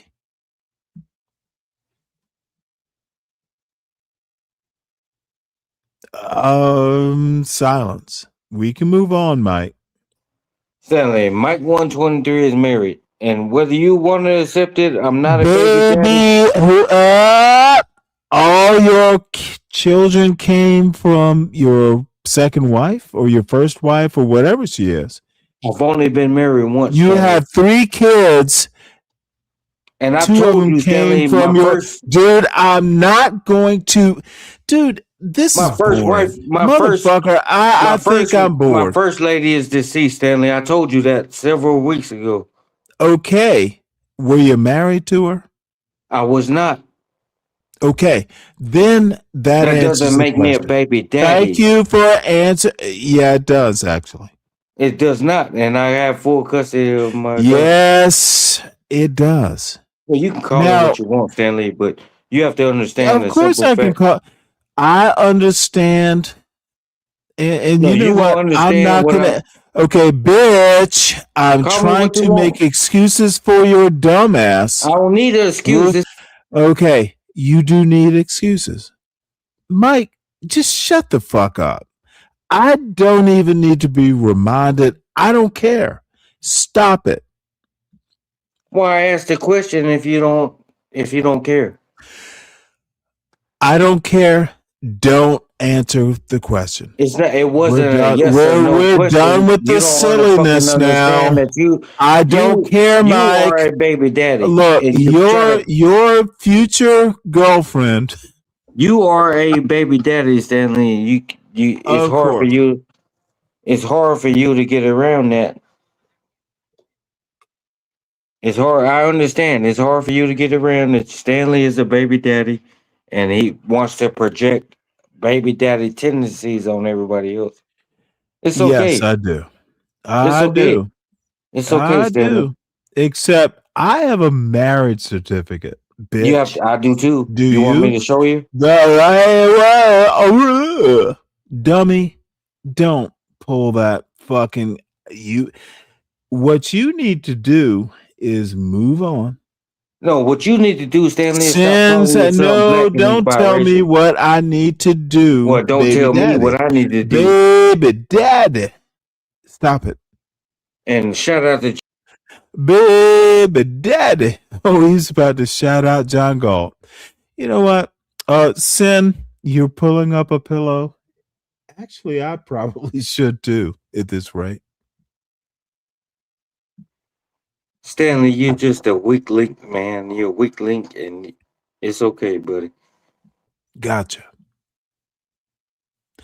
But I do Anyway, have to say, let's to Lisette, if she's still in the chat, I do have to say a couple of things to her because Stanley, what you're not gonna do, baby daddy, you is let this overstep woman your come bound. up here. Okay. You simp for this lady, and then just like you do every other woman, you let them come up here say what they got to say.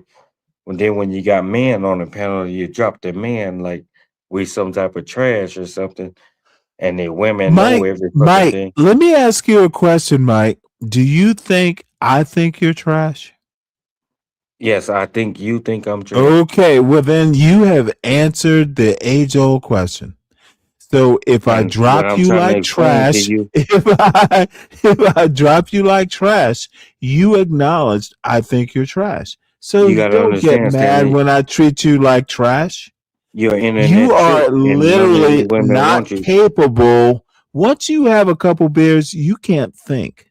And You're an internet trick, and nobody I wants you, treat you Stanley. like the Raggedy Ann doll you are. White and raggedy. Well, you have to understand. Now let us move on. You You let these are women up white here. and Raggedy Ann. I'm not white. I'm biracial. Raggedy Ann. Shut up. So you let these women up here speak I'm all done. they shit. I'm Then when a done. man comes up Let me here, put you back, Prime example of what I bitch. mean, right? And this is the and thing. when All a right. man And this comes is up how I here, So understand. I've been discredit. trying to this You motherfucker. discredit anything a man. That's to say it's because you want to trick with these women. Mike, are you a man? You want to give your Are army you check to a the man, Navy check Mike? to these women, Stanley. Is Mike even your real name? It's not. Good. Good, you And why do have you want to shut know? up. You want me to tell you my real Oh, name, dude, Stanley? I just asked you a question. I don't need to know Because anything. I could tell you my real name if that's what you want. Please don't. My real name is Kyle. Parents is that they don't engage with their Yes. children. They shove Good. Now, devices what does in that their have to faces. do with Well, strategy you and asked the tactics of question and I Listen gave you to the the answer. video. Politicians Oh, don't wait, Well, the hold on. video Oh, has you shit. on here with glasses looking stupid. Oh, my Lord. The video Look at has you this. on here with glasses Okay, with your Mike, little. you're done. So this motherfucker literally, he did. Oh, this dude. Oh shit. I had no idea he'd done all this. Ah, damn. So there we go. Little dude did some research. Can gain votes. Okay, you see now I understand. You're making two different arguments. I'm not making two Okay, different arguments. understand the social media. So Was this sold an why idea of liberal in handouts, oh my masquerading lord, as I help. had no But they all clue. jealous.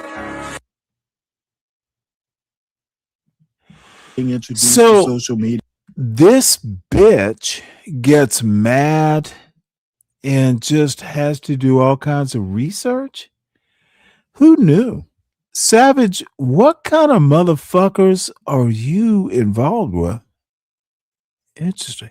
Well, that is me. Biggest problem with parents is that they don't engage with their children. They shove Good. Now, devices what does in their that have to faces. do with strategy and tactics of politicians? Because that's what politicians are Apparently, utilizing so I'm that ugly. they can gain votes. Okay, you see, now I understand you're making two different arguments.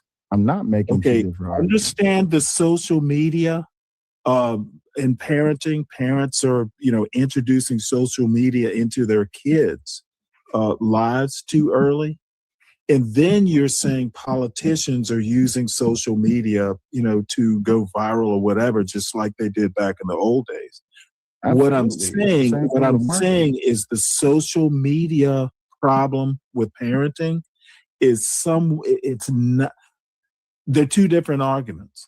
Yeah, you know why? Because social media is faster and is more readily available information than what it was that y'all had back in the newspaper. Okay, but let's stick with that. Let's stick with that particular Stanley, you point. got your little hair I laid don't and need everything, don't it? To get hold on. This I is very understand your important. point. Why did he bring up that shot of you? Okay. Why did he bring up that shot of you? Hello? Now you don't want Oh, to I'm talk. sorry. I'm sorry. I was on mute. No idea. But here's the deal. Not my best pictures, but I don't Look, look you don't ugly. have no best pictures. Well, apparently Cellulite doesn't think so either. So Cellulite, I don't know who Okay, he is. motherfucker. Dude, I'm watching this show and Well, now I'm I'm not. I'm fascinated. commenting on Okay, the show. bitch, what you're gonna do is heal. Or I'm commenting don't. on the Okay, show. dude, do you It's think not you think derailing the show. I'm commenting on the show. what you're gonna do is sit back and watch? Well, you don't tell me what Without I'm gonna do. I'm just telling you I'm gonna comment. okay, motherfucker, I don't have time for that bullshit. Let's see what this little boy that social media is taking over. Information gets from point A to point B really quick, and kids are being introduced to social media too early. That's apparent. No, that's not my point. Okay, well, make your point in as few words as possible. I was Stop in as few words as possible, please. I don't need to shorten up my answer. I answered the way that I You like do to need answer. to shorten it up. Wait, hold on, wait, Seven. This is a prime No, I example of what don't, mean, Brian. right? And this is nothing Dude, against I could be uglier though. Get to the point. Stanley, just hold on for a second. Seven. Do you see what the problem is here? And this is nothing against Stanley Listen to this dumb You know fuck. what? But this All is I'm what saying. wait. This is the biggest. See, this is the this biggest is what problem that black YNs men do. had with Barack Obama. Literally. Not my best picture, but did I look that bad? Shout out to Donald Trump. You look horrible. Okay, in the what picture, you're Stanley. gonna do is, Mike. I You look appreciate horrible. that you. Oh well. That a man thinks I look horrible. What? It's okay. Well, you asked So- another man, did you look okay? Did I ask you? You didn't. I wouldn't have questioned if you asked me. I No, wouldn't have God answered you. damn it! Listen to the question. Did I ask you? You did not. But you stated that Then Brian in do the I chat. think you're a man? You dumb fuck. See, I'm more you're man. not that I'm more bright, of a man. Mike. I didn't ask you Because I don't think you're a man. See, you're not even that bright either. Mike, just go away. This is your last call. I'm more of a man than your sissy ass. Motherfucker, I don't care. Good. You're trying to control how I speak. No, I'm just asking questions. The same way Barack tried to control how men should don't move call him with a Barack. vote. You don't know him. The same way that Barack and others have tried to control black men and the narrative of black men. Okay. And this is why black men. This is the problem. The victim is. This is the problem with young people. Every goddamn thing is a victimization narrative. But Barack Obama doesn't know you. Wait. Yes, But there here's you the- go, wait, Stanley. but here's Guys, here's hold on, time out. the motherfucking problem. The motherfucking problem is this. You don't get to choose how I move or what I say. That is the motherfucking I do problem. get to choose whether to take you seriously or not, though. Whether you now we get to a precipice. Wait. Don't be clown yourself. Don't get mad. Don't get mad and be clown yourself. Stay calm. Take a deep breath and calm down. Sir, I don't need you to refer to me like I'm a child. Just because you're older than me doesn't mean shit. But the most important thing about all of this Dude, is I'm this, just right? teasing you. I'm not Fine, trying to I victimize. have no problem with that. I'm But just making a joke. Here's the It's thing. just a joke. Here's the thing, Stanley. I'm not. Do you think I'm taking offense to it? And here's the thing. It sounds like And you are. No, I'm not. But You here's know the what? thing. This You is want me to be, why because I that's a don't. form No, of I control don't for want you. Cellulite is the. My God, what? I don't think it was boomers that ruined this kid. He's just not that bright. Dude, That's a form why of would I control for want you. this? Because trolling is a form of control. Because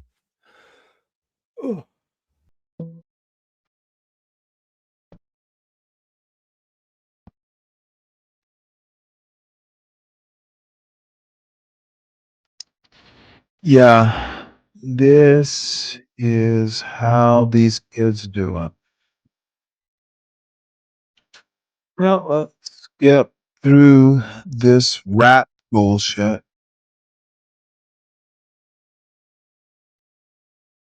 I'll be fucking up, my nigga. I got him.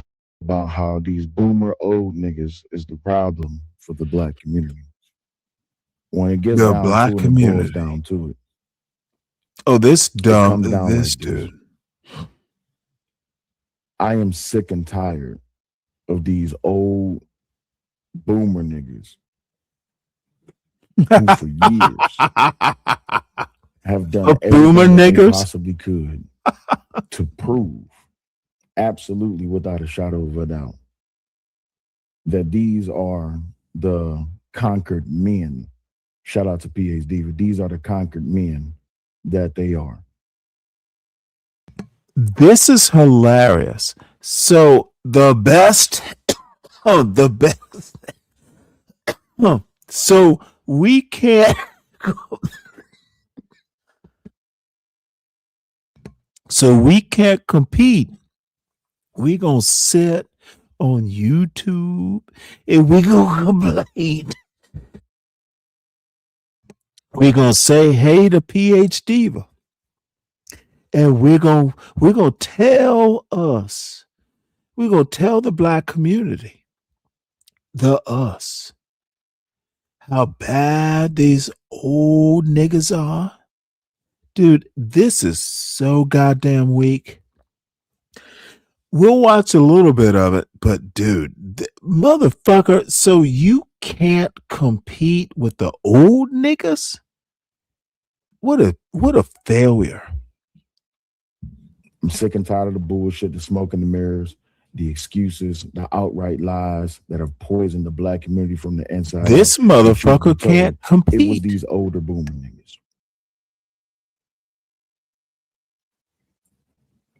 When it boils down to it, these motherfuckers have no belief whatsoever in personal accountability, self-responsibility, family first, Personal economic freedom. They don't accountability. believe in that. They truly do not. And it was because of these older boom.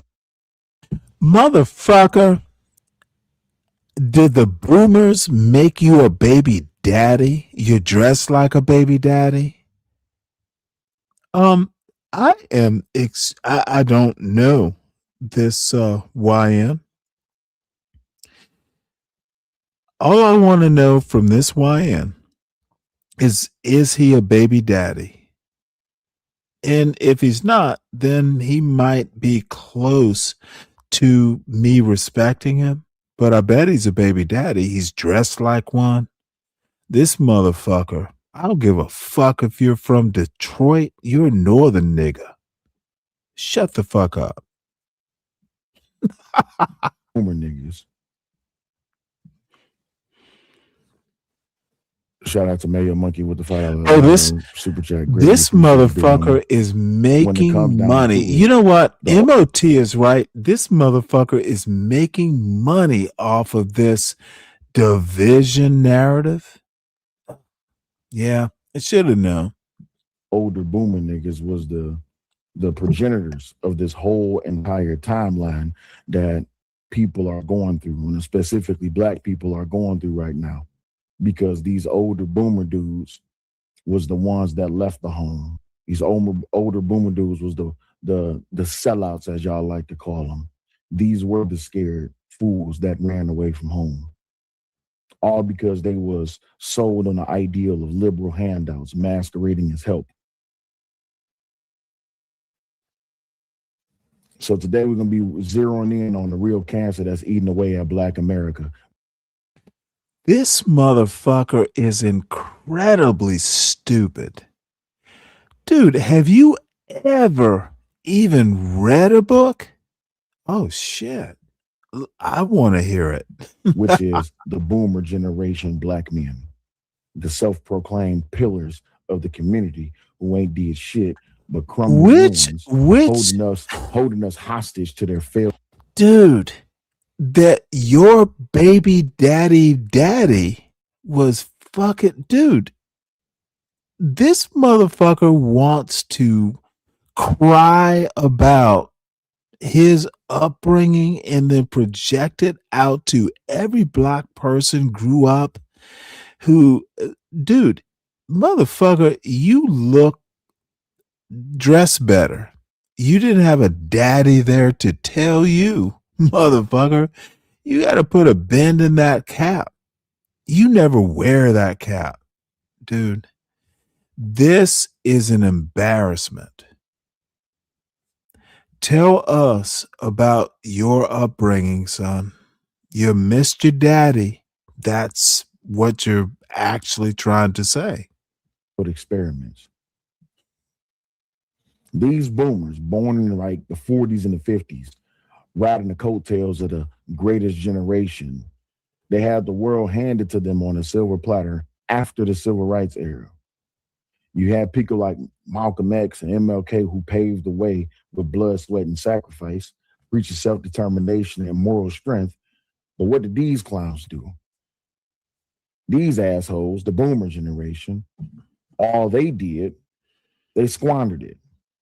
They turned their backs on the black community's values, the very principles that built black churches, businesses, and families strong, which is conservative values, not liberal values. They jumped headfirst into the liberal abyss. They voted for Democrats who promised equality but delivered dependency, degeneracy, and division. They chose wrong every damn time. And now our community is a hot mess because of it. They sit here and they say, well, if y'all are younger folk, if y'all are younger generation, listen to us. Listen to you for what? Because if everything that you have to say today could have possibly worked, then it would have been done already. If their ways actually worked, you know, the whole respectability politics, the welfare state worship, the play nice with the system bullshit, if their way worked, we wouldn't have to be cleaning up the mess that the boomer generation left behind. We'd have black-owned empires dominating Wall Street, not begging for This affirmative is action steps literally like these boomer fools have done. We'd have two-parent homes raising scholars and entrepreneurs, not motherfucker. So the solution is you sit your ass complaining, motherfucker. You're a baby daddy, and it's obvious the way you dress, dude. Don't blame the boomers for your tragedy.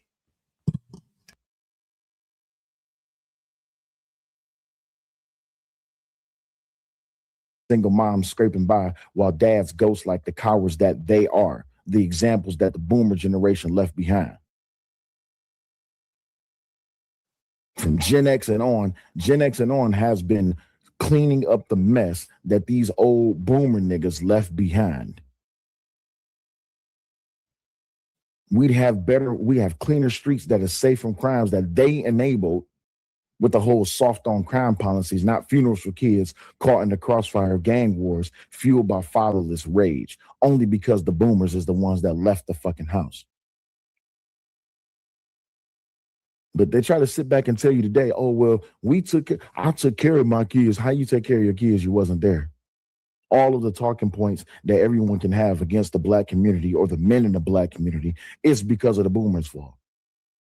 They didn't take care of home. They were just too busy chasing skirts, stroking egos, and voted for the party of Jim Crow, reinvented as progress. They normalized the degeneracy that we see everywhere now. All the way up until I think it was like 2022 or 2024. This whole absent fathers dipping not on responsibilities, that's the boomer generation. This whole entire thing of hookup culture turning black love into a revolving door of drama and STDs, entitlement mindsets where folks expect government checks instead of grinding on their own. That's the boomer generation. But I see the bullshit clear as day. They betrayed the black family by supporting no-fault divorce laws that made walking out easy, welfare systems that penalize marriage, and feminist agendas that demonize strong black manhood. This is all the boomers' fault.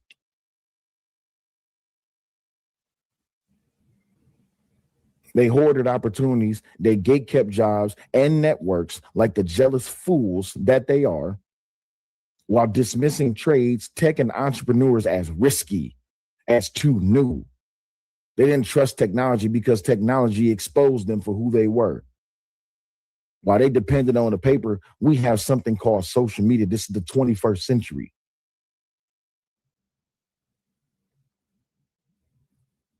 They pushing for people to get out here and do the most damnedest of things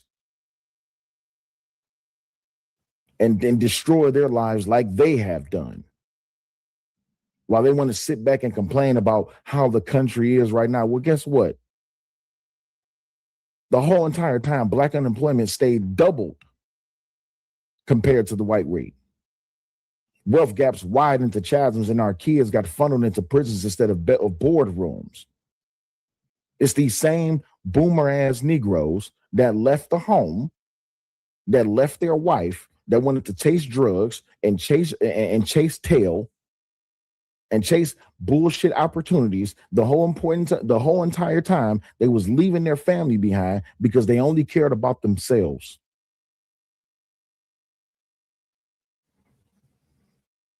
The biggest thing that they left behind was not a legacy for their children. No. Their legacy, which was backing the Democrats who ramped up the war on drugs while flooding our hoods with crack and then locking us up for surviving on the chaos that they created, that's their legacy. The biggest legacy that the boomers left behind was the crack epidemic, the fatherless home epidemic, the stupid ass Negroes epidemic, the single mother household epidemic. That is the boomers' biggest legacy. 1 in 3 black men facing jail time in their lifetime. That's their legacy. They say that, oh, it's systemic racism. No, it's not systemic racism. That's boomers' betrayal, choosing political loyalty over protecting their own. But yet they have the audacity to come live today and speak to younger generations than them. Like they have all the answers. Well, if they had all the damn answers, then their ways would have worked. Even when we look at something such as cultural cowardice, these fossils criticize hip hop as the thug garbage and social media as lazy. But their complacency let Hollywood liberals and white execs steal our swag. Braids, slang, dances, repackaging it as a trendy while labeling us ghetto. And what did the boomers do? They sat back and they just let the shit happen. And now our youth was lost in the sea of appropriated identity. It wasn't until coming now until social media, into the 21st century, where people really started to catch wind and wake up from the bullshit. But yet they sit back and say that they want to be mentors to us. Who would want to be a mentor? Who would want to be mentored by an old elder boomer motherfucker who have absolutely nothing to offer but excuses and complaints? All they do is offer condescending lectures from their armchairs, blaming us for the economic creators that they dug out while refusing to admit their fuck-ups. But the Generation X moving forward, we know what true mentorship means. Leading by example, faith, hard work, integrity, self-responsibility, all of that. But they peddled myths, leaving generational rifts wider than the Grand Canyon that they the ones that dug the shit out and left behind. The Black community is fucked right now. Poverty rates went up as high as they possibly could, all up under Biden, and these boomer motherfuckers was the ones that was pushing the agenda and the narrative for Black people to go out and vote for a goddamn Democratic president known by the name of Joe Biden. These same boomer ass people was the same people that was pushing the narrative that, oh, we should vote for Kamala just because she's Black. This is the problem with boomers. They don't know why it is that they should vote for Democrats just because that they're Black, or why they should just vote for Democrats at all, other than the fact that that's the Black thing to do. And see, this is the biggest problem with the boomer generation. They try to use identity as a weapon. They try to use complacency as a weapon. The problem with all of this is that you are toe tagging people's Blackness to a political party when you yourself did not even toe tag yourself to your damn family.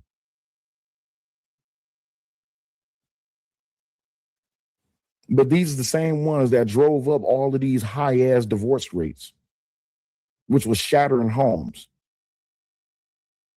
Biggest problem is, excuse me, all of this political disillusionment, they turn voters apathetic, and it's all on them. This is all on the boomers. They chose liberal degeneracy over conservative discipline, and we're the ones mopping up the spill. Now, the younger black generation, millennials, hell, I'll even say Generation X. We are rising from the cesspool that the boomer generation left behind.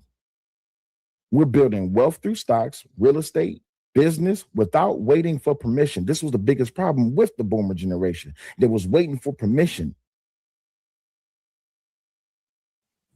And my generation, hell, even in Generation X moving forward, we champion in school choice to escape failing public indoctrination mills, gun rights to protect our families in lawless streets, and pro-life stances to value Black lives from womb to tomb.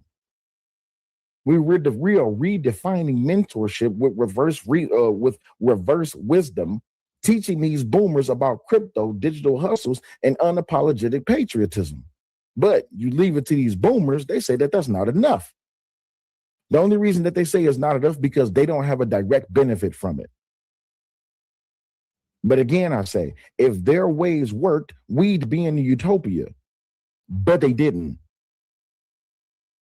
So we torching that playbook and we writing a new one, grounded in timeless truths, God, family, country, and self-made success, self-accountability, and self-responsibility.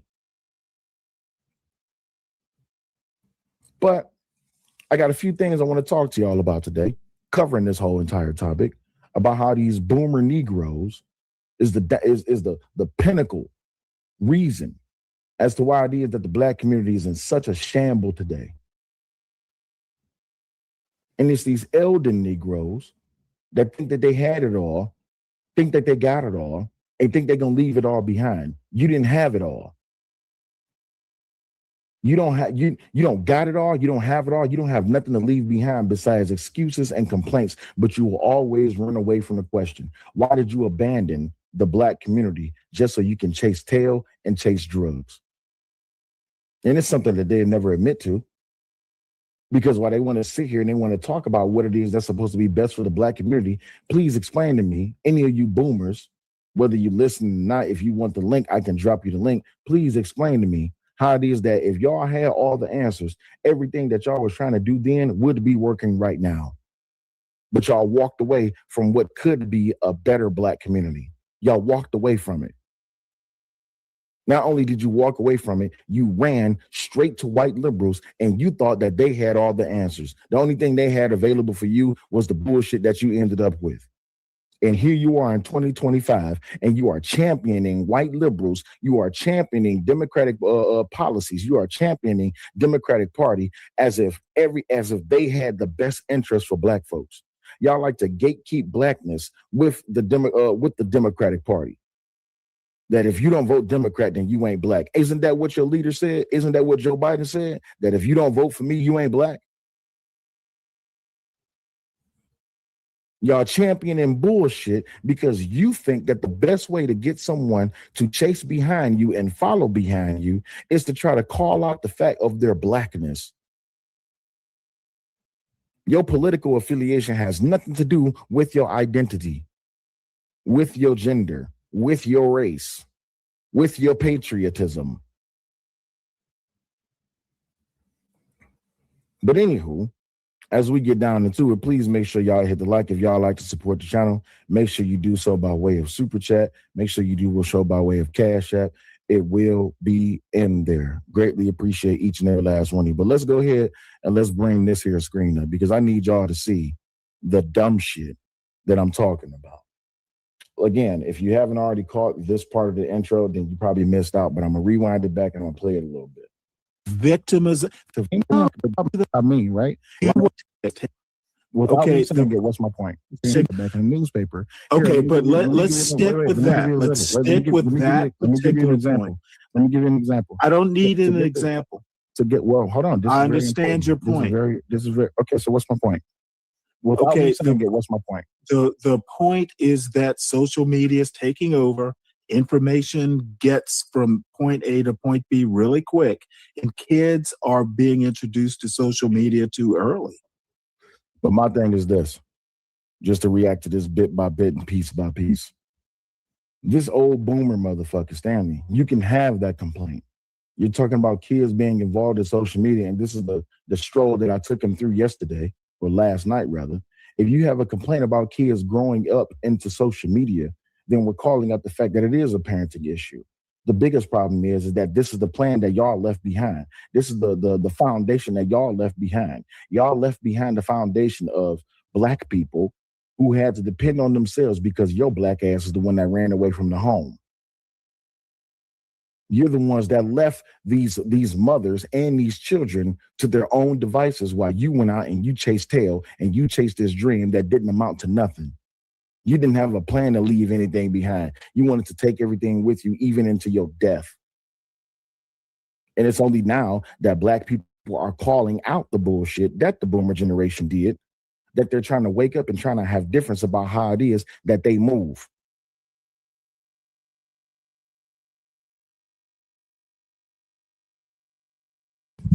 Sorry to interrupt this flow, but this is what a lack of education does. I ran out on whom? Motherfucker, number one, I'm not even a boomer. I'm Gen X, married once. I have one child, conceived after marriage.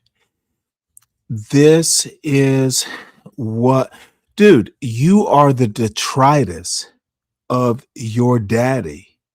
Your daddy was a boomer. Don't blame me. Motherfucker, I don't give a fuck, to be honest. If your daddy fucking left this wreckage, why am I in the middle of your problems? Dude, I just came up to tell you, you have no clue what a boomer is. You don't read books. You're dumb. You have a microphone. That's it. So now I'm your problem? Dude, do better, YN. What's up? What's up, Lupin? I seem to be in the middle of this YN's head game. He's dumb. But anyway, let's continue. That's apparently no. That's not my point. Okay, well, make your point in as few words as possible. I was Stop in as few words as possible, please. I'll answer. I don't need to shorten up my answer. I answer the way that I You like do to need answer. to shorten Wait. Dude, this motherfucker, dude, when I say in as few words possible, it means stick to the point. Dude, you know what? This is disappointing. I was giving Cellulite all the all the respect. You know, first time been up there talking to him. This motherfucker is a disappointment. Two, he represents himself and his channel, but he is a disappointment. Wait, hold on. Wait, 7. This is a prime example of what I mean, right? And this is nothing Dude, against Stanley. you're Wait, using just too listen. many words. Get to the point. Stanley, just hold on for a second. 7. Do you see what the problem is here? And this is nothing honestly, nothing I against don't Stanley think I personally. made. Hey, Dude, you know what? You know, I lost this fight. This motherfucker. Let me. It is so nice of you. I don't know how to pronounce this. Black. PRD00. I lost this fight. Because I was raised to respect other people. I think that Cellulite made a point or two that was worth thinking about. I had no idea that, you know, he was just going to be this vicious. Dude, he's a cad, to use an old-fashioned word. This boy has problems, and I reminded him of maybe the daddy he should have had. Don't know how to fix his problem. I don't give a fuck about his problem, but dude, you could have had a friend, but you go too far, son. No one, you're not going to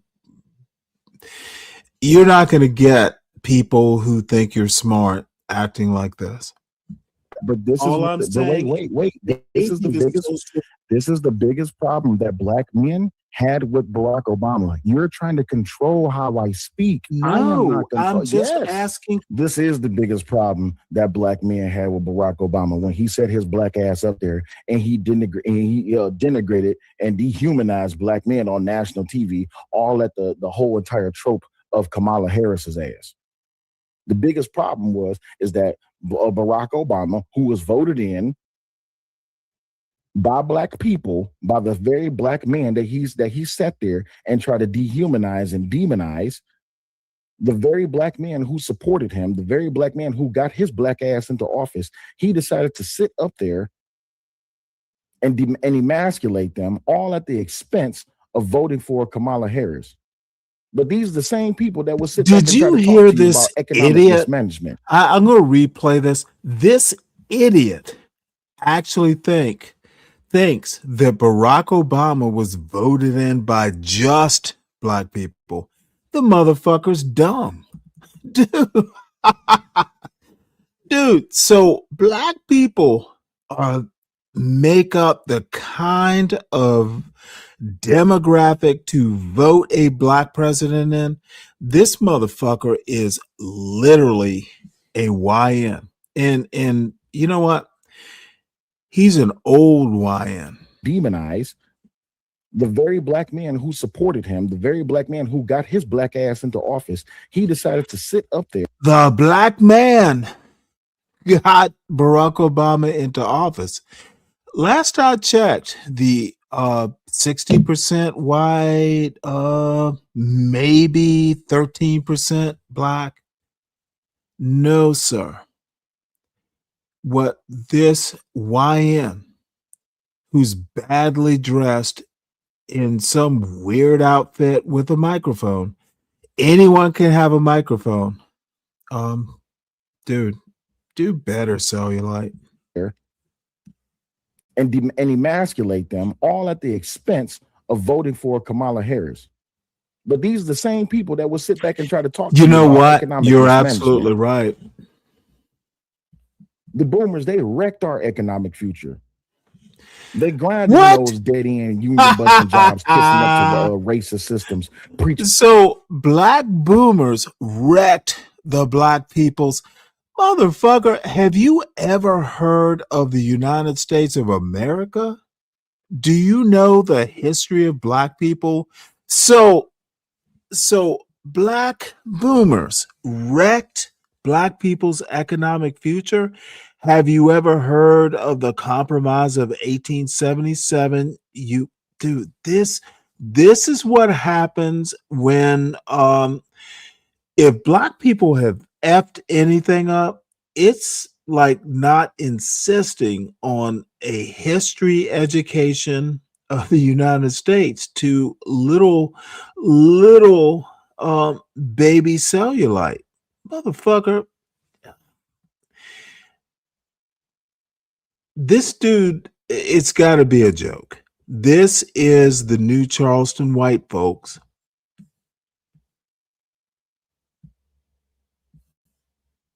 And loyalty over legacy, and now we're paying the price. Loyalty over Check the legacy. numbers. In 2024, black household median wealth is a disgraceful 44,000. I don't know. What's up, on Lupin? average, I have no compared clue. to white households, which is 285,000. That's us with just 15.9% of their wealth. A gap that's widened because their generation didn't fight for real ownership. From 1989 to 2022, white wealth skyrocketed 7.2 times faster than ours, leaving black families trapped in cycles of debt and dependency that they enabled by supporting welfare traps and big government handouts that killed entrepreneurship. If their weak need approach worked, we would be having these thriving black businesses. Home ownership rates, which would be matching, if not better, than the white community. And kids would be, their children would be inheriting these assets. But no, what the boomers did, the boomers said, no, we want to keep everything for ourselves. We want to take it to our grave and let it stop right there. We want to create the worst of us by doing what it is that we want to do. And then we want to come back later. And now we want to sit here and say, well, had y'all listen to us, listen to you for what? Y'all didn't have nothing to offer.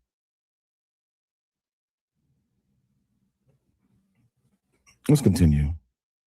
Questions. The same way Barack tried to control how men should don't move call him with a Barack. vote, You don't know him. the same way that Barack and others have tried to control black men and the narrative of black men. Okay. And this is why black men This revolt is and the rebel. problem. No, the problem is exactly what it is that I laid it out and listed.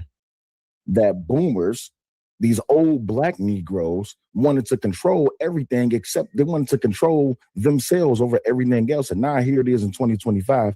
These boomers is trying to come up and trying to control the conversation, trying to control the narrative, trying to control the direction of the black community. The same thing that Obama's ass was trying to do. And like I said here, Let's start. Barack Obama is not a boomer. Maybe he is barely, but this wealth from 1989 to 2020 something, where's the wealth this idiot is talking about? So the black boomers had a bunch of wealth. Do you hear this, motherfucker? This dude is drunk on his own stupidity. Oh my Lord. I have to backtrack something. So we was kangs? We was rich? This dude is a fucking clown. And at some point, I think I tell him not to be clown himself. He won't play those parts. On Savage's show, you cannot put a form of control over a black man because he's going to rebel. Motherfucker, you're not a man, you're a boy. Cellulite, I actually proposed going back up on Savage's show. You don't know enough. Debate yourself. I'm not talking about every black man because we see that a good percentage of black men they don't mind doing that old John Galt shit when you get called out. Oh, I'm not talking about every black man. You know what I mean. Motherfucker, the precision of language is not something you're good at delivering. Do you mean all boomers? Dude, your argument is trash. You're just mad because I know how to parse arguments. It's a trash argument.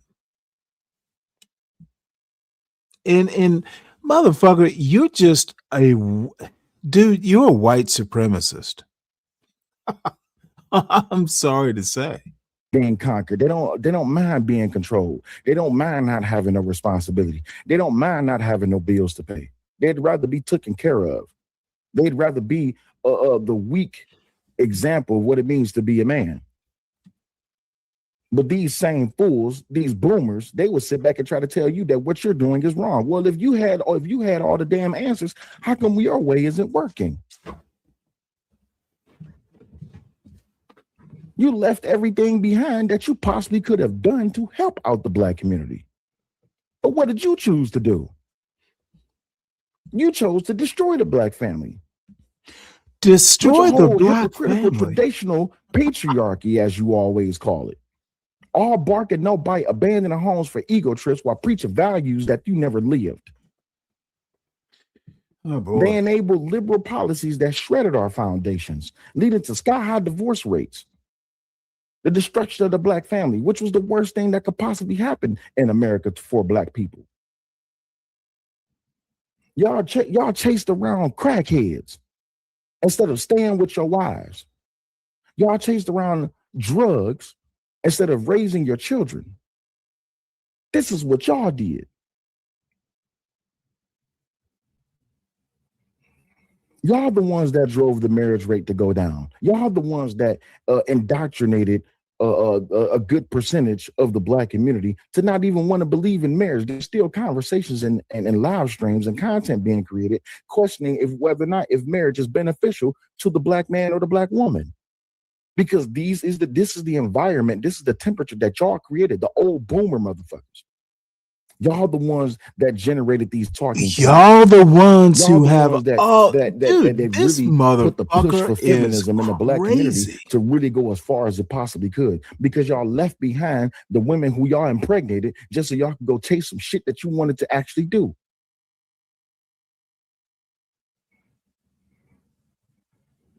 Thanks to their era's welfare incentives that rewarded single motherhood and penalized intact families, create generations of kids without fathers, 72% of black children born out of wedlock now. This is what the boomers did. If their so-called manhood or their manhood or their leadership worked, we'd have strong nuclear families, low teen pregnancy instead of black teens in the triple digits. Communities built on commitment, not chaos. This is what the boomers created.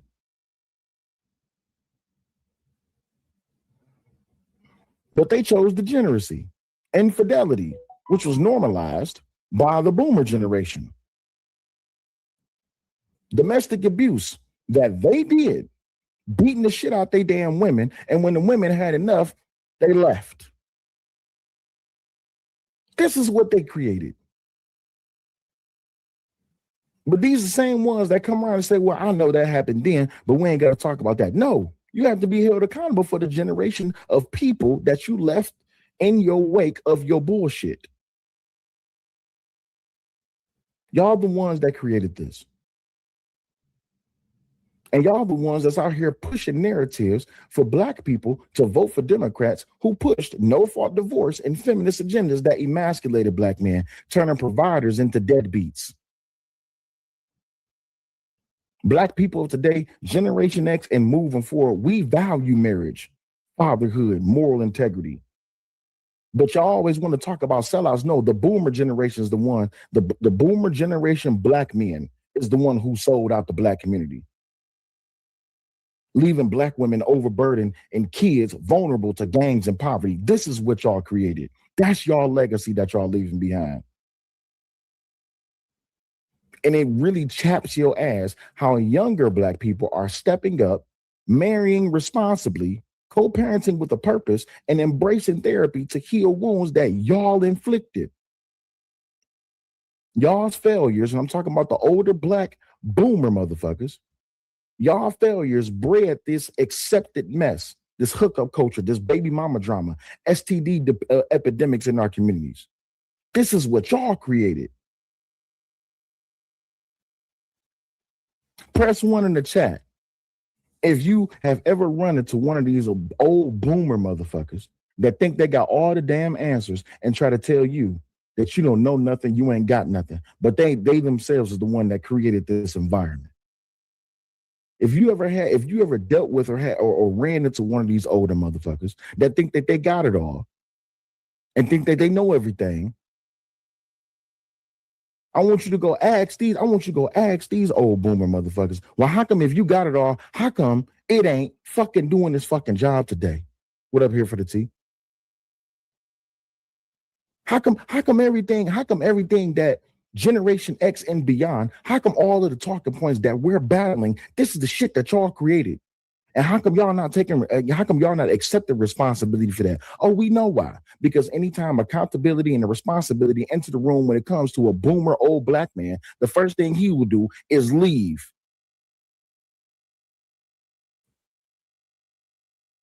This is why black women today, here in 2025, because of the shit that y'all did, this is why black women today say black men ain't shit, because y'all the ones that gave them the groundwork to believe that shit. This is why you have black families that sit up here and this whole matriarch thing. This is your fault. Because you was led by your political values of dependency instead of family. And yet you have the idea to sit up here and say it's the white man's fault. Bad Duck says milk and cigarette run. Absolutely. These niggas went out for bread, milk, and cigarettes and never came back. And now here it is in the 21st century. They want to come back and they want to take a shit on everything that they left behind.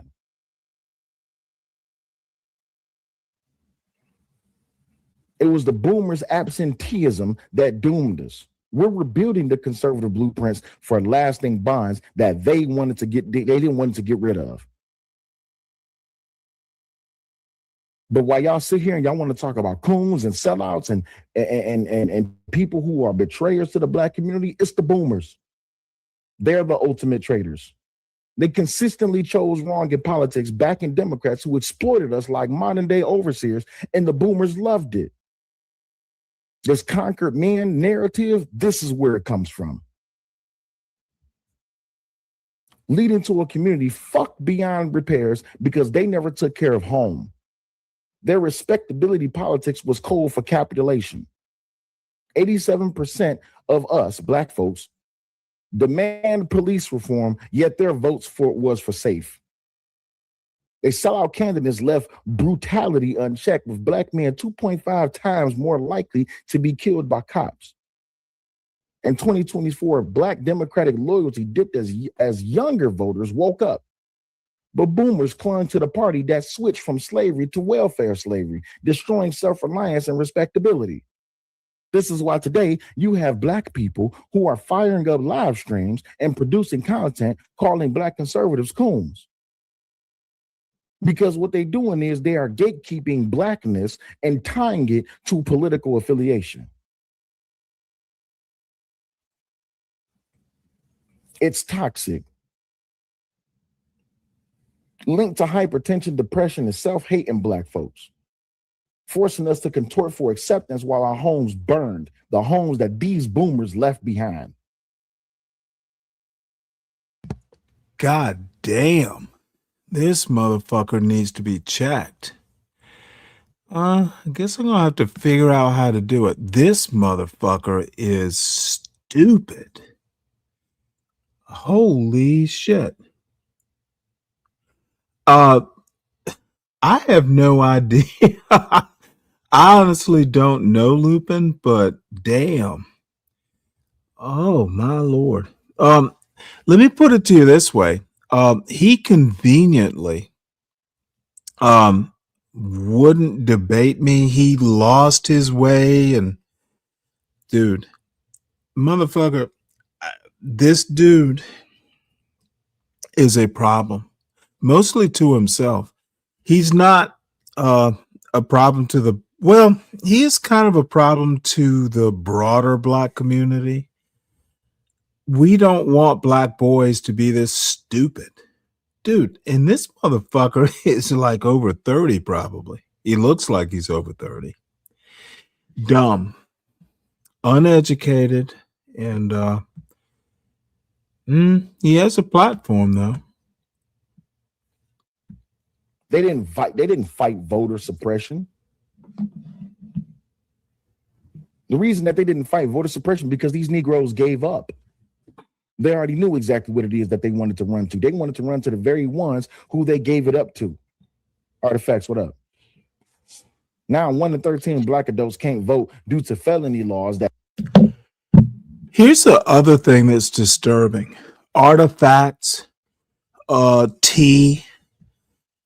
There are people, well, Artifacts I don't respect. I think he's an idiot. But these motherfuckers, JB, go away. I'm not interested. Artifacts, T. Here for the tea. I'm kind of surprised and disappointed. But she's in the chat. Could be worse. Oh man. I had no clue that there was ignorance like this out there. And they ignored.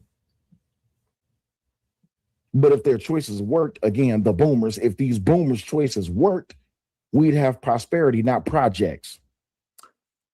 We would have justice, not jails.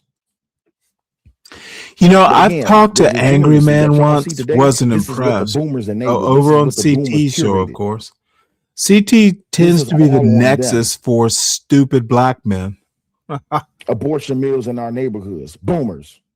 Black women 5 times more likely to abortion mills? Boomers. Open borders, flooding drugs and jobs away, boomers.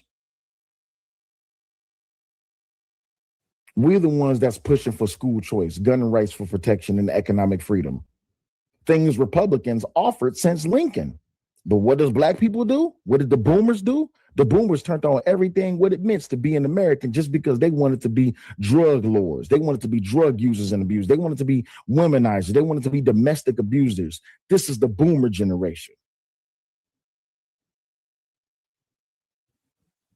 And they don't like the fact that in 2025, when you go back and you look at the data and you look at the numbers, you pay attention to how since just Generation Z alone, the turnout was 50% in the midterms, which not only demanded real change, but actually brought results. This is the problem with the boomer generation. They don't have any results. All they have is breadcrumbs to their bullshit. Their inaction fueled riots, poverty, and protests, which guess what? From Generation X and on, we're the ones that's cleaning the shit up. We are the cleanup crew. We're the ones that's out here fighting against these talking points. all these different content creators, men and women, firing up live streams, creating content as they go against what it means to, they go against the existence of black men. And yet Barack Obama stood his ass up there on national TV to try to put his foot on the neck of black men, all in service to Kamala Harris, only because she was a black woman. And the boomers, what they're doing is they're trying to switch up the narrative. Now they want to support black women when these was the same Negroes that beat the shit out of black women. The boomers. These was this. Now they want to sit up here and they want to support families. These was the same Negroes that left children, that left their families. Now they want to support education. These are the same Negroes that left the families behind where they didn't even have enough to even get a proper education because these Negroes left. Now they want to talk about the music. These are the same Negroes that participated in mass drug use and alcohol consumption while they was listening to their generations of music. And then they want to turn around and talk about our generation of music. Here, let me tell you a secret. If you listen to our generation of music and you listen to their generation of music, I can guarantee you this, their generation of music, the boomer generation, was way more provocative, seductive, and lustful and degenerate than our generation of music.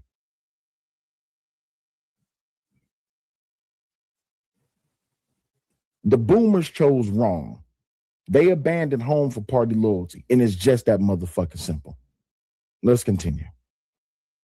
This is the problem with young people. Every goddamn thing is a victimization narrative. Stop right there.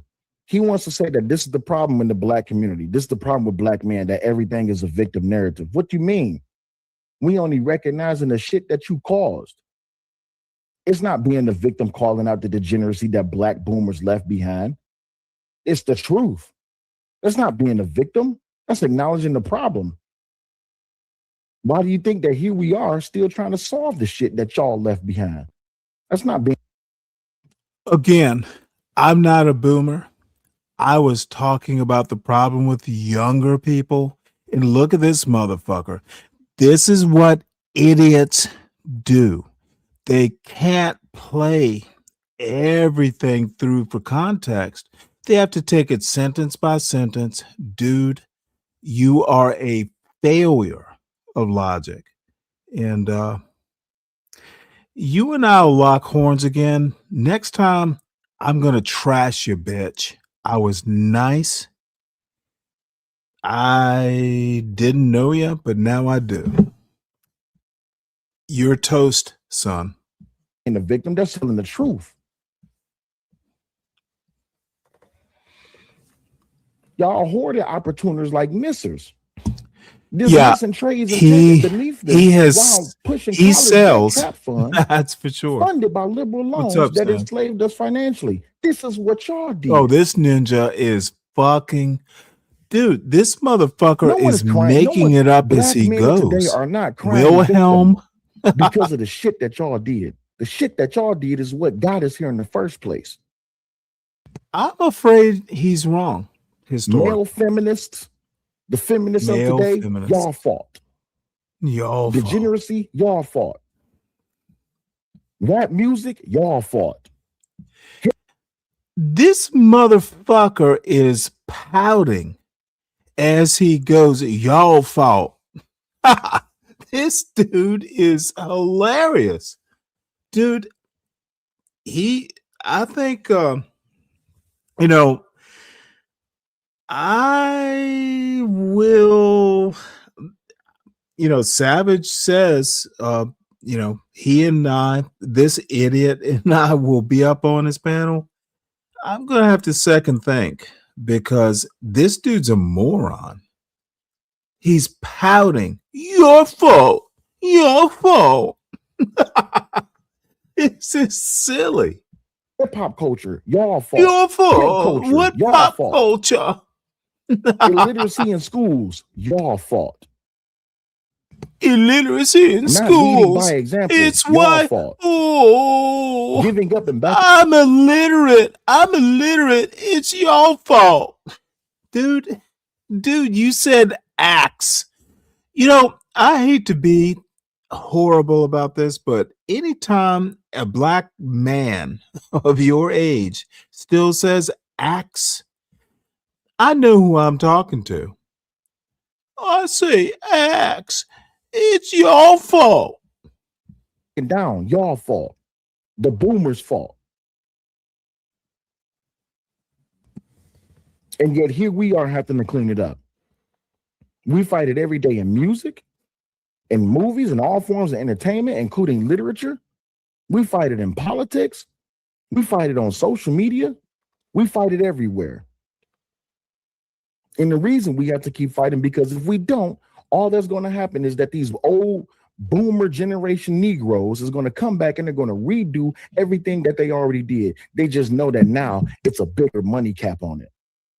The drugs is better. The drugs are stronger.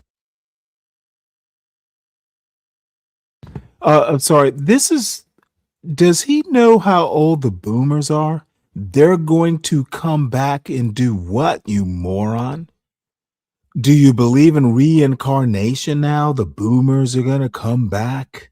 Ooh, it's so your light becomes a billionaire. The boomers are going to come back. Dumb. Personified and dumb. Dude, this is why you had to leave, Savages. You pretended you got dropped. Motherfucker, you wouldn't last 5 minutes. I won't take you seriously. I will just clown you from the minute you come up. It's going to be all ad hominems because I have to have fun now, bitch. This is why these old boomer Negroes want to chase younger women, because they want to do to the young women that they did to the women back then. This is why He y'all could be well read, justify dude. You know, edification within the prison system, because y'all are the ones that enabled the shit. look, being well read, I think it helps you to think. He could be well read, but there's something, you just know someone who's read books. It tends, I don't know what it is. I just know people who have read, who it's a certain discipline, it's the way they talk, it's the way they carry themselves. And this motherfucker, look, bless his little heart, but this is some YN grievance. Motherfucker, go back. I'm guessing it's his therapist who told him to do this kind of get online and complain. It's your fault. Dude, this is therapy at work. I'm guessing. I don't know for sure. Let's continue. Barack Obama doesn't know you. Wait. Yes, But there here's you the- go, wait, Stanley. but here's Guys, here's the motherfucking. And see, this is where, and I actually have the rest of this, and maybe I'll just play it. This is where I started winning. When I said Barack Obama doesn't know you, that motherfucker got rather scarce. Dude, play the fools for the fools they are. Dude, I can tell if he's not ready for prime time. And let's see how far this goes, because I can find exactly where this happened. I have Savage's show, and fuck, I got some beer left. I might. The only reason I'm even watching this is for my mistakes. I fucked up. I did not do. I should have destroyed, and I didn't do it. Problem. The motherfucking problem is this. No. You don't get to choose how I move or what I say. That is the I do get to that choose doesn't whether to surprise take you me there, seriously or not. And that's also the problem right there as well. You need to tell me how to pronounce your name. And create the groundwork, lay the pavement for black degeneracy, and then you get to choose who take us seriously. I don't care about being taken seriously by a boomer, by someone who left their home, by a whole entire generation of people who didn't give a damn about black people.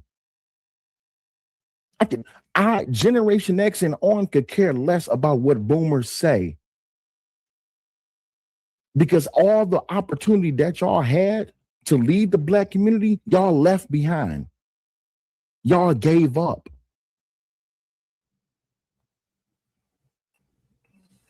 Let's continue.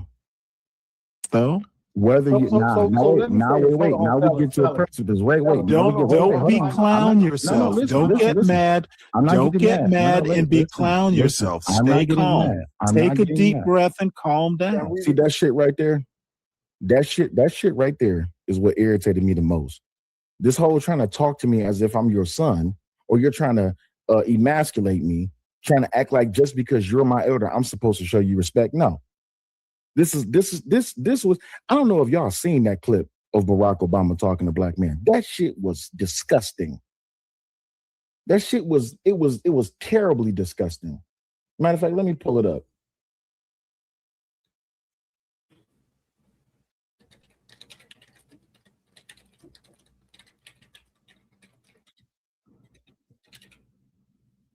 Hold on. Let me pull this clip up.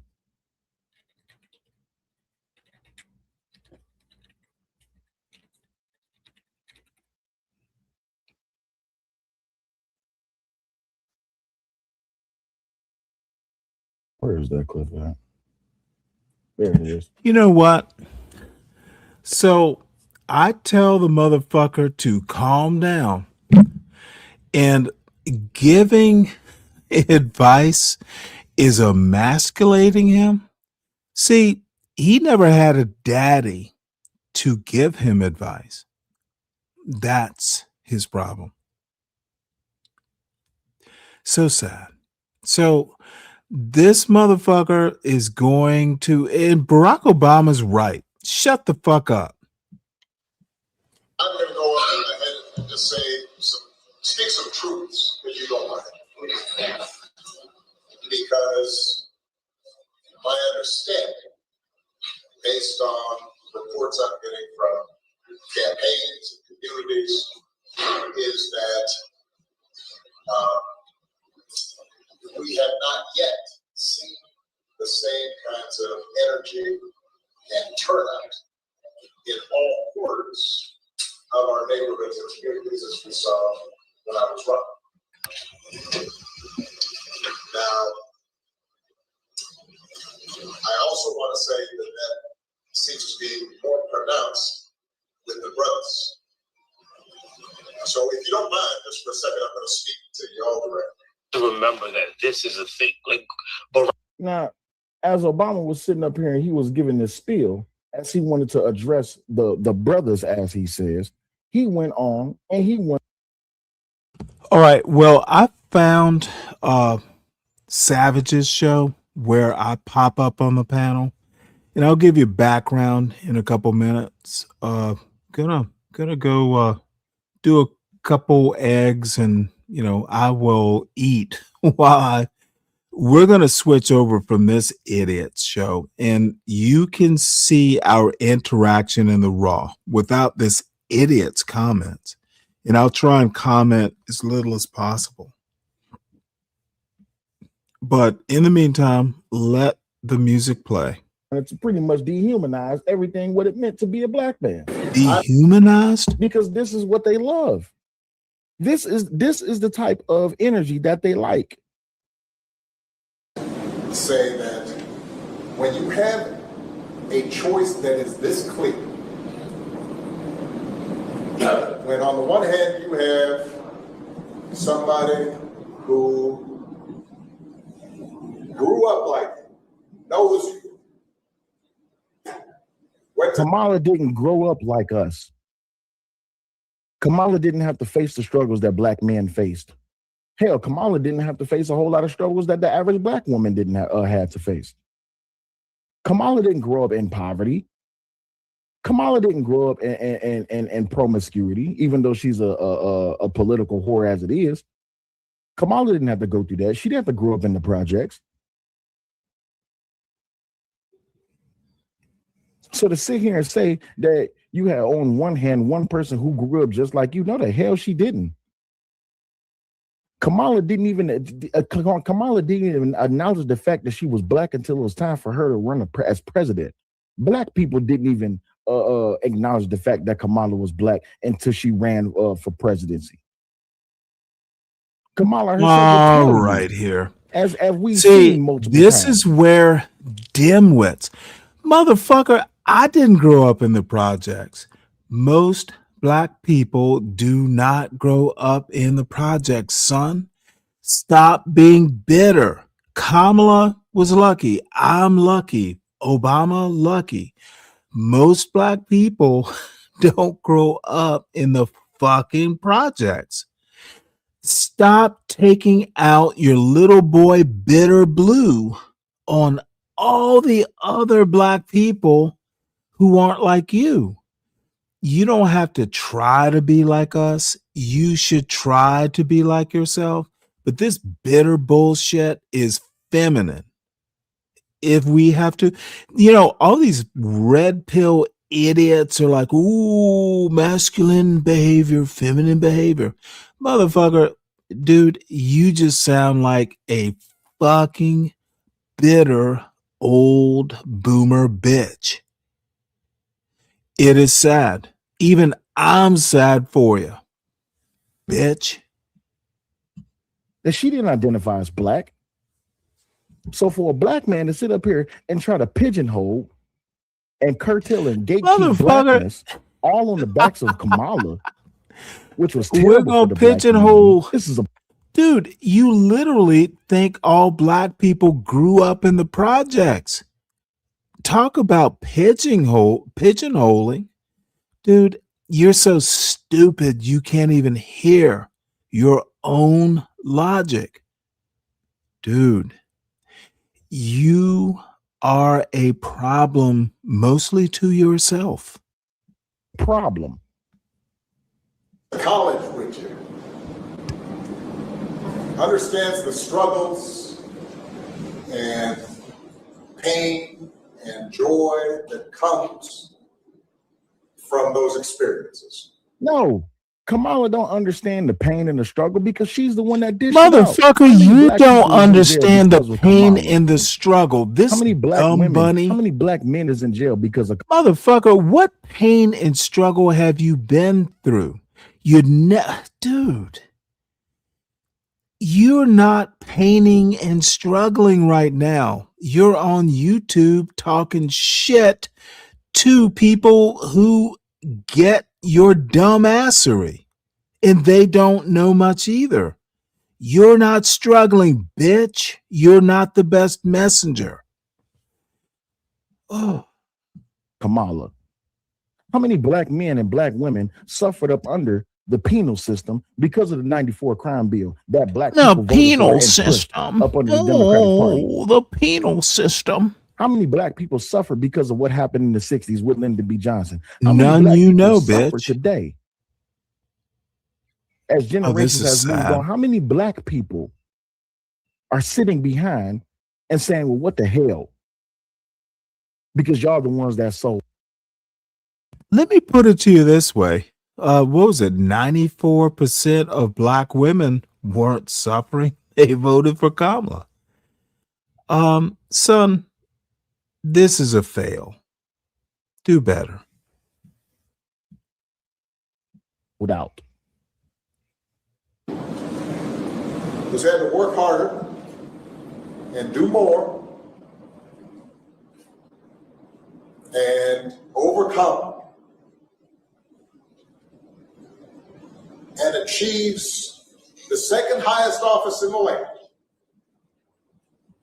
and is putting forward concrete proposals to directly address the things that are vital in our neighborhoods and our communities, from housing to making sure that our mothers and our fathers and our grandparents can afford medicine and making sure that we are dealing with prices that are too high, rents that are too high, and are committed to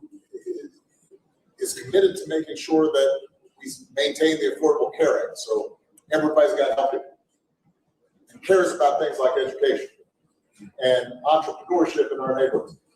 And that's on one side. And on the other side, you have someone who has consistently shown disregard, not just for the communities, but for you as a person. How you gonna say someone who has shown disregard for us as a person? Isn't this the goddamn the fabric that y'all wove? Disregard for black men. This is the talking point that y'all created. This is the narrative that y'all created.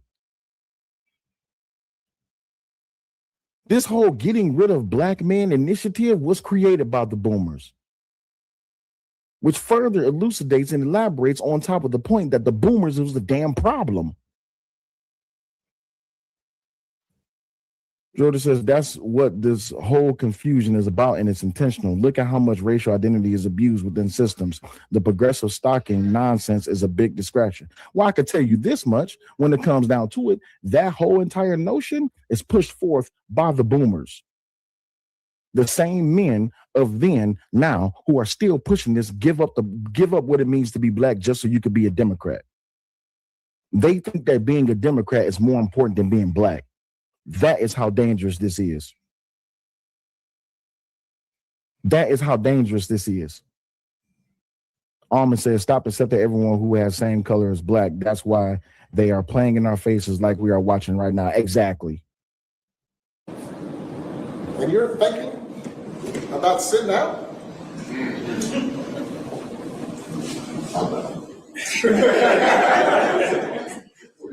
But, you know, Cousin Pookie might be. And you're coming up with all kinds of reasons and excuses.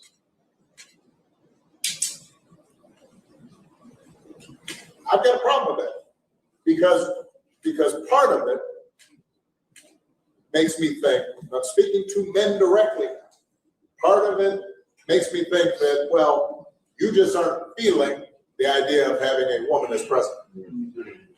And you're coming up with other alternatives and other reasons for that. Right there. I'm going to play it again so y'all can hear it. Listen to what he said.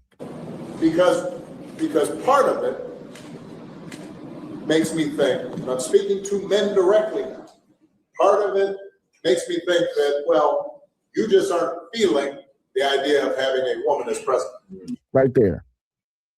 That is the problem. The generation of women that y'all left behind, these angry women that y'all left behind, these women who had to depend on the system that y'all pushed for, you said that we're afraid to have them lead. Give me a second, y'all. And you're coming up with other alternatives and other reasons for that. And I think anybody you are talking to in a barbershop, anybody you are talking to in your house, in your family. See, this is what at church. This is what YNs do. He said, afraid of a woman as president. And this motherfucker just took it the way. Look at him. The motherfucker is taking phone calls while he fucks up what Obama says. Dude, this is YN behavior. Boomers aren't the problem, son. You're your own problem, son. Who is coming with that kind of attitude? I think you have to ask This is them, hilarious. well, how can that be? Because the women in our lives have been getting our backs this entire time. What's up, King Rooster? What's up, Dirty? They've been raising us and working and having our backs. And when we get in trouble, I voted for Kamala King Rooster. She would be a better president than Trump, even now. I'm And so proudly now pro Kamala. you're thinking about sitting out or even supporting somebody? But yeah, all that marching Dirty, and just protesting hang that on y'all a did second. back then was for bullshit. The protest that y'all had back then for civil rights and all this, that, and the other was bullshit. Politically driven by the Democratic Party just to get the black vote. This is all y'all's fault. And the whole entire premise of what Obama is doing right now in this clip is why it is that you have old boomer generation Negroes to this day who will still try to sit here and try to challenge younger black men because they feel like they got all the answers. ADS says, man, these feminists and progressives have really brainwashed Obama. Obama was terrible. A lot of them people, including myself, not gonna lie, voted for Obama just because he was black. But what was the first thing that he did when he got into office? Gay marriage rights. What? Literally on the damn website was all about the alphabet community. This was Obama.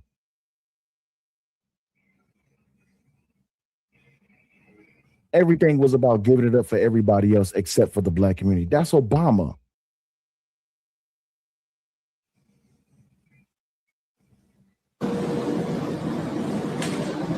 Who has a history of denigrating you?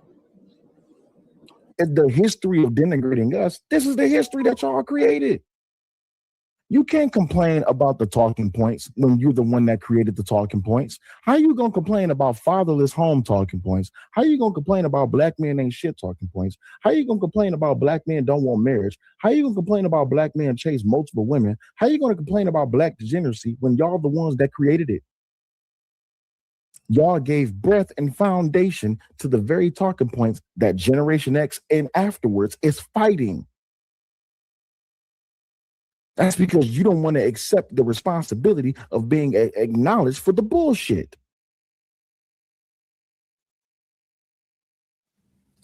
Anyway, let's get back to the clip.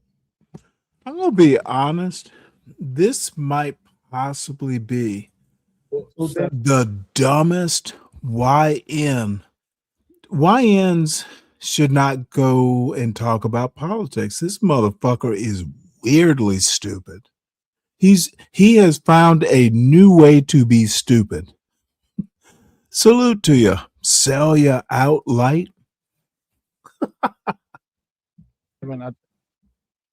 Move or what I say. That. Oh, and by the way, I'll remind you, motherfucker, I'm Gen X, asshole. You cannot stand. Oh, I'm going to put my foot up your rhetorical ass. You better not wear that stupid hat because I'm going to knock it off your head, bitch. That's a joke. I don't give that much of a fuck. I do get to choose whether to take you seriously or not, though. Whether yes. Now we get to a precipice. Wait. Don't. See, that's the best quote of the night for me. I get to choose whether to take him seriously, and I don't at this point, for sure. And then the bitch runs. Be clown yourself. Don't get mad. Don't get mad and be clown yourself. Stay calm.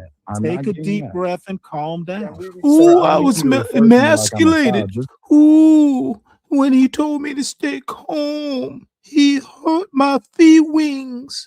He emasculated me. The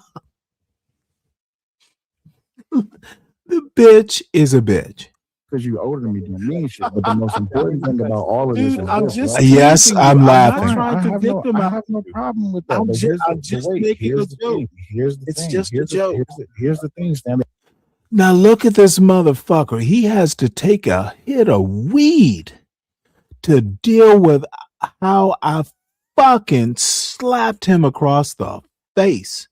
Motherfucker, let's replay this. This motherfucker has to take a hit I abused his dumb ass. Calm Yeah, down. sir, I don't need you to refer to me like I'm a child. Just because you're older than me don't mean shit. But the most important thing about all of this Dude, is I'm this. just Right? teasing you. I'm not Fine, trying to I victimize have no you. problem with that. I'm But just, I'm just making a here's the joke. thing. Here's the It's thing. just a joke. Here's the thing, Stanley. I'm not. Do you think I'm taking offense to it? And here's the thing. Sounds like you are.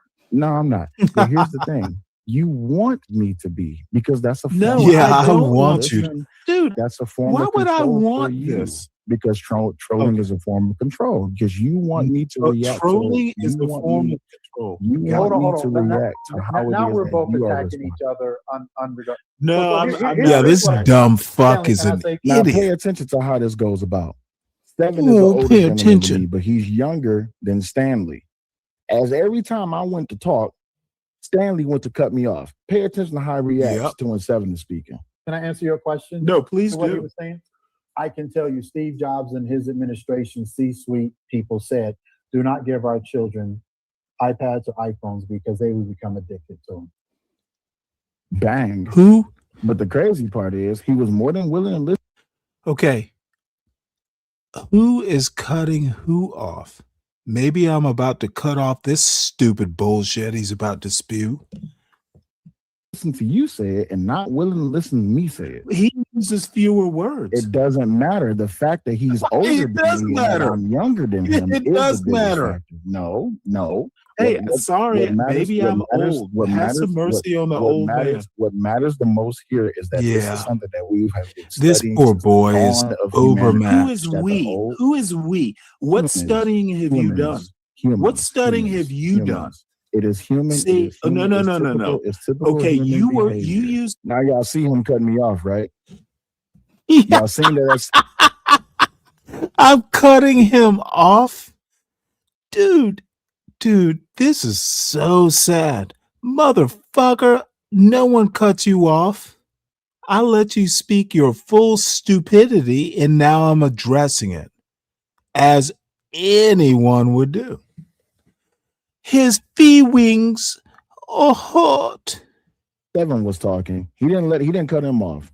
But when I go to start speaking, because I'm younger than him, he wants to start cutting me off. No, son. Human behavior. Son, you're the young part. You're stupider than me. You don't know as much as me. You are fucking traveling on fumes in that little small brain of yours. That's dude, I didn't cut you off. I just let you speak everything you know, and then I laughed.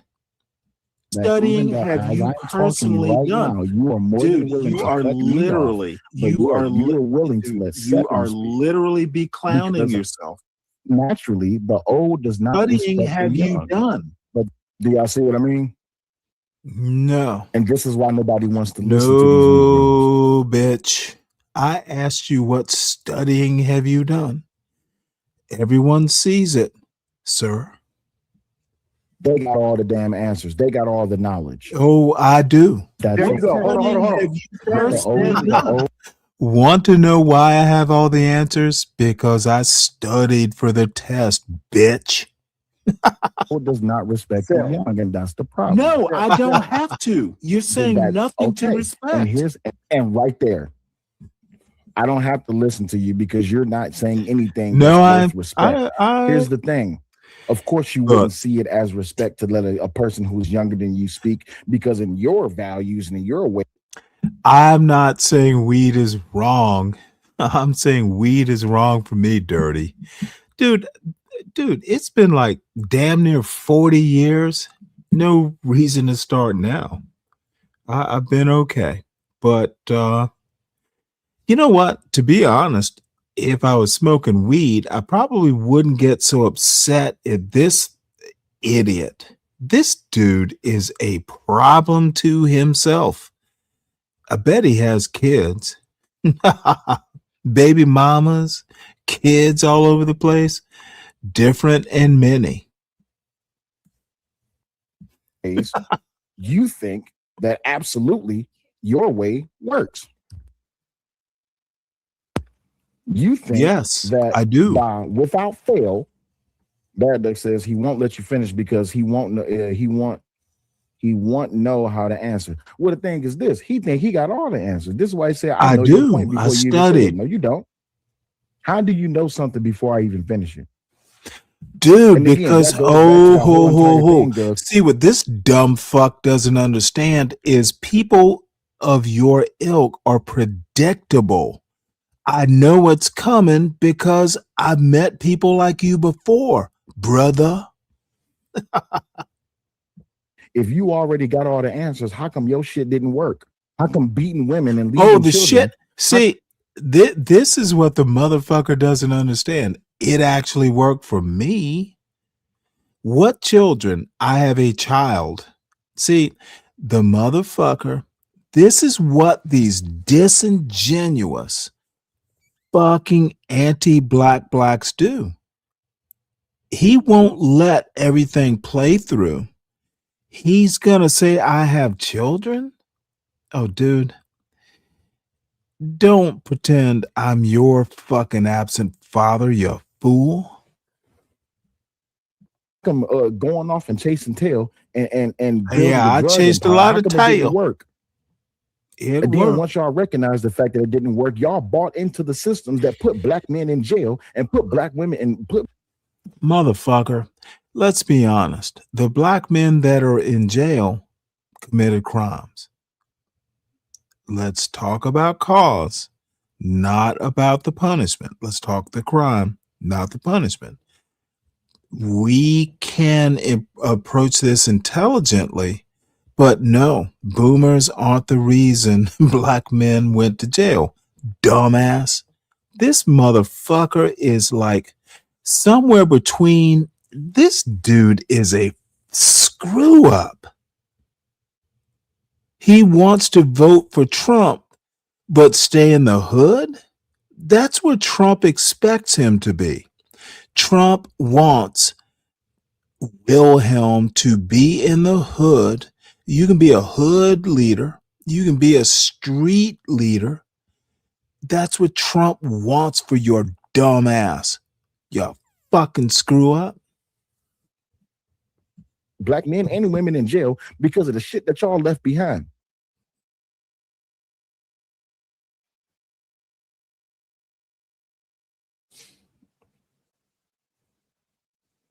And here's the thing. But again, don't get your feelings hurt.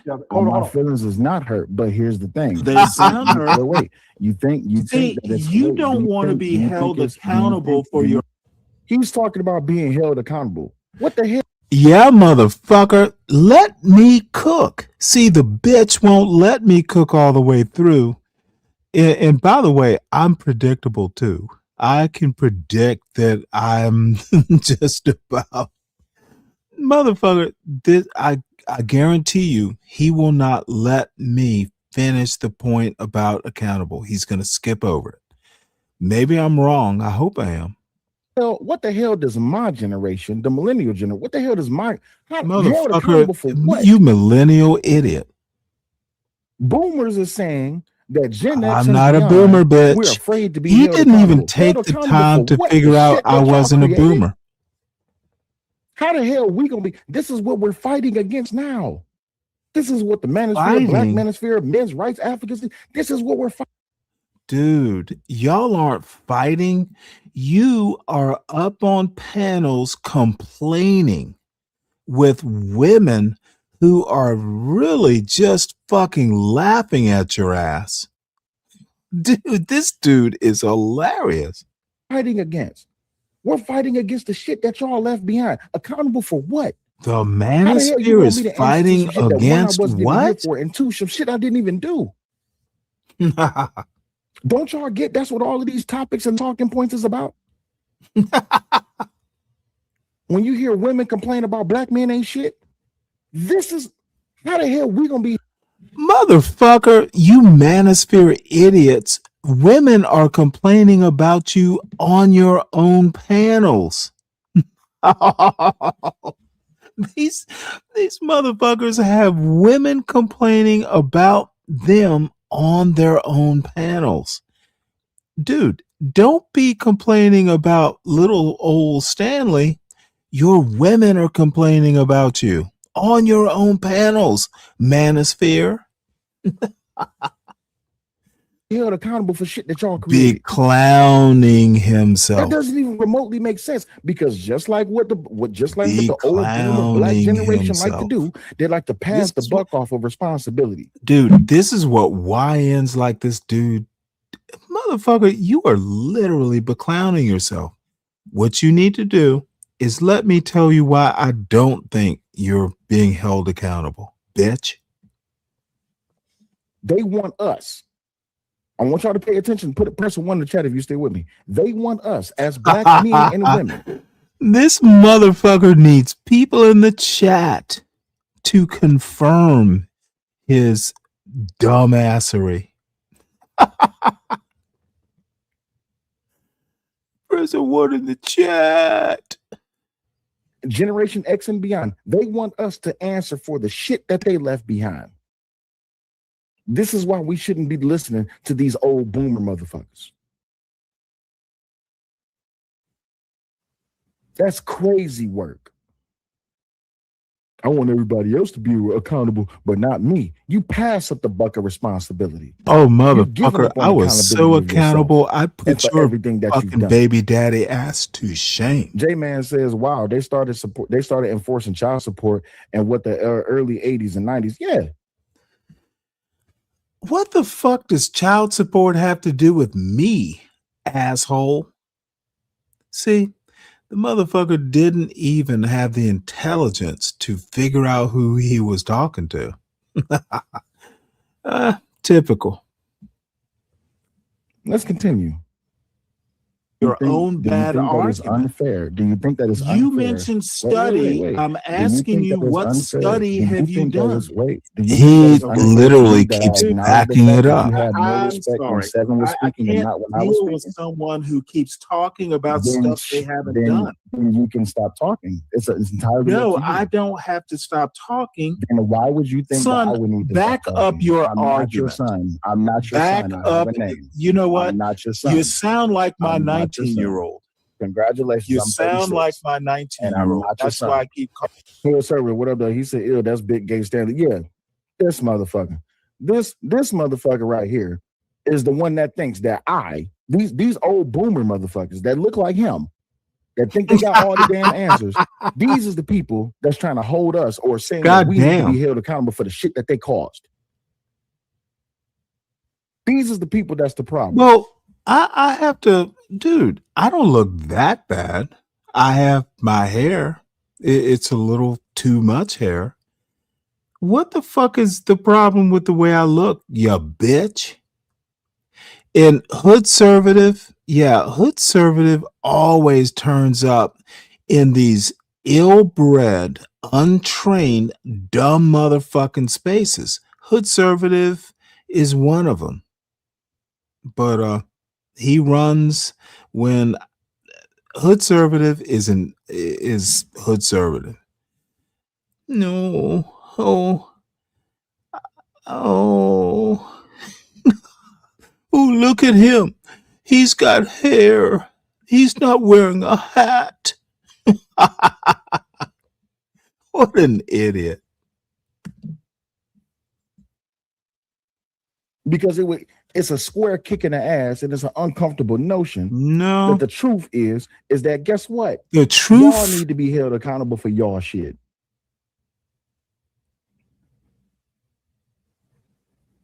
That's what it boils down to. Oh boy. And I'm sorry. My bad. I didn't mean to disrespect you. You just sound familiar. You're not disrespecting me. I'm just acknowledging the fact. No, you meant disrespect of your disrespect. Men. I don't even know what that I'm calling means. you all men. Men. Here's the biggest problem, and this is why I wish we had more Black community. We have, and Stanley, I'm saying this because unfortunately I side more where you are, only not because I'm 54, but because I have an old mind. But what I've had to learn is it's time for me to step back. I'm saying me. I'm not suggesting this to you, Stanley. It's my job now to sit back, listen to the younger generation, because they are the ones that are being left with the bag. Whatever the dysfunction, functional, successful, bad, good, bad, they will inherit the bag. But we have to learn to hear their argument so that we can. Interesting thing is 55 is definitely Gen X. He agrees with me because, dude, I actually know stuff. Cellulite is light on facts. And help with Why them would we at the- hear it? Because Right there. Why would we hear it? What do you mean? Why would you hear it? You're not living in the times that we live in. Why wouldn't you want to hear our side of the argument? You're not living in the times that we live in. Y'all are No, still stuck because in that time see, frame to where y'all want to pass off accountability, responsibility. see what Jordan Peterson and people like that have taught these dumb fuckers is that you have to hear a bad argument that you know is crap through to be polite. And I'm like, fuck no. If it's a bad argument, don't insult my intelligence, especially if you are cellulite. Motherfucker, you literally know nothing. You literally, your argument is emotion. We should feel sorry for you. And I don't. I don't give a fuck. Dude, improve yourself. And certainly improve your arguments. You should be listening to everything that we have to say because we're the one that's living in the time. No, motherfucker. I'm living too, bitch. You're wrong. I'm right. Social media. We're the ones that's living in social media. They are just utilizing social media to push their feminist conquered man narrative that they always had. Why the hell would we want to listen to you? Because what's the purpose of hearing it? I'll answer it so we can help them to get. This is amazing. The motherfucker is complaining about feminism while being feminine. Dude, I don't believe in that feminization of America bullshit, but if it's to be believed, you are literally showing your hurt feelings. Stanley was mad. And then you put a picture of me up. Ooh, look at him. Dude, this is 13-year-old girl behavior. Dude, if anyone has been feminized, it's you and how you're handling getting your ass kicked by a man. Motherfucker, you're not smart enough. I will kick your ass every day on a panel because you haven't done the work.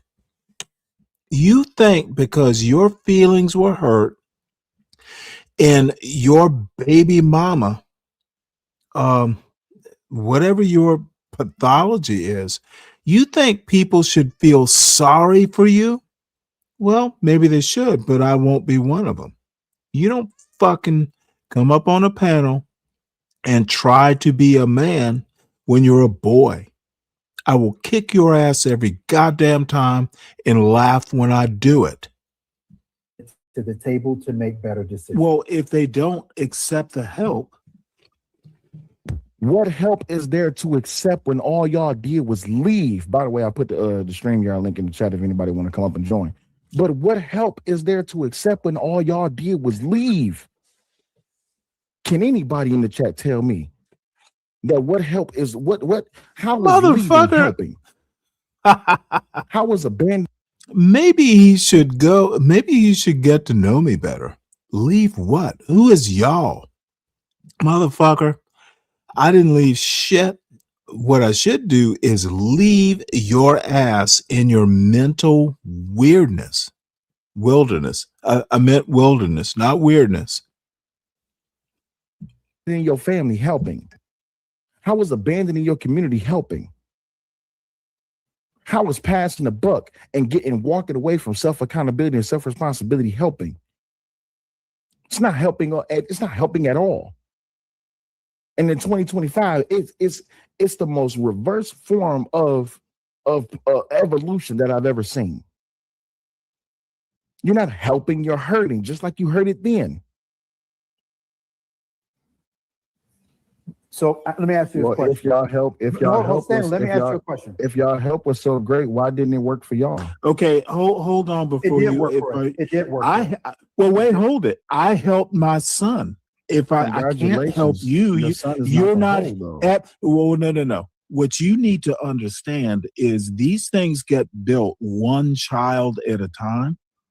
I know my son will be capable. That's pretty much all I have the power to do. Congratulations. What you did for your son, it may not be good for the whole, but your son is not the community, nor is your son. Hey, dumbass, my job is not to help the whole. See, this is where these pro-black dumb fucks get it wrong. When I said one family at a time, one child at a time, I meant it. I think we can agree that shit's broken. Motherfucker, if you actually want to rebuild something, you don't get up on a YouTube channel and chastise the people who are actually caring about their children, making sure they're productive citizens. What you do is you get up there and you sell, you light, clown yourself. Dude, I win. Okay, no. And my son should not be the community, but he's a part of it. See, once again, as soon as I start talking, this motherfucker cut me off. Got you. But here's the thing. You think okay, no. See, you need to concentrate. Listen, dude, my son is not the community, but I told you what I did to help the community. Yeah, that's Frederick Douglass, also Stanley, that's talking. What up, No Chaser? Yeah, motherfucker, it's Stanley, and Stanley is right. My son is part of the community. I contributed to the community by my son being a capable person. See, dumb fuck here wants another Martin Luther King. See, that's what these idiots are driving for. No, there won't be another Martin Luther King. There won't be another Malcolm X. Dumb fuck thinks he's sad because, Stanley can't be Martin Luther King. Dude, motherfucker got shot. Let us do what we can. And Cellulite is doing less than most. Except that I did something. Elevator said the system is designed to split the people. And this is the system that the boomer generation pushed for. The black boomers designed the system. Dude, you are such a fucking fool. You are a product of the system, not the quote boomers. What the system that the boomer generation pushed for, to vote for a system that was designed to split people up. This is a generation of people that voted Democrat and pretty much put blackness behind what it means a Democrat. To help the community by raising someone who has a brain. You and older men think that what you did with your son should be extrapolated into everyone else, and it doesn't work that way. I know because not I did all I can do. I know that much. Not every black man is your son, and this is and you know what? Other black men had fathers, correct? No, absolutely. No, not all. Black. Absolutely, they did. Absolutely. So when you say other black men have fathers, guess what? In your generation, they fucking left. So let me tell you something about my father. and some of you know, my parents were married for 59 years, and my mother died of natural causes. Shit happens. 59 years. This noodle head thinks every black man's daddy left. This motherfucker is a victim, and maybe he is. But stop projecting your victimhood on every other black man you talk to. Not all of us are as fucked up in the head as you are, cellulite. Dude, get therapy and stop being a victim. God damn it, dude. Pay for the therapy. Absent bad. Oh, and by the way, don't support the Republicans, the MAGA Republicans, who are going to take away your Obamacare, because you need to use that Obamacare to get some therapy, bitch. Father, absent father, it does not matter. Right there. Absent bad father, absent father, it does not matter. Hey, Kimmy, what's up? Hey, King Rooster. You saying that it don't matter? No, it does matter. It matters because y'all left the fucking women, y'all left the children behind. Why in the hell would that not matter? Oh, dude. Can someone in the chat tell me why that would not matter? Why should it? See, this dumb son of a bitch thinks he matters to me. In a YouTube or on a YouTube panel, motherfucker, you don't matter. This dude thinks YouTube is real.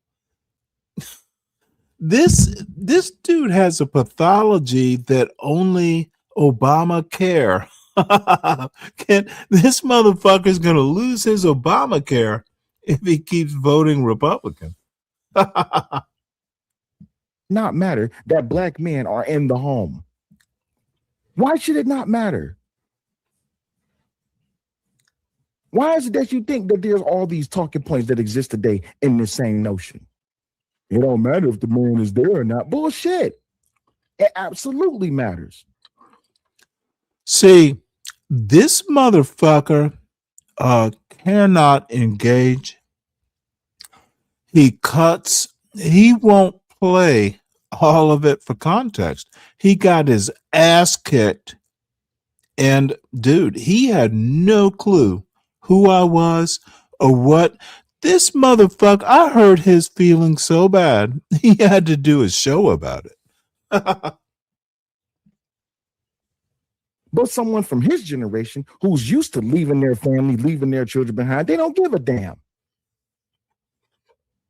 But yet you have the audacity to sit up here and say that black men should follow Barack Obama's leadership by voting for Kamala because that's what's best for the black community. Again, past. Hey, dumb fuck.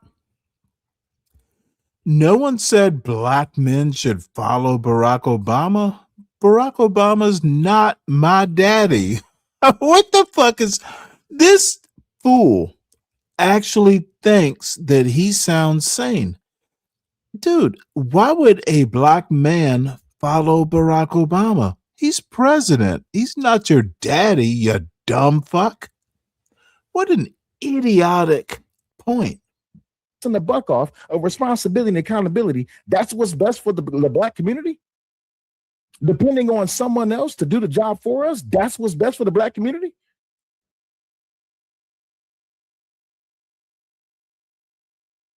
Hey, dumbass. President Obama was president of the black community, right? The fuck? Obtuse.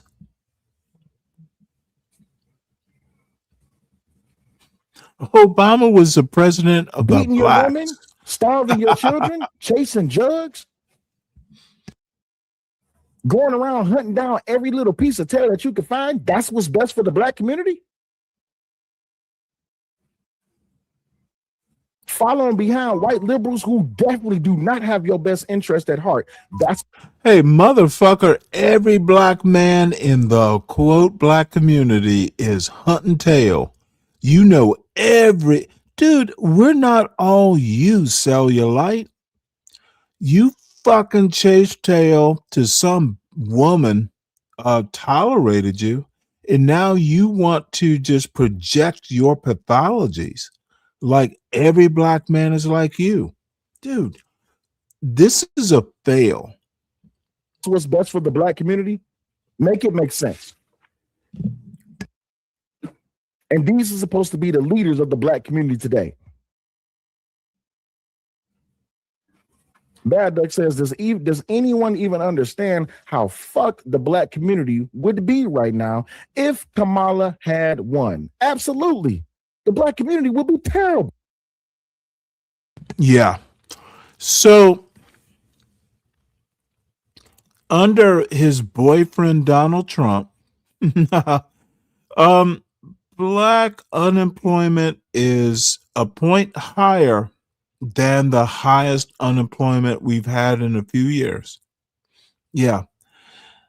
Who can say what Kamala would have done? But under Barack Obama, black unemployment is at hasn't been this high in a while. But this fuck, this bad duck motherfucker, dude, I've met this idiot a couple times. Let me ask y'all a question. Why do these fucking potheads think they're smart? Dude, you smoke too much pot and it shows.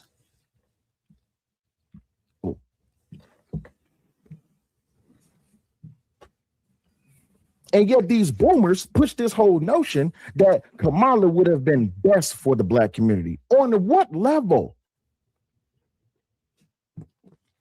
You were sold on the dream that Lyndon B. Johnson was best for the black community. You were sold on the dream that Martin Luther King was best for the black community. Y'all not only distanced yourselves, but y'all unassociated yourselves away from everything that Malcolm and See, dumb fuck. Who was Nixon good for the black community? Was Reagan. This motherfucker thinks every black person thinks that there's only been Democrats as presidents for the last 50 years. Motherfucker, was Nixon better than Johnson? Was Reagan better? Ford, only got to do a couple years. Dude,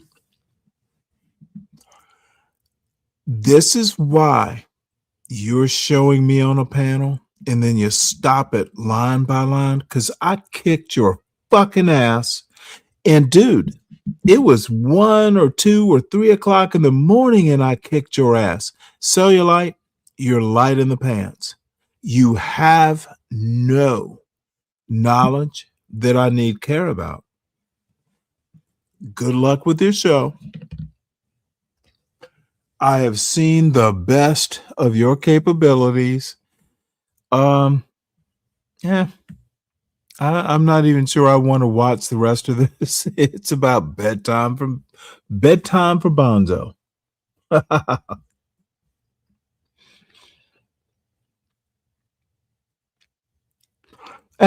King Rooster, I voted for Kamala. I still think she would have been a better president than Donald Trump. Donald Trump is literally a fucking monster. However, you need to talk to your boy Cellulite. Warn him that I was kind to him on Savage's panel. And to be honest, I had kind of a high opinion of his intelligence until I started watching his response. This motherfucker is a moron, and he's not fit. if he comes up on a panel, I'm going to highlight his stupidity. So anyway, folks, I see it has gotten thin on the channel. It is late. So everyone, have a good night. I think I'm going to do a show tomorrow, but we shall see. See y'all.